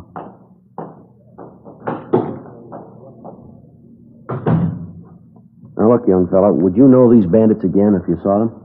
I might not know some of them, but the big guy and the one that shot Kevin, I'll never forget them. The big guy was tall, heavy, over 6 feet, well over 200 pounds. I'll never forget him. That laugh when he killed Kevin. When he laughed, you could see he had 2 gold teeth right here in front. These here. 2 gold teeth, huh?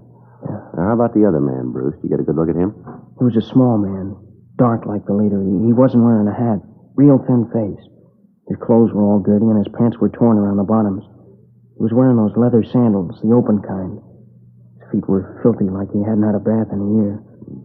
You think you'd be able to identify any of the others? Well, I don't know. Maybe if I saw him. I was scared and I don't mind admitting it. Joe? Yeah, Frank. I stopped by R&I before I went on with the other communications. Checked the name Kevin Allen Bradley through. Yeah. There's a teletype from San Francisco dated July 13th. It's a missing person report on Kevin. You want to read it? What's it say? Regular missing report? It's described as male, white American, 22 years, 5'10", 140 pounds, blonde, blue eyes, fair complexion. Time of disappearance was wearing a dark blue gabardine suit. Driving a dark blue 1951 Ford, license number 1 Robert 2951. Something else, Joe. Mm-hmm. He's known to be carrying a sum of money in excess of $1,500 when he disappeared. $1,500 is a lot of money, isn't it? Not to Kevin. He was used to carrying that kind of money. See, his folks were pretty rich. He always had all the money he wanted. I see. Well, how about this missing report here, Bruce? What do you mean? Well, didn't Kevin's mother know that he was going to Mexico? Well, no. You see, they had an argument about where he was going to spend his summer vacation. She wanted him to go to Canada, and he wanted to come down here. One afternoon, we just took off. Kevin went to the bank and got the money, and we just took off. He didn't tell his mother anything about it? No, he thought that she'd try to stop him. Probably would have, too, if she'd known. Oh, was the money among the things that were stolen from you? Well, yeah. It was in Kevin's wallet in the duffel bag. Mm-hmm. I suppose it was kind of foolish to leave that much money just laying around, but we did. We didn't think that anything had happened like this. I stop and think back over it. Kevin being dead, I don't know, I just get sick. Now, you say you didn't have any money. How did you get along? I didn't think much about food. The important thing was to tell somebody about Kevin's being killed. That's all I thought about.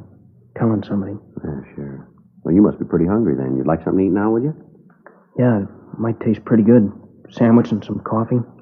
How about you guys? You gonna eat? Frank, how about you? Yeah, after I get communications off, I'll run across the street and pick up some sandwiches and coffee and bring them back here. All right, fine. What kind of sandwich you like, Bruce? No, anything. Doesn't make any difference. Joe? Oh, ham's all right. White bread, a lot of mustard. Yeah. Okay, I'll be right back. All right. Oh, say, Joe, I'm running kind of low on my allowance. I only got $1.50. You got a little change? Yeah, sure. Now, here, let me get this. What's that? Huh? You say you had some money? Well, I have got $10. $10 bill. Well, maybe I'm wrong, but I thought you said the bandits took all your money. Did I get it wrong? Well, what I meant is I didn't think I had any money. I found this 10 in my pocket just before I walked in here. Oh, I see, yeah. Look, you can see it's all wadded up. It must have been in my pocket for a long time. Just a 10 all wadded up. Yeah, well, it's all crumpled up there. You can hardly tell what it is, can you? Yeah, that's right. But you can see it's a 10. Mm-hmm. Sure. It's all wrinkled up. You can see how I missed it. Yeah. I'll tell you, why don't you put everything in your pockets right here on the table, huh? Why? What'll that show? All right, come on, boy. I haven't got anything in my pockets. Well, you found the 10. Maybe you'll find something else. All right, but I don't know what it's going to show. Pocket knife, handkerchief, Comb. You got the 10 on the table there. That's all. Maybe there's something in your coat pocket. No, I don't carry anything in my coat pockets. Stretches them. Well, you take a look anyway, huh? I told you I don't use them. See? Nothing. How about the inside pocket? No. There's nothing there. Let's have a look, huh? I told you there's nothing there. Then you won't mind if we have a look. What's that you got there, Bruce? That's my wallet. Guess they didn't take it after all. Gee, thanks for finding it. No, I probably wouldn't have thought to look for it. I just figured that it was gone. Here, let me have it. Let's see what's in it, huh? Well, just some cards, personal stuff like that. Nothing you'd be interested in. I forgot all about it. I feel pretty silly. I didn't even know it was there. Take a look, Joe. You say this is your wallet, is that right, Bruce? Yeah, it's mine. I told you it's mine. How about letting me have it, huh? There's quite a bit of money in here, Bruce. Huh? I don't know. Just a glance here. Looks to be about $1,000, doesn't it? Well, just a minute. I think I can explain that. Well, there's another thing here I don't think you can explain. What's that? The name in the wallet. Kevin Bradley.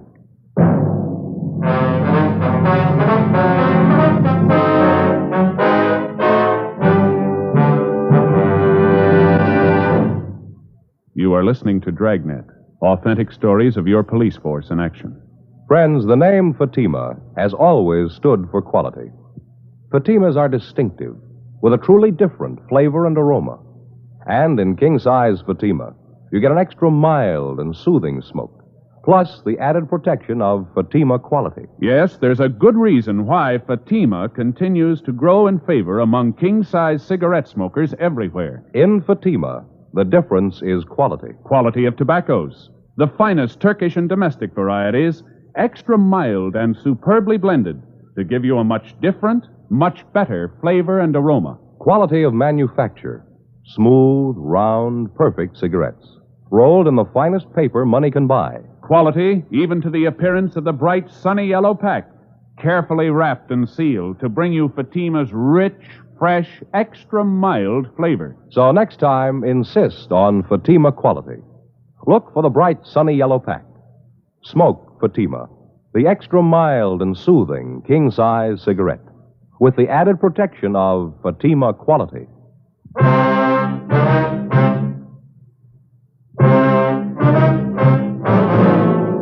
With the finding of Kevin Bradley's wallet, the case had taken a new turn. We continued to question Bruce Hamilton, but he insisted that he thought the wallet and the money had been taken by the bandits when they killed the Bradley boy. While I talked to him, Frank went down the hall and contacted the Mexican authorities and gave them the information. He gave them the description of Kevin Bradley and of Bruce Hamilton. They told him that to the best of their knowledge, there were no bandits operating in the vicinity, but they would dispatch a search party to go over the area. They said they would keep us advised of any developments that might arise.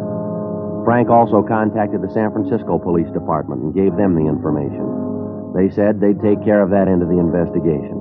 11:47 a.m.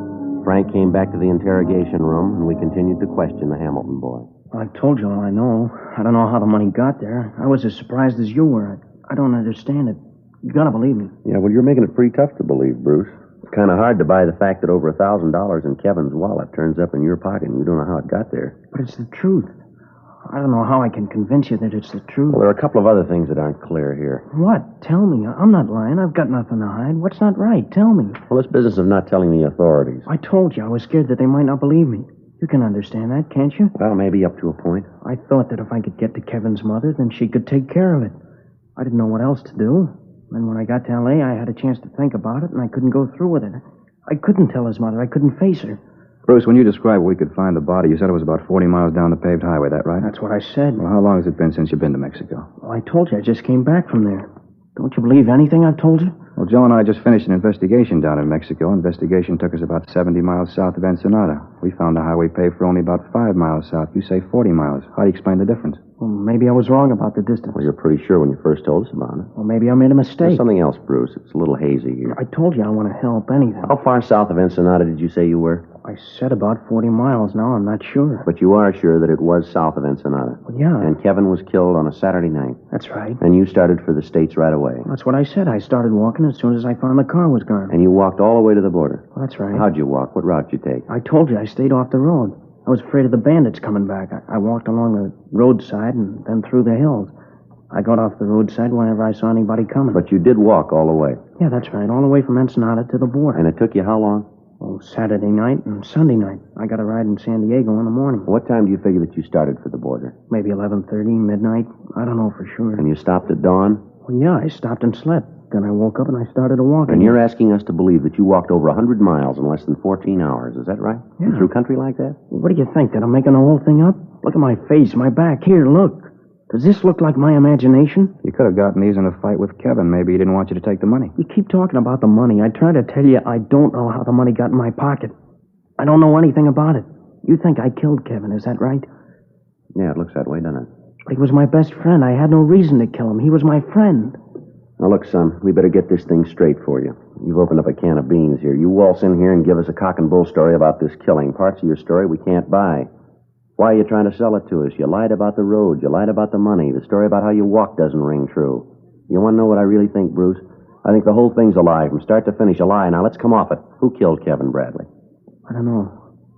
Now, get this straight, Bruce. Did you kill him? Huh?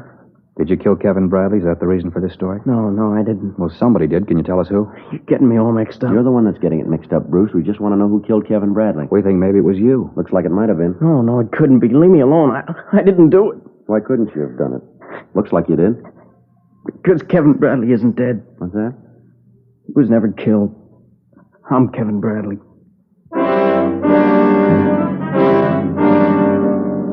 The boy broke down completely and admitted that the whole thing was a hoax. He said he hadn't been in Mexico at all, but that he had spent the past week in a downtown hotel working out the story that he planned to tell us.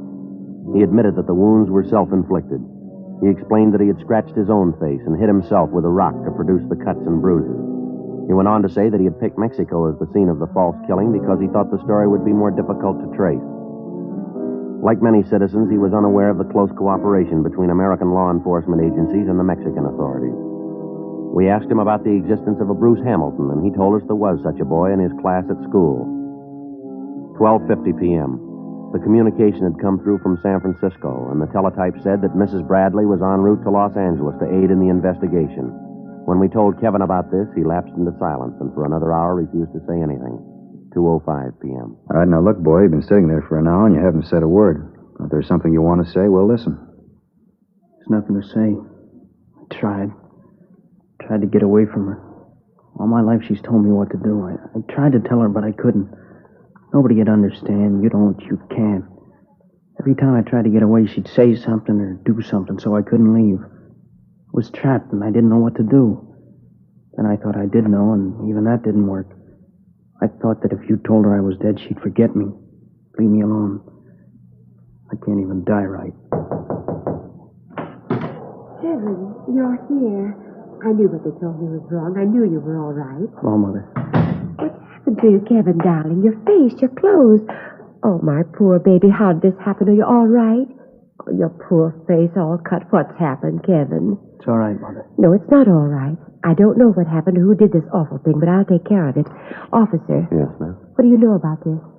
I beg your pardon? What do you know about this? Did you do it? Did you hit this poor boy? Look at this poor face. Just look at it. It's terrible. That's what it is. It's terrible. I mean to find out just what happened here. I'll get to the bottom of this. No, don't you worry, Kevin, baby. Mother's here. She'll take care of you. Mother, please. It's all right, honey. Everything will be all right. Mother, these officers had nothing to do with it. Of course not. If you say so, Kevin, baby. Have you called the doctor about this? Have you gotten in touch with someone to take care of his face? Never mind. I'll take him to a doctor. I'll look after him. Poor baby. Mother will look after him. Mother, please don't. Now, Kevin, you know that Mother knows what's best. Mother will take care of it. Stop it. Stop it. Shut up. Kevin. I'm sick of it. Tired of it. For 20 years, as long as I can remember, you've taken care of things. Did you ever think I might want to take care of a few things myself? Have you ever thought that I wasn't a kid anymore? I'm an adult. Like it says on the missing report, male, white American, 22 years, an adult. All right, take it easy, son. No, I've tried to say this before, and I've never had the nerve. I've got it now, and I'm going to finish. I'm tired of having you make all the arrangements for me. I'm going to have dates with girls that I want to go out with, not the ones you pick for me. I'm going to get a job and make my own way. I'm going to buy a car, and if I smash it up and me along with it, it's my business. I'll never forgive you for what you've done. You spent 20 years making me an outsider, always on the fringe. I couldn't do the things I wanted to, only the things you wanted me to do. Only the things you thought best. I'm sick of having you make the decisions for me. From here on in, I'm going to make them myself. I tried to kill Kevin Bradley for no reason. You killed him a long time ago. Take a good look at me, Mother. Take a good look and see what you've done. I hate the sight of you. I hate everything about you. Now leave me alone and go away. All right, take it easy, boy. It's all right, officer. I understand. Sometimes he gets like this. He doesn't mean it. I know him. All right, Kevin. I'm sure the officers are impressed. Dry your eyes and we'll go home. Do you hear me, Kevin? Stop this foolishness, I said. We're going home. Yes, Mother, I hear you. I'm sorry, officer. Embarrassing. I don't know why he does these things. He's always been pretty emotional. Yes, ma'am. There's nothing else. We better be going. I want to catch the early train back to the city. A party planned for tomorrow night. A million things to do. You'll have to help Kevin. Kevin, do you hear me? Yes, Mother, I hear you. Well, then say goodbye to the officers and let's go. Goodbye, Mr. Friday. Mr. Smith. I'm sorry this all happened. Yeah, so are we, son. I tried, Sergeant. Just didn't work, but I did try. Kevin, let's go. I don't want to miss that plane. Yes, Mother. Oh, Sergeant. Yes, ma'am. Thank you for giving my boy back to me.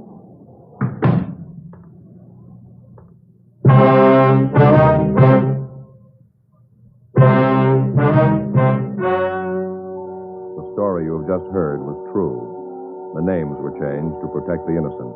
On August 9th, the matter was taken before the city attorney for a decision. In a moment, the results of that decision. Now, here is our star, Jack Webb. Thank you, George Fenneman. Friends, if you're planning a trip this coming holiday weekend, I'd like to suggest that you take Fatima's along with you. Get a carton or two, and that way you'll have enough to last the trip. In Fatima, the difference is quality. Quality that gives you extra mildness and a really different flavor and aroma. You get an extra mild and soothing smoke, plus the added protection of Fatima quality. That's king-size Fatima in the bright, sunny yellow pack and carton.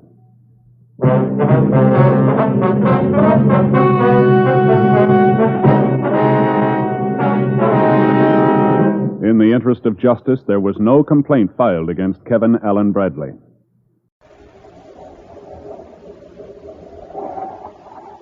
Wheat Chex, Rice Chex, and Good Hot Ralston present Space Patrol! High adventure in the wild, vast reaches of space. Missions of daring in the name of interplanetary justice. Travel into the future with Buzz Corey, Commander-in-Chief of the Space Patrol! In today's transcribed Space Patrol adventure, Buzz and Happy are locked in a laboratory on the planet Venus, where two villainous scientists have developed a new type of bacteria, which they're using to spread an epidemic. Suddenly, the voice of one of the scientists comes over a loudspeaker. We've taken enough of your meddling, Corey, and the people of Venus City are going to suffer for it. Watch what happens when I throw this switch. Commander, what's that? He started a gas compressor. I'm building up pressure in the germ well. In a few moments, they'll burst.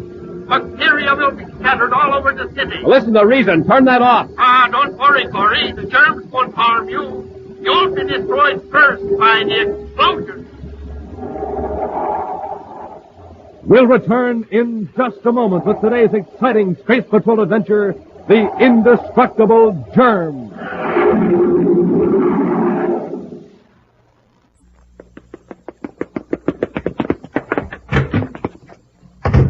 A cyclone? Just Danny Fields rushing out the door to the grocery. He's just heard there's a swell surprise inside of every new package of Chex. Man, oh man, oh man. Danny's found the surprise. A magic space picture. Wowee. Wowee is right. With the Magic Space Picture Gang, you can have the time of your life. First, you stare at the mysterious picture. What is it? Who is it? It's hard to tell. But then you'll look up at the sky or at a wall and... Jumpin' Jupiter. I can see a flying saucer in the sky. Gosh, this picture really is magic. Magic and how? Why, with the Magic Space Pictures, you can see all kinds of objects floating in space. Objects so big and clear, you'll think they're real. Flying saucer, rocket ship, planet Saturn, Buzz Corey, Cadet Happy. Those are just a few of the Magic Space Pictures. Altogether, there are 24, all different, and you get one inside of every new package of Chex. So, gang, start collecting the entire set of 24 Magic Space Pictures today. Just look for the packages of Rice Chex and Wheat Chex with Buzz Corey or Cadet Happy on the outside and the Magic Space Picture on the inside. And now, today's Space Patrol adventure, the Indestructible Germ. On the planet Venus, several hundred miles from the capital city, is the community of Euphoria, known as the health capital of the solar system. Even in the 30th century, Euphoria is unique. For in these past 3 years, not one man, woman, or child has missed a single day of work or school because of illness. But about 2 weeks ago, an alarming thing happened. All over the city, people of all ages began complaining of weakness, disturbing headaches. Medical authorities are completely baffled. But although there have been no fatalities as yet, the situation is extremely serious. So serious that the city manager, Dr. Simon Kendall, has gone to Terra, seeking aid from the United Planets government. Now, at the request of the Secretary General, Commander Corey, Cadet Happy, and Dr. Kendall are flying to Euphoria to conduct an investigation. What's our estimated arrival time, Happy? Well, we should reach the Euphoria space locks at 1743 Universal Star Time, sir. Good. That'll bring us in about 2 hours ahead of the Emergency Medical Corps. I do hope these Terra experts will be able to find out more than my own staff has. The Emergency Medical Corps hasn't failed yet, Dr. Kendall. They've been up against some tough problems. Commander, do you remember my telling the Secretary General that I regretted not coming to him sooner? Yes, Doctor. Well, it was a matter of pride. As city manager of Euphoria, I hated to ask for outside help, even in a crisis as serious as this. I was sure that our own medical authority could find the answer. Well, I'm sure they could if it were an ordinary problem. I'm afraid that we citizens of Euphoria have become like so many greenhouse plants. Our environment is so carefully controlled that our own bodies have lost some of their natural ability to fight off a new disease. Oh, but, Doctor, if this disease is something new, then anybody might catch it, whether they lived in Euphoria or not. That's part of our job, Happy, to see that medical security regulations are enforced to prevent the sickness from spreading to other cities and to other planets. That's rather ironic, Commander, your last statement. How do you mean? Now, for about 25 years, Euphoria has considered itself the only real, pure spot in the universe. We've been very smug about our superior health record. We've made our visitors go through a complete health examination before they entered our city. And now, we're the ones everyone is afraid of. We, the pure ones, are the source of contamination. I'm sure there's a logical explanation for this, Doctor, and we're going to find it.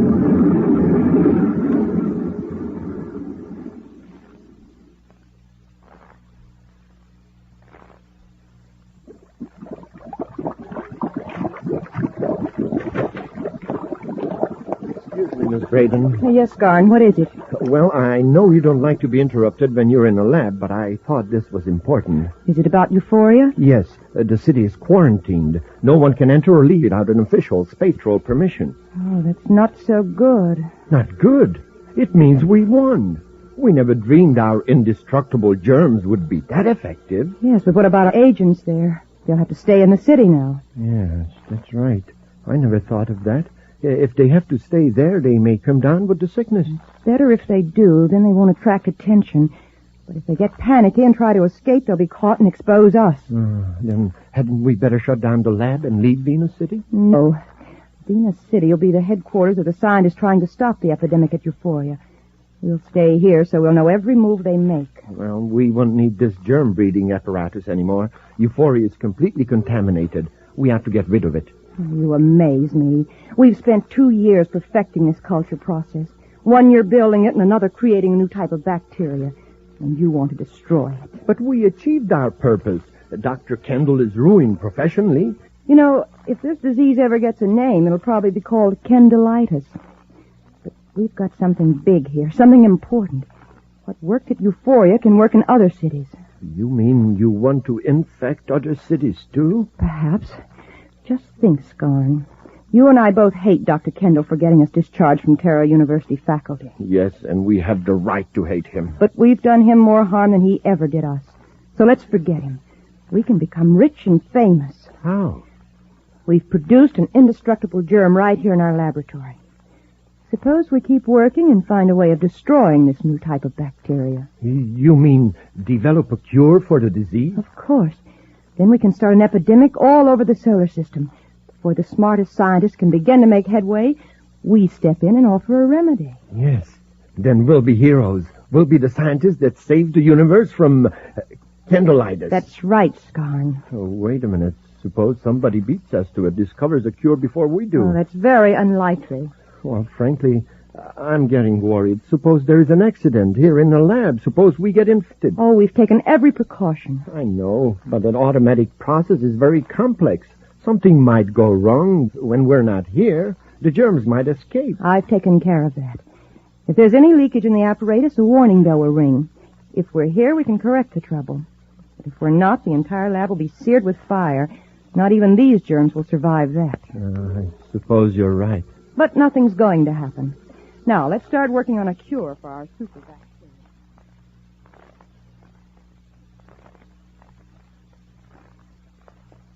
May I come in, Dr. Kendall? Of course, Cadet. Is the commander with you? Well, no, sir. I thought he was here picking up some of those bacteria samples. Oh, they're in that case, ready for him. I guess he'll be along pretty quick.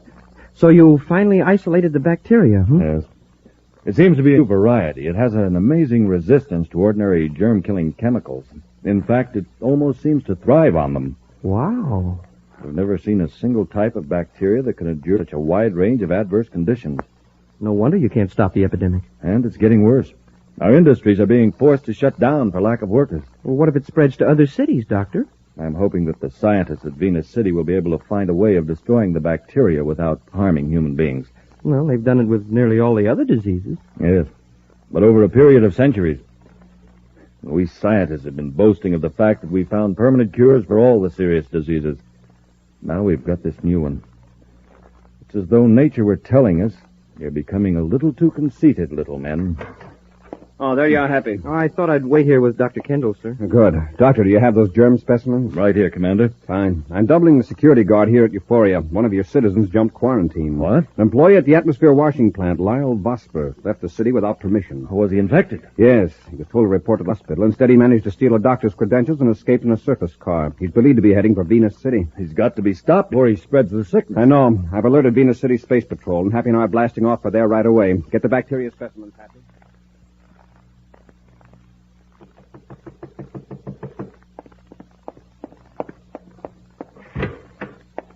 Vosper, what are you doing here?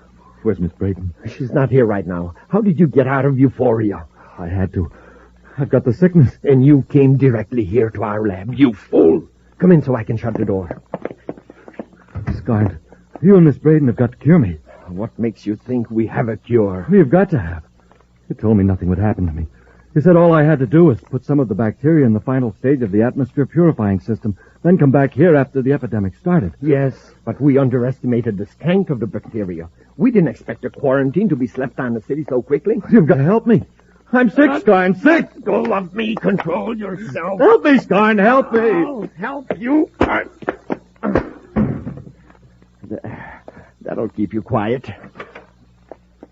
What's going on in here, Scarn? Oh, Miss Braden, it's Vosper. He jumped quarantine. I had to hit him to keep him quiet. Oh, did you have to hit him that hard? He's hurt.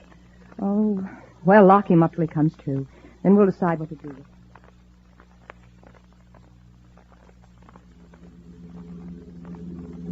Stop the car here, Happy, and turn off the light. Yes, sir.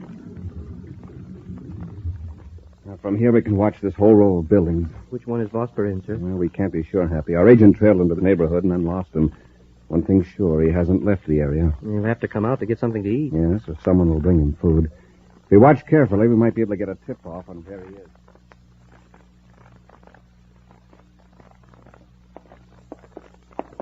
You're right, Scarn. We'll have to dispose of Vosper. If he's alive, he can start an epidemic here before we're ready.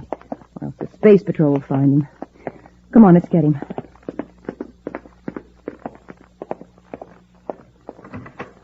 Lacra, look. The door's unlocked. Vosper's gone. Somebody's let him out. Don't be a fool. But Vosper couldn't have broken out by himself, not in his condition. He did, though. Look at the marks on the inside of the door. Well, he couldn't have gone very far. Go on, Scarn, find him. Commander, look. Somebody just came out of that building. Yeah. He seems hurt. Look how he's staggering. He's coming right toward our car. He's in bad shape, Happy. Come on. Help me. Help me. He's falling. Help me. Help me. I've got him, sir. Easy now. Let's have a look at him. Smoking rockets. It's Vosper. Vosper. Who are you? We're space patrolmen. We want to help you. Tell us what happened. He's not going to tell you anything. I'll see to that. Look out, Commander. Commander! That goes for you. I'll fix you for meddling. Scarn, who are they? It's the Space Patrol, but I've taken care of them.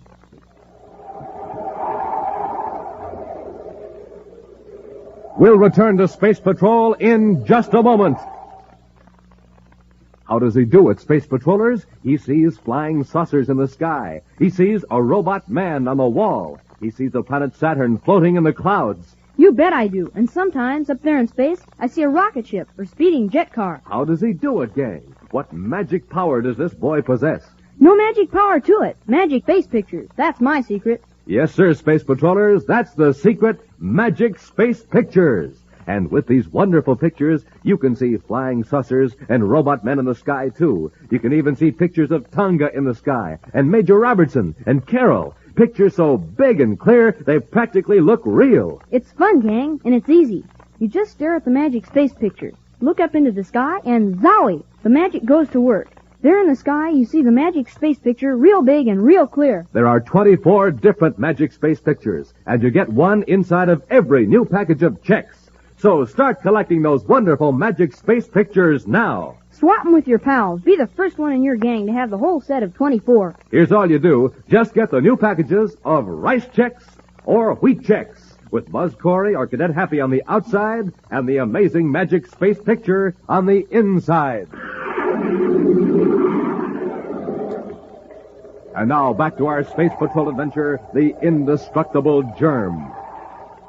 The community of Euphoria on the planet Venus has been famous as the healthiest city in the solar system. But a mysterious epidemic has struck suddenly, and medical authorities are powerless to treat the strange malady. The cause of the epidemic is the super bacteria developed in a laboratory in Venus City and introduced into Euphoria's atmosphere plant by a confederate of Lachra Braden and Mondo Scarn. When the Confederate Lyle Vosper contracted the sickness, he fled from the quarantine city and came to Lachra Braden's lab. There, he was severely beaten by Scarn. He managed to escape and was found by Buzz and Happy. But while the space patrolmen were questioning Vosper, Scarn surprised them and knocked them unconscious before they could defend themselves. They were trying to get Vosper to talk. Did he? I don't think so. Well, then we're safe. All we've got to do is take Vosper back inside the lab building before these space patrolmen come too. Well, you aren't going to leave them here. Why not? Let's take their weapons away from them. Oh, and rob them. Rob them? Yes, go on. Take their watches and whatever valuables they have on them. I want to make it look like a plain robbery. With Vosper in our hands, they'll never be able to prove differently. Hurry up before someone comes along.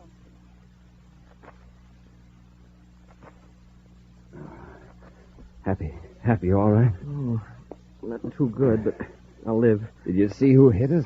Not very clearly, sir. He was a big guy, though. There was a woman with him. I heard her voice just before I passed out. How's Vosper? Vosper? Hey, Commander, Vosper's gone. And so are all of our weapons. And my wallet. And watch. It's a cover-up, Happy. Whoever hit us wanted to make sure Vosper didn't identify him. That means Vosper was attacked by someone he knew. Uh-huh. Somebody in that building. We're in no condition to go in and investigate right now. By this time, they've probably taken Vosper to another part of the city. We'll spacephone a couple of agents to watch this neighborhood, then we'll go to headquarters for a little medical attention.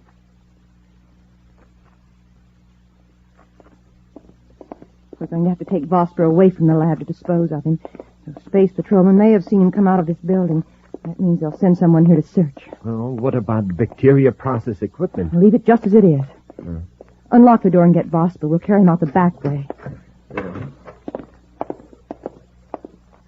He's gone again. The window. He pried the bars apart and removed the plexiglass. What are we going to do? We're going to find him, of course.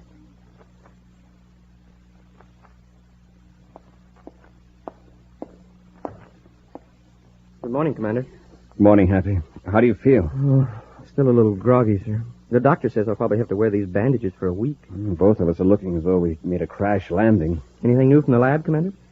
They made a few tests on those bacteria samples, but they merely confirmed what Dr. Kendall found out. It's a new type of bacteria with amazing resistance, discovered, strangely enough, in the least likely place of all, in Euphoria. The authorities are constantly making bacteria tests of air, water, food, everything. Yeah. You'd think a new type of bacteria would be discovered quicker than a six-legged elephant at a dog show. Commander Corey here. Oh, yes, Sergeant. Who? All right, send him in. You have a visitor, Happy.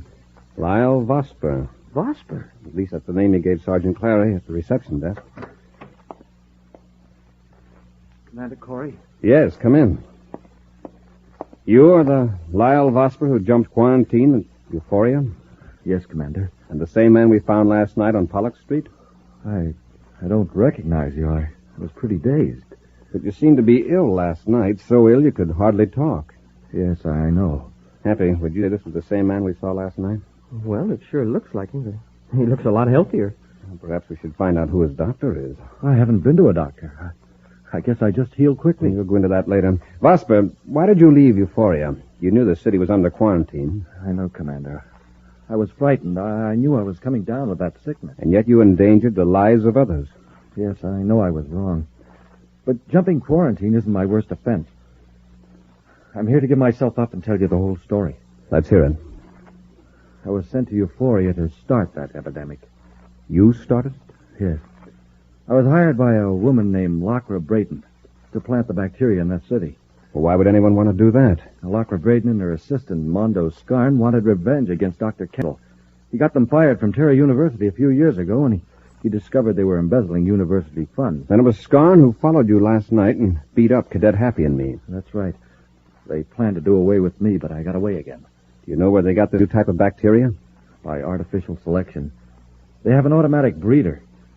When they get several million bacteria in a sealed vat, they add a weak solution of poison. Then they let the survivors multiply and add a stronger poison solution. Exactly. They did this again and again with thousands of generations of bacteria. Each time they got a stronger variety. Germs that could stand heat and cold. Well, smoking rockets, how long did it take? About a year. You see, these bacteria divide every 20 minutes. They had 25,000 generations in 1 year. I heard Lachra Brayton say once that was equivalent to nearly 1 million years in the life of the human race. All that effort creating an epidemic just to get revenge against one man. I didn't know it would be this bad, Commander. Honestly, I didn't. That doesn't excuse you, Vosper. However, your coming here may help to keep this sickness from spreading. Dr. Kendall is here in Venus City. I'm going to send you to him for an examination, and you'll be returned to Euphoria under Space Patrol custody. Yes, sir. Happy turned Vosper over to a guard, and we'll go pick up Lachra Brayton and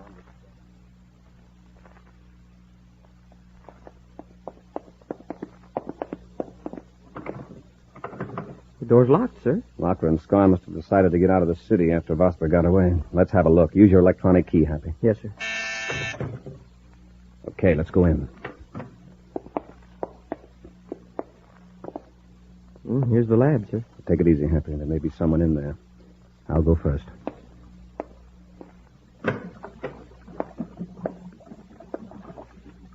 Nobody here, but the equipment's working. Wow, look at all those vats and tubes and stuff. It's probably the bacteria incubator system. Then they're still growing those germs. Yes. There are probably billions and billions of them in those vats, ready to be turned loose in other cities. We ought to smash them all to bits right now. Start an epidemic right here in Venus City? Oh, that's right. This is a job for a bacteriologist, Happy. Don't touch a thing. That's very good advice, Commander. I suppose you're Lachra Brayton. That's right. And may I ask why you're intruding here in my private property? We've talked to Lyle Vosper. He told us how that epidemic started in Euphoria. Lyle Vosper? Who's he? The man you hired to put these bacteria in the atmosphere plant. The man your assistant, Mondo Scarn, followed last night. Oh, really, Commander, I don't know who this Vosper is, but he's an outrageous liar. Actually, I'm trying to develop a cure for that disease. Very interesting. And where do you get the bacteria to experiment on? Why... You'd better come along with me to headquarters, Lachra. Where's Scarn? Scarn? I don't know. Commander, there's a man looking through the glass there in the next room. He's motioning to Lachra. Oh, that's Mr. Scarn now. He's in the control room. I'll get him. Just a minute, Lachra. Stay here. I'll get him. Stop her, Happy. Yes, sir. Hey, don't shut that door. Miss Brayton, open this door. Commander, your authority doesn't carry much weight around here. And your meddling into our affairs is very unfortunate for the people of Venus City. Commander, what does he mean? Watch what happens when I throw this switch. Scarn, what are you doing? I'm building up gas pressure in the process control system. In a few moments, the vents will start to burst, and the bacteria will be free. Listen to reason. And a few moments later, the entire lab will blow up. Germs will be scattered into the air of the city. But you won't have to worry, Corey. The explosion will take care of you. What are we going to do, sir? They left the control room. Quick, use your electronic key in the door. Hey, that's right. I forgot about that. Now work fast, Happy. Pressure's building up in those vats. There it is, sir. Let's go. Oh, just in time. One of the vats blew up. Get Locker and Scarn. They can't have gone very far. Come on, Lorko. Let's get out of here before the whole lab explodes. The explosion won't hurt us in this part of the building, and I've got to get the records of my experiments. We can't leave them here. What does it matter now? Corey! Grab Locker, Happy. Yes, sir. Drop that ray gun, Scarn. Hold still, Lacquer, and you won't get hurt. Guys, there's another gun on the desk. But he won't be on his feet long enough to get it. Nice going, Commander. All right, Locker. We're going back to the control room so you can stop that explosion. Can't be stopped now. It's too late. All right, then let's get out of here. Happy, take her to our surface car. I'll bring Scarn. Yes, sir. Wow. Lucky we were out of there. Yes, but those germs will be spreading all over the city. Commander, the lab must be on fire. Listen. Well, that's good if it can be kept under control. It'll destroy most of the bacteria. Come on, let's get these two over to headquarters. I just checked with the Atmosphere Control Center, Happy. They made careful sample checks all over Venus City. No harmful bacteria. Good. Then the explosion and fire killed them all. Apparently. They're going to continue the check. What about Lacquer and Scarn? Well, first I intend to send them to Euphoria to help find a cure for the disease they spread there. Yeah, they know more about the bacteria than anybody else. But Dr. Kendall doesn't think that'll be necessary. So Lacquer and Scarn will be sent directly to a criminal rehabilitation center. Commander, you mean Dr. Kendall has found a cure for the epidemic? Not exactly, but he's discovered the disease is its own cure. Huh? Well, that doesn't make sense to me. The epidemic is over in Euphoria. And those who were sick are in better health than ever. You remember how rapidly Vosper recovered? Yes, sir. It was because he had those so-called indestructible germs in his system. They speeded up the healing process. That's happening to several other cases in Euphoria. New arrivals who have been suffering from other illnesses are completely cured. You mean one disease cures another? That's what it amounts to. This is what happens. Locker and Scarn developed a type of bacteria that has one outstanding quality. That's the ability to adapt to changing conditions and survive. When people in Euphoria got sick, the chemical change was sent by the bacteria. Some instinct made them realize they couldn't survive very long in a sick body, so they fought each other until a healthful balance was reached. Well, then these germs aren't harmful after all. At first, yes. That's why the epidemic lasted for weeks. But in that time, several hundred generations of bacteria learned the secret of self-preservation. That's a good joke on Lacquer and Scarn. Instead of creating a terrible epidemic, they made Euphoria healthier than ever. It's amazing, Happy, how nature seems to work for the best, no matter how hard some human beings try to make things worse. Yes, sir. You know, I guess I've had the wrong idea about bacteria. Even a bad germ has some good in him, if you give him a chance. An exciting preview of next week's Space Patrol adventure follows in just a moment.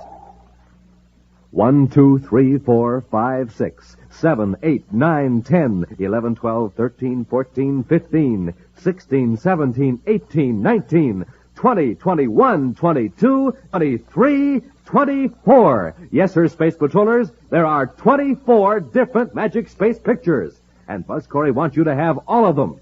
There's 3 of Buzz Corey, and they're all different. There's 2 of Cadet Happy. And 2 of Tonga. There's a Magic Space picture of Buzz Corey's insignia. And the Space Patrol badge. There's a space liner pilot. A picture of Major Robertson. A jet car. A flying saucer. A rocket ship. The planet Saturn. A space pirate. The deadly Iron Fist. And all kinds of other Magic Space pictures. They work real easy, gang. First, you stare at the mysterious picture. What is it? Who is it? You can't tell. Then you look up at the sky, or at a wall. And hocus pocus, the magic goes to work. You see a giant space picture floating in the sky. And it's so big and clear, it almost looks like the real object, or person. Fun? Man, oh man. Gang, start now. Collect all 24 of the Magic Space pictures. There's only one place to get them, and that's inside of every new package of checks. So look for the new packages of rice checks and wheat checks, with Buzz Corey or Cadet Happy on the outside and the swell Magic Space picture on the inside. And now, a preview of next week's exciting Space Patrol adventure. Buzz and Happy are in their spacesuits examining the wreckage of a long-lost spaceship that crashed under strange circumstances. From the looks of the wreckage, that ship didn't hit head-on. It came in at an angle right over those low pinnacles of rock. How old would you say it was, sir? Well, judging by the fragments and what's left of the instruments, I'd say it was at least 100 years old. 100 years old? Then, Rockets, what a story this old ship could tell. Hey, Commander, somebody or something shooting at us. It's a spaceship coming in low. This time they won't miss. Come on, get out of here before they fire again. Join us again next week for the exciting story, The Treasure of Planetoid 60, when Wheat Checks, Rice Checks, and Good Hot Roastin' again present Space Patrol! Special bulletin for boys and girls in Louisville, Kentucky, and Boston, Massachusetts. Buzz Corey's own space battle cruiser, the Ralston Rocket, will be in your area next week. Don't miss it. The Ralston Rocket. Space Patrol, created by Mike Moser, starring Ed Kemmer as Commander Corey and Lynn Osborne as Cadet Happy, was written by Lou Houston, produced and directed by Larry Robertson, executive producer Mike Jeffrey. Other players were Stephen Robertson, Bela Kovach, Virginia Hewitt, and Ken Mayer. Dick Tufeld speaking. Now, don't forget to tune in next Saturday and every Saturday when Wheat Checks, Rice Checks, and Good Hot Roastin' again present the new exciting Space Patrol! Be sure to see another exciting Space Patrol program on your local ABC television station. Consult your local paper for time and channel. This program is broadcast to our armed forces overseas through the worldwide facilities of the Armed Forces Radio Service. Space Patrol came to you transcribed from Hollywood. This is ABC Radio Network. The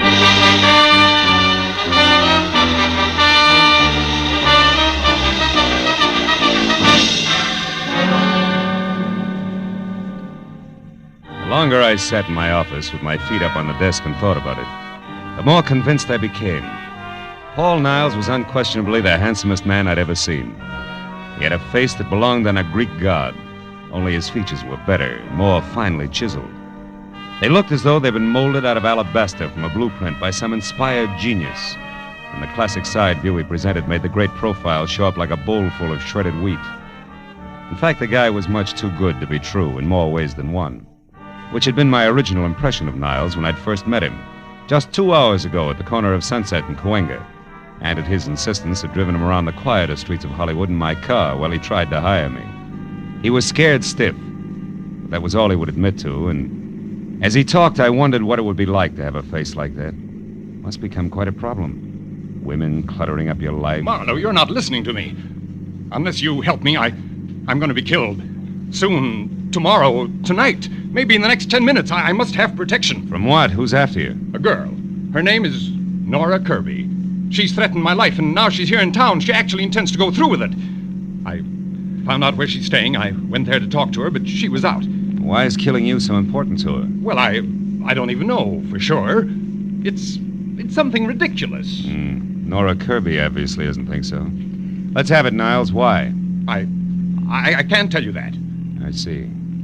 Also, I suppose you don't want to take this to the police where it belongs, and you can't give me the reason for that either. Yes. I came to you because I need private help, and I'm willing to pay well for it. Now, you don't have to concern yourself with the reasons. Simply see that Nora doesn't get to me. Now, here, as a starter, here's $200 for just that. Keep it. I only accept money from the people I work for. You mean you won't help me? I just want to know where I'm going before I start. Now, wait. You can get off here. Don't you understand? My life's in danger. I'm scared. Not enough to loosen your tongue any. Here, this is as far as I go. But tell me one thing first, just for laughs. What business are you in? Why, I'm a composer. I write music. Mm-hmm. The way you said it, it's either a front or a hobby. How do you get your dough? I have friends, wealthy ones, who have faith in me. That's more than I can say for Marlowe. So long, Mr. Niles. Go on. Out. All right. But here, at least take my card, and please call if you change your mind. I'm desperate, Marlowe. I'll pay you even more if you'll only... Goodbye, Mr. Niles.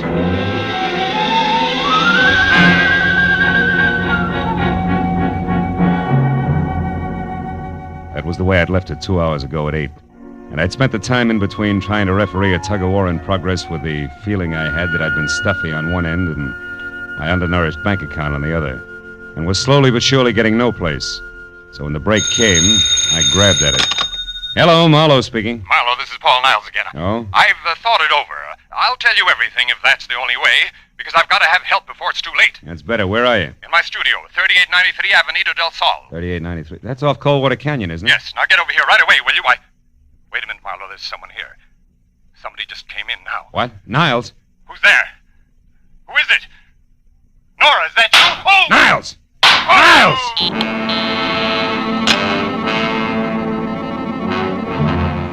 When Niles' phone went dead, I hung up, ran to my car, and was headed for Coldwater Canyon before I stopped to think of what I'd heard on the telephone could very easily have been bait for a patsy routine. Because I had nothing more to go on now than before except Niles' promise to tell all. And that had got no further than gunshots. But I was already well on one easy way to find out, so I corkscrewed my way over the mountains to Avenida del Sol and followed it to number 3893, which was a straight-up driveway edged narrowly into the hill face that ended on a gravel shelf just big enough for the redwood and glass studio, a generous helping of imported jungle for landscaping in a circular parking space. As my headlights slashed across the tangle of overhanging trees in the center, they trapped the figure of a woman running. She stopped, crouched, and looked back into the glare like a cat does, then darted for the darkness again. But I caught her at the corner of the house. Just a minute, baby, not so fast on the curves. Let me go. Let me go. Not until we've been properly introduced and had a chance to talk a lot of things over, Nora. Nora. Yeah, Nora Kirby, girl with murder on her mind. Oh, no, you got the wrong person. My name's not Nora, it's Lynn. I don't know anyone like that. Lynn what? Lynn Horton. Lynn Horton. Mm-hmm. Okay, Lynn Horton. What's inside that got you so panicky you can hardly stand up? Is it Paul Niles? Yes. I gotta get away from here. And it actually happened, huh? He was shot. Is he dead? I don't know. I think so. But how did you know about it? Who are you? Name's Marlowe. Come on, Lynn Horton. Let's take another look. No, I couldn't bear it. Can't see him through the window. Means you must have been inside. Inside? No, I wasn't. Now look, baby, you're too jittery to try to lie. Let's have the key. Come on, give. Oh. It's better. All right. After you. Go on, inside. Now, where is it? Yeah. Oh, Paul. Come on, Lynn. Come over here away from me. I can't believe it. I can't. What's your connection with him? I was just a friend. I tried to help him with his music. Mm-hmm. The price on the merchandise you're wearing, you must be one of those mentioned. What do you mean? But you got dough and it shows. We'll skip that. Assuming you didn't kill him, you must have had some reason for showing up here tonight. What was it? Well, I only wanted to... Did you hear that? Someone's outside. Yeah, get the light. Yeah. There. On the terrace. Something moved down there. I'm going out to see who it is. And listen, there's no such thing as welcome visitor just now, baby. So you stay here, understand? And don't budge. I felt my way out the door, down the stone steps toward where we'd seen the movement, and along the wall to the far end of the terrace. But there was no sound. Nothing moved. Whoever had made the noise had gotten away clean. So I headed back for the house, and that's when I heard it. I started after it with my shin against the first rock garden. Stop me cold! Ooh. Instead, I listened to her drive away. Called myself a few unpleasant names and concluded that Lynn Horton, or whatever her real name was, had been quite as scared as she acted. After I limped inside, turned on the light, and reached for the phone, I stopped at the word Nora above a pretty girl's picture on a newspaper clipping sticking out of Paul Niles' pocket. It carried a New York dateline and said that Nora Kirby, convicted of manslaughter in a traffic accident, had been released after serving 3 years. At the bottom of the story, scrawled in ink, was the message: 3 years for something I didn't do, to get something I couldn't have. It's not fair, Paul. I'll be seeing you. It was signed Nora. I picked up the phone again, and a few minutes later, Detective Lieutenant Matthews at Homicide was up to date. Okay, I'll be right out. Did you say this girl, Nora Kirby, did it, Marlowe? I said Paul Niles was expecting her to, and it looks like she did. Say, look, there's another angle, though. The woman who just beat it away from here. The one who called herself Lynn Barton? Yeah. That's somebody else who was snooping around outside, too. Who also got away from you. You're doing real well, Marlowe. Oh, now, wait a minute. Wait till you see this joint, you'll understand. Besides, I'm in this for curiosity only now. My paycheck got murdered, remember? And furthermore, I never have matches when I want them. What'd you say? I said I'm looking for some matches. No. Here's some. These are the strangest matches I've ever seen. Well, what about them? They got a velvet cover on them. So what? A velvet book of matches. Hey, Matthews, did you ever hear the name Negrotto? Negrotto? Yeah. Sure. Abel Negrotto. Huh? He's a big name in the music publishing business. Made most of his fortune on records. Lives in Beverly Hills. You know, I got a dandy hunch. I'm going to go have a talk with Mr. Negrotto, Lieutenant, okay? On one condition. Be careful what you say, Marlowe. And keep in touch.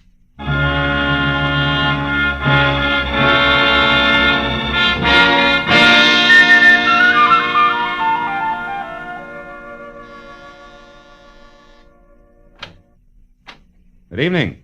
You aren't Mr. Negrotto, are you? No, I'm not. I'm Garrett Horton. Mr. Negrotto is busy. Horton? Yes.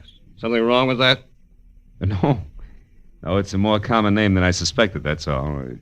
Will you tell Mr. Negrotto I'd like to see him for a few minutes on an urgent matter named Marlowe? Perhaps you didn't understand me. Mr. Negrotto and I are in the middle of a business conference. We can't be disturbed. No, you can't be disturbed. Well, No. look, Mr. Horton, a man was murdered tonight, and one trail leads from the corpse straight to this front door. Either Negrotto talks to me here now or later at police headquarters. You decide. Well, if that's where you feel, come in.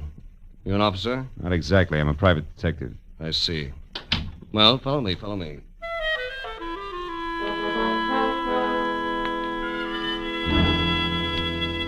He led the way through what looked like the outer lobby of the Taj Mahal, and down a silk-padded corridor to a set of carved doors that would have fit any roundhouse in the country.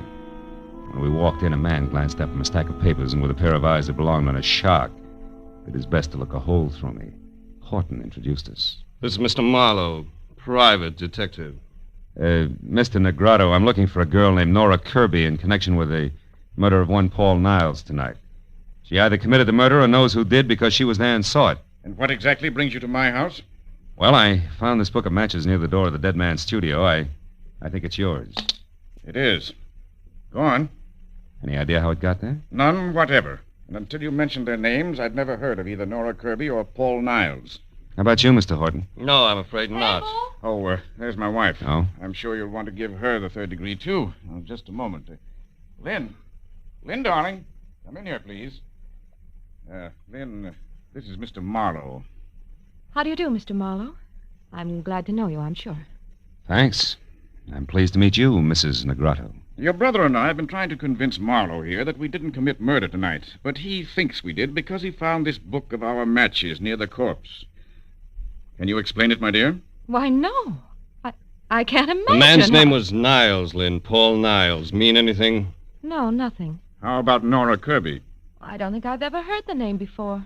Well, Marlowe, that would seem to take care of the book of matches. Not completely. It was found at the house of the dead man, remember? We've had hundreds of these made up.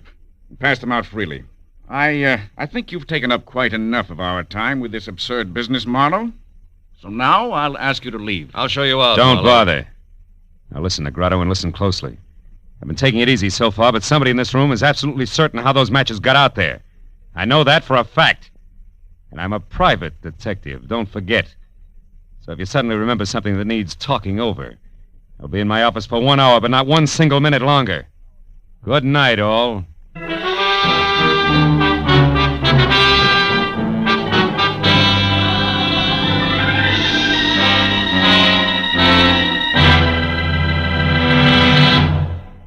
In just a moment, the second act of Philip Marlowe. But first, every Sunday afternoon, CBS brings you two outstanding programs of music.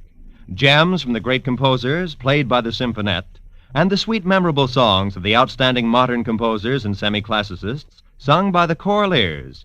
Each program is designed especially for fine Sunday afternoon listening. Hear both the Symphonette and Choraleers this Sunday afternoon on most of these same CBS stations. Now, with our star, Gerald Moore, we return to the second act of Philip Marlowe and tonight's story, The Lady Killer.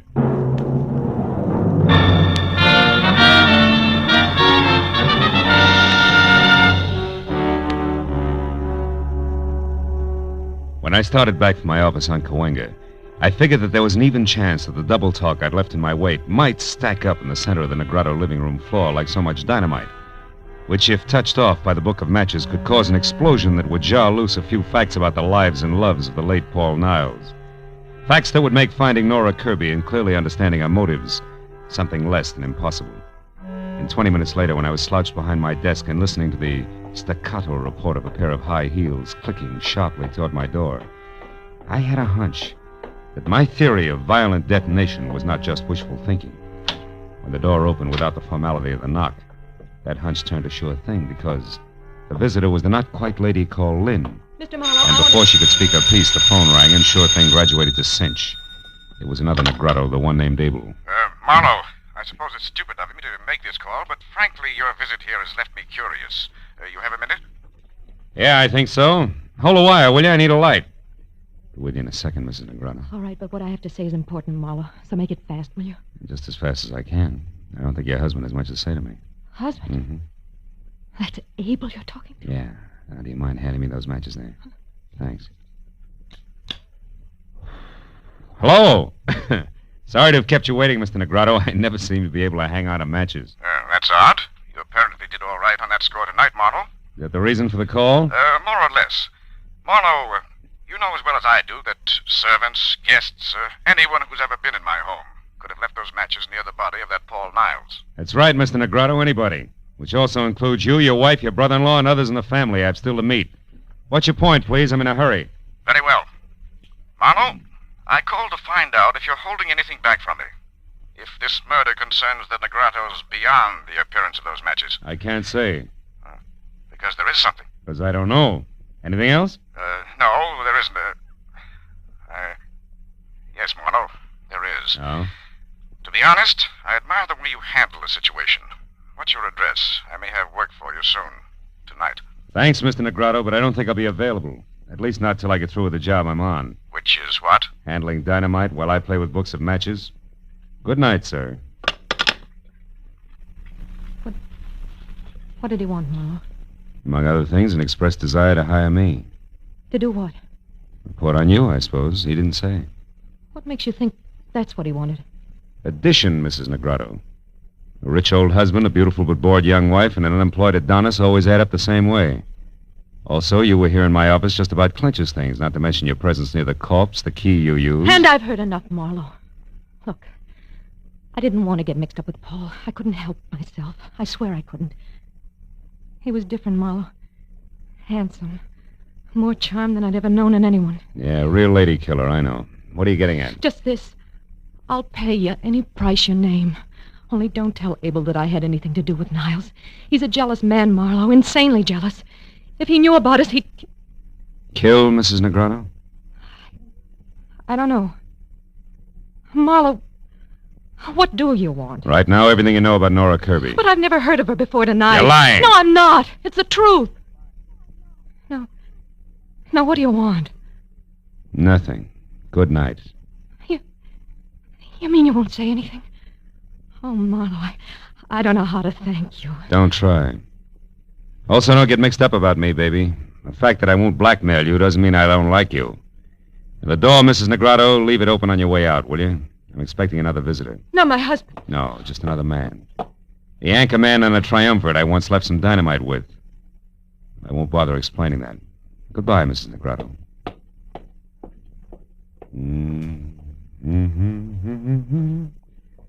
You great, big, beautiful darling. Oh. Come on in, Mr. Horton. I've been waiting for you. Why, Mr. Mallow? Something I said or didn't say at the house? Not exactly. It's more a matter of intuition, high explosives, and the fact that both your brother-in-law and sister have already paid their respects. Now, what can I do for you? I'm not at all sure. It's the first time. I'm only here because I noticed something very strange about the way my sister looked at you when you spoke of the murder of this Paul Niles. When she left the house shortly after you did, I followed her here. All of which makes the next question, why, Mr. Horton? Because I don't trust her. And more important, every penny I own is tied up in a business venture of mine that her husband is backing. She originally met Abel through me, and if she should in some way be in trouble, the kind of trouble that her husband wouldn't put up with, I might suffer for it in the long run right along with her. Uh-huh. And by the trouble, Mr. Horton, you're referring to something specific, I take it. I am. Lynn has had a very mixed-up background, Marlowe, so it's entirely feasible that in some way she's connected with this Nora you spoke of who killed Paul Niles. You mean as an accomplice or even as accessory before or after the fact? Pretty thoughts about your own sister. Which I can't help. I doubt that you have anything to worry about, Mr. Horton. However, I will say this, that if Nora Kirby hadn't gotten to Paul Niles, sooner or later, you would have had plenty to worry about. You mean that... I mean that now is a great time for you to go home and sit on your investment. All is well, Mr. Horton, for the time being.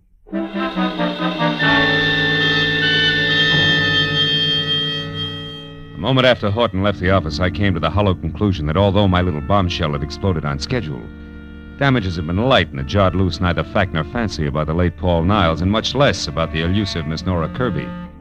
So my next move had to be a second trip to Avenida del Sol and a report to Detective Lieutenant Matthews, which is what I was about to do when it came from someplace outside, long and live. I ran the length of the corridor outside my door, then belted down the single flight of stairs to the street where in the half-light of a distant lamppost I saw the shadowed figure of a girl slip behind my car, then dart toward a storefront nearby. I started after her and stopped at a noise behind me, which was a... Oh, mistake!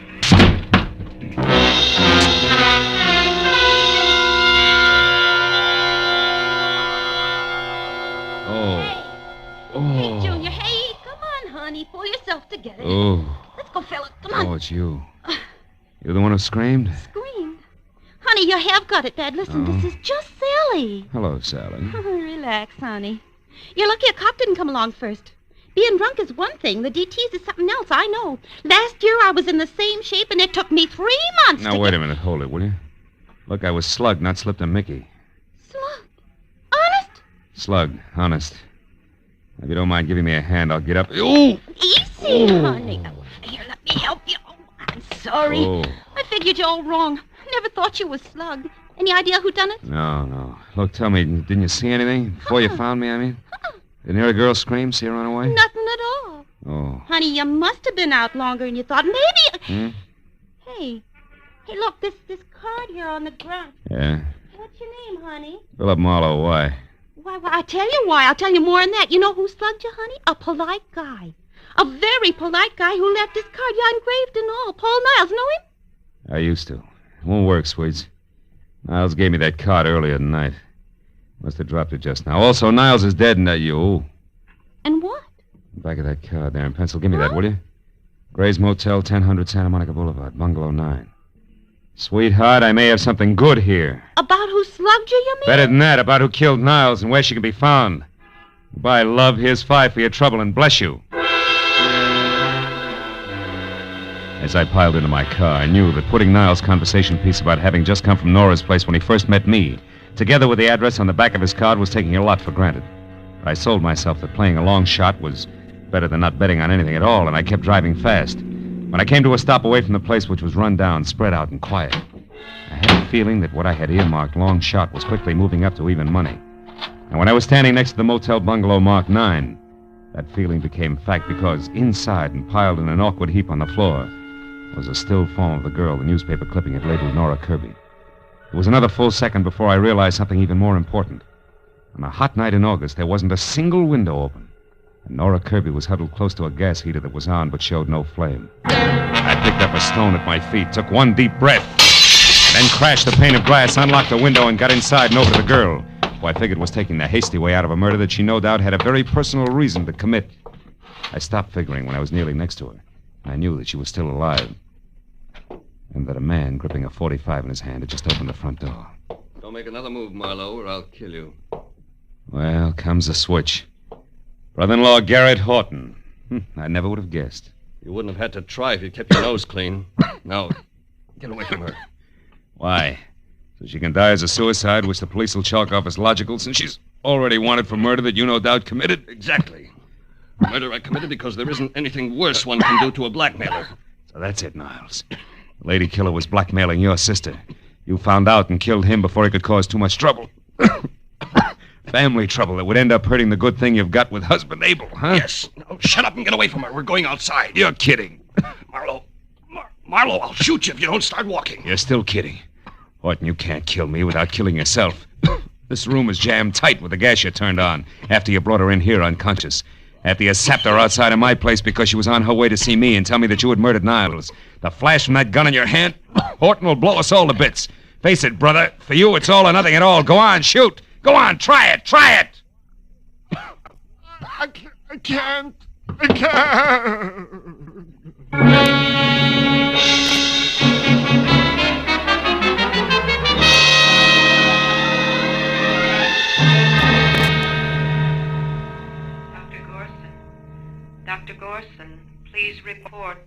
You can see Miss Kirby now, Mr. Marlowe. She's going to be all right, but hold her down to a few minutes, will you? All right, Doctor, just a few minutes. Hello, Nora. Been a long time getting together, huh? Yeah, but not through any fault of mine, Mr. Marlowe. I followed you from the moment you left Paul's place. But I wanted to see you alone, so I kept waiting for my chance.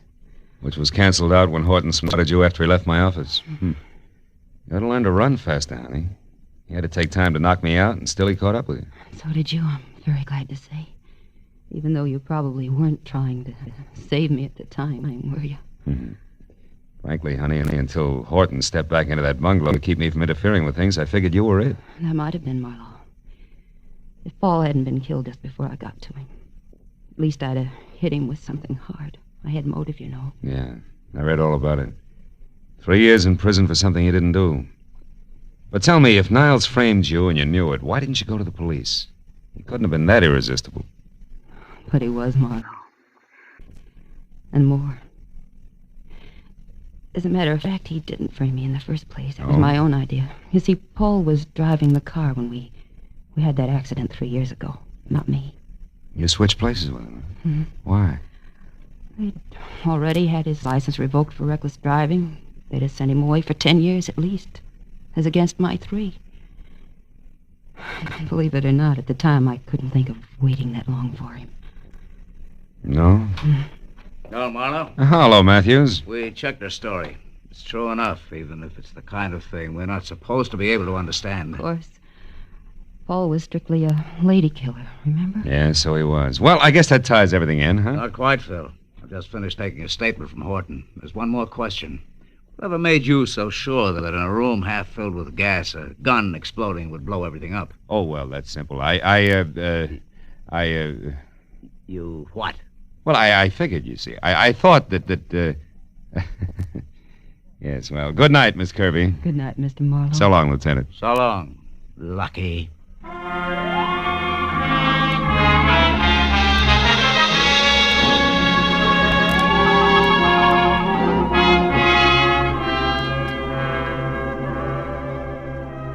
By the time I got back to the quiet of my apartment on Franklin, it was a little better than 2 in the a.m. As I sank into an easy chair without bothering to turn on the lights, I realized that for the moment I was tired. Tired of people. Their troubles, their petty little jealousies. Lady killer. What makes one man a lady killer and another... Oh, well. I lit a last cigarette, and I thought about the mountain of trouble a classic Grecian profile had built for Paul Niles. I stopped thinking when the flare of the match in my hand showed in a mirror opposite me. The mirror that also reflected the face of the guy holding the match. He was a long way from being an Adonis. In fact,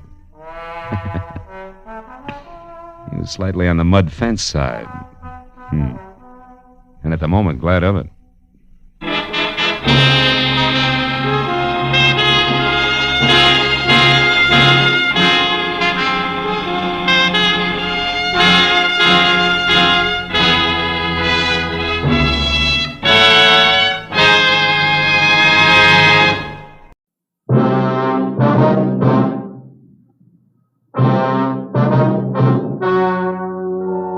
The story you are about to hear is true. The names have been changed to protect the innocent. Fatima Cigarettes, king size, extra mild and soothing, brings you Dragnet on both radio and television.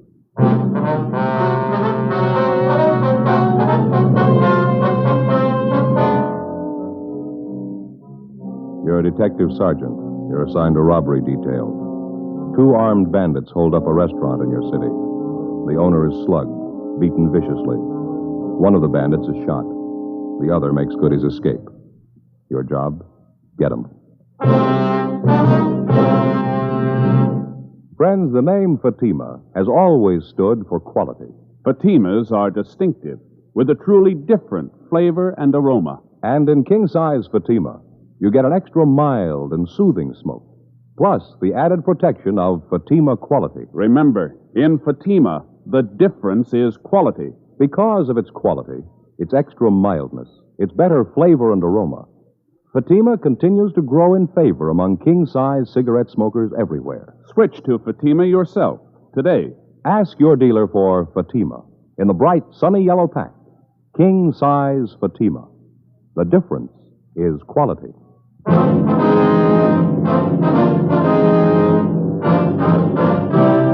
Dragnet, the documented drama of an actual crime. For the next 30 minutes, in cooperation with the Los Angeles Police Department, you will travel step by step on the side of the law through an actual case transcribed from official police files. From beginning to end, from crime to punishment, Dragnet is the story of your police force in action.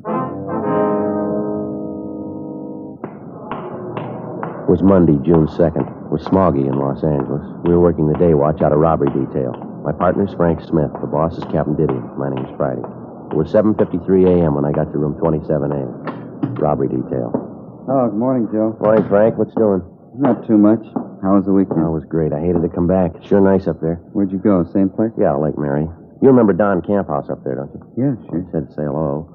Fishing's real great up there. You ought to try and make it next month or so if you can. Fat chance. Well, what's the matter? The in-laws are loose again. They're coming down for a visit, never stay less than a month. That'll take care of my vacation. Oh, that's too bad. Why don't you say something to the wife? What's the use? Why start an argument? I don't know what you mean.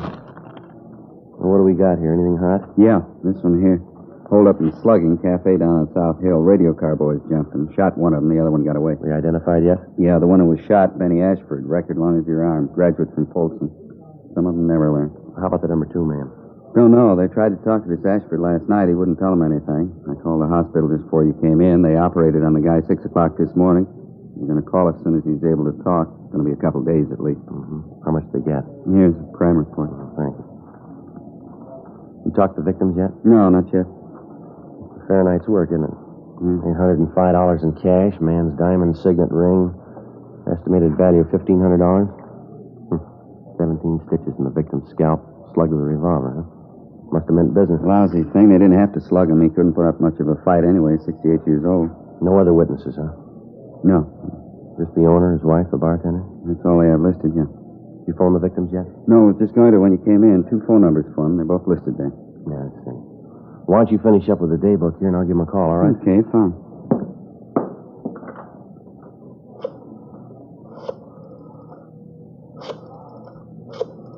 Here, you want a pencil? Oh, thanks. Hello, this is Friday, Los Angeles Police Department Central Robbery. Mr. and Mrs. Reiner there, please? Neither one of them, huh? Well, how about the bartender? Is he there? 6 o'clock, I see. No, that's all right. I got their home phone. Yeah, thank you very much. Nobody there. Try the other number? Yeah. Hello, is this a Reiner residence? Yeah, well, this is Friday LAPD Central Robbery, Los Angeles Police Department. Yes, ma'am. Yes, Ms. Reiner. Oh, I just called the restaurant trying to get a hold of you. How's Mr. Reiner this morning? I see. I wonder if it'd be possible if my partner and I could drop out and see you this morning. No, your case has been assigned to us. Yes, ma'am. Well, how about 10 o'clock? That'd be convenient for you? All right, fine. Yes, right away. Thank you very much. Bye. Oh, I got it set up, Mr. and Ms. Reiner. Yeah? 10 o'clock this morning out at their home. How's the old man feeling? Oh, wife says pretty rough. He lost quite a bit of blood. Big shock for an old man. That's too bad. She says he's still pretty hazy, but we can talk to him. One thing he remembers pretty well, though. Yeah? The face of the man who slugged him. 8:20 a.m. We finished making up the day book, and then we went over to the main jail to interview 2 other robbery suspects who'd been booked in over the weekend. We completed our 510 reports on them, and then we got in the car and drove out to the Westchester district to talk to the victims of the cafe holdup the night before, Mr. and Mrs. William Reiner. 9:55 a.m.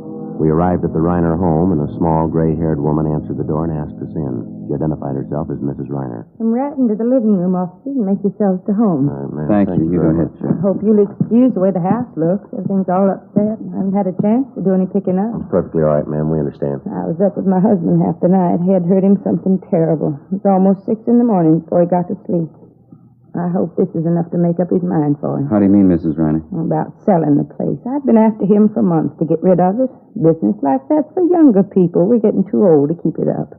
Besides, the doctor's been telling William he needs more rest, less worry. I see. Well, how's your husband feeling now, ma'am? Oh, not so well. He lost so much blood and his head's so sore. He's taking a nap right now. I expect he'll be awake in a few minutes. That's all right with you, isn't it, officer? Yes, ma'am. Perfectly all right. We'd like to go over the thing with you anyway. Might possibly be something that you forgot to mention to the officers last night. Well, I told them everything. I'm sure I did. Maybe some of the details, Mrs. Reiner. Maybe some little thing that didn't seem important to you could mean a good deal to us. Well, I don't know. I thought I told them everything. Where do you want me to start? Well, when did you first notice the two hold-up men, Miss Reiner? When they come out of the back room. I guess they'd been hiding there. You noticed them earlier in the evening? I mean, were they customers in your place? Well, I'm not sure, but I think so. Where were they served? Was it in the restaurant or were they in the bar? Well, there again, I'm not positive, but I think it was in the bar. I think I served them 2 bottles of beer. You don't happen to remember what you did with those 2 bottles, do you, ma'am? Possible we may be able to lift some prints off of them. No. The officers asked me that last night. It wouldn't do any good. You see, I was the only one who touched the bottles. We used the regular big mugs, and I poured the beer for them. Neither one of them touched the bottles. Now, how about the man who escaped, Miss Reiner? You remember him pretty well, do you? What he looked like, I mean? Oh, yes. Yes, he's the one who did all the talking. He's the same one who hit my husband, too. What did he look like, ma'am? How old would you say he was? Oh, I don't know. I think I'd say he was in his late 30s, yes. How tall, ma'am? Well, my husband's 5'9", and I'd say the man was 2 inches taller than him. He's huskier, too. I'd guess about 175 or 80 pounds, a very strong-looking man. Do you remember what he was wearing, Miss Reiner? It was a tan sports coat, I think, and green slacks, light green, and a dark brown hat. Did you notice anything unusual about him? I beg your pardon? Anything outstanding about him? Anything that was different? Say a scar, a mole, tattoos, anything like that? No, not that I could notice. What was the first thing this man said to you and your husband, ma'am? Well, he said it to all 3 of us, me and my husband and the bartender. That's George O'Leary. He's been with us for years. He's a good bartender. He'd only stay sober. Yes, ma'am. What was the first thing the hold-up man said? Well, he's the same one that hit my husband, you know. He said in a real loud voice, he said, "This is a stick-up. Get your hands up high and keep them there." And what happened then, ma'am? We put our hands up for George. That's the bartender, you know. Scared him so bad he dropped a full bottle of bourbon. Bonded, too. Broke all over the floor. George isn't well. That's why he drinks. Well, what did the hold-up men do after they had you raise your hand? Well, that one that hit my husband, he told the other man to go behind the bar and get the money. It was all spread out on the bar. William and I was just checking the register when it happened. Let's see. Would you go on, please? Well, after they got the register money, they put it in our bank bags, and then they went through my purse and through my husband's wallet and through George's wallet, too. They took George's last $1.50. Got $805 in all. Cash, I guess you knew that. Yes, ma'am. What happened after that? Jenny, where are you? Oh, will you excuse me, officers, my husband? Yes, ma'am. Go right ahead. I'll just see what he wants. I think he'll be able to talk to you now. All right, ma'am. Frank, do you remember to bring that mug book? Yes, it's out in the car. That's good. We can leave it here with the Reiners. Pick it up later tonight. Huh? Okay, you want me to get it now? No, let's wait and see how he is, huh? Officers, would you like to come back here? Officers? Yes, ma'am, we're coming. Jenny, would you pull up chairs for the officers? Oh, why, surely. Officers, this is my husband, Will. How do you do, Hello. sir? Here you are, Sergeant. Thank you very much. You catch the other man yet, the one who hit me? No, sir, not yet. That's why we're out here. We know that you don't feel too well, Mr. Reiner. We'll try to keep it short. No, I sure don't. I guess Jen told you. My head's killing me. Poor girl. I kept her up most of the night, I guess. Sure, fine nurse, Jen. She didn't get any rest at all. Yes, sir. But she was just telling us about the holdup last night, sir, how it happened. I was telling them how they got the money, Will. I didn't explain about your ring, though. Do you want to tell them? It was the worst part of the whole thing. I'd rather have lost anything but that ring. How's that, sir? Some kind of a keepsake? It belonged to my dad. Diamond signet. Stone wasn't perfect, but money sure can't replace it. Yes, sir. I remember when Dad gave it to me. It was just a couple of days before he died. It was his ring. Been the family way back. Which one of the hold-up men took the ring, Mr. Ryan? The same one hit me. One got away. After they took all our money, he came over to me and said, "Give me the ring. Hand it over." I told him I couldn't get it off my finger. What did you do then, sir? Slapped my face. Said if I couldn't get the ring off, he could. Said if he had to, he'd cut it off. I pleaded with him. I told him what it meant to me, but it didn't do any good. I see. When I didn't give him the ring right away, he brought that gun down right on top of my head. Hit me as hard as he could. I don't remember too well after that. You think you'd recognize the man if you ever saw him again, Mr. Reiner? I'll never forget him. I sure hope to find the ring, officer. Jen and I have been through some tough times together. I guess at one time or other we've either sold or pawned everything we owned. But we never let go of that ring. Never did. Not until last night. Isn't that right, Jen? Yes, that's right, Will. Well, we'll do all we can to get it back for you, Mr. Reiner. Now, About this man who got away. Can you remember anything outstanding about him at all? Anything unusual? No, I don't think so. He had mean-looking eyes. I remember that much. Yes, sir. Kind of the smart-aleck type, I guess. Kept twirling his gun around his hand, on his finger, you know. I was scared to death it was going to go off. So was George. He's our bartender. Real scared, wasn't he, Jen? Oh, yes. George was white as a sheet. How do you mean, Mr. Reiner, he twirled the gun around? Oh, you know, like in the movies, cowboy pictures. Typical smart-aleck. He sure did run when the cops came, though. Only wish he was the one who got shot. Well, you're sure you'll be able to identify this man if you see him again? I told you I'll never forget him. Say, there's something about this I don't think I understand. Yeah? Why you ask me all these questions about it? How about the fellow who was with that crook? Fellow they shot. Why don't you talk to him? He ought to be able to tell you who his partner is. Well, he had an emergency operation, sir, 6 o'clock this morning. His condition's still critical. Oh, I see. Just a matter of time then, huh? I mean, when he recovers, you'll be able to talk to him. You'll find out what you want to. Well, there's only one hit, sir. Whether he recovers or he doesn't recover. Yes? Either way, we can't depend on him. 11:38 a.m. After we finished interviewing the holdup victims, Frank got the mug book out of the car containing pictures of recent robbery releases from the state prisons, and we left it with Mr. and Mrs. Reiner. We instructed them that if they succeeded in identifying any one of the pictures, to take down his name and prison number and call our office immediately. We told them we'd be back later that afternoon. 11:50 a.m. We left the Reiner home and drove down to the scene of the robbery, the restaurant on South Hill. When we got there, Officer Walmsley from Leighton Fingerprints was just leaving. He told us that he'd been unable to raise any legible prints at the back window where the number 2 suspect had escaped. Frank and I checked over the scene, and then we headed back for the office. There were half a dozen messages for us in the book. One of them was to call State Parole Officer Fred Galloway at his office on South Broadway. Frank put in the call, and Galloway said he'd be right down. He thought he had something for us. 1:05 p.m. Galloway met us in the squad room and briefed us on some of the information that he'd received earlier that morning from one of his parolees. It concerned the wife of a former holdup man who now was wanted by Galloway for violation of parole. He told us the wife had rented a car from a U-Drive lot in Santa Monica, and that supposedly the ex-con and his wife were planning to leave the city. What's the tie, Fred? How's it figuring in for us? I was talking to Chandler this morning. He happened to mention the holdup you're working. This fellow answers the description of the one who got away. What was that name again, the ex-con? Ernest Morgan. Your LA number 178435. Folsom number is 12968. Reason I got pepped on is the thief could have hurt his leg jumping out of the back window of the bar. You figure he could have? Yeah, easily. It's a good 30, 35-foot drop. Why, Fred? Well, my informant says that Ernie Morgan has a bump foot. Hurt it so bad he can hardly walk on it. Says he saw Morgan day before yesterday. His leg was all right then. Sounds like a good one to get off the street, huh? What do you say we check his package? Good idea. Your informant say who this Morgan's been running with, Fred? He said he didn't know. He thinks he plays it alone, more or less. Go ahead, Fred. Did you contact the U-Drive lot, Fred, and get the dope on the car? Yeah. Didn't want to put the teletype on until I was sure. One of the fellows from our office had to make a call out that way. They're taking a mugshot of Morgan's wife out there to see if the U-Drive clerk can give him an ident on her. She got a record? Well, she's never done any time. Just did a couple of pinches with him. Never could make her on anything, though. I'll pull the package. All right, fine, Fred. How about your victims, Joe? They any good? Yeah, they claim they can identify the man. I don't think we'll have any trouble there. How about this informant of yours? You know where we can locate the Morgan? No, not now.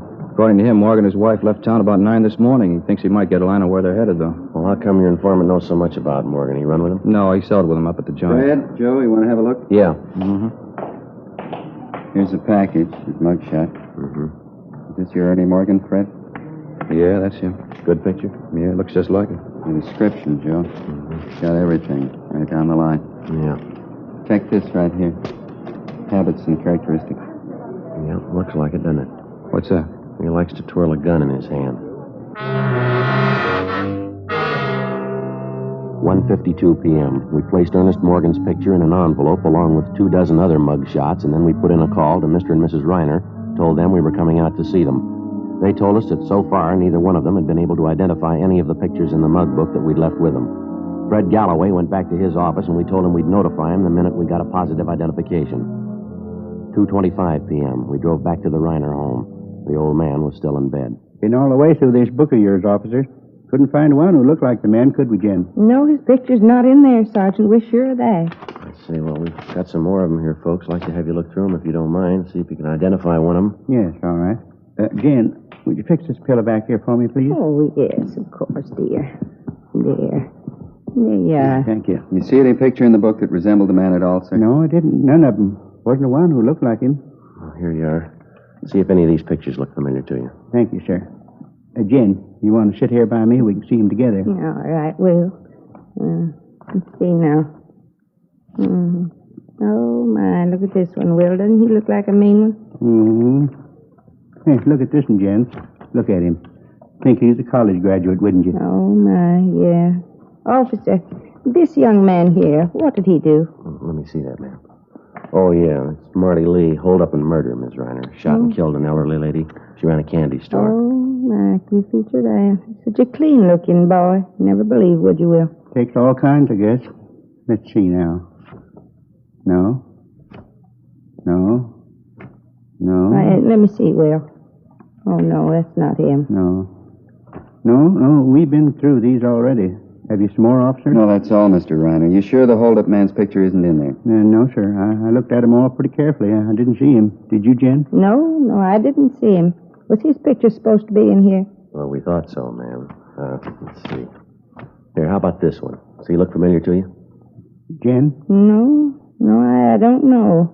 Maybe not. We serve so many people every night. Are you folks sure you'll recognize the hold-up man when you see him? Oh, yes. Of course, yes. Well, just one more question here, Mr. Reiner. Yes? Now, are you absolutely sure this is not the man who held you up and slugged you last night? Yes, I'm sure. That's not the man.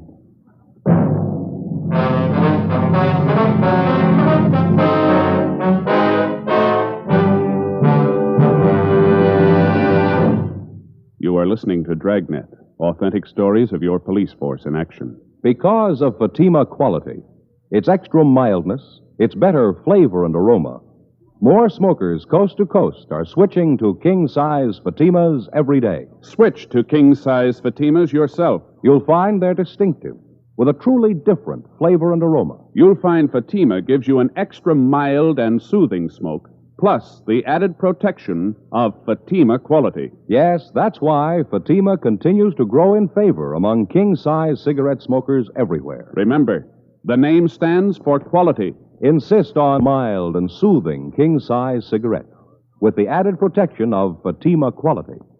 Ask your dealer for the bright, sunny yellow pack. Buy king-size Fatima.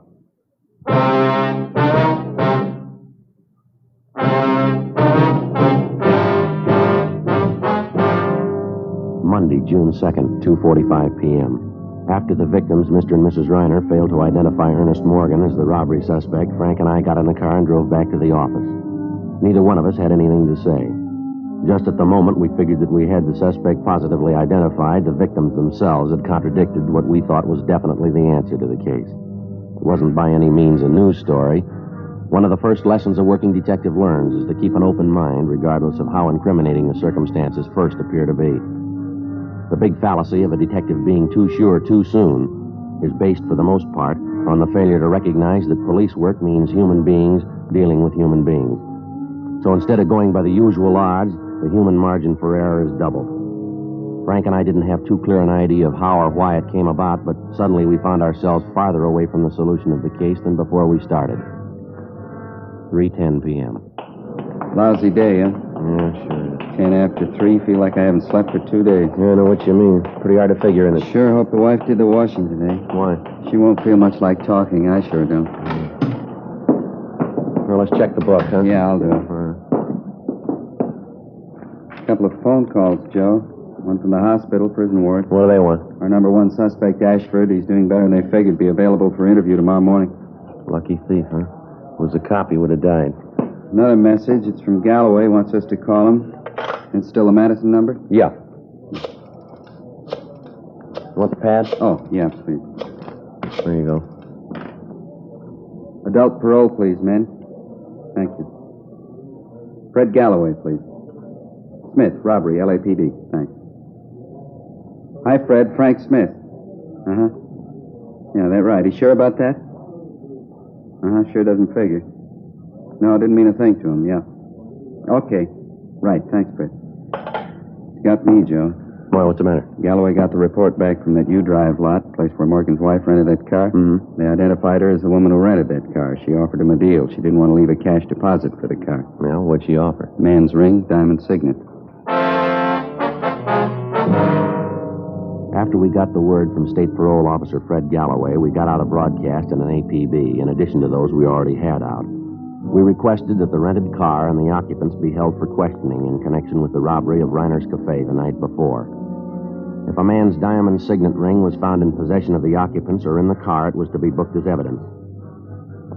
The following morning, Frank and I interviewed our number one suspect, Benny Ashford, in Ward 13,400 at General Hospital Prison Ward.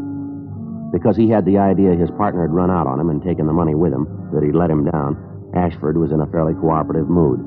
After talking with him for a little more than 20 minutes, he named Ernest Morgan and identified his mugshot as his companion in the robbery of Reiner's Cafe.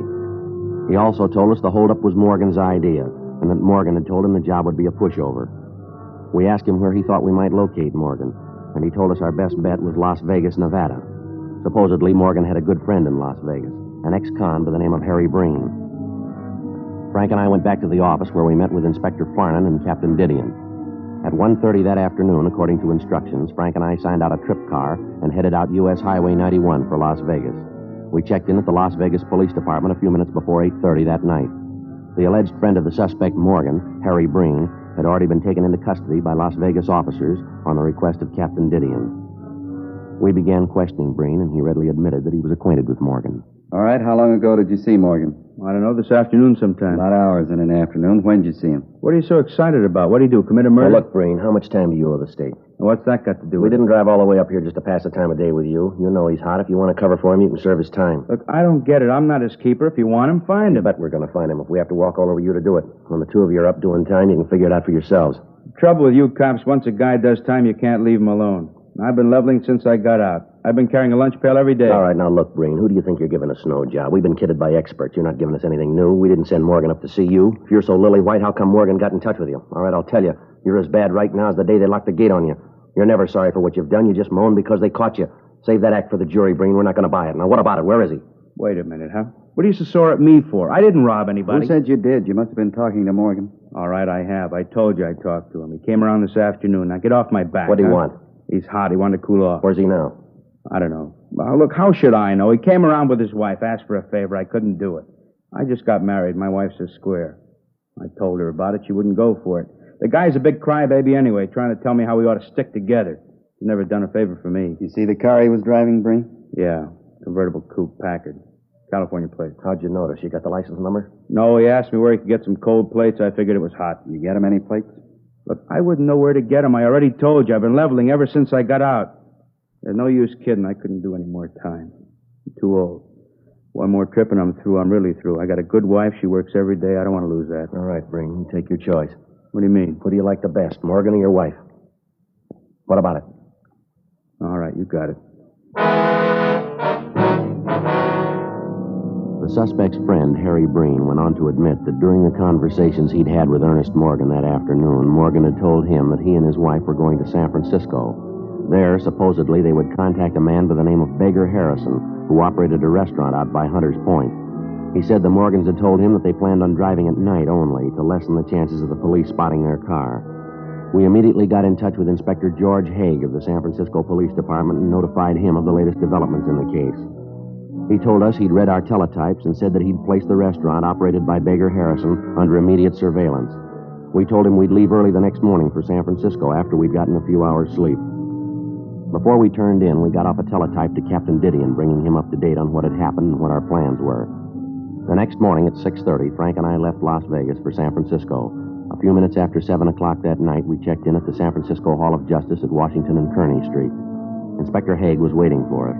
He informed us Harrison's restaurant out at Hunter's Point was still being covered, but so far, Morgan and his wife had failed to put in an appearance. Along with Inspector Haig, Frank and I drove out to the restaurant and joined the detail that had the place under surveillance. 9:05 p.m., no sign of the suspects. 10 p.m., 10:30, 11 o'clock, midnight, still no sign. We waited. How about this fog? I sure wish I brought my top coat. I'm freezing. Yeah, if they don't show pretty soon, we're going to have to pull in closer. I can hardly see the door to the restaurant over there. Smell that hot coffee. Sure could use a cup right now. Look at that fog out there, Frank. Can't tell where the bay leaves off and the fog begins. Wait a minute, Joe. Yeah? Car pulling up. Convertible. Yeah. Packard. Wait till they get in the light. We can see him better. The man getting out, heading for the restaurant. Yeah, it looks like him. Come on. Yeah. Somebody else in the car. A woman. Haig's got it covered. George is with him. All right, let's hustle it. Come on. Passing under the light. It's him, Joe. Yeah. All right, hold it. Right where you are, police officers. What's the matter? What do you want? All right, hands up in front of you. Get them up high. All right, I got him up. What's it all about? What's the trouble? Frank, you want to shake him? Yeah. Come on, keep those hands up and stand still. I'm standing still. Is this a shakedown or what? I haven't done anything. Nothing doing, Joe. Clean. His hands aren't. Your right hand, mister. Let's have a look at it. All right. Still don't get this. There, what about it? That ring on your finger. Where'd you get that? It's mine. Why? I had it a long time. Diamond signet, a little big for you, isn't it? Doesn't quite fit. What are you getting at? What's my ring got to do with it? Where'd you get it? Crap game. I won it in a crap game. It's down in Las Vegas. I won a gambler. Is that right? Yeah, a bunch of guys up in the hotel room shooting a little crap. Just a gamble I won. Sure of that, are you? Of course I'm sure. Just a crap game. I took a gamble I won. No, you're half right, mister. Yeah? You gambled, but you didn't win.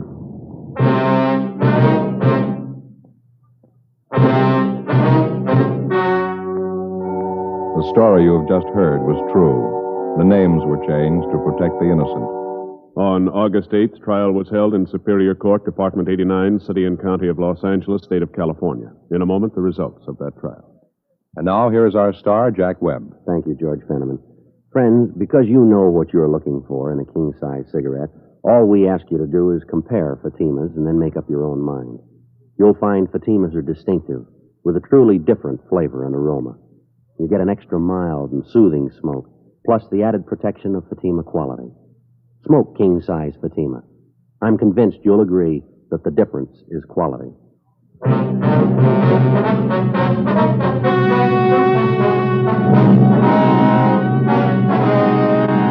Ernest Harold Morgan was tried and convicted of robbery in the first degree, along with his accomplice, Benjamin Ashford. Ernest Morgan's wife was tried for conspiracy to commit robbery and found not guilty. Robbery in the first degree is punishable by imprisonment in the state penitentiary from 5 years to life. Countdown for blast off. X minus 5, 4, 3, 2, X minus 1, fire.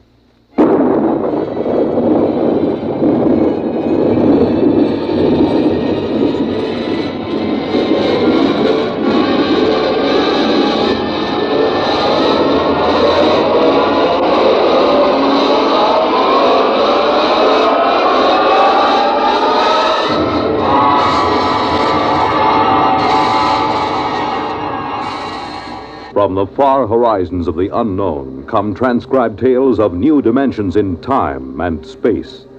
These are stories of the future, adventures in which you'll live in a million, could be years, on 1,000 maybe worlds. The National Broadcasting Company, in cooperation with Galaxy Science Fiction Magazine, presents X minus 1.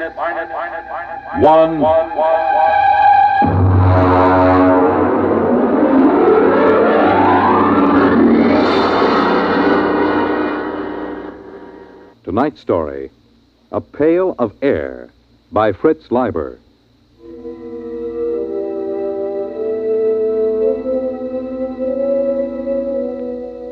It was pretty quiet in the nest. Pa was just sitting by the fire, staring into it like he does these days, and Ma was asleep. That's why it was so quiet. Ma has some pretty bad times when she just screams and huddles back against the blankets that line the nest. Sis was looking at herself in the mirror that hangs next to the bookshelf. I don't know what she finds to look at so long, but then she's a girl. She just looks at herself. Saturdays, when Pa puts a couple of extra lumps of coal on the fire and we take a bath, she looks at herself in the mirror and sometimes she cries. I dropped the book I was reading, and I guess that woke Ma. Huh? What? What? Pick up the book, Bud. I'm sorry, Pa. It's come back. Hasn't it, Alfred? It's come back. It was just Bud. He dropped his book. Oh, but it's come back. Well, it's out there now, isn't it? I feel a lot warmer. Now, Ethel.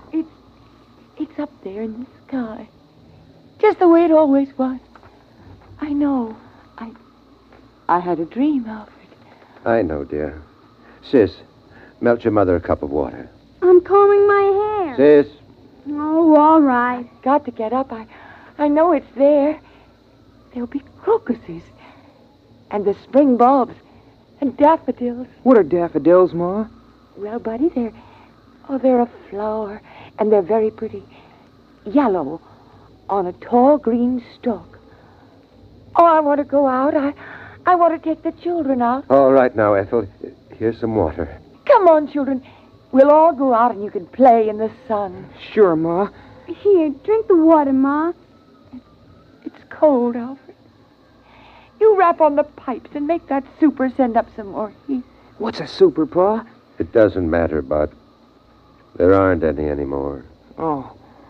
Pa, the pail's running low. Bud, you better get into your things and go out and get an extra pail of air. There are a couple of pails behind the first blankets. Go on, get into your things. It isn't back, is it? No, it isn't. There's no sun in the sky. No sun, is there? No, Ma. What was it like? The sun. Sis, don't get your ma upset. The sun was yellow. And so bright you couldn't look at it. Burning hot. So hot. But when you stretched out in it, made you feel warm all over. Tingly warm. It's been so long since I've been that warm. I was warm last year on my birthday when Pa put all that extra coal on. And then every morning it would come out of the east. Make the clouds all pink and yellow. And the mist would rise in the ground, and then slowly everything would glow warmer, warmer. And then it would be up there in the sky, shining, warm. Hurry up, Bud. I'm almost ready, Pa. I want the sun. I want the sun back. Alfred, get me the sun. It's gone, Ethel. There's nothing I can do. For Christmas? On my birthday? Go ahead, Bud. Take the big pail and get it full this time. There's no sense in taking the trip for only half a bucket of air. I spilled it the last time. It's dark, Alfred, it's dark. Go ahead, Bud. Strap down the helmet, will you, sis? For goodness sake, stand up straight. Okay. All right, I'll be right back. Don't hold the blankets open too long.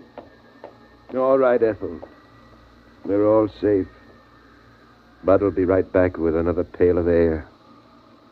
It's all right.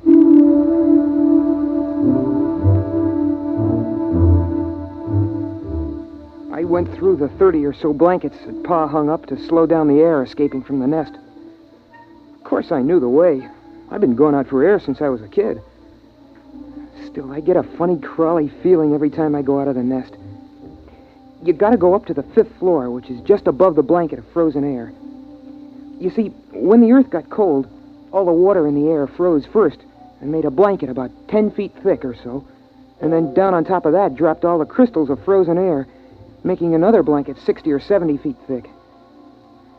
I came out of the window we use on the 5th floor and started to scoop up the air into my pail. I had it about full. Boy, my fingers are getting pretty cold when I saw something.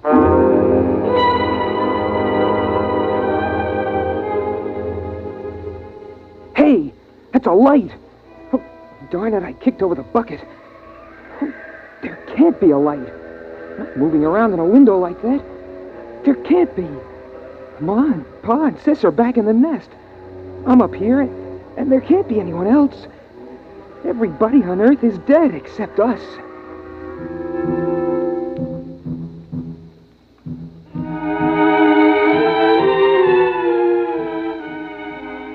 I had an idea how Ma must feel sometimes, the way she sees things.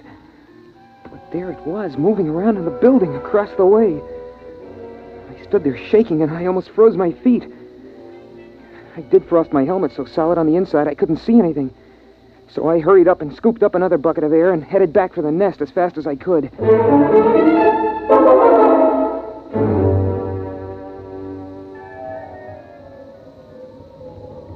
Pa, I saw something. Go on, hang those outside clothes up by the fire. Phew. Pa, I saw something, I did. Your mother's quiet now. Don't upset. Pa, it was a light. Wait till I get this air next to the fire. Give me the cloth, sis. Shall I put another lump of coal on, Pa? No. The oxygen from this bucket will get the fire up when it begins to melt. There. Pa, I'm trying to tell you, I saw something up there. Light. There's lots of lights. Stars. I know what stars look like, Dopey. They're big, steady white lights in the sky. This was down here in a building. What is it? Alfred, what is it? Nothing, Ethel. Now, what is this, Bud? Well, first I thought it was a lady. A young lady. I mean it. Like in one of those old magazines. I thought I saw it in a window. But then all I saw was a light. You watched it for some time, son? Long enough for it to pass 5 windows and go to the next floor. And it didn't look like stray electricity? No, Pa, I know what that looks like. Or a star refracted through an icicle? Sometimes if you catch it at the right angle, it... Pa, honest, I never saw anything like it before. Huh. All right. I'll go out with you and you show me. No, Alfred. You can't go and leave us alone, not both of you. It's all right. We'll be right back. Here's your helmet, Pa. There's something out there.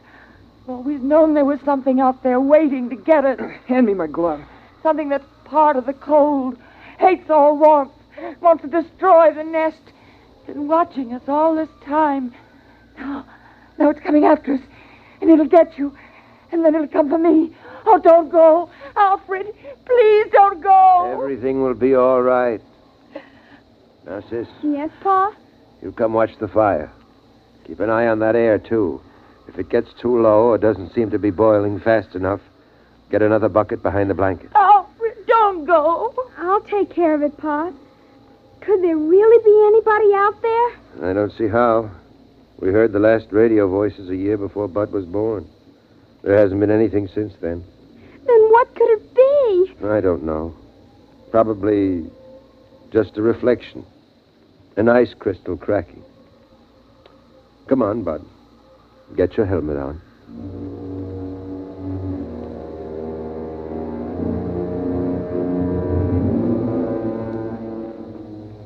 It's funny. When I go out alone, I'm not scared or anything. But when I go out with Pa, I always hang on to his belt like I used to when I was a little kid. Habit, I guess. It's the same no matter what trip we take. On the 5th floor, we stopped to rest just before we went out. We were in the room with the frozen people. The lady sitting looking at the door. The man holding his hands over that funny metal thing Pa calls a radiator. It was like a fire, I guess, but I don't see any place for the coal. We put our helmets together so we could talk. Catch your breath, son. Pa, would it be possible, for any of the frozen people to come to life? Like the ones down in the basement around the furnace when we go for water? No, they're dead. They were caught too quickly when it happened. Oh, Pa, how do we know we're the only ones? We don't, but, well, there's a feeling you get. Because it's always night. There used to be some of that feeling every night in the old days. But the sun chased it away every morning. You wouldn't know about that. You weren't born when the dark star pulled us away from the sun. You wouldn't know unless you'd seen the sun. I've seen the sun. It's that big star at the end of the Big Dipper. I've seen it. It isn't the same. Come on. We're wasting time.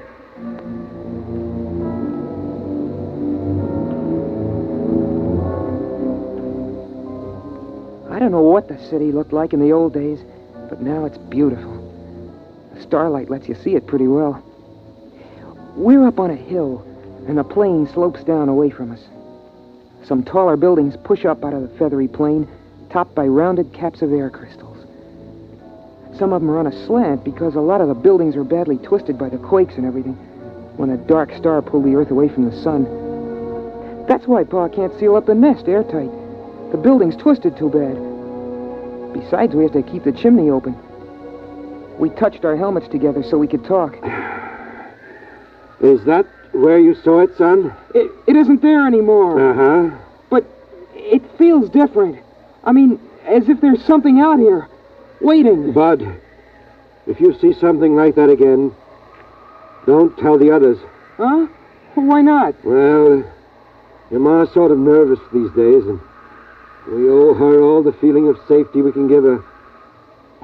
Once, it was when your sister was born, I was ready to give up and die, but your mother kept me trying. Another time, she kept the fire going a whole week all by herself when I was sick. She couldn't do that now. Not the way she is. But you know that game we sometimes play, tossing a ball around? Well, courage is like a ball. A person can hold it only so long, and then he's got to toss it to someone else. When it's tossed your way, you've got to catch it and hold it tight, and hope there'll be someone else to toss it to when you get tired of being brave. Yeah, I guess so. Come on. We'll fill up the pails and get back. But what about whatever it is out here? We'll just have to wait and see. Come on. Before the helmets frost over.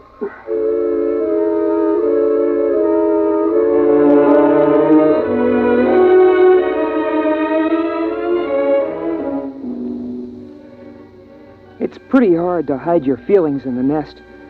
I mean, there's just room for the four of us. The blanket overhead just touches when Pa stands up straight. The floor's all covered with thick, woolly rugs. Pa says it's inside a much bigger room, but I've never seen the real walls or ceiling. Well, anyway, Pa laughed and kidded about what I'd seen. He said I had an imagination, but we could tell he took it serious. It was Sunday morning by the clocks that Pa kept all wound up on the shelf. So it was time for the story. We all sat around in a circle the way we always do, except I noticed that Pa casually took a hammer from the shelf and put it beside him. I always liked the story. Of course, Sis and I know it by heart by now. I mean, every Sunday since we were kids. But every once in a while, Pa surprises us by telling it a little different, or throwing in some extras.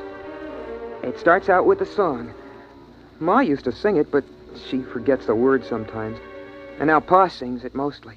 Oh, beautiful for spacious skies, for amber waves of grain, thy purple mountain majesties above the fruited plain. Of course, the words don't mean anything. I mean, the skies are spacious enough, but there aren't any waves of grain, and the plain is all covered with a blanket of frozen air. But it's part of the story ceremony, and Pa likes it. He says it reminds him of the old days. After the song, Pa starts the story. In the days of my youth, the sun hung above, golden and warm, and the earth was fruitful and multiplied, and the fields were green, and the day was glorious, and the wind blew across the hilltops, and the air was free and good to breathe.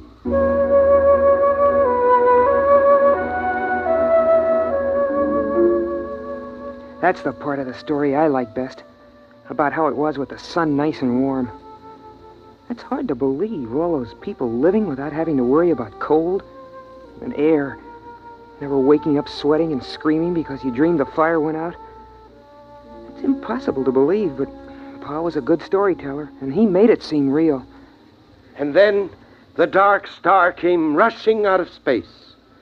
In the beginning, they tried to keep the news from the people, but when the floods and the earthquake started, the truth came out. At first, they thought the dark star would hit the sun, and then they were afraid it would strike the earth itself. But it didn't. It only came close.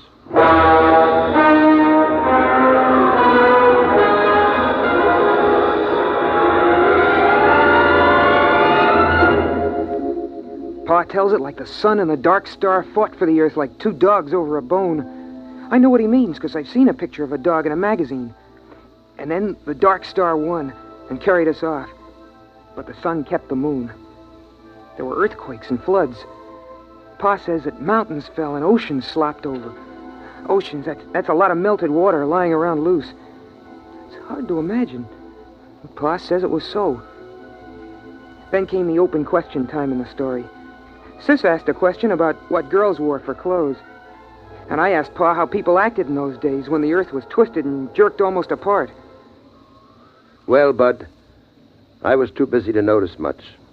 A friend of mine, Dr. Weisbrot, and Kelly, the geophysicist, and Walters, the astronomer, we knew what was going to happen.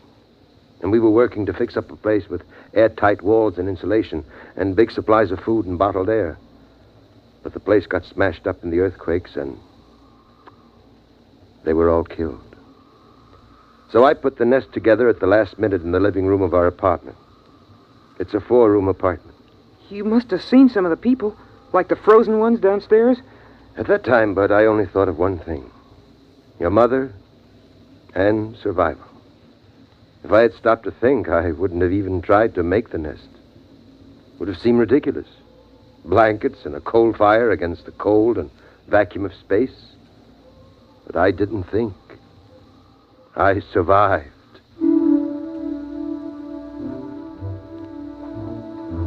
I wasn't listening carefully as Pa went on about the building of the nest.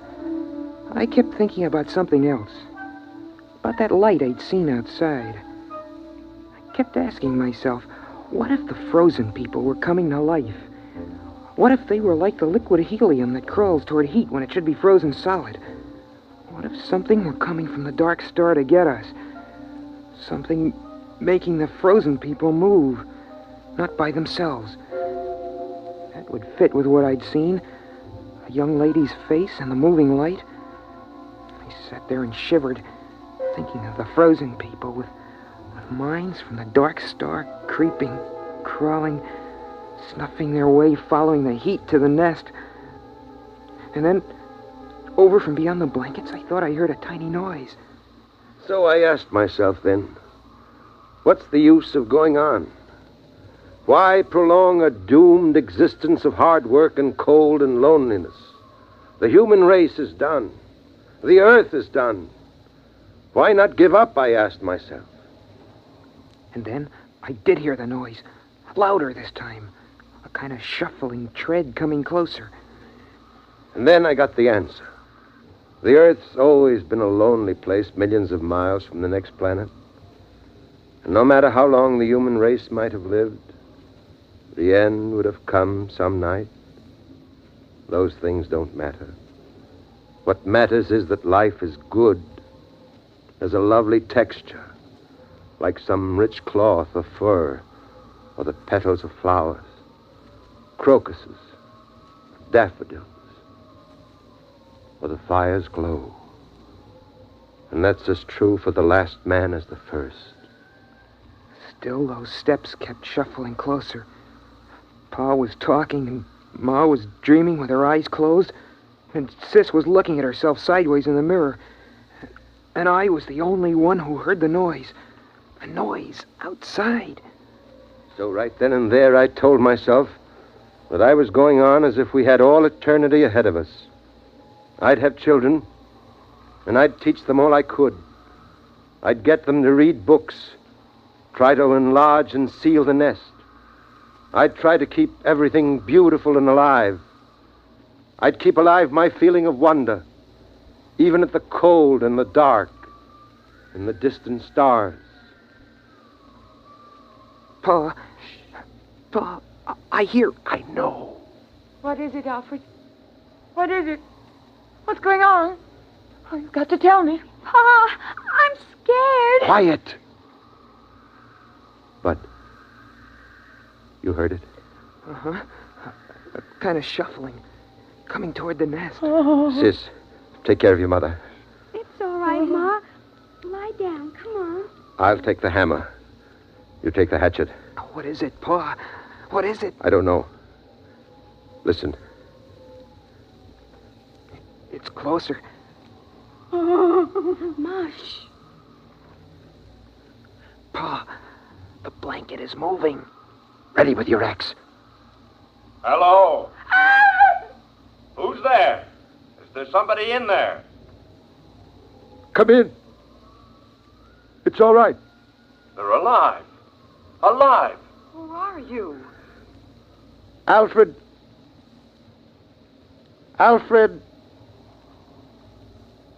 Hutchinson. Dr. Alfred Hutchinson.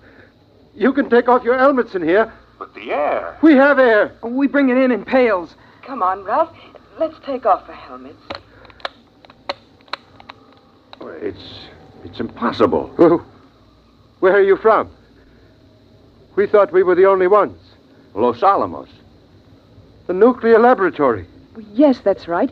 We get our power from the reactor, using the stockpile of bombs for fuel. Then there are others. There are other men. There are other men. Pa, is it all right? Should I put the axe down? Yes, it's all right. You can put it down. You mean you come from another nest? It's a little bigger than this. We've got a small airtight city with airlocks. We generate our electricity, food from hydroponics. I can't believe it. I can't. I can't believe this. It's impossible. You can't maintain an air supply without hermetic sealing. It's impossible. Oh, no, it's simple. As long as you keep the fire going to melt the air, and enough air boiling to keep the fire burning. How did you come here? Why? Well, we keep scouting around for survivors. There are a number of colonies, Brookhaven, Oak Ridge, and Harwell in England, and the Argonne Laboratory in France. We didn't expect to find anything in this city, though. But our detectors picked up a heat trace, so we tracked it down. Alfred, you're forgetting your manners. We have company. Of course. Sis, throw a handful of coal on the fire. Pa, a whole handful? Doesn't matter now. And Bud, bring out another pail of air. Well, it's incredible. And you have laboratories and transport? We only have a two-seater Scout, but if we rip out the bulkhead to the storage compartment, we can make it all right. We can have you back at Los Alamos in 4 hours. What's the matter? I guess we really hadn't thought about it that way. But, I wouldn't know how to act there. And besides, I haven't any clothes. Just doesn't seem right to let this fire go out. It's been 18 years. Burning every minute. But you can't stay here. Ralph. But after all... Ralph. Oh. Look, Dr. Hutchinson, we'll go out to the ship and bring back a small power heater. I know this is very sudden and upsetting to you. You need a chance to adjust.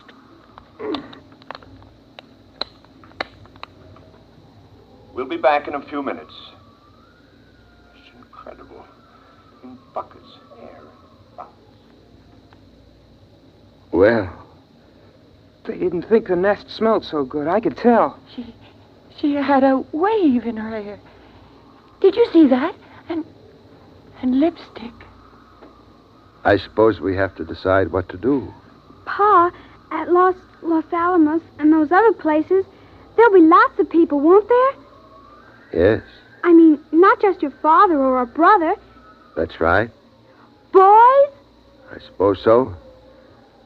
But somehow I feel a little empty. Alfred, it's different now that we know others are alive.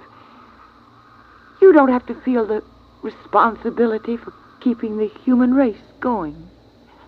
Pa, I'd like to see those rockets and laboratories. Wouldn't you, Pa? I suppose so. It won't be easy leaving the nest. I mean, it's just right, and there's only 4 of us. It's kind of a scary idea. Big place with a lot of strangers. You'll get over that feeling, son. The trouble with the world was that it kept getting smaller and smaller till it ended with just the nest. Now it'll be good to have a real, huge world again. The way it was in the beginning.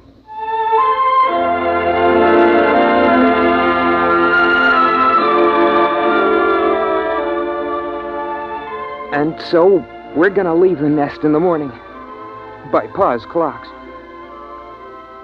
We've got the power heater going now. Seems funny to be this warm when it isn't Christmas or somebody's birthday. But still, it's hard for me to realize that This is the last time I'll go out of the nest, through all the blankets, to get a pail of air.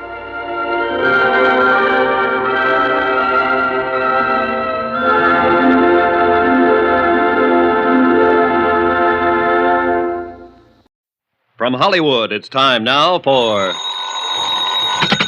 Johnny Dollar. Ben Tyler, Johnny. Transworld Fidelity. Oh, hi, Ben. Are you free at present? If the price is right. I mean, are you on a job?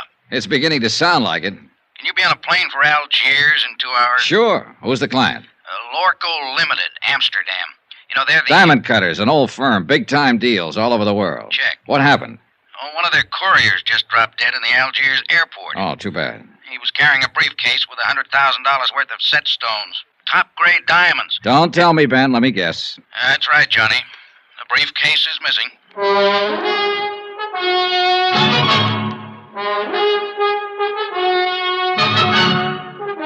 Tonight and every weekday night, Bob Bailey in the transcribed adventures of the man with the action-packed expense account, America's fabulous freelance insurance investigator. Yours truly, Johnny Dollar.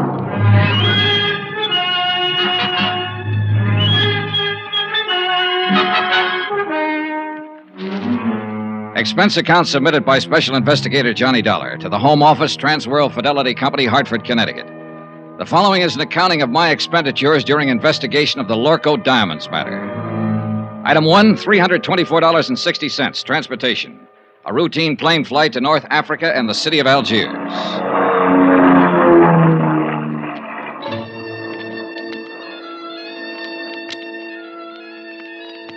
It was an easy trip, and I felt relaxed and comfortable. A feeling that was rudely terminated about 10 seconds after I got off the plane. You are Monsieur Dollar, are you not? Yeah, that's right. I am Inspector Marcus of the Algerian Customs Police. Oh, how are you, Inspector? Oh, quite well, monsieur, and vastly reassured now that you have arrived on the scene of the crime. Oh? You see, I have implicit faith in special investigators. I have encountered them in the past, so I have no doubt, but this little affair will prove most simple to you, monsieur. I see. I feel that in a mere matter of hours, voila, you will produce the guilty culprit like un lapin out of a chapeau. Inspector, I'm beginning to feel a cold wind from the north. That's odd for this time of year, isn't it? A mere passing breeze, monsieur. I shall now assume my official attitude. And that is? Extreme courtesy, complete cooperation, and the devoted service of my meager talents. On orders, you understand, from my superiors in Paris. And now, monsieur, if you will accompany me to my office. Delighted to. After you, Alphonse. My name is Pierre. Oh, sorry. Just a whimsy. Oh, yes, I know. I have heard the joke. Both jokes. Uh-huh. This way, monsieur. A man from the local diamond firm is waiting for us. A special representative, so he informs me. And so, since you yourself are a special investigator, I could perceive a certain advantage in letting him give you the facts, as I believe you say it in the States. Tie our tails together, sit back, and watch the fur fly, is that it? Well, he is a trifle excitable, but your metaphor, however, escapes me. Oh, I doubt that, Inspector Marcus. In fact, I doubt if much of anything escapes you. You are too kind. Except, of course, $100,000 worth of diamonds. I spoke too hastily.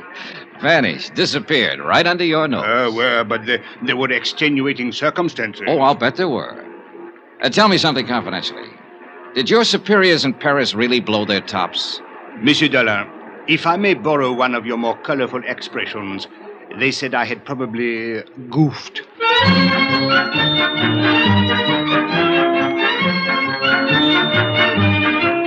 I'd met that same attitude before with local officials. To them, sending in an outsider implied they couldn't do the job themselves. And Inspector Marcus was on an even hotter spot. The air terminal was a port of entry to Algeria, under his jurisdiction, Customs Police. As he said, he'd goofed. Maybe.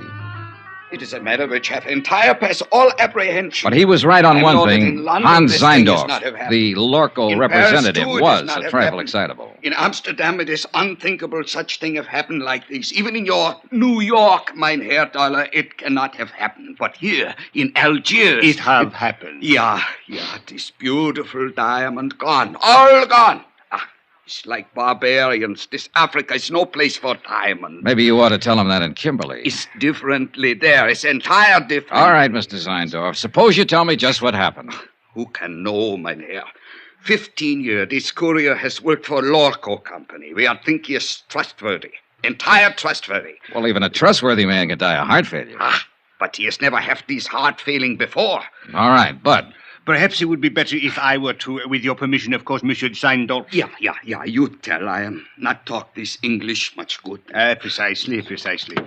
These are the facts, Monsieur Dollar. The Lorko courier, a man named Paul Gruber, arrived on the plane from Amsterdam yesterday morning. Yeah. Did you know he was arriving? I did not know, but the point is a very clever one. So, a short while before landing, Monsieur Gruber was taken suddenly ill. A doctor met the plane, and the stricken man was removed by stretcher and taken to the emergency clinic. In 20 minutes, monsieur, he was dead. Diagnosis, heart failure. Mais c'est la vie. Was there an autopsy, Inspector? Another excellent point, Monsieur Dollar. Thank you. Do not mention it. An autopsy is being performed this afternoon. Good. So the courier died.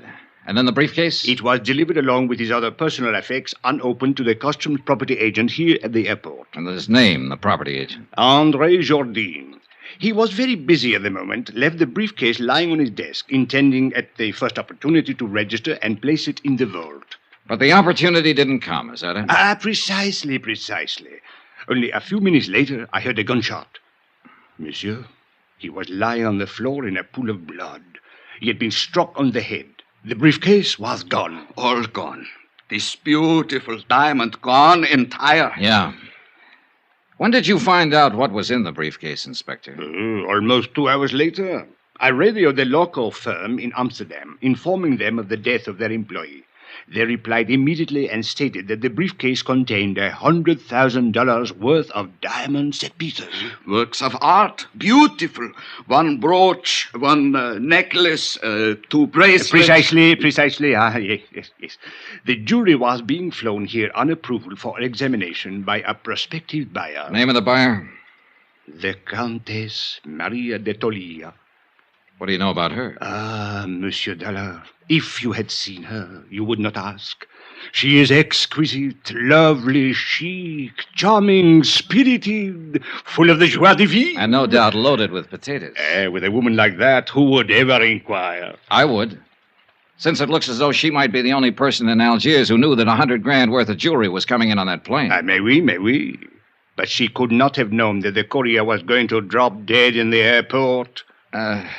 A good point, Inspector. Merci, monsieur. What about that property agent, André Jourdain? Any chance of talking to him? But of course, if he is yet able to talk. Then I guess I'll... Talking is not enough, my Relax, Mr. Seindorf. You're covered by insurance. Insurances is money. It's not my diamonds. Oh, well, if you don't want the money, you can always waive your claim. Waive my... Mein Herr Dollar, are you think that I am crazily? That I am entire crazily?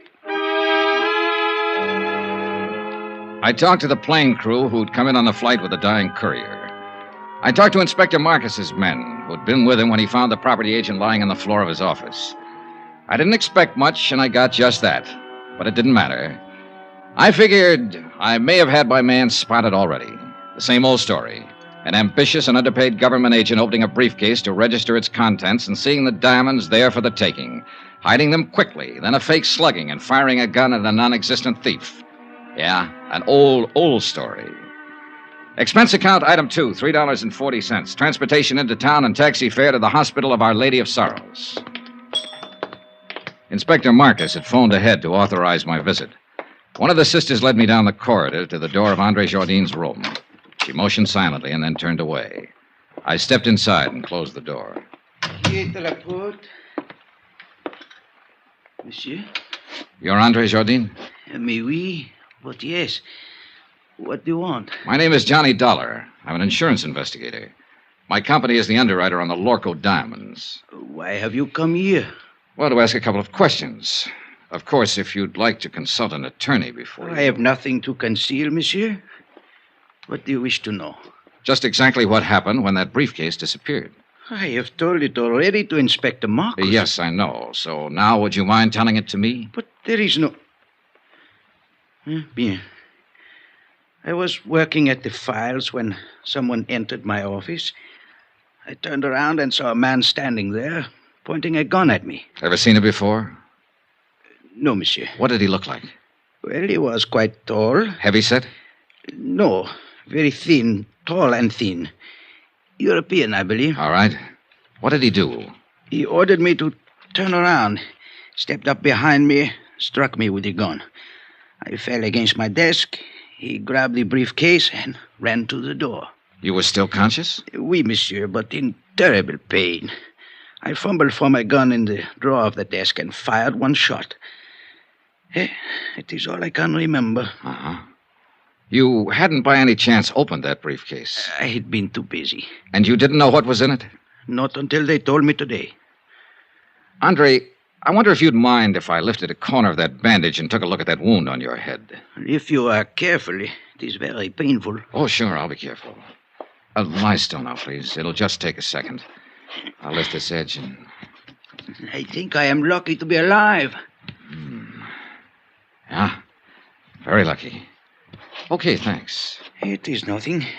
Andre, do you happen to know the Countess d'Attolia? The Countess? Oh, monsieur, she is unquestionably... Yeah, I know. She's lovely, exquisite, charming, chic.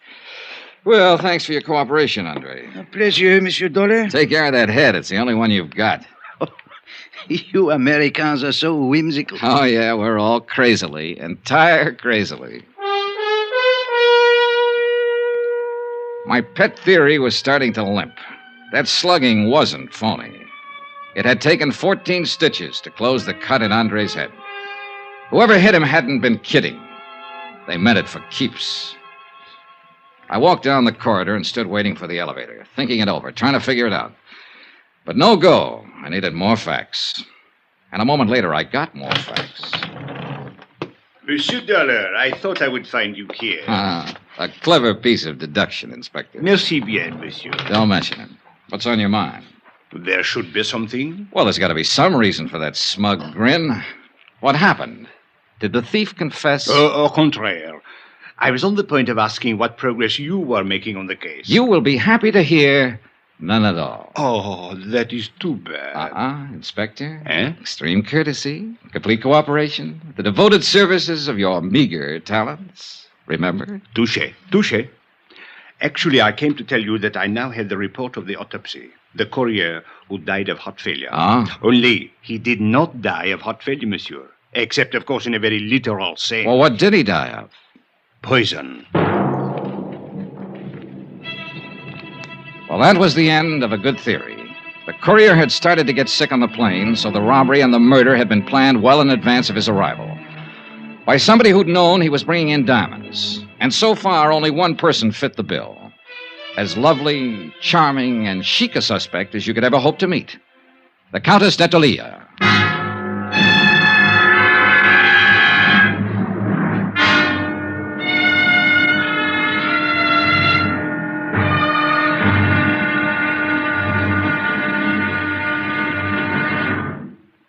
There'll be another intriguing episode in our story of the Lorko Diamonds matter tomorrow. Tomorrow, a lovely woman lies beautifully, and a sinister whisper drifts out of the Casbah. Join us, won't you? Yours truly, Johnny Dollar.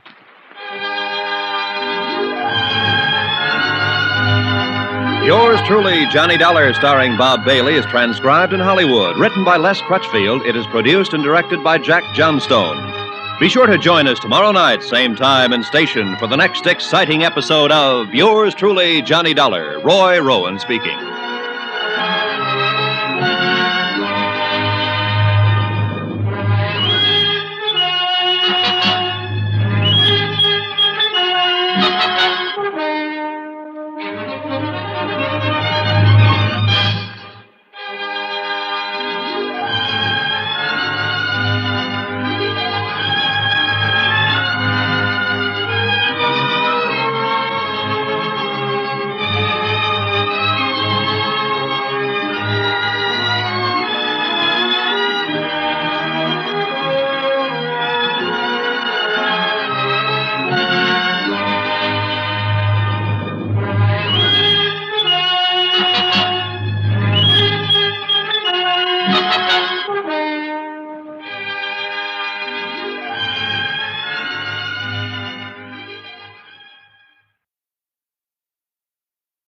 From Hollywood, it's time now for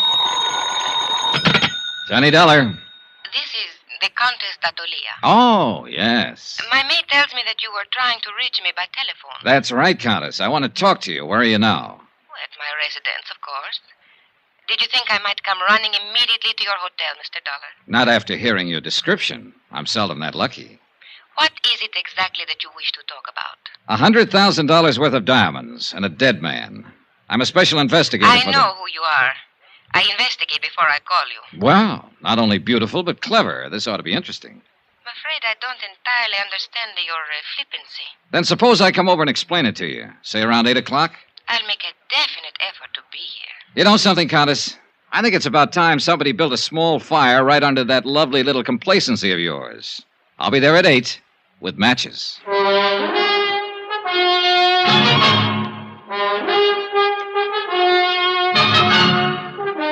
Tonight and every weekday night, Bob Bailey in the transcribed adventures of the man with the action-packed expense account, America's fabulous freelance insurance investigator. Yours truly, Johnny Dollar.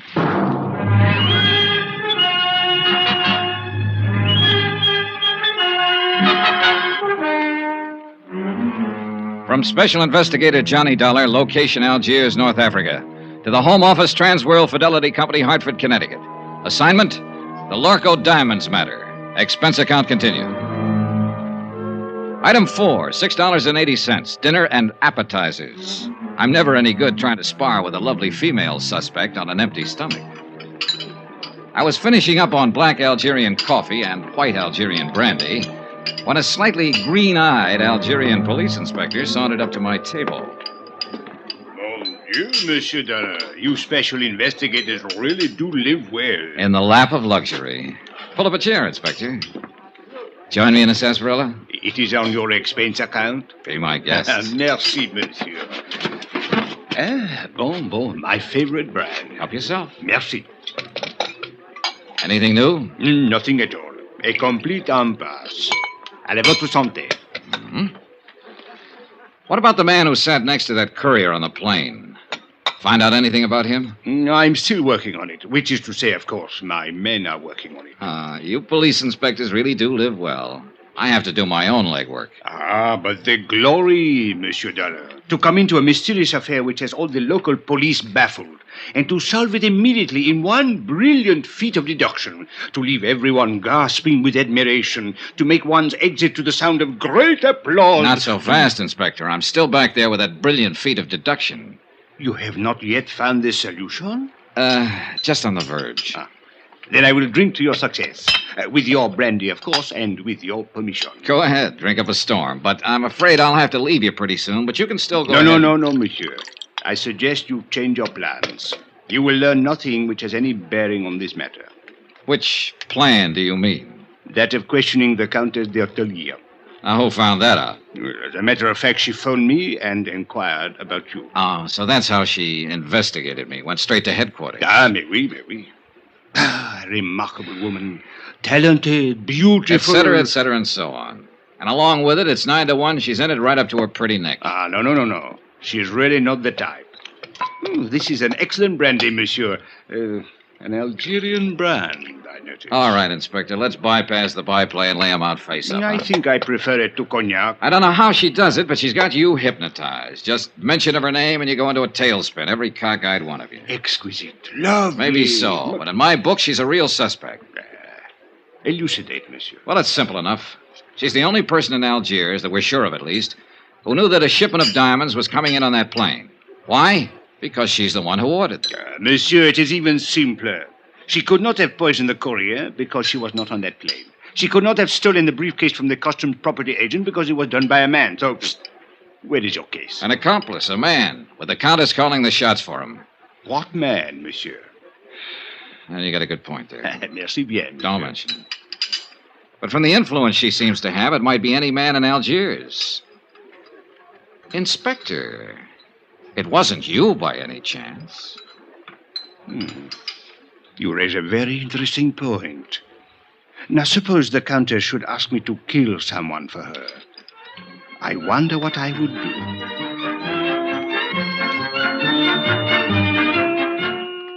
A page boy came into the dining room looking for me. I followed him out and took the phone call in the hotel lobby. It was the American consulate with some information I'd asked for them earlier. I hung up finally and looked at my watch. I was already late for my appointment with the Countess. So I walked out the door of the hotel and flagged a taxi to the apartment of the Countess d'Atolia. She lived in the swank genteel Bois de Louet, a residential district favored by top government officials and wealthy French businessmen. But the building she lived in was a little frayed around the edges, and the maid she'd mentioned was nowhere in sight. The pieces were starting to fit together. Good evening, Mr. Dollar. Countess? Since you are here, won't you come in? Thanks. This way, please. I'm rather surprised that you came. I was really not expecting you. Yes, I know. Did Inspector Marcus find you? Look, suppose we get it straight right now. You seem to have a lot of influence with the inspector, and probably with his superiors, too, from what I hear. Sit down, Mr. Dollar. Thanks. Well, do we play cat and mouse for a while, or do you want to give up right now, hand them over, and, as they say, throw yourself on the mercy of the court? I would like a cigarette. You could always claim that you fell in with evil companions, or that a man led you astray. They're in the box there by your elbow. A tall, thin man, for instance, with his collar turned up and his hat pulled down, carrying a gun when last seen after slugging a customs agent at the Algiers airport. Mr. Dollar, are you opposed to smoking on moral grounds? No, but I'm opposed to murder. Have a cigarette? Thank you. Light? Is there any other way of smoking them? Mr. Dollar, I expected you to come here and be annoying, but I didn't know you were going to be insulting as well. That's just my mean personality. You seem to be under the ridiculous impression that I actually had something to do with this crime. I think you had plenty to do with it. A sort of arch criminal, perhaps? Or what is it you call them in the States? Big shot? Oh, Countess, you're a scream. I'll bet that courier died laughing. If you have a reason for these opinions, or believe you have a reason, I think you'd better tell me about it. Otherwise, good night. Oh, I have more than one reason. In the first place, I'm not certain that anyone besides you even knew the diamonds were being sent here. Except for the Lorko company, of course, and they wouldn't be likely to advertise it. Mr. Dollar, all of my friends and most of my acquaintances have known for 3 weeks that I'd ordered that jewelry. Oh? Well, I have a copy here of a letter that was sent to you by registered airmail from the Lorko company in Amsterdam a week ago today. According to post office records, you received it 2 days later. Remember it? Yes, I remember. It states the name, flight number, and time of arrival of that courier who was murdered. I said I remember. And it cautions you specifically not to give that information to anybody. So even if other people did know, you're the only one who knew the exact time the diamonds were coming in and exactly who was bringing them. All right. Perhaps I am at fault in a way. There was a cocktail party at the government club the same evening I got the letter. I forgot it for a moment and told someone about it. Who? Just a girl I happened to be talking What's to. her name? It doesn't matter. She was just stopping over on a world cruise. Anybody else hear you? I don't know. The place was packed. Government men, business people, Army, Navy officers. Anyone might have heard. Uh-huh. Was Inspector Marcus at the party by any chance? Yes, I spoke with him during the evening. Mr. Dollar, I'll admit I was wrong, but there is hardly grounds for... All right, let's get to point 3. The Countess Maria d'Atalia, Italian by birth, title inherited, old family. Goes back through one line, in fact, to Lucretia Borgia. I did not poison the courier. Your family estates were confiscated by Mussolini. Family migrated to Bizerti, and then to Lisbon for 3 years. You left them there and went on to London. Since the war, you've lived in Paris, on the Riviera, back to London, Mallorca, and finally here. Have you been following me, Mr. Dollar? The consulate was pretty thorough. Anyway, you're well known in the international set, accepted everywhere, and apparently able to get along fine on your title and your looks. It is not very pleasant to be dissected while one is still alive. As a matter of fact, you're flat broke. You've been living on credit for the last 4 months. I think you have gone about far enough. And yet 3 weeks ago, you ordered $100,000 worth of jewelry sent to you on approval. How did you plan to pay for it? Get out. Or did you know you wouldn't have to pay for it because it was never going to be delivered? Get out of here. I don't have to listen to this. I don't have to answer your insulting questions. My private affairs are my own concern. So the ice finally melted, and now you're going to blow your top. Get out, or so help me, I'll kill you. You mean me, too? You... Oh, no, hey, put that down. Don't throw that. Why, you little devil. Stay back. Let go of me. Settle down, then, and stop throwing things. I will do as I please. It is my house. So sorry. Oh, good Lord. A woman who can even cry beautifully. Leave me alone. Oh, you're unbelievable, baby. The boys were right. You're everything they said you were. Oh, it's too bad. Go away. All right. But before I do... Where are you going? No, don't.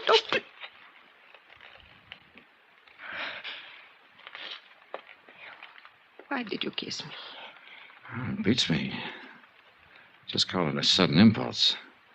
Then you have changed your mind? You don't really think I'm guilty? Oh, honey, I still think you're in this up to your ears. And I'll still bring you to trial if I can. And I still want to kiss you. You figure it out. Why figure, Johnny? I liked it, too. Oh, you ought to be locked up. If for no other reason, just to protect the guys who... What is it, Johnny? What are you going... That cigarette in the ashtray. Put it out fast. Get the windows open, all of them. Where's your kitchen? Back through the hall. Johnny, what are you going to do? Stay alive, if I can. It was gas fumes, one of the bottled gases they use for cooking in the higher-priced apartment districts. The concentration had been building up and finally seeped into the drawing room. If we'd lit another match, we'd have been blown to bits. The kitchen was dark, but I didn't dare snap a light switch. One spark would do it. So I held my breath and followed the sound and finally found the range. Every burner valve was wide open. I could vaguely make out a glass pane door opening onto a terrace. I grabbed a breath of air and moved toward another door that looked as though it might open into a hall. It didn't. It opened into a closet, and on the closet floor there was a body.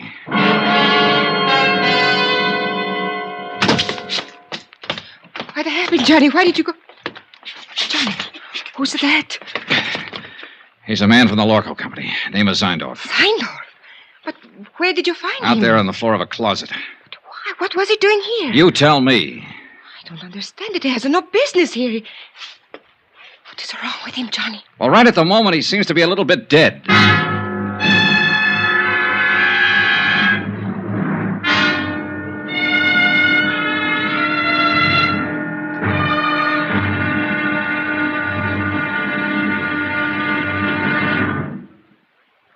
There'll be another intriguing episode in our story of the Lorko Diamonds matter tomorrow. Tomorrow, a desperate fight in an Algiers alley, a killer is named, and a lovely lady confesses her shame.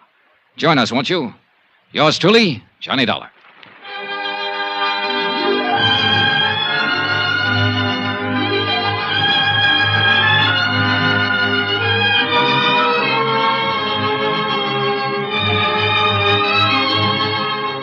Yours truly, Johnny Dollar, starring Bob Bailey, is transcribed in Hollywood. Written by Les Crutchfield, it is produced and directed by Jack Johnstone. Be sure to join us tomorrow night, same time and station, for the next exciting episode of Yours truly, Johnny Dollar. Roy Rowan speaking.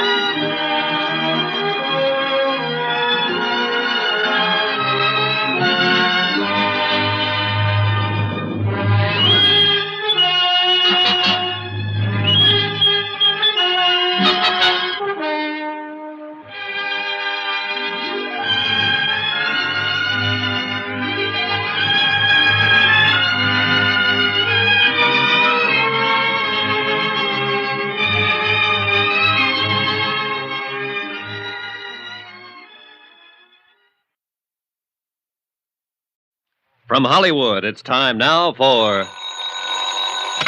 Johnny Dollar. Hello? Who is it? Hello? Hello? Johnny, who is it? I don't know, Countess. Maybe they weren't expecting a man to answer, or at least not me. I would not know about that. What about this guy who was lying unconscious in your closet? Would you know anything about that? No, Johnny. I didn't think you would. I'll give him another shot of those smelling salts. I think he's coming too. Good. Maybe he'll know about some of these things. Yes, he will. Some of them. And of course he will tell you. I was hoping it would not be brought out. I did not want you to know. Murder is usually brought out sooner or later. Not murder, Johnny. It is not that simple.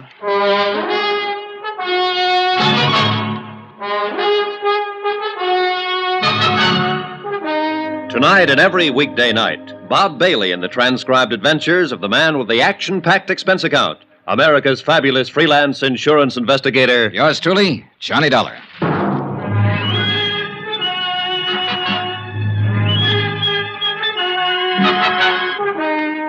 From Special Investigator Johnny Dollar, location Algiers, North Africa, to the Home Office Transworld Fidelity Company, Hartford, Connecticut. Assignment, the Lorko Diamonds matter. Expense account continued. Item 6, $9.30, smelling salts and a bottle of scotch. The smelling salts were needed for a double-talking fellow named Zeindorf, who'd managed to get himself gassed half to death in a closet. A representative of your client who suffered the $100,000 loss, Lorko Diamonds of Amsterdam. The scotch was for me. Johnny, he does not like it. Should I go on holding them under his nose? Yeah, sure. Keep shoving them at him until he's strong enough to fight you off. That's how smelling salts work. A person has to come to in sheer self-defense. Nine, stop. It's more too plenty already. My nose is killed, dead. No more. Maybe you've been poking it into the wrong places. What were you doing in that closet, Mr. Zeindorf? It's nothing. I can tell you the entire thing in 2 words. Use more if you need them, but make it good. Nobody has found this beautiful diamond. Nobody has do anything. So I'm come looking for my own self. In that closet? 9 is only for hiding. I am wait for everybody going away, going at sleep. Then I am going to looking. In my apartment. What made you think they would be here? You are pleased to forgiving me, Fräulein. But I am not taking the chance. I'm think to looking every place. Who turned on the gas out there? Do not ask yet. I know nothing. I think I have sleeping some, maybe, and when I have waking, I am died almost. Yeah. Well, apparently somebody was out to get one of us at least. Hey, what about that maid of yours, Maria? Or is there one? Of course. She... You know, that is strange. She disappeared about the time you arrived, slipped out without a word. Does she live here? I think she lives up in the Casbah. I hire her through the agency. I see. Do you think she did it? Oh, the more I find out, the less I'm sure of. Maybe Mr. Zeindorf did it, trying to commit suicide over his missing trinkets. 9.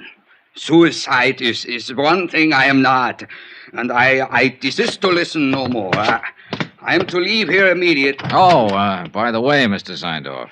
Yeah, what is it? As I understand it, you boys in the international jewelry business are ordinarily pretty cautious in your dealings.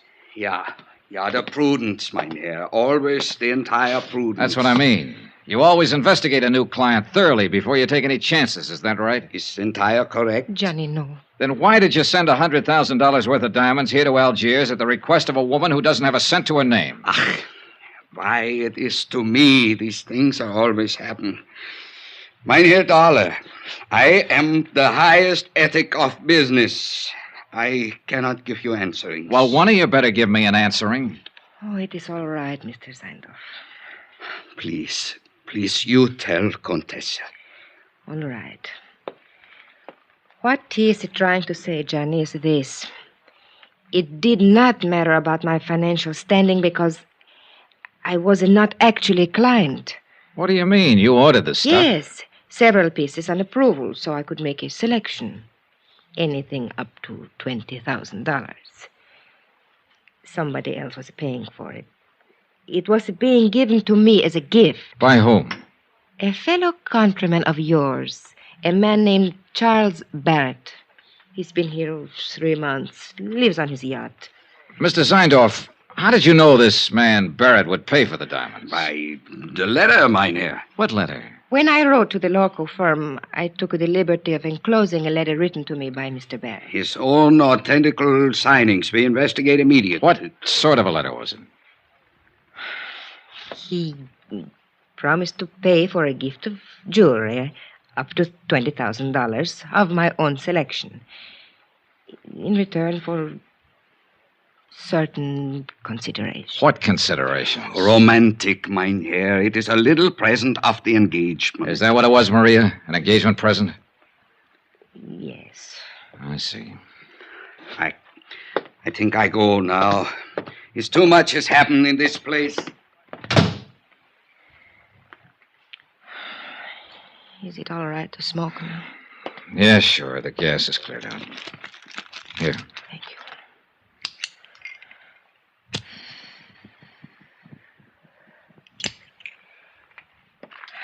I wish you hadn't kissed me, Johnny. I thought you said you liked it. I did. That is why I wish you hadn't.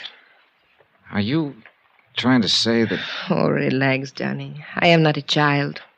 No, I have not fallen in love with you any more than you have with me. But I could, very easily. What about this man Barrett? What's he like?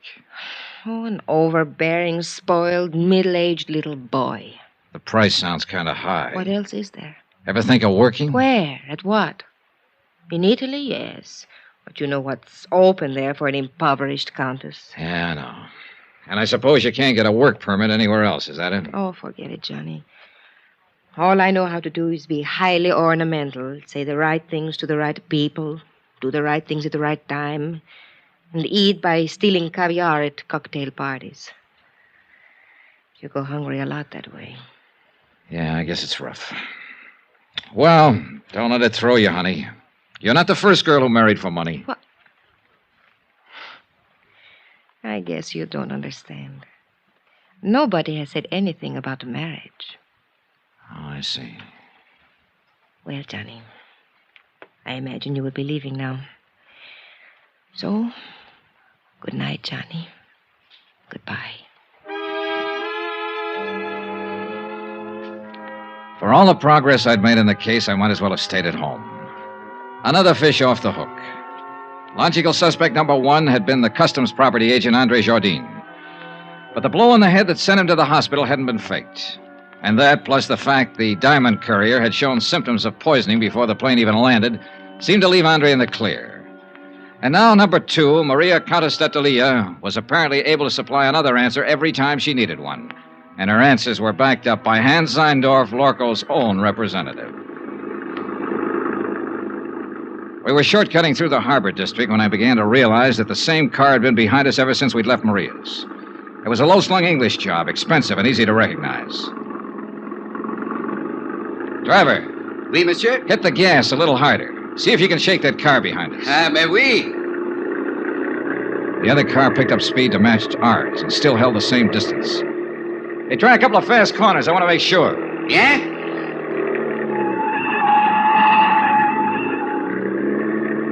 The next place where the street narrows down. Stop fast. Swing crosswise. Block off the road. I want to stop that guy and have a talk with him. Hey, you understand what I mean? Mais oui, monsieur. Just like in the movies. Yeah, well, something like that. Hey, there's a place coming up. Let's have a go at it. You do not worry. I will do it good. Yeah, I only hope we've seen the same movies. Now, monsieur. I was out of the cab fast and running back down the street. The other driver had jammed on his brakes and finally skidded to a stop against the curb. I reached for the handle, jerked the door open, and the man inside came out swinging. A big man, a little on the beefy side, but plenty tough. I didn't know him, never seen him before. He fought silently and fought hard, but he was a sucker for a lift. I knelt down on the pavement and started to go through his pockets. I hadn't even noticed the other car pull up. Nom de chien, Monsieur Dollar. Huh? Do you merely plan to rob him, or do you also intend to cook him and eat him? Oh, you really get around, Inspector. A policeman must socialize, monsieur. It broadens the outlook. Come, we walk. My chauffeur will take care of reviving your victim. Do you happen to know the victim? Mais oui. He's Monsieur Charles K. Barrett of Chicago. Maria's ex-boyfriend. Something of the sort, I believe. How did you happen to get here so conveniently? Oh, I was following you. Farther back, of course. Then why didn't you pitch in when the fight started? And spoil such a remarkable display of fisticuffs? Okay. It is true the footwork was mediocre, but the verve, the enthusiasm, the violence, superb, monsieur. I can't quite figure you, Inspector. Well, sometime we must talk about it. Monsieur, you will be most happy to know that we have identified the person who occupied the plane seat next to the Diamond Courier. Oh? They shared a bottle of wine during the flight. Undoubtedly, that is how the poison was administered. And who is the person? A man named Bobo. Bobo? Oui. He is well known in the Casbah. He is a thief, smuggler, dope peddler, and it is said he can be hired as a killer. Have you picked him up yet? Well, I have not tried to. Why not? Why not? Monsieur, in the Casbah, at the sight of a uniform, everyone vanishes, like rabbits in their holes. The Casbah, huh? Another thing. The property agent who was struck on the head, André Jourdain, he has disappeared from the hospital. Disappeared? How? His window was open, the room was upset. It was very odd. Yeah. Well, look, Inspector, I think I'll get on back to the hotel and get some sleep. As you wish. Yeah, I'll talk to you tomorrow. Oh, there is one more thing, Monsieur Dollar. Huh? I think perhaps I should warn you of something, in the event you should call again on the Comtesse. Warn me of what? Well, 2 days ago, I installed a dictaphone in her apartment. You what? I must admit I found your conversation this evening most entertaining. Inspector, you are a rat. Oh, please do not concern yourself in the least. I am the soul of discretion. Maybe. Monsieur, I am a Frenchman.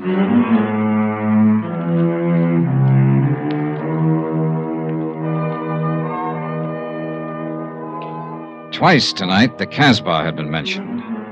The strange, mysterious native quarter on the steep hill behind the city. Maria had said her maid lived there.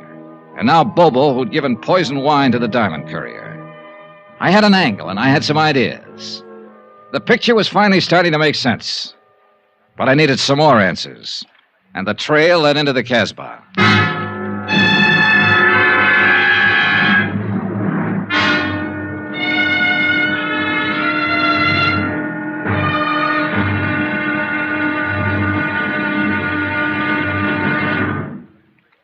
There'll be another intriguing episode in our story of the Lorko Diamonds matter tomorrow. Tomorrow, a bungling fool, a tightening net, and a violent death in a crooked alley of the Casbah.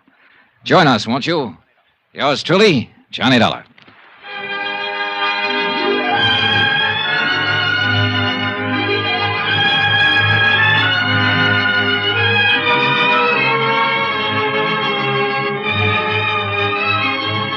Yours truly, Johnny Dollar, starring Bob Bailey, is transcribed in Hollywood. Written by Les Crutchfield, it is produced and directed by Jack Johnstone. Be sure to join us tomorrow night, same time and station, for the next exciting episode of Yours truly, Johnny Dollar. Roy Rowan speaking.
From Hollywood, it's time now for Johnny Dollar. This is Abdul. Abdul? You don't know me. So? I have the little business. Well, I'm so happy for you. Hope it's doing well. Not bad. Okay, you what? You don't know me, but you're looking for me. Now look, Joe, Abdul... It is a business to get jobs for people. For servants? Oh, the employment agent. Ah. Have you got the address of that girl who worked for the Countess d'Atelier? Oh, sure. You're very lucky. She's very pretty. You've got the wrong idea, Abdul. I just want to talk to her. Sure. Where does she live? For $20, I will remember. I'll give you 10. No, she's worth more. Look, knock it off. I gotta find her and talk to her fast while I'm still alive. And while she is.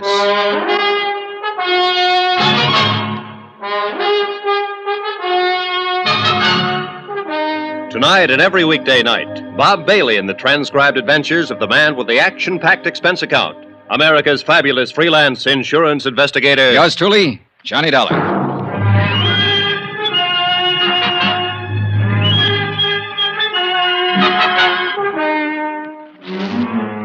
From Special Investigator Johnny Dollar, location Algiers, North Africa, to the Home Office Transworld Fidelity Company, Hartford, Connecticut. Assignment, the Lorko Diamonds matter. $100,000 worth missing. Expense account continued. Item 9, $15 even. Gratuity, tip, gift, bonus. Why kid about it? It was a bribe. To a man named Abdul for the address of a girl named Chada. An address up in the native quarter, the Casbah. But the idea wasn't romance, no matter what Abdul thought. 4 hours earlier, in the Countess d'Atelier's apartment, somebody had turned on the gas and tried to kill one or both of us. It was 9 to 1 that the somebody was Chada the servant. I wanted to ask her why. I'd put my coat on and was just on the point of leaving my hotel. I slipped a gun into my side pocket and moved over to the door. Yeah, who is it? Charlie Barrett. The guy you beat the daylights out of a couple hours ago, you know what I mean? No hard feelings, Dal. I just want to talk it over. All right, Barrett. What's on your mind? You object if I come inside? It's kind of personal, you know what I mean? Probably. All right, come on in. Much obliged. Hey, I didn't know who you were, but when we got in that little fracas, that cop told me about it afterward. Man, you really got a wallop on you. You make a fella know he's had it, you know what I mean? Is that why you're here, a post-mortem on the fight? No. That's done and over. You whipped me, fair and square, as far as I'm concerned. Hey, Barrett, if you've got anything to say, let's have it fast. I'm in a hurry to get out of here. Oh, well, I sure don't want to take up no more of your time than necessary. I know how it is. Of course, I'm on vacation now, but back in Chicago, I'm in the meat business. Look, Barrett, would you please... At least in a way I am. I'm in byproducts, actually. You know what they say? Use everything but the squeal. Well, I'm the fella that cans a squeal, you get it? Oh, brother. What I come here for was maybe to get it straightened out about that dame. Do you mean the Countess d'Atelier? Countess. Them titles are a dime a dozen. I can buy them, sell them like sausages. Well, what about her? Now, look, neighbor, I was figuring to come here and put it to you man to man. You know what I mean? I know what I'm beginning to think you mean. I figure when you seen my position, you'd want to do the square thing. Like anybody on the right side of the fence would. You with me, neighbor? You better drop that neighbor business. I've moved. Well, Dollar, the thing stacks up like this. Now, I already had my claim staked there before you even got in town. I got a lot of money invested in that dame. Barrett, so help me. I've been taking her around places, you know, feeding her, buying her, one thing and another. Why, I was even going to kick through for a 20-grand chunk of ice for her. Well, she and I had that fight last week. You what? That dame's got highfalutin ideas. What fight? What are you talking about? Well, I just put it to her, cold turkey. I told her she had to quit Jenny flipping around with all those other fellas. Or I just wasn't going to have nothing more to do with her. Well, that made her mad, you understand? She lit into me. Man, you ought to hear that dame talk when she's mad. You'd think hey, that look, she... when was this fight? Was it before the diamonds were sent here? Well, sure. Sure, I said if that's the way she was going to act, she could forget about them diamonds. Well, I ain't seen her since or talked to her, but I just can't seem to get her off my mind.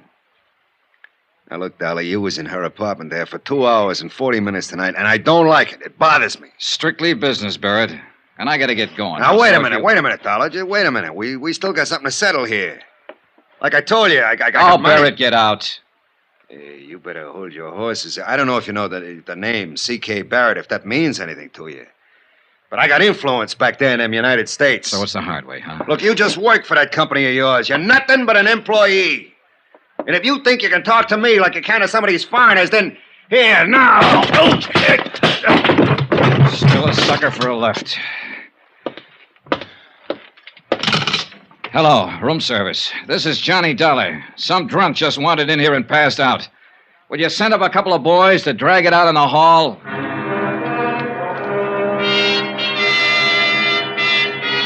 Expense account item 10, $5.30. A tip to the bellboys and taxi fare to the Casbah.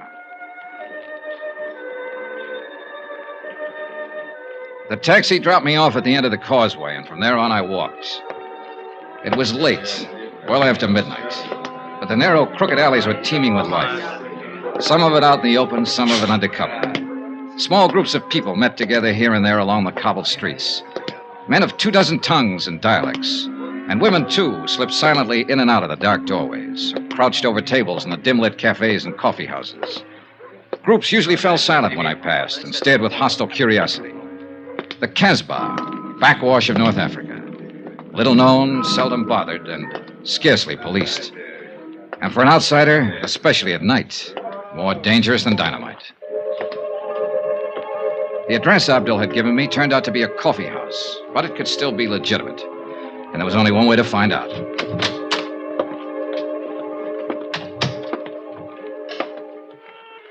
What do you want?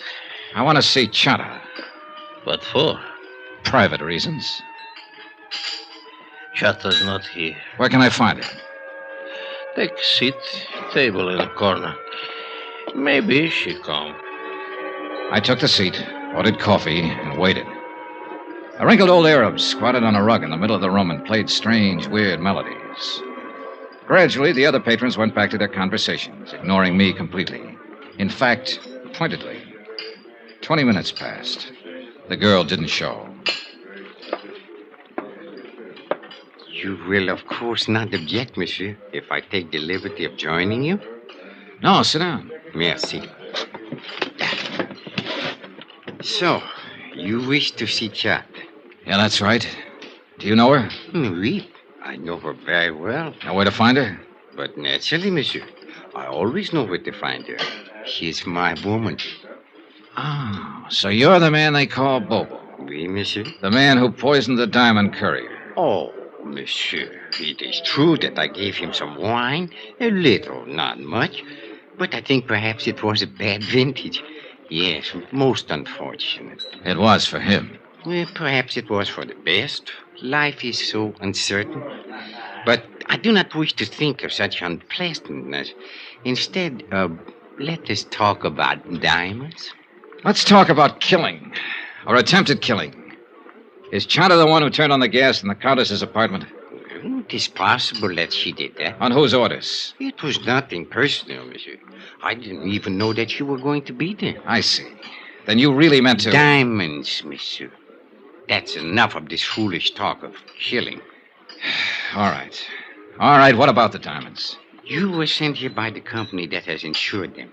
Is that not correct? Yeah, that's right. And this company would like very much to recover these diamonds? That's why I'm here. C'est bien. Now, I'm told that these companies sometimes give large rewards. Agree to an arrangement of a sort? Make a deal, you mean? With no questions asked. Yes, exactly. Now, is this thing true, monsieur? Is it possible that you would... Do you have the diamonds, Bobo? Well, let us say that I'm able to direct you to their location. You could almost call that a confession. What does it matter, so long as we are in the Casbah? Oh, yeah, sure. I imagine you have been spotted all over the place. At least 30, right in this room. I am in no danger here, monsieur. Tell me something. You didn't pull off this job by yourself. Who else was in on it? I only wish to talk about the diamonds. Well, can we come to an arrangement? Bobo, I don't make deals with murderers. It is better that you do not use such words, monsieur. It's true, though, isn't it? That is not the question. It is only that I resent the insulting way Bobo! which you... Bobo, stand down! Why you coming here? Bobo! Wait. Did you arrange for the police to come here, monsieur? I'm as surprised as you are, Bobo. Consider this matter of the deal. We will talk more at some other time, eh? The patrons rushed for the doors, and in 1 minute flat, the coffee house was empty. Even the owner was gone. I was the only one left. 3 minutes later, the inspector, with a flying squad of 20 men, came bursting in from the street. Well, Monsieur Dollar, I'm happy to find you are still alive. Why don't you get lost somewhere? For you, I think it most fortunate that we arrive in time. Oh, sure, in time to foul up the only lead I had in this case. To lose a suspect is better than to lose one's life, monsieur. Look, Inspector, I was holding a gun in my pocket, covering Bobo from the second he sat down at the table. But, monsieur, so 30 men or not, if it had come to a showdown, he couldn't have done a thing. Because he'd have been the first one to get it, and he's smart enough to have known that. But I thought Let's face it, Inspector, you've done it again. You goofed. But I was only thinking that perhaps... Mon Dieu, what is to happen next? The shooting was somewhere outside, but it hadn't been the police. All of the inspector's men were inside the coffee house. He gave them orders quickly, and they fanned out to search the area. The streets were empty now, dark and silent, not a soul in sight. We split up into pairs. I worked with Inspector Marcus for a while, then left him and searched alone along a narrow side passage. And that's where I found him. He'd been shot 3 times in the back, and he was dying. Monsieur Dollar. Yeah, Bobo. You can't forget that deal, I think. Yeah. It's a little too late for deals now. Who was in on it with you, Bobo? Look, you've got nothing to lose by talking. You know that, don't you? Accept my honor, monsieur. As a citizen of the cosmos. Who shot you? A dragon, monsieur. 12 feet tall, with fiery eyes. All right, Bobo, all right. But just tell me this. Just one thing. Are you the man who attacked the property agent at the airport? The man who slugged Andre Jourdain? Oui, monsieur. I do it very good. No. Almost I kill him. It's too bad.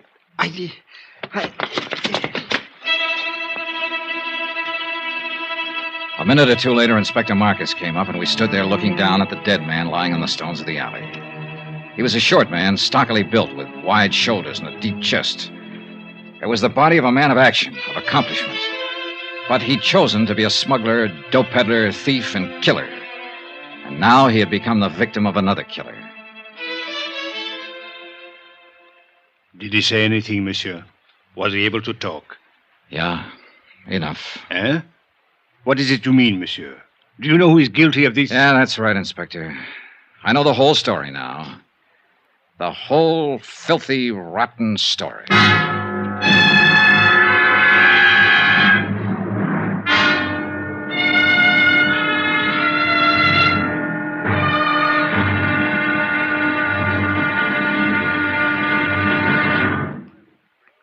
There'll be the final intriguing episode in our story of the Lorko Diamonds matter tomorrow. Tomorrow night, the odds are set. The last chip is down. It's the last spin of the wheel.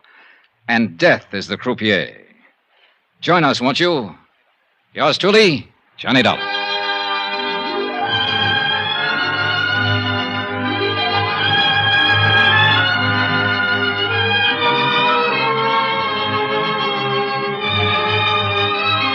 Yours truly, Johnny Dollar, starring Bob Bailey, is transcribed in Hollywood. Written by Les Crutchfield, it is produced and directed by Jack Johnstone. Be sure to join us tomorrow night, same time and station, for the next exciting episode of Yours truly, Johnny Dollar. Roy Rowan speaking.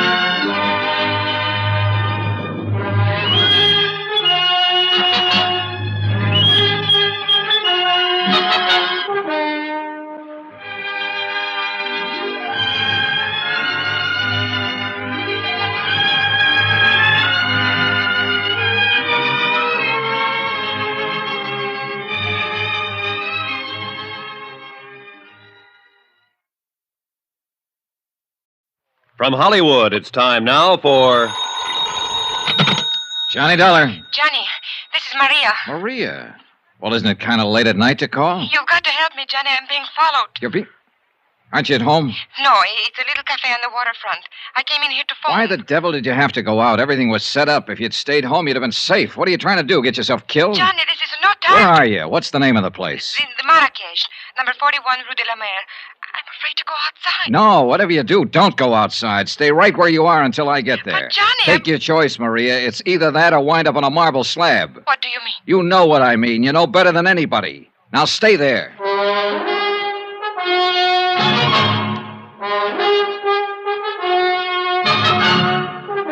Tonight and every weekday night, Bob Bailey in the transcribed adventures of the man with the action-packed expense account, America's fabulous freelance insurance investigator. Yours truly, Johnny Dollar.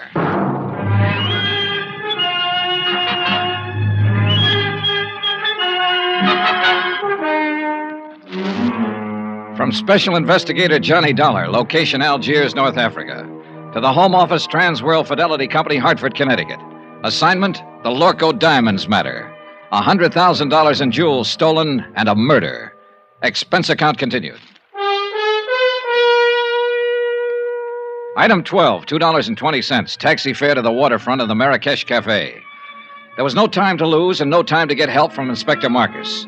A half hour earlier, he'd set a trap, and he and his men were staked out around Maria's apartment house waiting. But apparently, she'd gone to the cafe before he got there. So now the whole thing had blown wide open.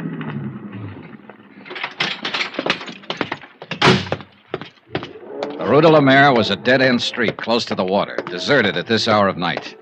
A couple of dim street lights and a light over the door of the Marrakesh Cafe. Everything else was in darkness. There was no movement, no sign of life. Over here, Johnny. Oh, thank heaven you got here.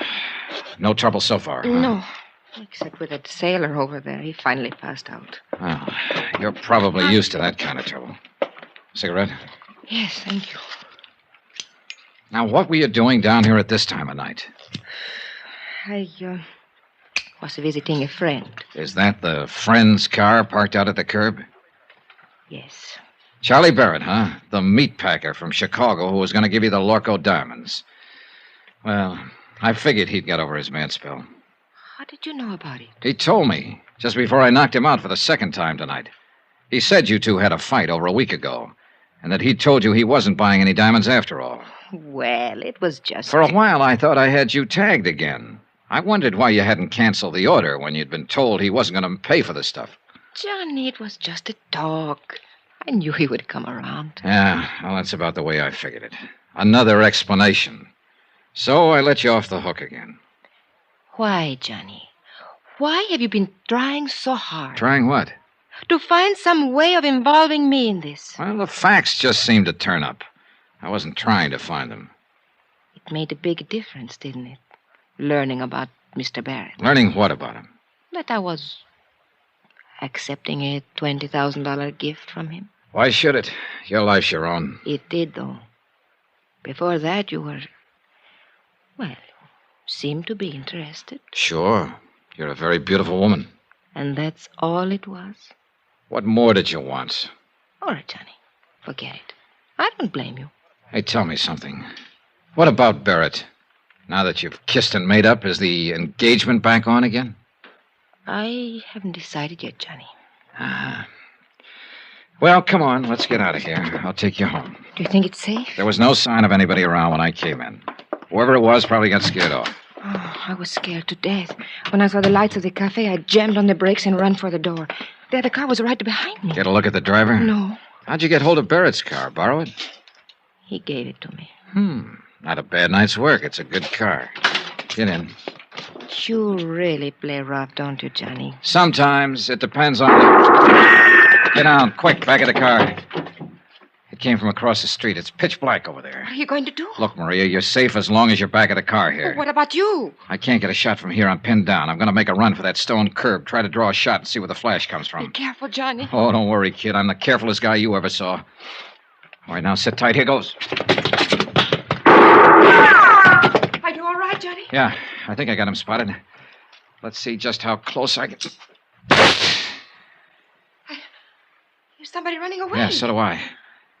Now, where the devil? Why don't they get some streetlights down there?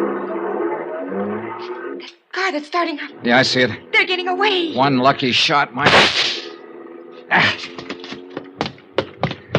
Give me your keys. Wait here. I'm going after No, him. no, I'm going with you. Then pile in. Hurry up. Let's go. A few blocks away, I picked up the taillights of the other car and poured on the gas to keep hanging on. We roared through the empty streets along the waterfront, then swung into the coast road and headed out of the city. The model I was driving had been built for road racing, and barring accidents, I didn't figure the car ahead had much chance of shaking me. It was a narrow, winding road following the rocky edge of the headlands, and the curves were sharp and dangerous, especially at the speed we were traveling. Finally, it happened. The car ahead roared up a steep grade and missed the curve at the top. It rolled over and over, the headlights cutting crazy patterns in the blackness as it plunged down towards the beach. I finally braked to a stop about 30 yards from the wreck, jumped out and started toward it, and just then, the gas tank caught and burst, and the car exploded into a tower of flames.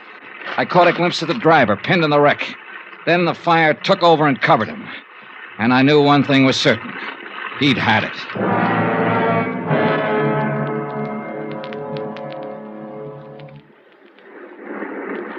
It's dying down.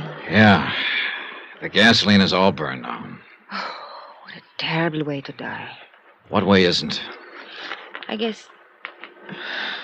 Johnny, could I have a cigarette, please? Yeah, sure. Here you go. Thank you. Yeah, light up, Maria, while you watch him burn. What a horrible thing to say. It's quite a relief, though, isn't it, knowing you're safe now? Well, of course it's a relief when someone has just tried to kill you, and now you know that they... That's true, but it's not what I meant. I don't think I understand you. What I meant was you're safe, because now he won't be able to talk. Able to... Who won't be able? Do you mean you know who's in that car? Of course, and so do you. It's the customs property agent, Andre Jourdain. Andre? Sure. Who else would have any reason to kill you, since he was the only one left after... Oh, I guess you haven't heard about it yet. Bobo's dead, too. What? Who is Bobo? Your other partner. Andre shot him in the back earlier tonight up in the Casbah. So you're doubly safe now, Maria. They're both dead.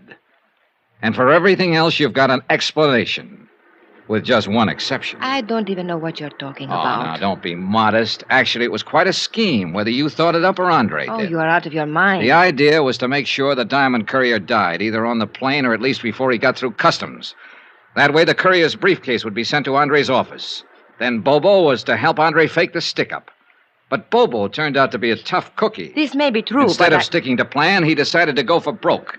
When he slugged Andre, he tried to make it stick, but Andre managed to reach his gun, so he ended up in the hospital instead of the morgue. What has all this got to do with me? Then Andre got the idea of a double-cross. He left the hospital, went into the Casbah to look for Bobo. He found him, and he killed him. I still don't see His next step was a natural, to knock you off and keep the whole take for himself. We expected it, and we were ready for him. Inspector Marcus is staked out right now at your apartment house, waiting for Andre to show up. We didn't know you'd already gone out earlier. Well, all of this may be true, Johnny. But why do you insist on trying to fit me into the picture? Because that's where you belong. I mentioned the fact that you'd been able to come up with an explanation every time you needed it, with just one exception. What exception?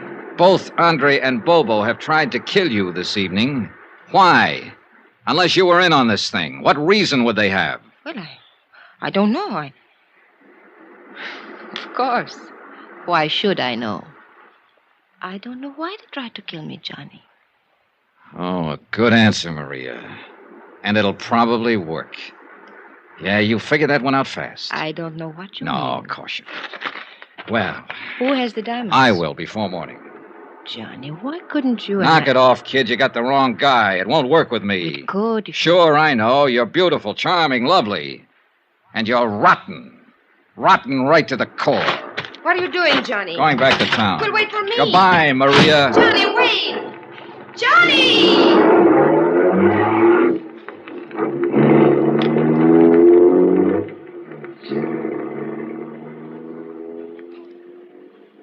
An hour later, I was out at the air terminal in the customs property office watching Inspector Marcus open a vault. Oh, dear, what a nuisance. Always they make these combinations so difficult. That's the general idea, Inspector. True, but still one would think... There we are. And now, if you are correct, Monsieur Dollar, we shall soon have our hands... There, that briefcase in the corner. Mais oui. It is the one. Good. Let's have a look at it. It will be necessary to force the lock. Here, pry it open with this. Looks like an easy one. It is merely a matter of... Voila. Beautiful, no? Yeah. Too beautiful. Tell me something, Monsieur Dollar. What made you know that Andre Jourdain was guilty? Something Bobo said just before he died. Hmm? Yeah. He confessed he was the man who had slugged Andre. But Andre had described his assailant as tall and thin. Bobo was short with a stocky build. Andre had lied. And all this time, the diamonds were right here in this vault to which Andre, as property agent, had access. Can you think of a safer place? Hey, Inspector, what about Maria D'Attoria? Well, I am inclined to agree with you, Monsieur Dollar, but, well... Yeah, I know. Nothing but suspicion. Yeah, precisely.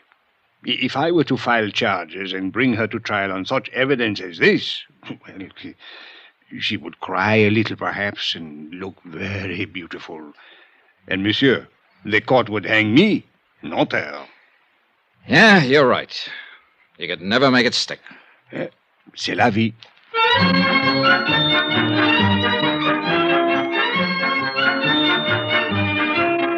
Expense account item 13, $624.80. Hotel, meals, and incidentals in Algiers and transportation back to the States.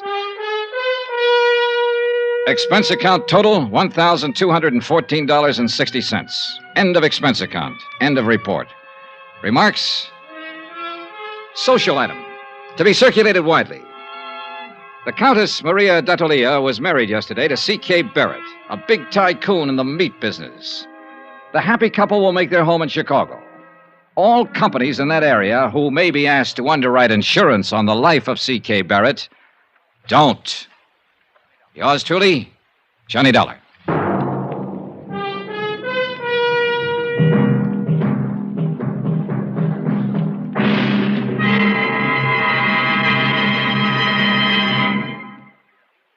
Remember, there'll be a new exciting story on Johnny Dollar beginning next Monday. Next week, the Broderick matter, an exciting chase after a charming, beautiful girl.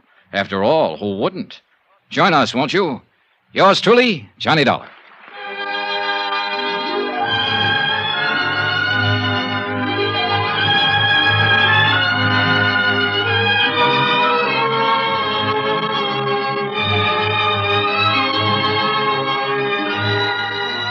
Yours truly, Johnny Dollar, starring Bob Bailey, is transcribed in Hollywood. Written by Les Crutchfield, it is produced and directed by Jack Johnstone. Heard in this week's cast were Lillian Bayef, Jack Moyles, Victor Perrin, C.K. Barrett, Lawrence Dobkin, Forrest Lewis, and Jay Novello. Musical supervision by Amerigo Marino. Be sure to join us on Monday night, same time and station, for another exciting story of yours truly, Johnny Dollar. Roy Rowan speaking.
Gunsmoke, brought to you by Chesterfield. Chesterfield packs more pleasure because it's more perfectly packed, thanks to Accuray. They satisfy the most. Around Dodge City and in the territory on West, there's just one way to handle the killers and the spoilers, and that's with a U.S. Marshal and the smell of Gunsmoke.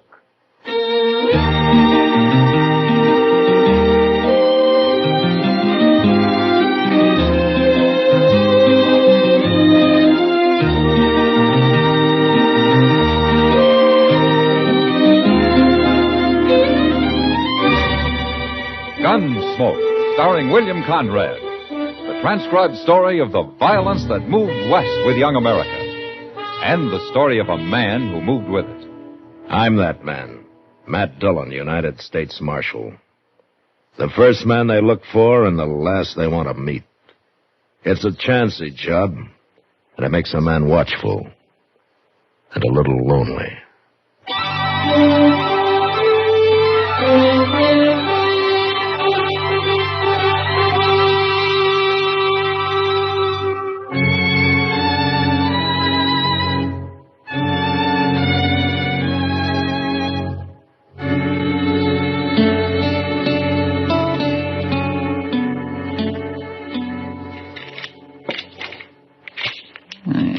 Doggone thing.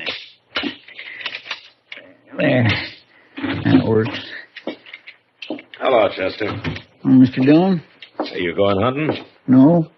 I saw all kinds of wild turkey about a mile down the Arkansas yesterday. I ain't going hunting, Mr. Dillon. What's the gun and all the shells for, then? Well, shotguns was made for more than shooting birds with. Yeah, that's true. Mr. Dillon, you ever hear me talk about Live Oak County? South Texas? Sure I have. According to you, it's a hideout for bandits. Yes, it is. And they've got a saying down there that if the law ever did catch any of them, there ain't enough good men around to act as a jury to try the bad ones. Well, that's very interesting, Chester, but you're a long way from Live Oak County now. Well, part of it's moved up here. What? Asa Ledbetter. He's in Dodge. Asa Ledbetter? Is he an outlaw? No, sir. But I seen him at the Long Branch, and there's only one thing he's here for, Mr. Dillon. Well, what? To kill me.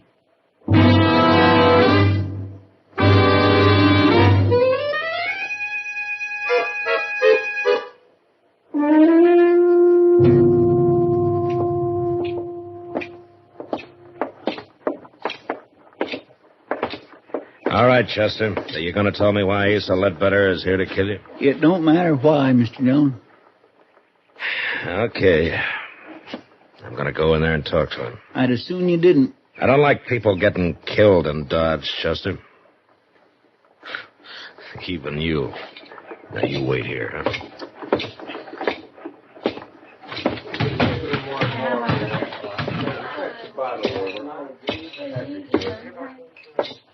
Hello? Oh, say, you're the marshal. Your name Asa Ledbetter?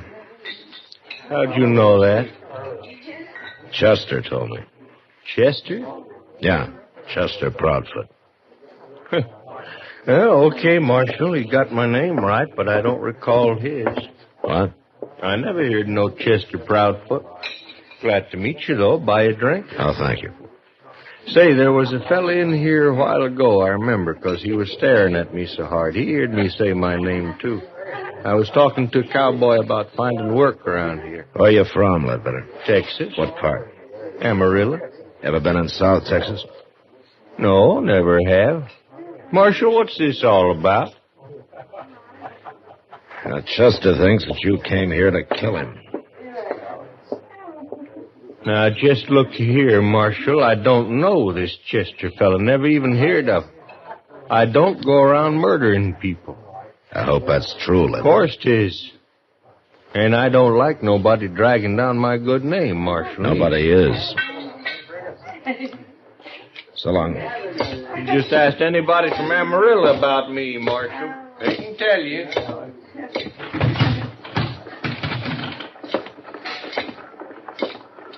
Chester? I feel like a darn fool standing out here. Are you sure you haven't got Asa Ledbetter mixed up with somebody else? Not hardly. He claims he never heard of you. He's been looking for me for years. Why, Chester? It don't matter why, Mr. Dillon. If I'm dead, all that matters is I'm dead. Why don't you take a few days off, huh? Go fishing or something. You don't believe me, do you? I didn't say that, Chester. Well, you'll be sorry, Mr. Dillon. You'll be real sorry.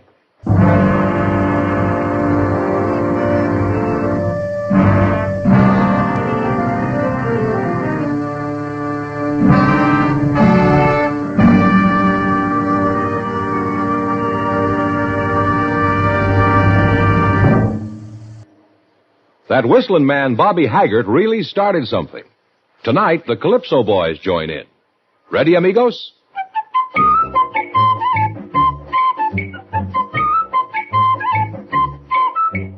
Packs more pleasure, packs more pleasure. Chesterfield packs more pleasure because Chesterfield's more perfectly packed. It stands to reason a cigarette made better and packed better, smokes better, tastes better. And Chesterfield is more perfectly packed by Accuray. This electronic miracle removes human error in cigarette manufacture. So Accuray Chesterfield is firm and pleasing to the lips, mild yet deeply satisfying. Yes, Chesterfield gives you something no other cigarette can give you. Chesterfield packs more pleasure because Chesterfield's more perfectly packed. To the touch, to the taste, Chesterfield packs more pleasure because it's more perfectly packed.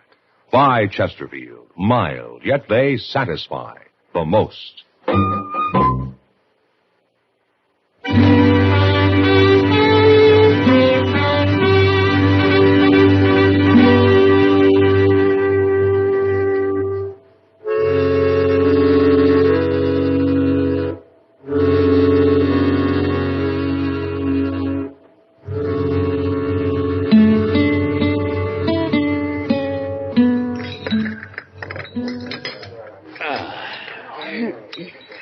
Well, Kitty, that was a real good dinner. Mm-hmm. And thank you. Thank me. Well, I thought you were paying for it. You're the one who needs a vacation, not Chester. Oh, but you're a rich woman, Kitty.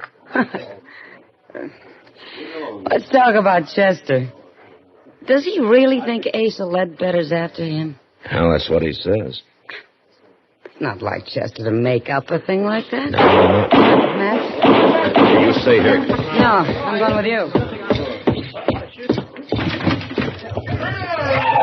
It's a couple of drunken cowboys. You going after him? Mr. Yellen. It's Chester, Matt, down there by the alley. Come on.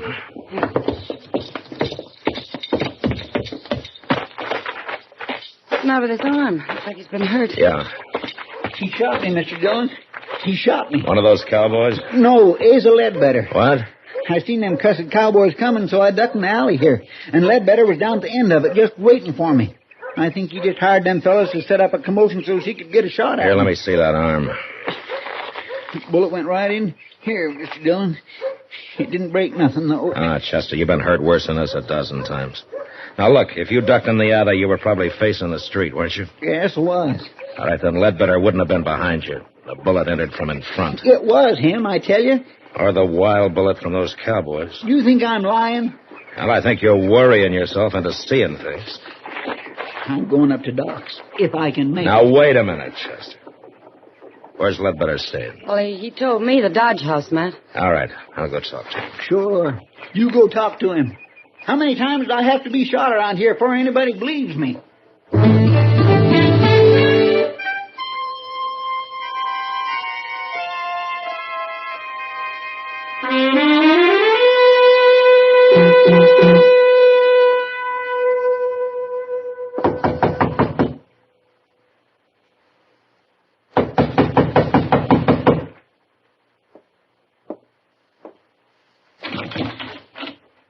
Oh, hello, Marshal. Ledbetter. Nothing wrong?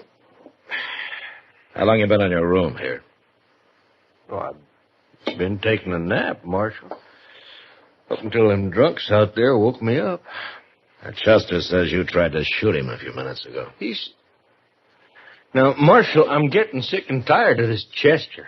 What's he trying to do, anyway? He's pretty certain about it.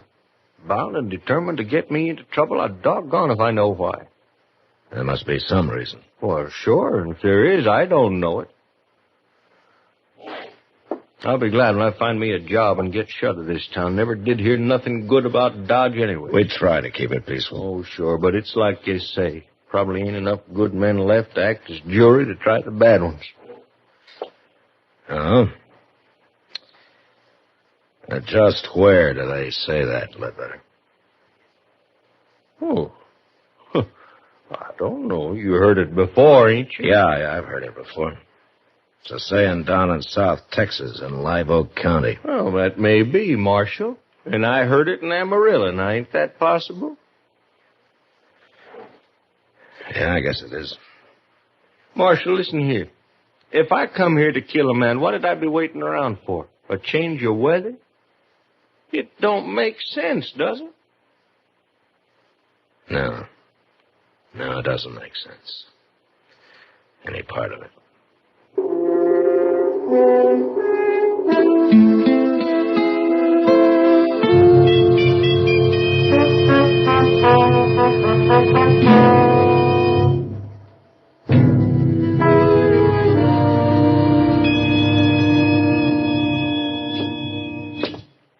How does it look, Doc?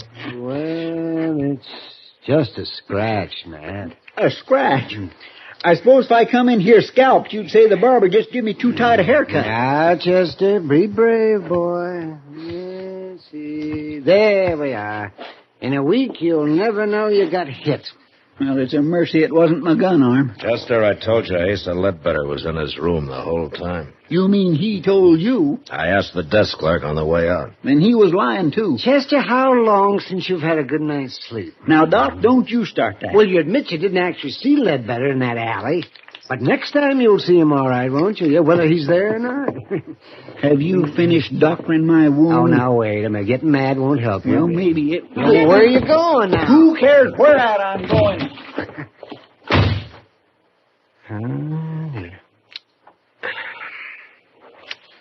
He'll get over it, Doc. Yeah, I hope so. The only thing I can figure is that he's got this Ledbetter mixed up with somebody else. Yeah. But it'd certainly help if he'd say why he thinks he's after him. Because... Matt? Yeah, what is it? Come over here at the window. Huh? What's going on? Look, down in the street. That's Asa Ledbetter. And Chester's standing there about to shoot him. I'd better hurry, Doc.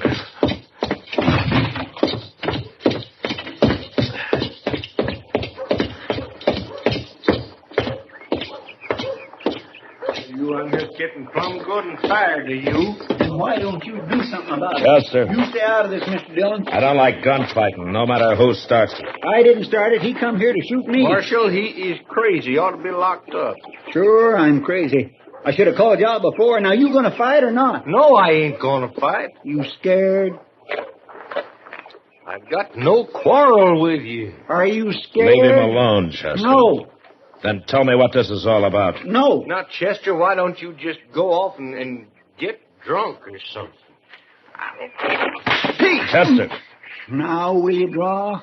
Now will you? Oh, Marshal, I ain't going to take much more of him. I said, are you all right, gonna Chester, draw? that's enough. Now, you come with me. You're a dirty coward. You come with me, I said.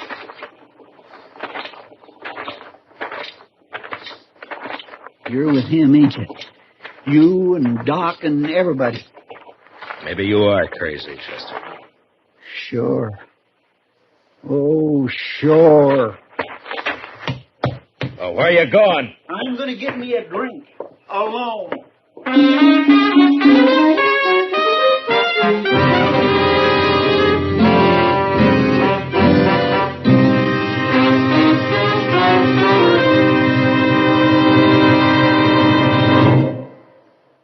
Say, where are you listening to Gunsmoke? In your car? Getting ready for dinner? Oh, I see. Just relaxing in your favorite easy chair. Well, I'd say you're in a good spot right now to really enjoy a Chesterfield. You see, Chesterfield packs more pleasure because it's more perfectly packed. It stands to reason. A cigarette made better and packed better smokes better, tastes better. And Chesterfield is more perfectly packed by Accuray. This electronic miracle removes human error in cigarette manufacture. So Accuray Chesterfield is firm and pleasing to the lips, mild, yet deeply satisfying. Yes, Chesterfield gives you something no other cigarette can give you. Chesterfield packs more pleasure Because Chesterfield's more perfectly packed. To the touch, to the taste. Chesterfield packs more pleasure because it's more perfectly packed. Buy Chesterfield. Mild, yet they satisfy the most.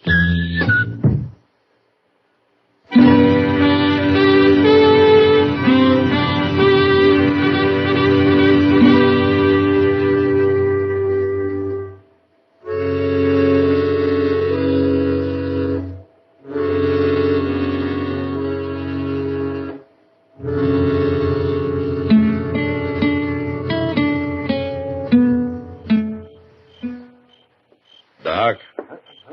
Is that you, Doc? Oh, man. Why, it's 3 o'clock in the morning, man. Yeah. You been on a call? Well, I haven't been romancing the ladies. Yeah, is Chester asleep? Yeah, he's asleep. But not in the office. Well, why not? Where is he? I locked him in a cell out back. You locked him in...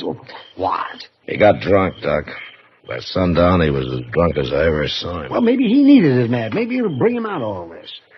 Well, something's got to. Yes, it does. Well, I'm going to go to bed now, Matt. You better go, too. Yeah, I am, Doc. I think I'll use Chester's bed in the office tonight. Well, I'll see you tomorrow. Yeah, good night, Doc.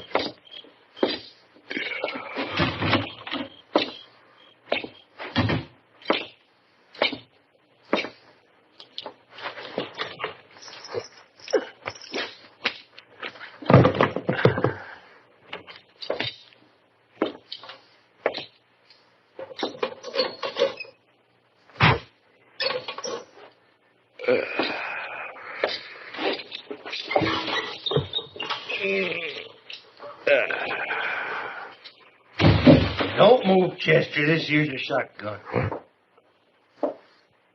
All right, now get off that bed and get over to the window. Go on.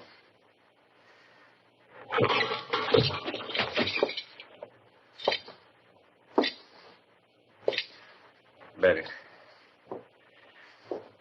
I'm gonna sit down here and light the lamp now, but you just stand steady. The shotgun's right across my knees.